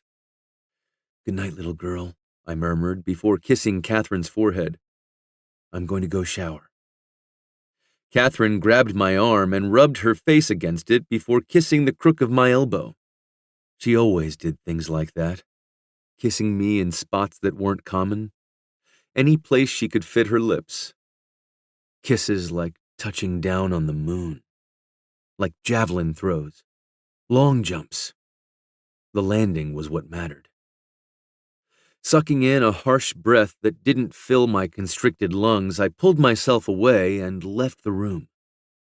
In my bathroom, I closed the door and turned on the shower. Hot, boiling. I didn't get in right away, letting the room fill with steam, the mirror fogging over. In my distorted reflection, I barely made out my shape. I rubbed my chest. Still too damn tight. Discarding my clothes in a pile on the ground, I stepped into the scalding shower, so hot the burn numbed my skin. I stood under the beating water, willing my chest to loosen for the tremors in my hands to fade. Was this the residue of my 2-day-long panic attack? It should have been ebbing by now. Cool air sliced across my arm, and my head whipped sideways to see Catherine. My Catherine, undressed and putting her foot in the shower. "No, don't come in here!"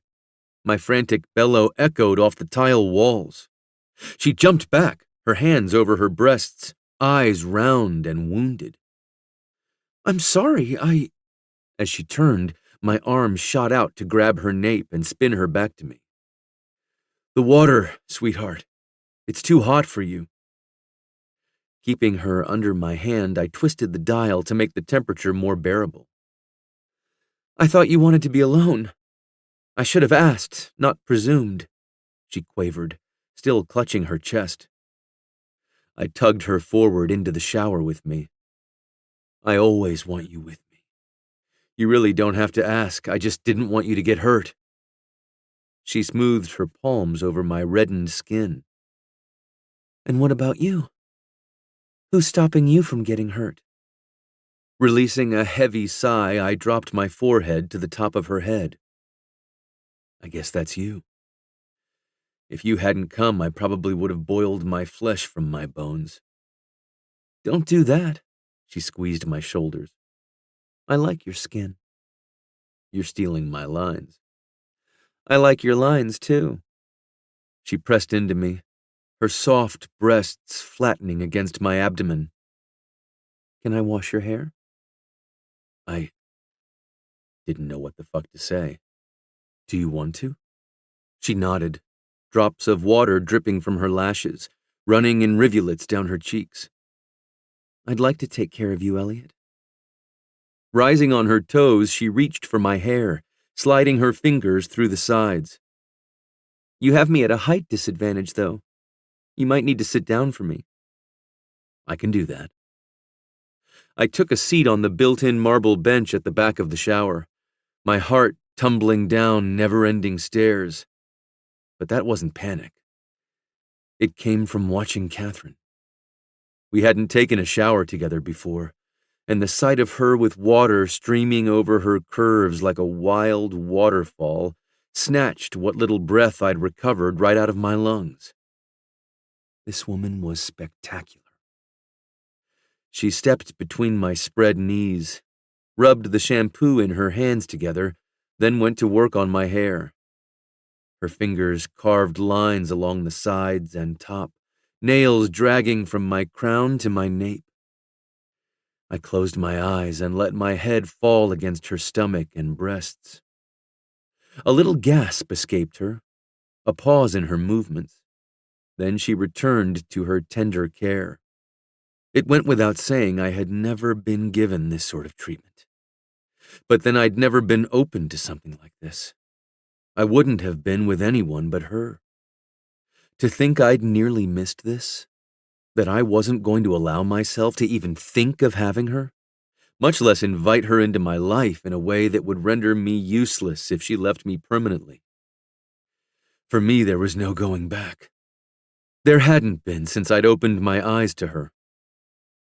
Her fingertips massaged my scalp, slow and deep, dragging with them the days of worries and insecurity as she pressed her love and adoration into me. My limbs loosened with each pass of her fingers, and I gave her more of my weight, falling into her. I almost missed them. I never would have known this kind of love. My throat knotted, and the backs of my eyes burned. Oh, Jesus, what was this? Shh. She smoothed my hair back off my forehead and cupped the crown of my head. Shh. It's been a long, long couple of days. But we're together now. And it's all okay. Oh God, I couldn't hold on. She'd gently taken the control from my hands with her sweet reassurance. It was all okay because we were here, in the home we had agreed was not mine, but ours. Our home. Almost missed this. My arms wrapped around her middle as my shoulders shook, and I clung to her with a franticness that didn't make sense but was real nonetheless. Oh, Elliot, she whispered. I know, but it's all okay. We understand each other now. Lowering herself to the bench, her knees on the outside of my hips, she held my face in her hands. I should have been mortified by the tears I'd let loose, but she pressed her lips to each one, never asking where they'd come from or why they were there. Kissed them away, just like that. My Catherine, my sweetheart. Her fingers stroked through my hair and her lips slid along my cheeks, soothing me, caring for me in the way only she could. I love you, Elliot, she murmured. I've cared for you for a long time, even when you drove me mad. But I think it started to turn to love when I walked into my bedroom after you let me sleep all night and were holding Joey on your chest. You smiled at me, and at the time I didn't think about it. But later I did. You were happy to see me rested, and just as happy to be holding my daughter. From that moment on, I was all yours. You were always mine, I murmured, and I would have let you go. I would have let you work for me, and when it was time for you to move on, I would have let you go. Elliot, she crackled out. Oh. For me, it was our conversation in the car after Luca told me you were pregnant.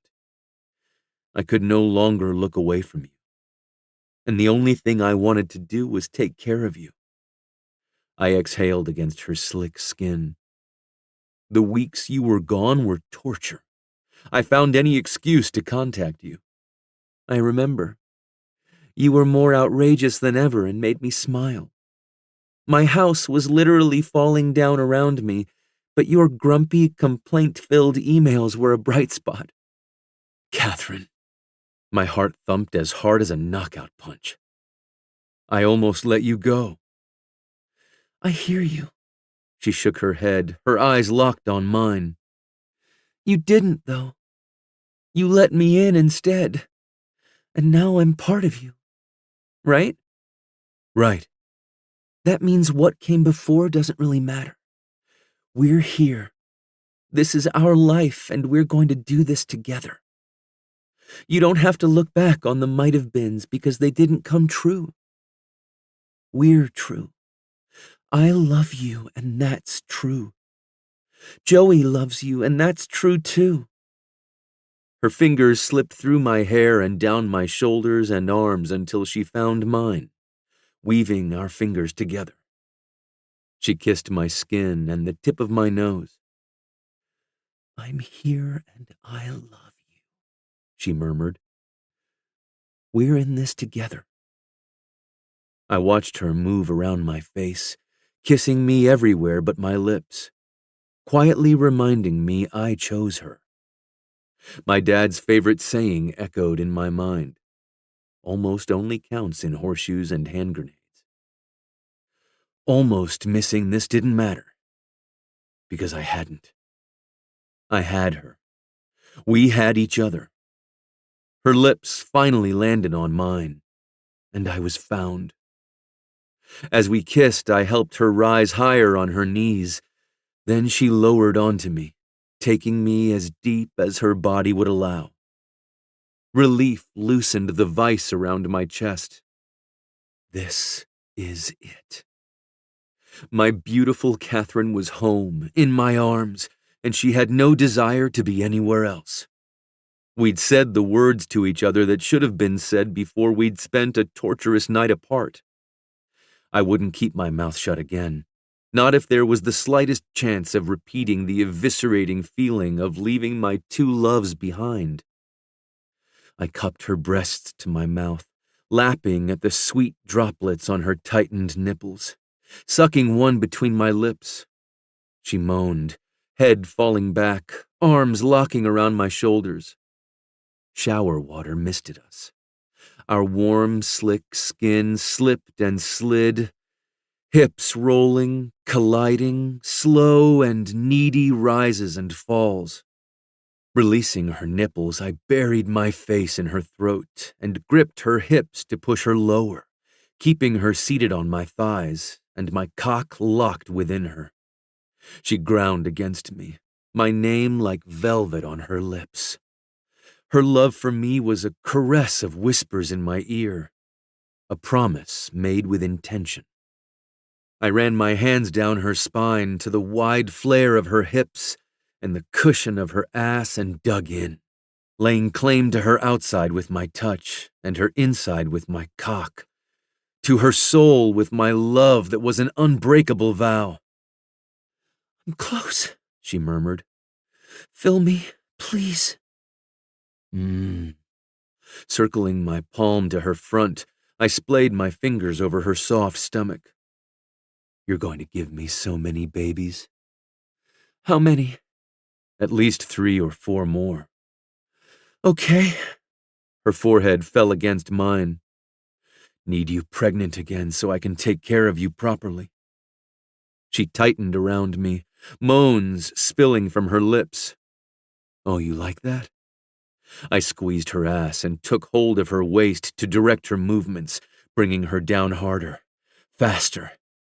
Breasts bouncing, dripping, soft belly sliding over mine, the ripple of her ass when it hit my thighs. She made me crazy for her. You're going to give me more beautiful babies? As many as I want? As many as you want, Elliot, she breathed, her inner walls fluttering and coating me with her pleasure. Oh, God, sweetheart. Your pussy is melting around me. I feel how wet you are. Need you to come for me so I can make good on my promises. There was no chance of getting her pregnant right now, but holy shit, it turned us both on to fantasize that there was. That my seed would take root and she'd become ripe with child for me. I'd fuck her then, too. Bring her to orgasm as often and in any way she needed. Hold her, rub her aches away, tell her how exquisitely beautiful she was. The way I would always regret not being there for her the first time. Catherine fell, her sweet pants warming my skin, her body gripping mine so well. I let go too, giving her exactly what she'd asked for. I love you. Her lips touched the hinge of my jaw and the side of my neck. I love you too, sweetheart. My arms wrapped around her, only slightly too tight. She hugged me back with equal fierceness. As the shower rained down on our joined bodies, a sureness settled over me. Whatever happened from here on out, we would be together. Nothing could take her from me. I'd fight for what we had until the end. Chapter 39. Catherine. I sat down at my desk, unable to keep the satisfied smile off my face. Being in love and being loved made my mundane, everyday tasks feel a lot less tedious. I was thrilled to write Elliot's schedule for him. And when I got to the bottom for my postscript, I had to shuffle through all the things I wanted to say to pick one. Finally, I decided. P.S. You're definitely an android. There is no way someone as wonderful and perfect for me as you can be real. I sliced the strip of paper off the bottom, opened my drawer, and stopped.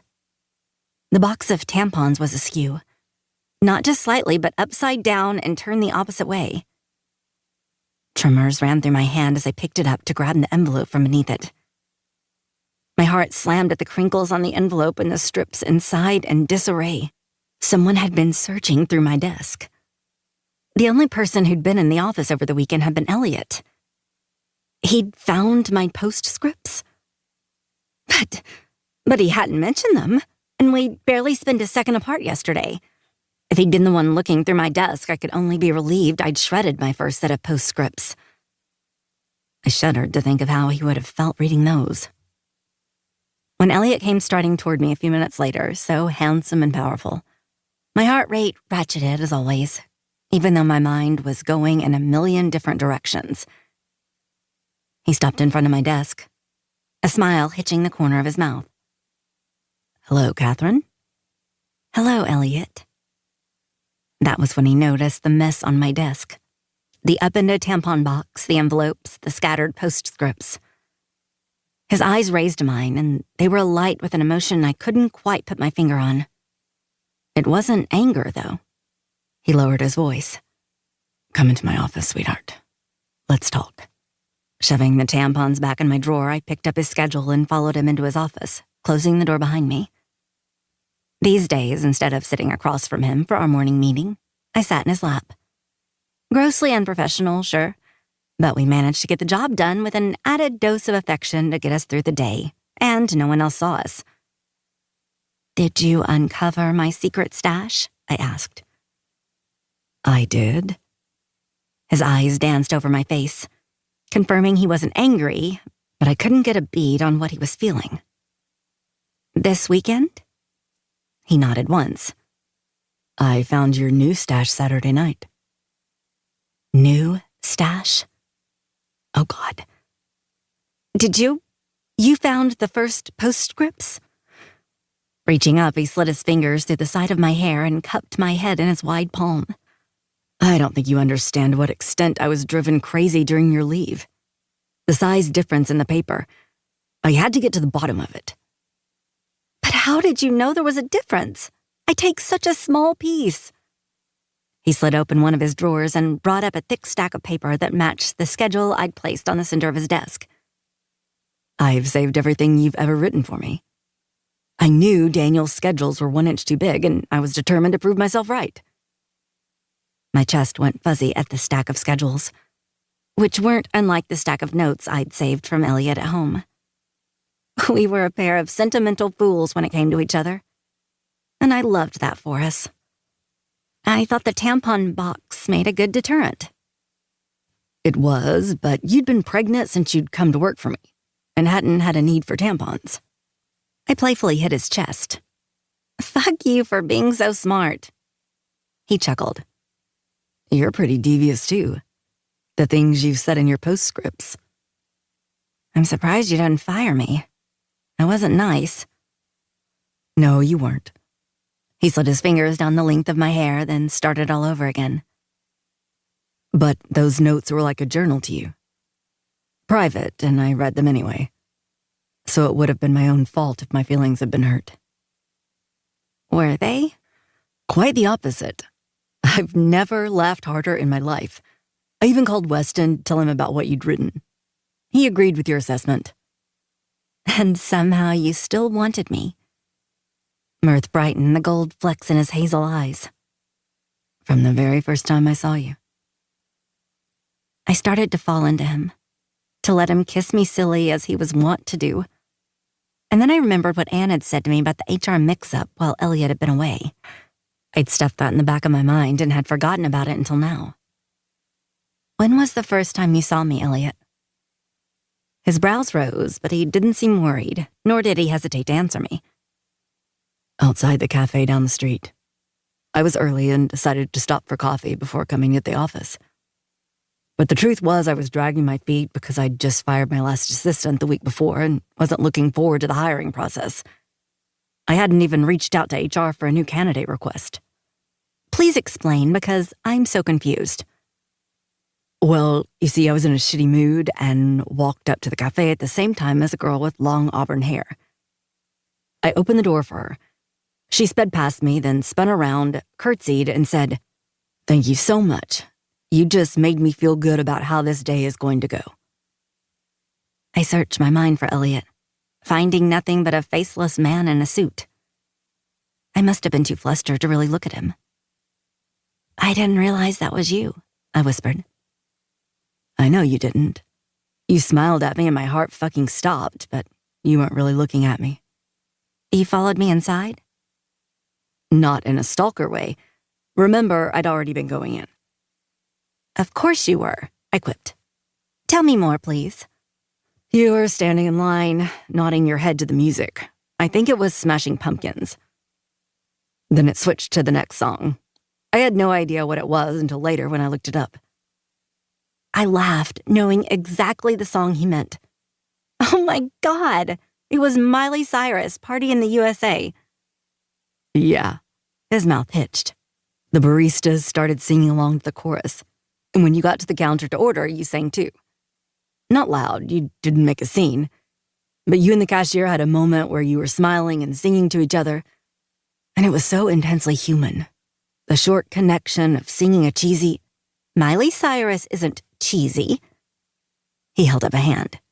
Not cheesy, sorry. My point is, watching you ripped my guts apart. The way you connected with her so easily. And I was hooked. I needed to have more of that. So you followed me again? He nodded. Imagine my surprise when you walked right into my building. Then you disappeared into the restroom and I had no clue what to do.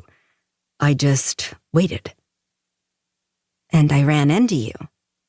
But I wasn't supposed to have an interview with you. No, you weren't. But once I'd spoken to you, I couldn't bring myself to send you away. So I gave you what I thought was an impossible task. Hoping I'd fail so you didn't have to do the sending away. Yes. Because I didn't want things or people. Especially not beautiful women who made me feel more for them before we ever spoke than I had for anyone else. He cradled my jaw in his palm, his eyes darting between mine. But then you showed up in my office wearing clothes from the lost and found, and I was forced to interview you. It was torture. I wanted to have you close. I knew that, but wouldn't allow myself to have it. You gave me the job, though. His brow winged. That dubious fucking brow. The background check said you lived with your partner. You were safe for me to have around so long as I didn't look at you too closely. It broke my heart to think about him not letting himself reach for happiness. He'd gone 31 years so closed off. It had taken an, admittedly classic, Miley Cyrus song to finally get through to him. I'm sorry you found the nasty things I said about you before I shredded them. I hope you know I don't feel that way anymore. His mouth turned into a full, soft smile. Oh, I do know. I read that I have a cute butt. I snorted a laugh. Well, you do. That's indisputable. I also read that you think I'll be a great father. I shook my head. No, that one isn't right. I take it back. He went still. You do? Yeah, Elliot. You won't be a great father because you already are one. Present tense. The breath he expelled could have moved mountains with its force. His arms curled around me, pulling me inside his cave. Work on the delivery of your devastatingly beautiful proclamation, sweetheart, he murmured. Sorry, love. I kissed his chin, then grazed my lips over his. Forgiven, always. I love you. Love you too. So much. He tipped me forward and gave my ass a light slap. I'll get to work. You've already thrown me off the schedule you so efficiently wrote for me. I jumped up with a yelp and scurried for the door. At the last second, I turned back, my pulse spiking when I found Elliot still watching me. Go, he ordered, an amused slant to his lips. I'm going. I left the office at the same time Davida and Ray were heading to the break room. The two of them took one look at me and shook their heads in unison. It looks like all worked out, darling, Davida said. Yes, it did, I agreed. Better than I ever could have hoped for. The day came when Liam was supposed to be getting on his plane in Australia to fly to Denver. We'd spoken through text a few times over the last week, and every day that passed had made me more and more nervous. He'd once been enthusiastic about being a father. What if that had come back and we had to figure out how to split custody while living across the world from each other? I didn't think I could bear Joey being gone from me for weeks at a time. I also couldn't keep her away from Liam if he wanted a relationship with her, even if she already had a father. Elliot came into the room carrying Joey. She'd learned to blow raspberries recently and hadn't stopped showing off her new skill. Anyone who came within arm's reach of her instantly became drenched in her saliva, but nothing deterred Elliot. When he saw her new trick, he proclaimed her a super genius and didn't even blink when she drenched his shoulder with her drool. He hasn't replied? Elliot asked. No. I held up my phone. But he's a notoriously bad texter, so... I hadn't heard from Liam for a day. Since I'd asked him to send me the details of his hotel so I could arrange for a car to pick him up from the airport. Like the kind and generous person I was. Elliot sat beside me on the couch, handing Joey off to me when she reached her arms out. I plopped her on my lap and sighed, my heart flipping with one part hope, the other disappointment. I don't think he's coming, I admitted. I wasn't disappointed for myself.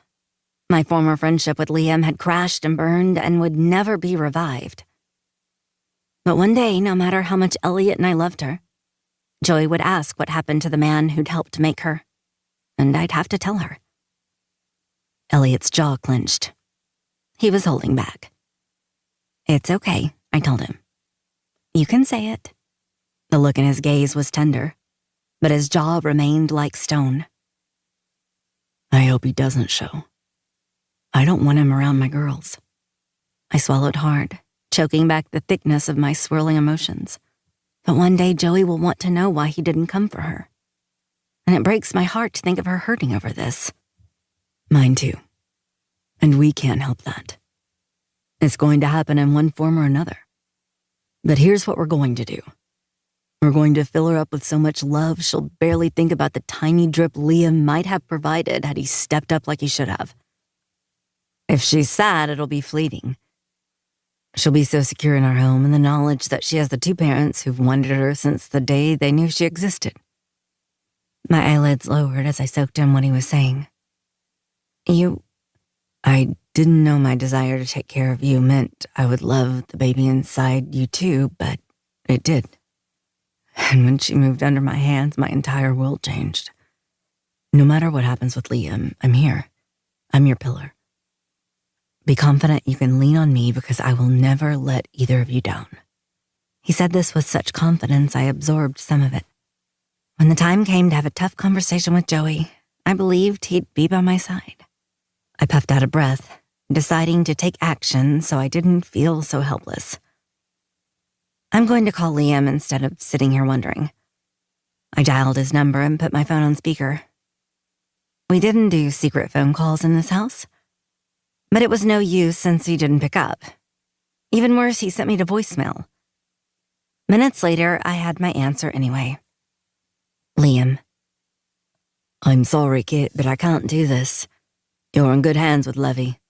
I can tell he wants to take care of you and the baby, so let's let him. It'll be better for everyone. Good luck in the future. Oh, fuck you, I whispered. But contrary to my vicious curse, my eyes immediately filled with burning tears. I did not want to cry over fudging Liam. Elliot took my face in his hands, wiping my stray tears with his thumbs. Sweetheart, I'm not sad over this guy. I waved my phone around, then tossed it down beside me.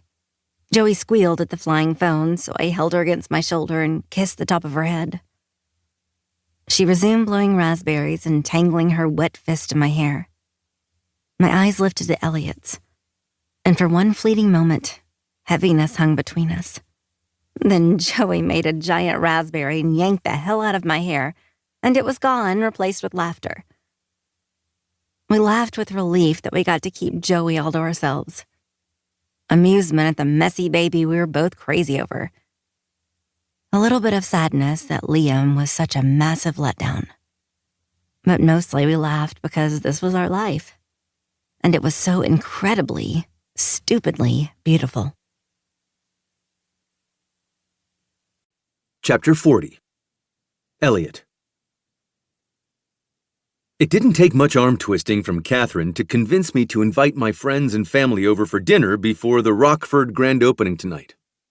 Since putting a period at the end of the William Vanderwyck tale, I was feeling a lot more sociable. I wanted to show off my family's home and let my friends get to know my girls better since they were a permanent part of my life. Though now that I had laid eyes on Catherine in the dress, I was on the verge of saying fuck everyone and tossing them out. As it was, she walked into the kitchen where West, Elise, Luca, Saoirse, and Miles were gathered, and I grabbed her by the waist and steered her right back out into the powder room around the corner. She laughed the whole way, grasping my shoulders so she didn't fall, as if I'd let her. I kicked the door shut behind us and held her in front of me at arm's length. "Holy shit," I uttered. "You are stunning, sweetheart. So fucking stunning." I'd seen her in this dress once in a dressing room, but this time it was even better. I could look at her freely, as lasciviously as I wanted. And I wanted. The black silk draped over her lovingly, highlighting all the best parts of her. Her breasts were pushed up high, and the fabric draped low, showing the top half of her round, creamy globes. It fell loose around her middle, flaring out over the sexy, exaggerated curves of her hips and ass. Taking her hands, I spun her to face the mirror and splayed my hand over her soft stomach. I crowded her against the counter, looking at us together. Nothing alike, but our contrasts complemented beautifully. "Elliot," she breathed. "You look stunning too." I slid my hand up her front to rest at the base of her throat. "I don't think you understand how in love with you I am." "I think I do." Her shining lips curved into a smile. "I'm right here with you, you know." Dipping my head, I kissed a line up the curve of her neck. "We have to get out there, don't we?" "We do. Our friends probably think you're having your way with me right now. I raised a brow. If they already think it, then I should. I started to raise her dress, but she swatted me away with a laugh, earning a groan from me. All right, sweetheart. Let's go entertain. Dinner was easy and stress-free. Freddie was babysitting Joey upstairs, and as much as I loved my baby girl, I had to admit having adult time was a nice change. After we ate, Catherine went upstairs to feed Joey before we left for the party, while the rest of us cleaned up. There wasn't much to clean since we'd ordered in, but there were a few dishes and utensils. Elise held up a plastic container. Recycle, or do you keep these for spare storage? You can recycle. I opened a cabinet to show her the stack of takeout containers we'd kept. We have a collection. Her eyes flared. Oh my God, Elliot! You have to cook for your girlfriend. Weston and I are terrible cooks, but he's marginally better, so he insists on doing most of the cooking. Catherine deserves that treatment too.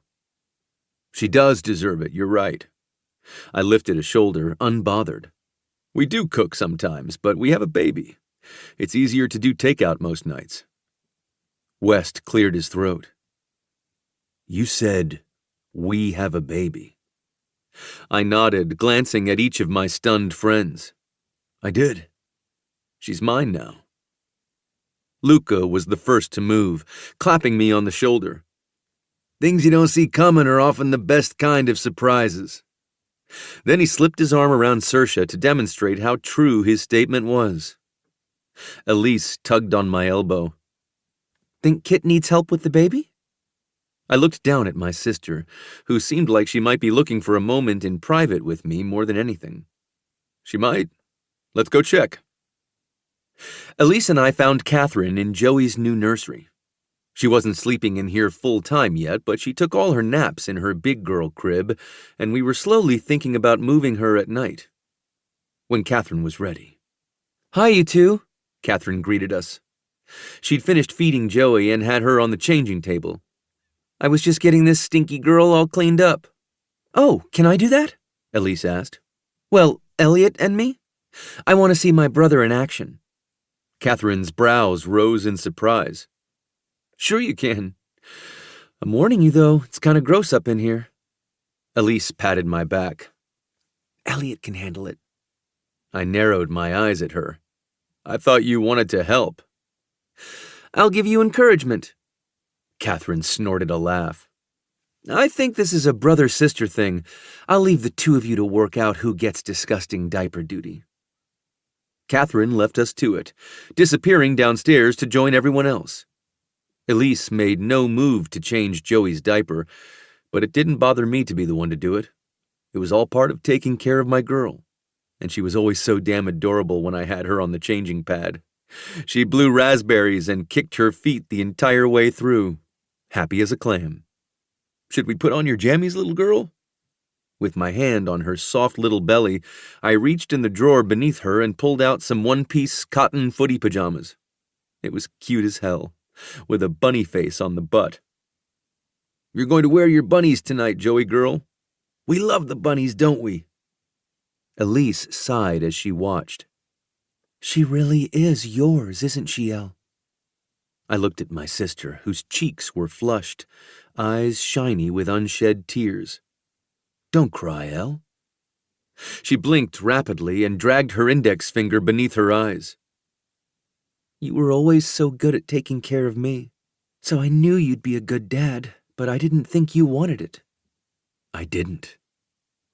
I picked up Joey's foot and slid it into the leg hole, then did the other side. Not until Catherine and Joey. She's so cute. Elise patted Joey's tummy and slid her hand over the top of her head. I think it will be easy for me to fall in love with her. I promise you it will be. Once I had her all dressed, Elise asked if she could hold her, and I told her of course. My sister carefully scooped my girl into her arms, softly telling Joey her name. Seeing Elise like that, happily holding my girl, settled another part of me that had been off-kilter most of my life. Elise swayed and rhythmically rubbed Joey's back while Joey looked her over, deciding what to think of her. After less than a minute, Joey came to a decision, her head slowly descending onto Elise's shoulder, her little body going lax. "Oh, God," Elise whispered. "I'm a goner already." I chuckled through the tightness in my throat. "See? Can I be Aunt Elise now?" "Yeah." I hit my chest to clear away the knot. "That'd be all right with me." Understanding passed between my sister and me. We'd gone through hell, and this was our other side. The crumbled foundation of our adolescence hadn't defeated us. We'd both found our own version of a new beginning, and it was our good fucking luck we got to be side by side to witness each other's happiness. The Levy's days were looking up. Elise kissed Joey's head and sighed. "I think you should marry her, Elle." "I'm going to, Elle. Don't worry about that." "Oh, yeah? When's that going to happen?" I leaned down, kissed my girl, then whispered in my sister's ear, "You'll just have to wait and see." Chapter 41. Catherine. I re-entered the kitchen to find Miles holding the monitor and the others crowded around him, watching the scene happening in the nursery. "Are you spying on my baby?" I teased. Yup, Miles replied unabashedly. this is cool as hell. You can just watch your kid whenever you want to. I can. I'm not as neurotic about watching her as I used to be, though. Sergia laughed. "Let me guess, Elliot is?" I grinned. He finds it soothing having the monitor close by. Lucas shook his head. Yeah, I can see Elliot as a total hover father. When he realized what he'd said, that he'd called Elliot a father, he clamped his mouth shut. "It's fine," I assured him. "He absolutely is a hover father. But I like it. It makes me feel not so crazy." Miles turned the sound up to listen out on Elliot and Elise talking. "Can I be Aunt Elise now?" Yeah, that'd be all right with me. Elise sighed. "I think you should marry her, Elle." All right, turn that off. Weston tried to snatch the monitor from his brother, but Miles spun away, cackling. I'm going to, Elle. Don't worry about that. "Oh, yeah? When's that going to happen?" Lucas snuck in from behind Miles and swiped the monitor out of his hand, shutting it off before any of us could hear Elliot's reply. He handed it to me. Sorry, he uttered, shooting Miles a dirty look.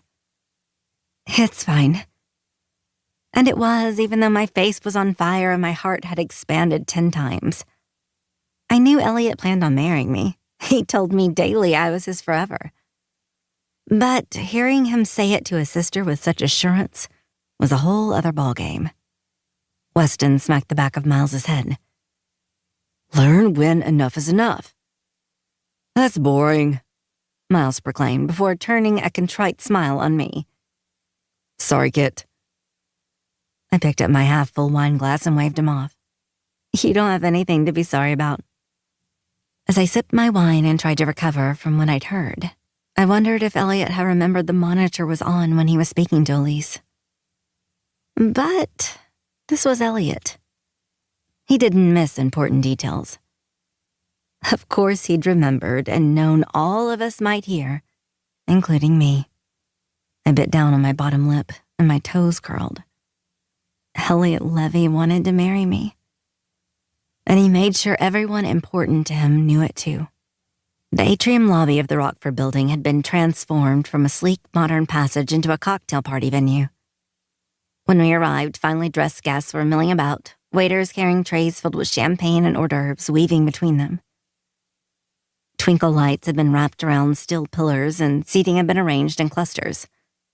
Sprays of exotic flowers livened up the space, giving it a celebratory feel.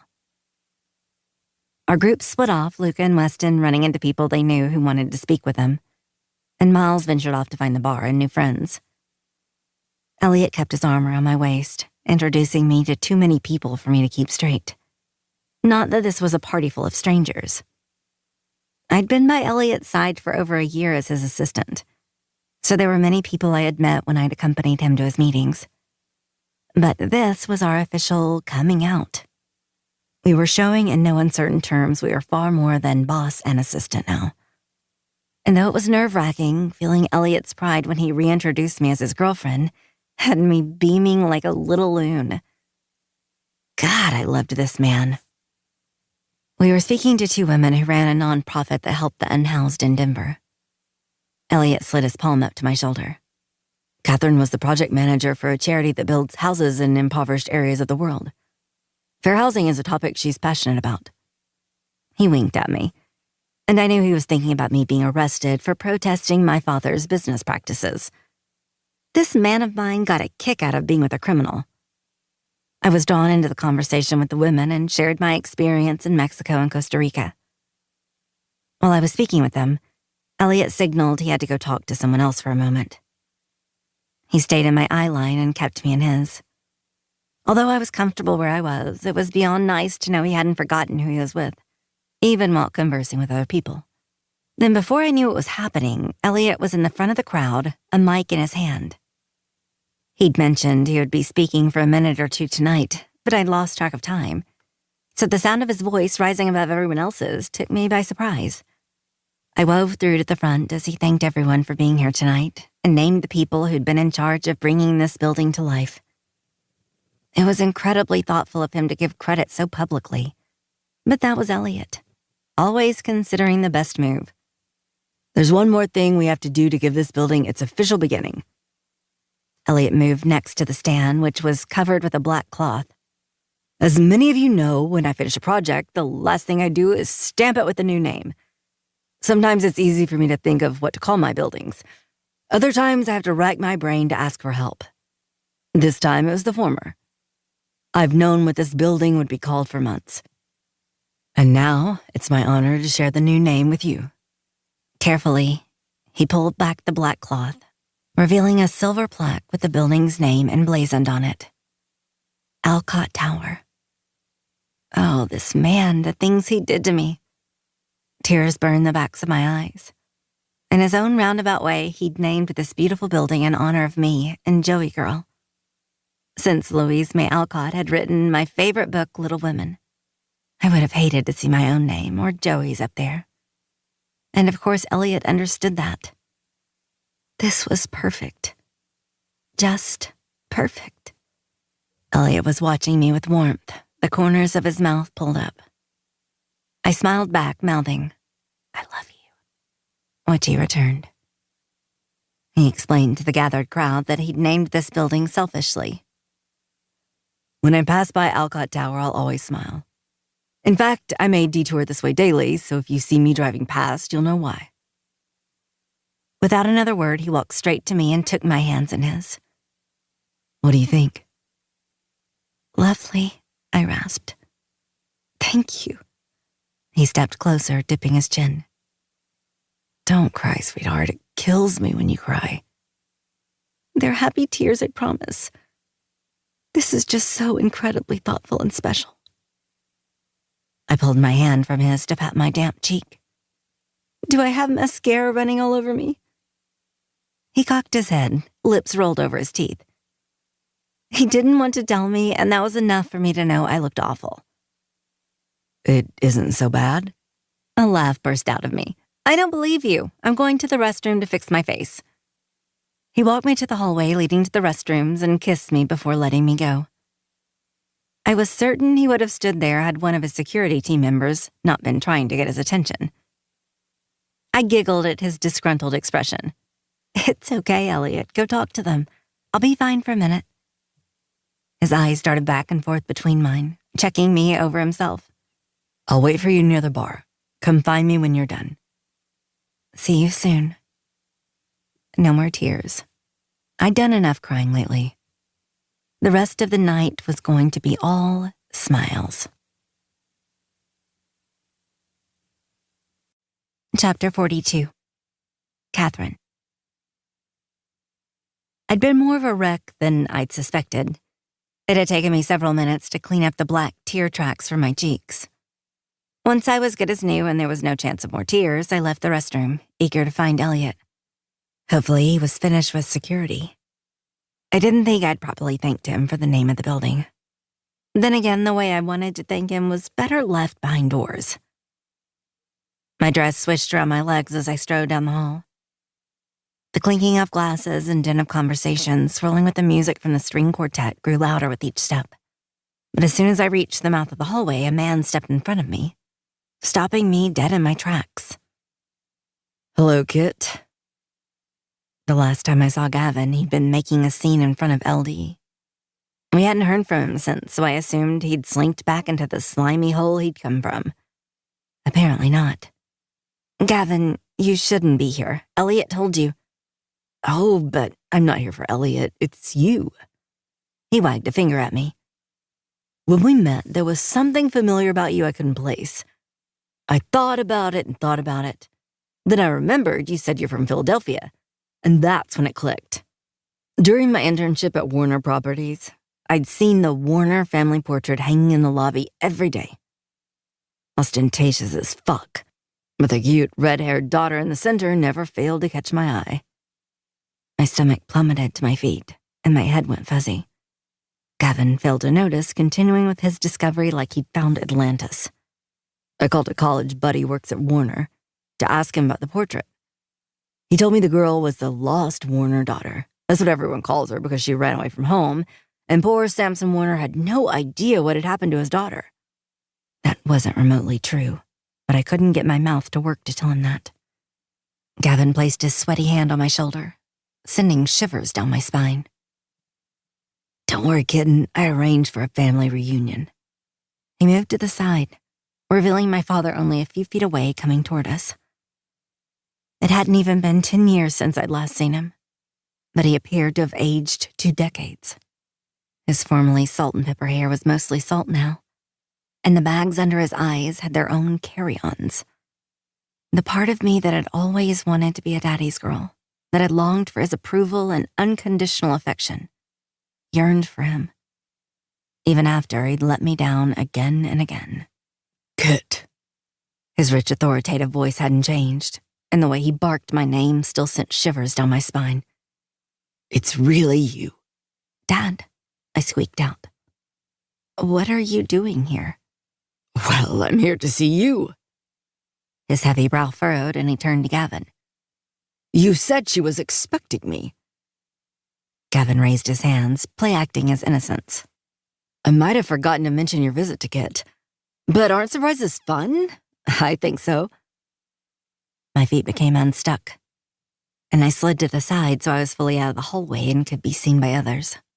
Not that I thought either of them would physically harm me, but I didn't want to be trapped. This isn't the right time for this kind of surprise. It's an important night for Elliot, I hedged. We could set up a call and... Now listen here.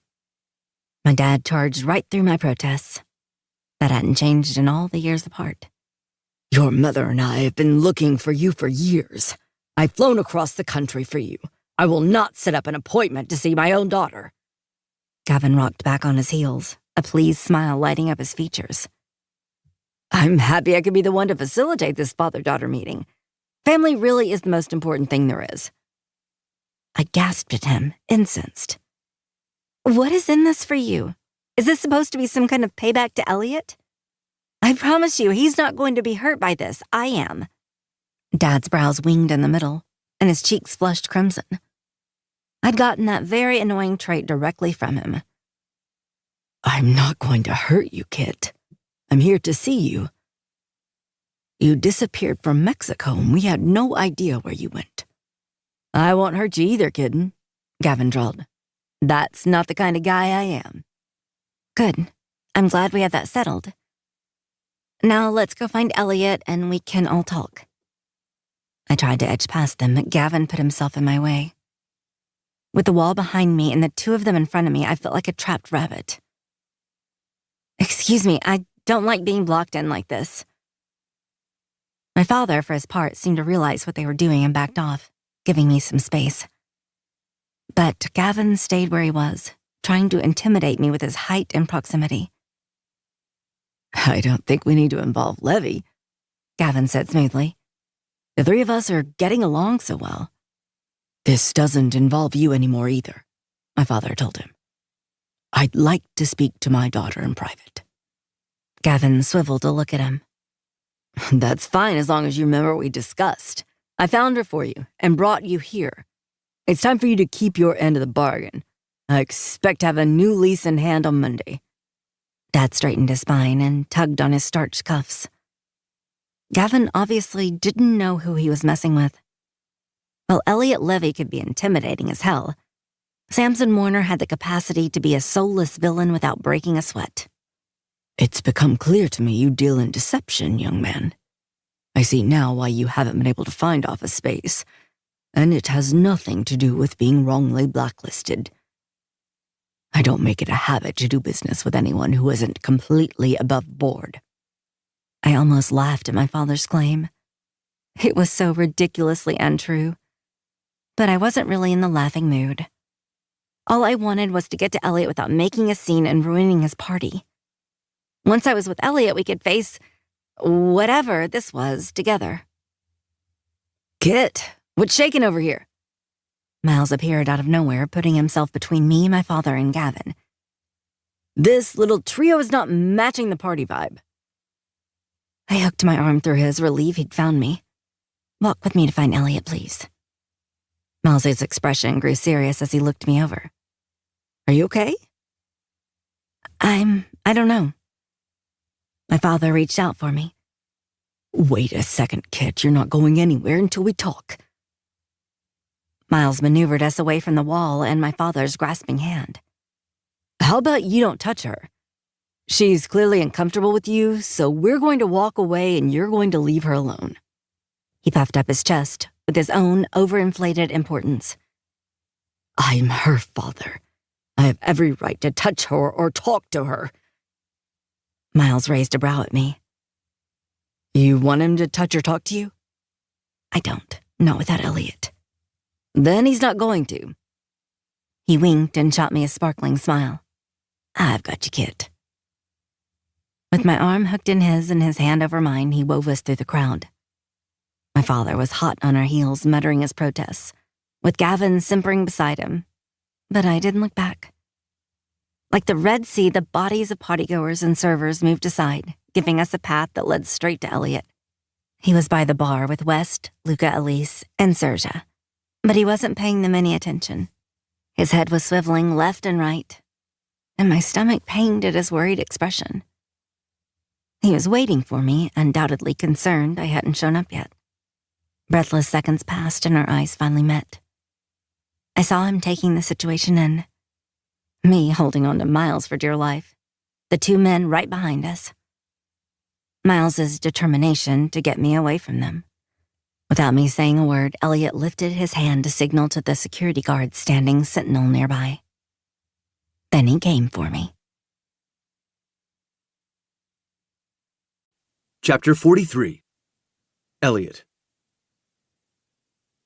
Catherine was trembling all over when I took her from Miles, her teeth chattering from how hard her jaw was shaking. Still, she tried to give me a reassuring smile. The source of her stress and fear became apparent in seconds. Gavin, the asshole whose lease I'd terminated, had crashed the party, and he'd brought with him Samson Warner, the man who'd abandoned his only daughter.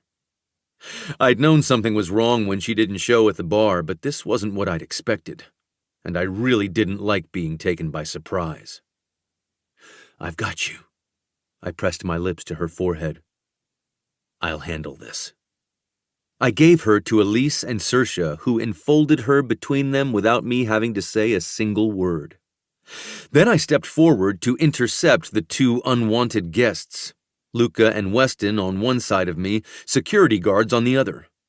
I kept the anger out of my voice, polite and to the fucking point. I'm going to ask you to leave without making a scene.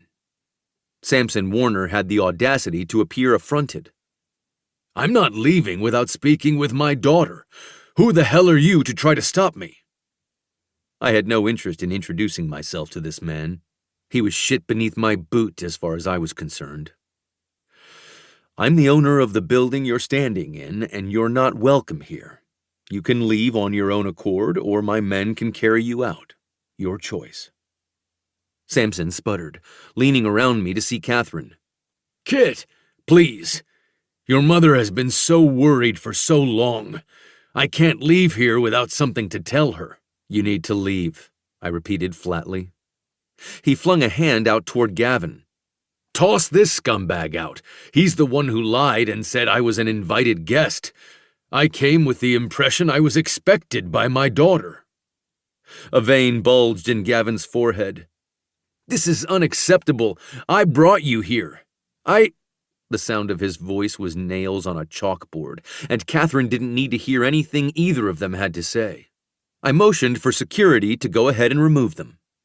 2 guards latched onto Gavin's shoulders and began forcibly walking him toward the exit. He dug in his heels at first, but some sense of propriety must have come over him because he eventually gave in and let himself be escorted out.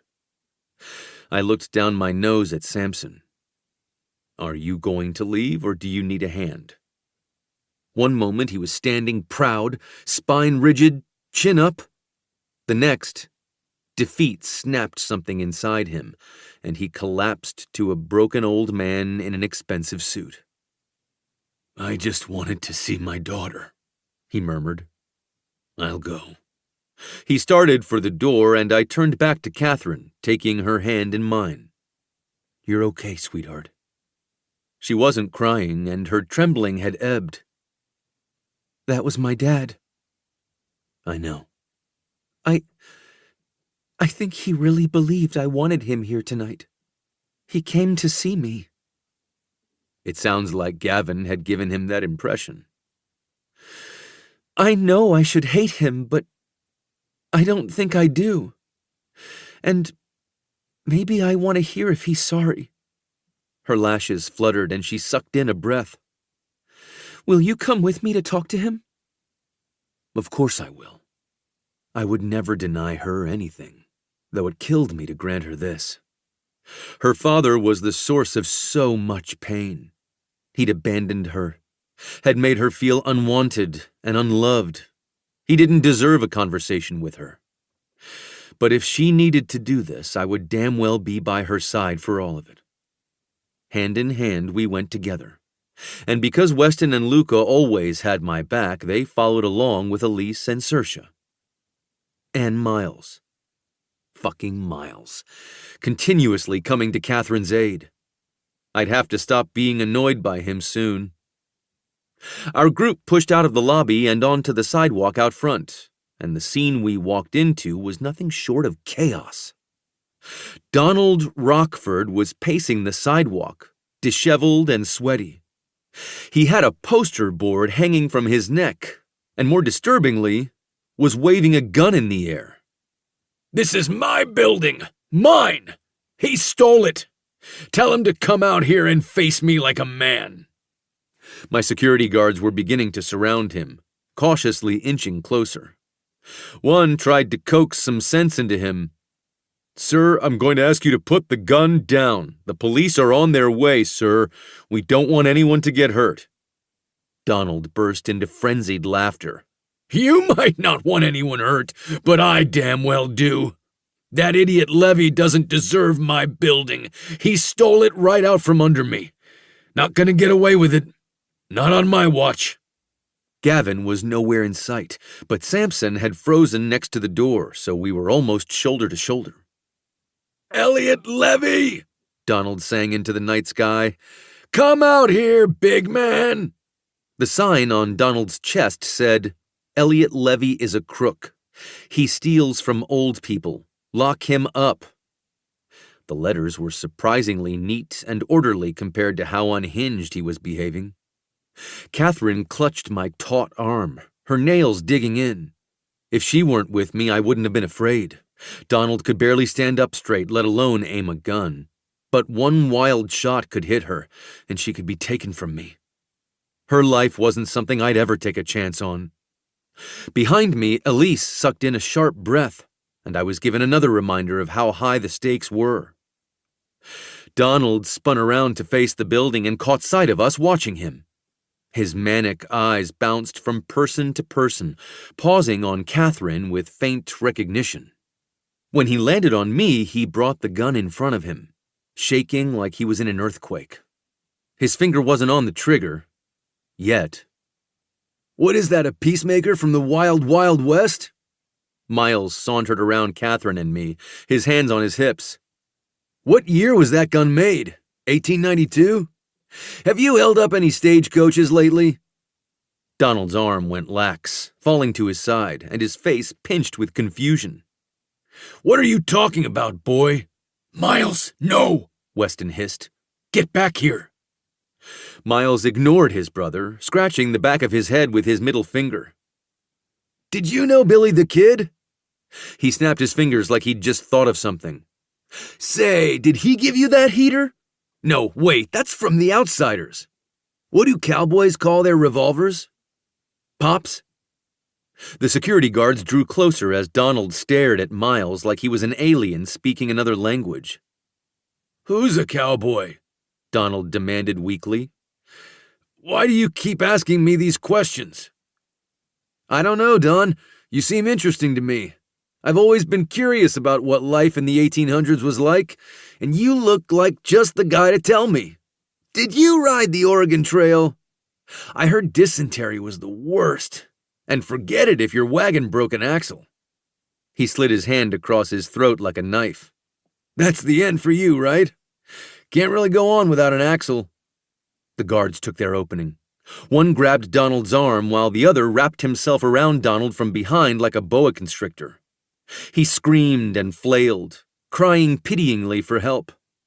The guards were as gentle as they could be, bringing him down to his belly on the ground.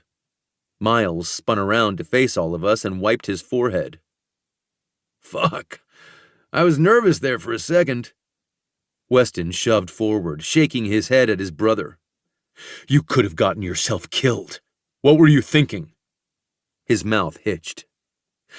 "I was thinking I'd distract that old guy so no one would get hurt. Seems like I did a pretty good job, huh?" He held his arms out to show he was unscathed, and Weston reached out for him like he was going to pull him into a hug. "You're an idiot," Weston gruffed, one hand on his brother's shoulder. Without warning, a singular firework went off so close it rattled my bones. One sharp pop cut through the night sky. Miles went still, except for his eyes, which rounded in panic. Or maybe it was pain. In the background, the guards were yelling and scuffling on the sidewalk, but it was muffled by the roar of blood in my ears as Miles fell, one knee at a time, onto his side. "That wasn't a firework," I uttered. Elise, Saoirse, Luca, and Catherine all rushed forward, dropping down beside Miles. Weston stood above his brother, and our eyes met. A shot. Miles was shot. The world turned to chaos. Chapter 44. Catherine. Weston walked out of Miles's hospital room looking like he'd aged 10 years. He's high as a kite. He rubbed his face and groaned.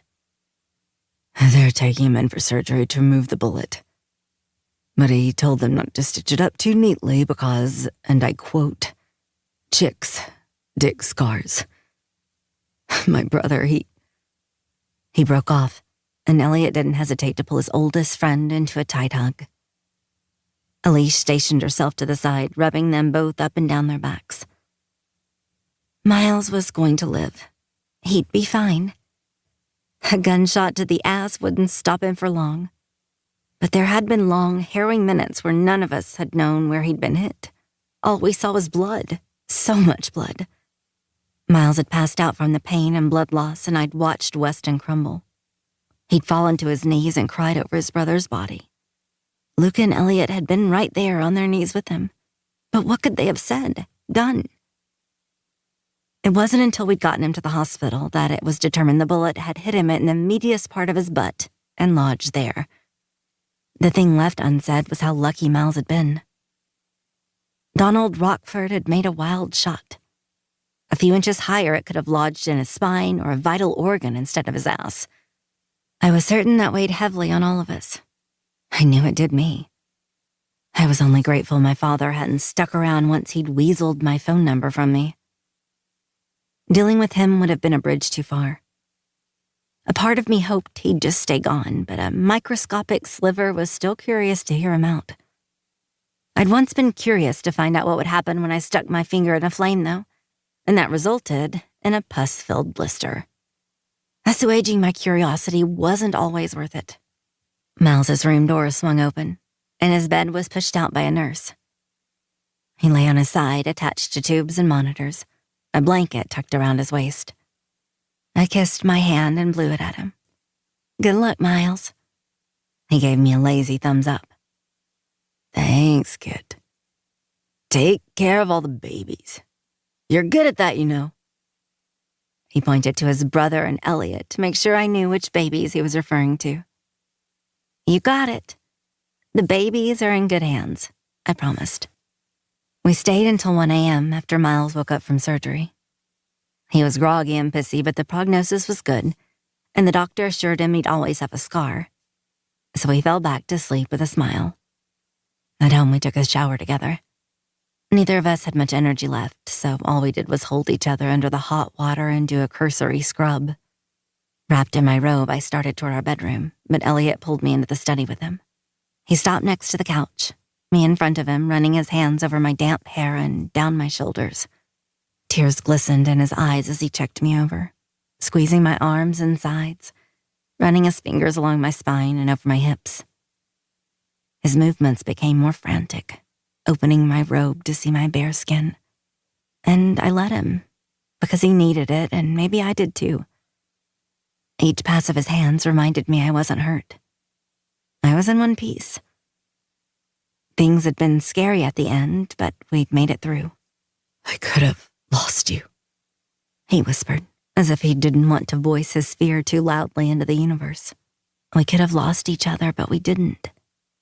I mirrored the movements he'd just made, squeezing his arms sides back, then covered his beating heart with both hands.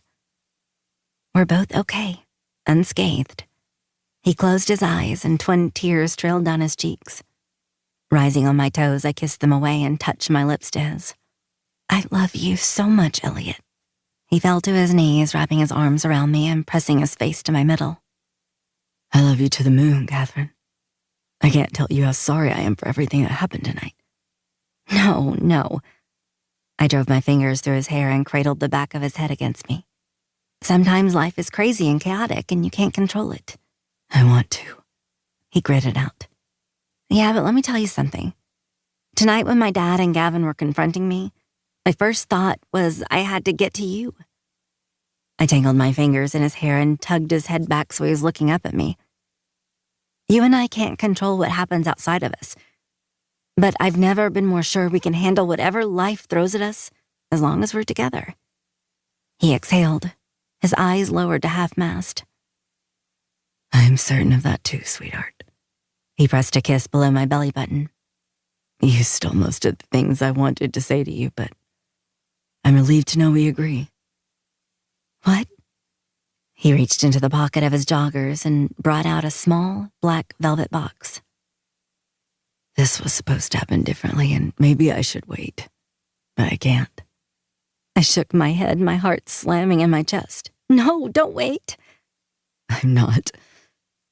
He flipped the box open, revealing a dazzling diamond on a platinum band. "Catherine Warner, my sweetheart, my love. I will love you with every single breath in this life. And when I go back to the earth with you, I will love you in every flower that blooms, every seed that brings fruit, each gust of wind, drop of rain, and snowflake that falls. Always, Catherine. Always." "Always," I agreed with a fathomless sense of belief. In him and us, in the life we would have with each other. "Will you marry me now and love me forever?" I nodded, a smile sneaking into the corners of my mouth. Yes to all of it, as soon as possible." "Of course." he agreed, rising to his feet and taking me in his arms. Why waste any more time when I could make you mine now? You would never waste time. Running his thumb over my ring, he pressed his mouth to mine. No, I wouldn't. Had to love a man who believed in efficiency. And I did. P.S. You're my forever. Epilogue. Elliot. 2 years later. My head. Jesus Christ, my head. This barber shop was not getting repeat business. My head was yanked back and a comb bashed against my forehead. The barber squealed with delight and climbed on my lap to stand on my legs. Then she dragged her comb through my hair, scraping at my scalp hard enough to draw blood. And I let her do it without complaint. How could I not? She was fucking adorable. Catherine walked by and rubbed the tiny demon barber's head. Be gentle with Daddy. He doesn't know how to say no to you, love, but I think you might be hurting him. Joey frowned, her forehead crinkling. She took my face in her sticky little hands. Hurt, Daddy? A little, baby girl. Just a little. She poked her bottom lip out. I'm sorry. I be gentle. I know you will. I held on to her little hips while she balanced on my legs and made a concerted effort to go lighter with the comb. That's much better, Jojo. I know. I do good, she replied, 100% sure of herself. That was what I wanted from my daughter. Always. To be confident and empowered because she had so many people who loved her in her corner. She was able to take chances and be herself without being afraid. So far, at almost 2.5, Josephine March Levy was living up to her name. Our girl was fierce and bright, rough and tumble, but achingly sweet and empathetic. I didn't know any other toddlers, but I could say without a doubt mine was something special. Joey finished up styling my hair. Then Catherine returned to whisk her away for her nighttime routine. I checked over my scalp, pleased to find no blood this time. That's my girl. She'd been officially mine for over a year now. Liam had made a half-hearted protest, but once his wife had gotten pregnant with their first child, he'd agreed to sign his rights away so I could adopt Joe. Catherine had agreed to send him pictures when he requested them, which was every few months, more often than we'd expected, and Liam had agreed to meet her one day if she asked. That was as good as we were going to get from him, so I'd contented myself with it, and Liam's existence rarely crossed my mind. Life was far too busy to spend time on inconsequential things like that. Catherine was no longer my assistant, though her office was now right next to mine. With Miles's help, fucking Miles, she'd started a small nonprofit subsidiary of Levy Development that rehabbed old houses for the unhoused and impoverished. She was happy and fulfilled in her new job, and I felt like the super genius who'd facilitated her finding her path while keeping her side by side with me. There was never enough, Catherine. Not even when we got married 3 months after I'd asked her. Not when I held her through her frustrated tears when she'd come to realize her parents were capable of being warm and loving with their granddaughter when they hadn't been able to give their daughter the same. Not when we'd spent our 1-year anniversary in Paris, fucking, eating baguettes and cheese, spilling wine all over our sheets, and fucking some more. Not when we'd decided it was time to have another child. And not when she'd shown me the stick with a second line 2 months later. I walked into the bathroom, frowning at Catherine kneeling next to the filling bathtub while Joey banged her palms on the water. You should have waited for me, sweetheart. There's no reason for you to be down on the floor. I took her hands and yanked her up, her round belly bumping into me. I like giving her baths, she protested. You'll give her plenty of baths in a few months. Let me do it now. I patted the bench I'd bought for just this purpose. Sit here and watch, grumpy girl. I'm not grumpy, she grumped. I kissed her cheek and brushed her hair aside to whisper in her ear. You're cute as fuck, Catherine. Just wait until I show you what grumpy girls get. When she shivered, I pushed her onto the bench and took care of Joey's bath. She splashed and made a giant mess, soaking me and the floor. But Catherine was right. Saying no to her was painful. I liked seeing her happy, and splashing in the bath was a yes in my book. After Joey went to sleep, Catherine and I spent time in the den, stretched out on the couch. She pulled her shirt over her head without me asking and lay with her head on my shoulder and her legs tangled with mine. I had a thing for rubbing her pregnant belly. I'd missed most of this our first time around, and though I could never get that back, I wasn't missing a second of the little boy growing inside my wife. He kicked and squirmed, pressing on my palm with his feet. When Catherine started talking, though, he settled down. And so did I. You haven't shown me what grumpy girls get, she reminded me. Oh? I pushed up on my elbow, peering down at her. Her auburn waves were splayed around her lovely, flushed face. I better get to that. I yanked her shorts off her body in one fluid motion and got down on my knees to bury my face in one of my favorite places to be. Her thick, creamy thighs locked around my head, her fingers digging through my hair. I licked her pussy until her mood had sweetened and she went boneless against me. Then she climbed onto my lap and rode me gently while I sucked her ripe, pretty breasts and touched her everywhere I could reach. I love you, she said against my lips. I'm not grumpy anymore. Love you too, sweetheart. I gave her ass a smack and took her mouth with mine, kissing her through her climax and mine moments later. We fell back on the cushions, tangled and wrapped in each other like always, both sighing with contentment and the certainty we'd made the right decision in choosing each other. Catherine traced the tattoo over my heart. My one and only I had gotten after we'd gotten married. As a surprise, I'd taken Catherine to Mexico, where we'd both been tattooed by her favorite artist. She'd refused to match with me, which had made me grumpy, but I'd gotten over it after seeing what she'd chosen. Her tattoo was on her ribs.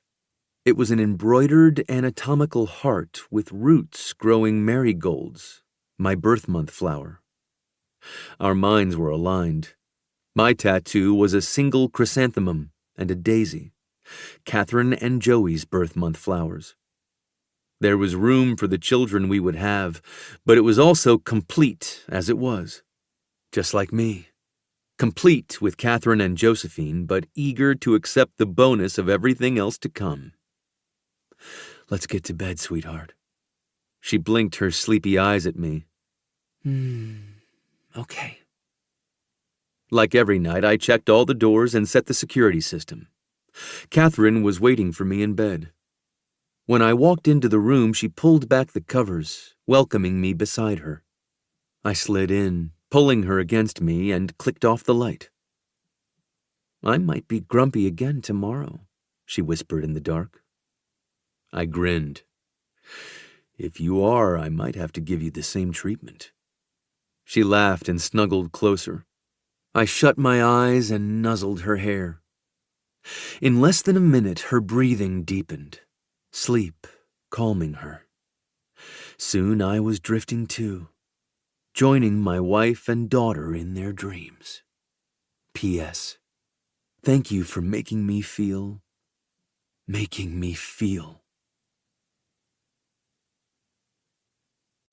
This is the end of P.S. You're Intolerable, a Podium audio production. If you enjoyed this audiobook, we would love for you to rate and review it. For more contemporary romance, check us out at podiumaudio.com and sign up for our newsletter. We promise we won't spam you. Also, consider joining our community of listeners, fans, and trolls on social media.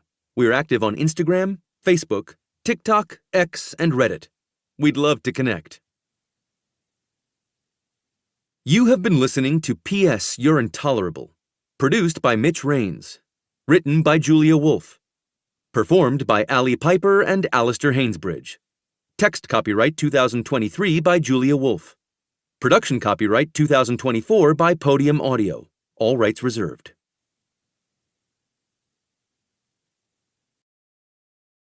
Audible hopes you have enjoyed this program.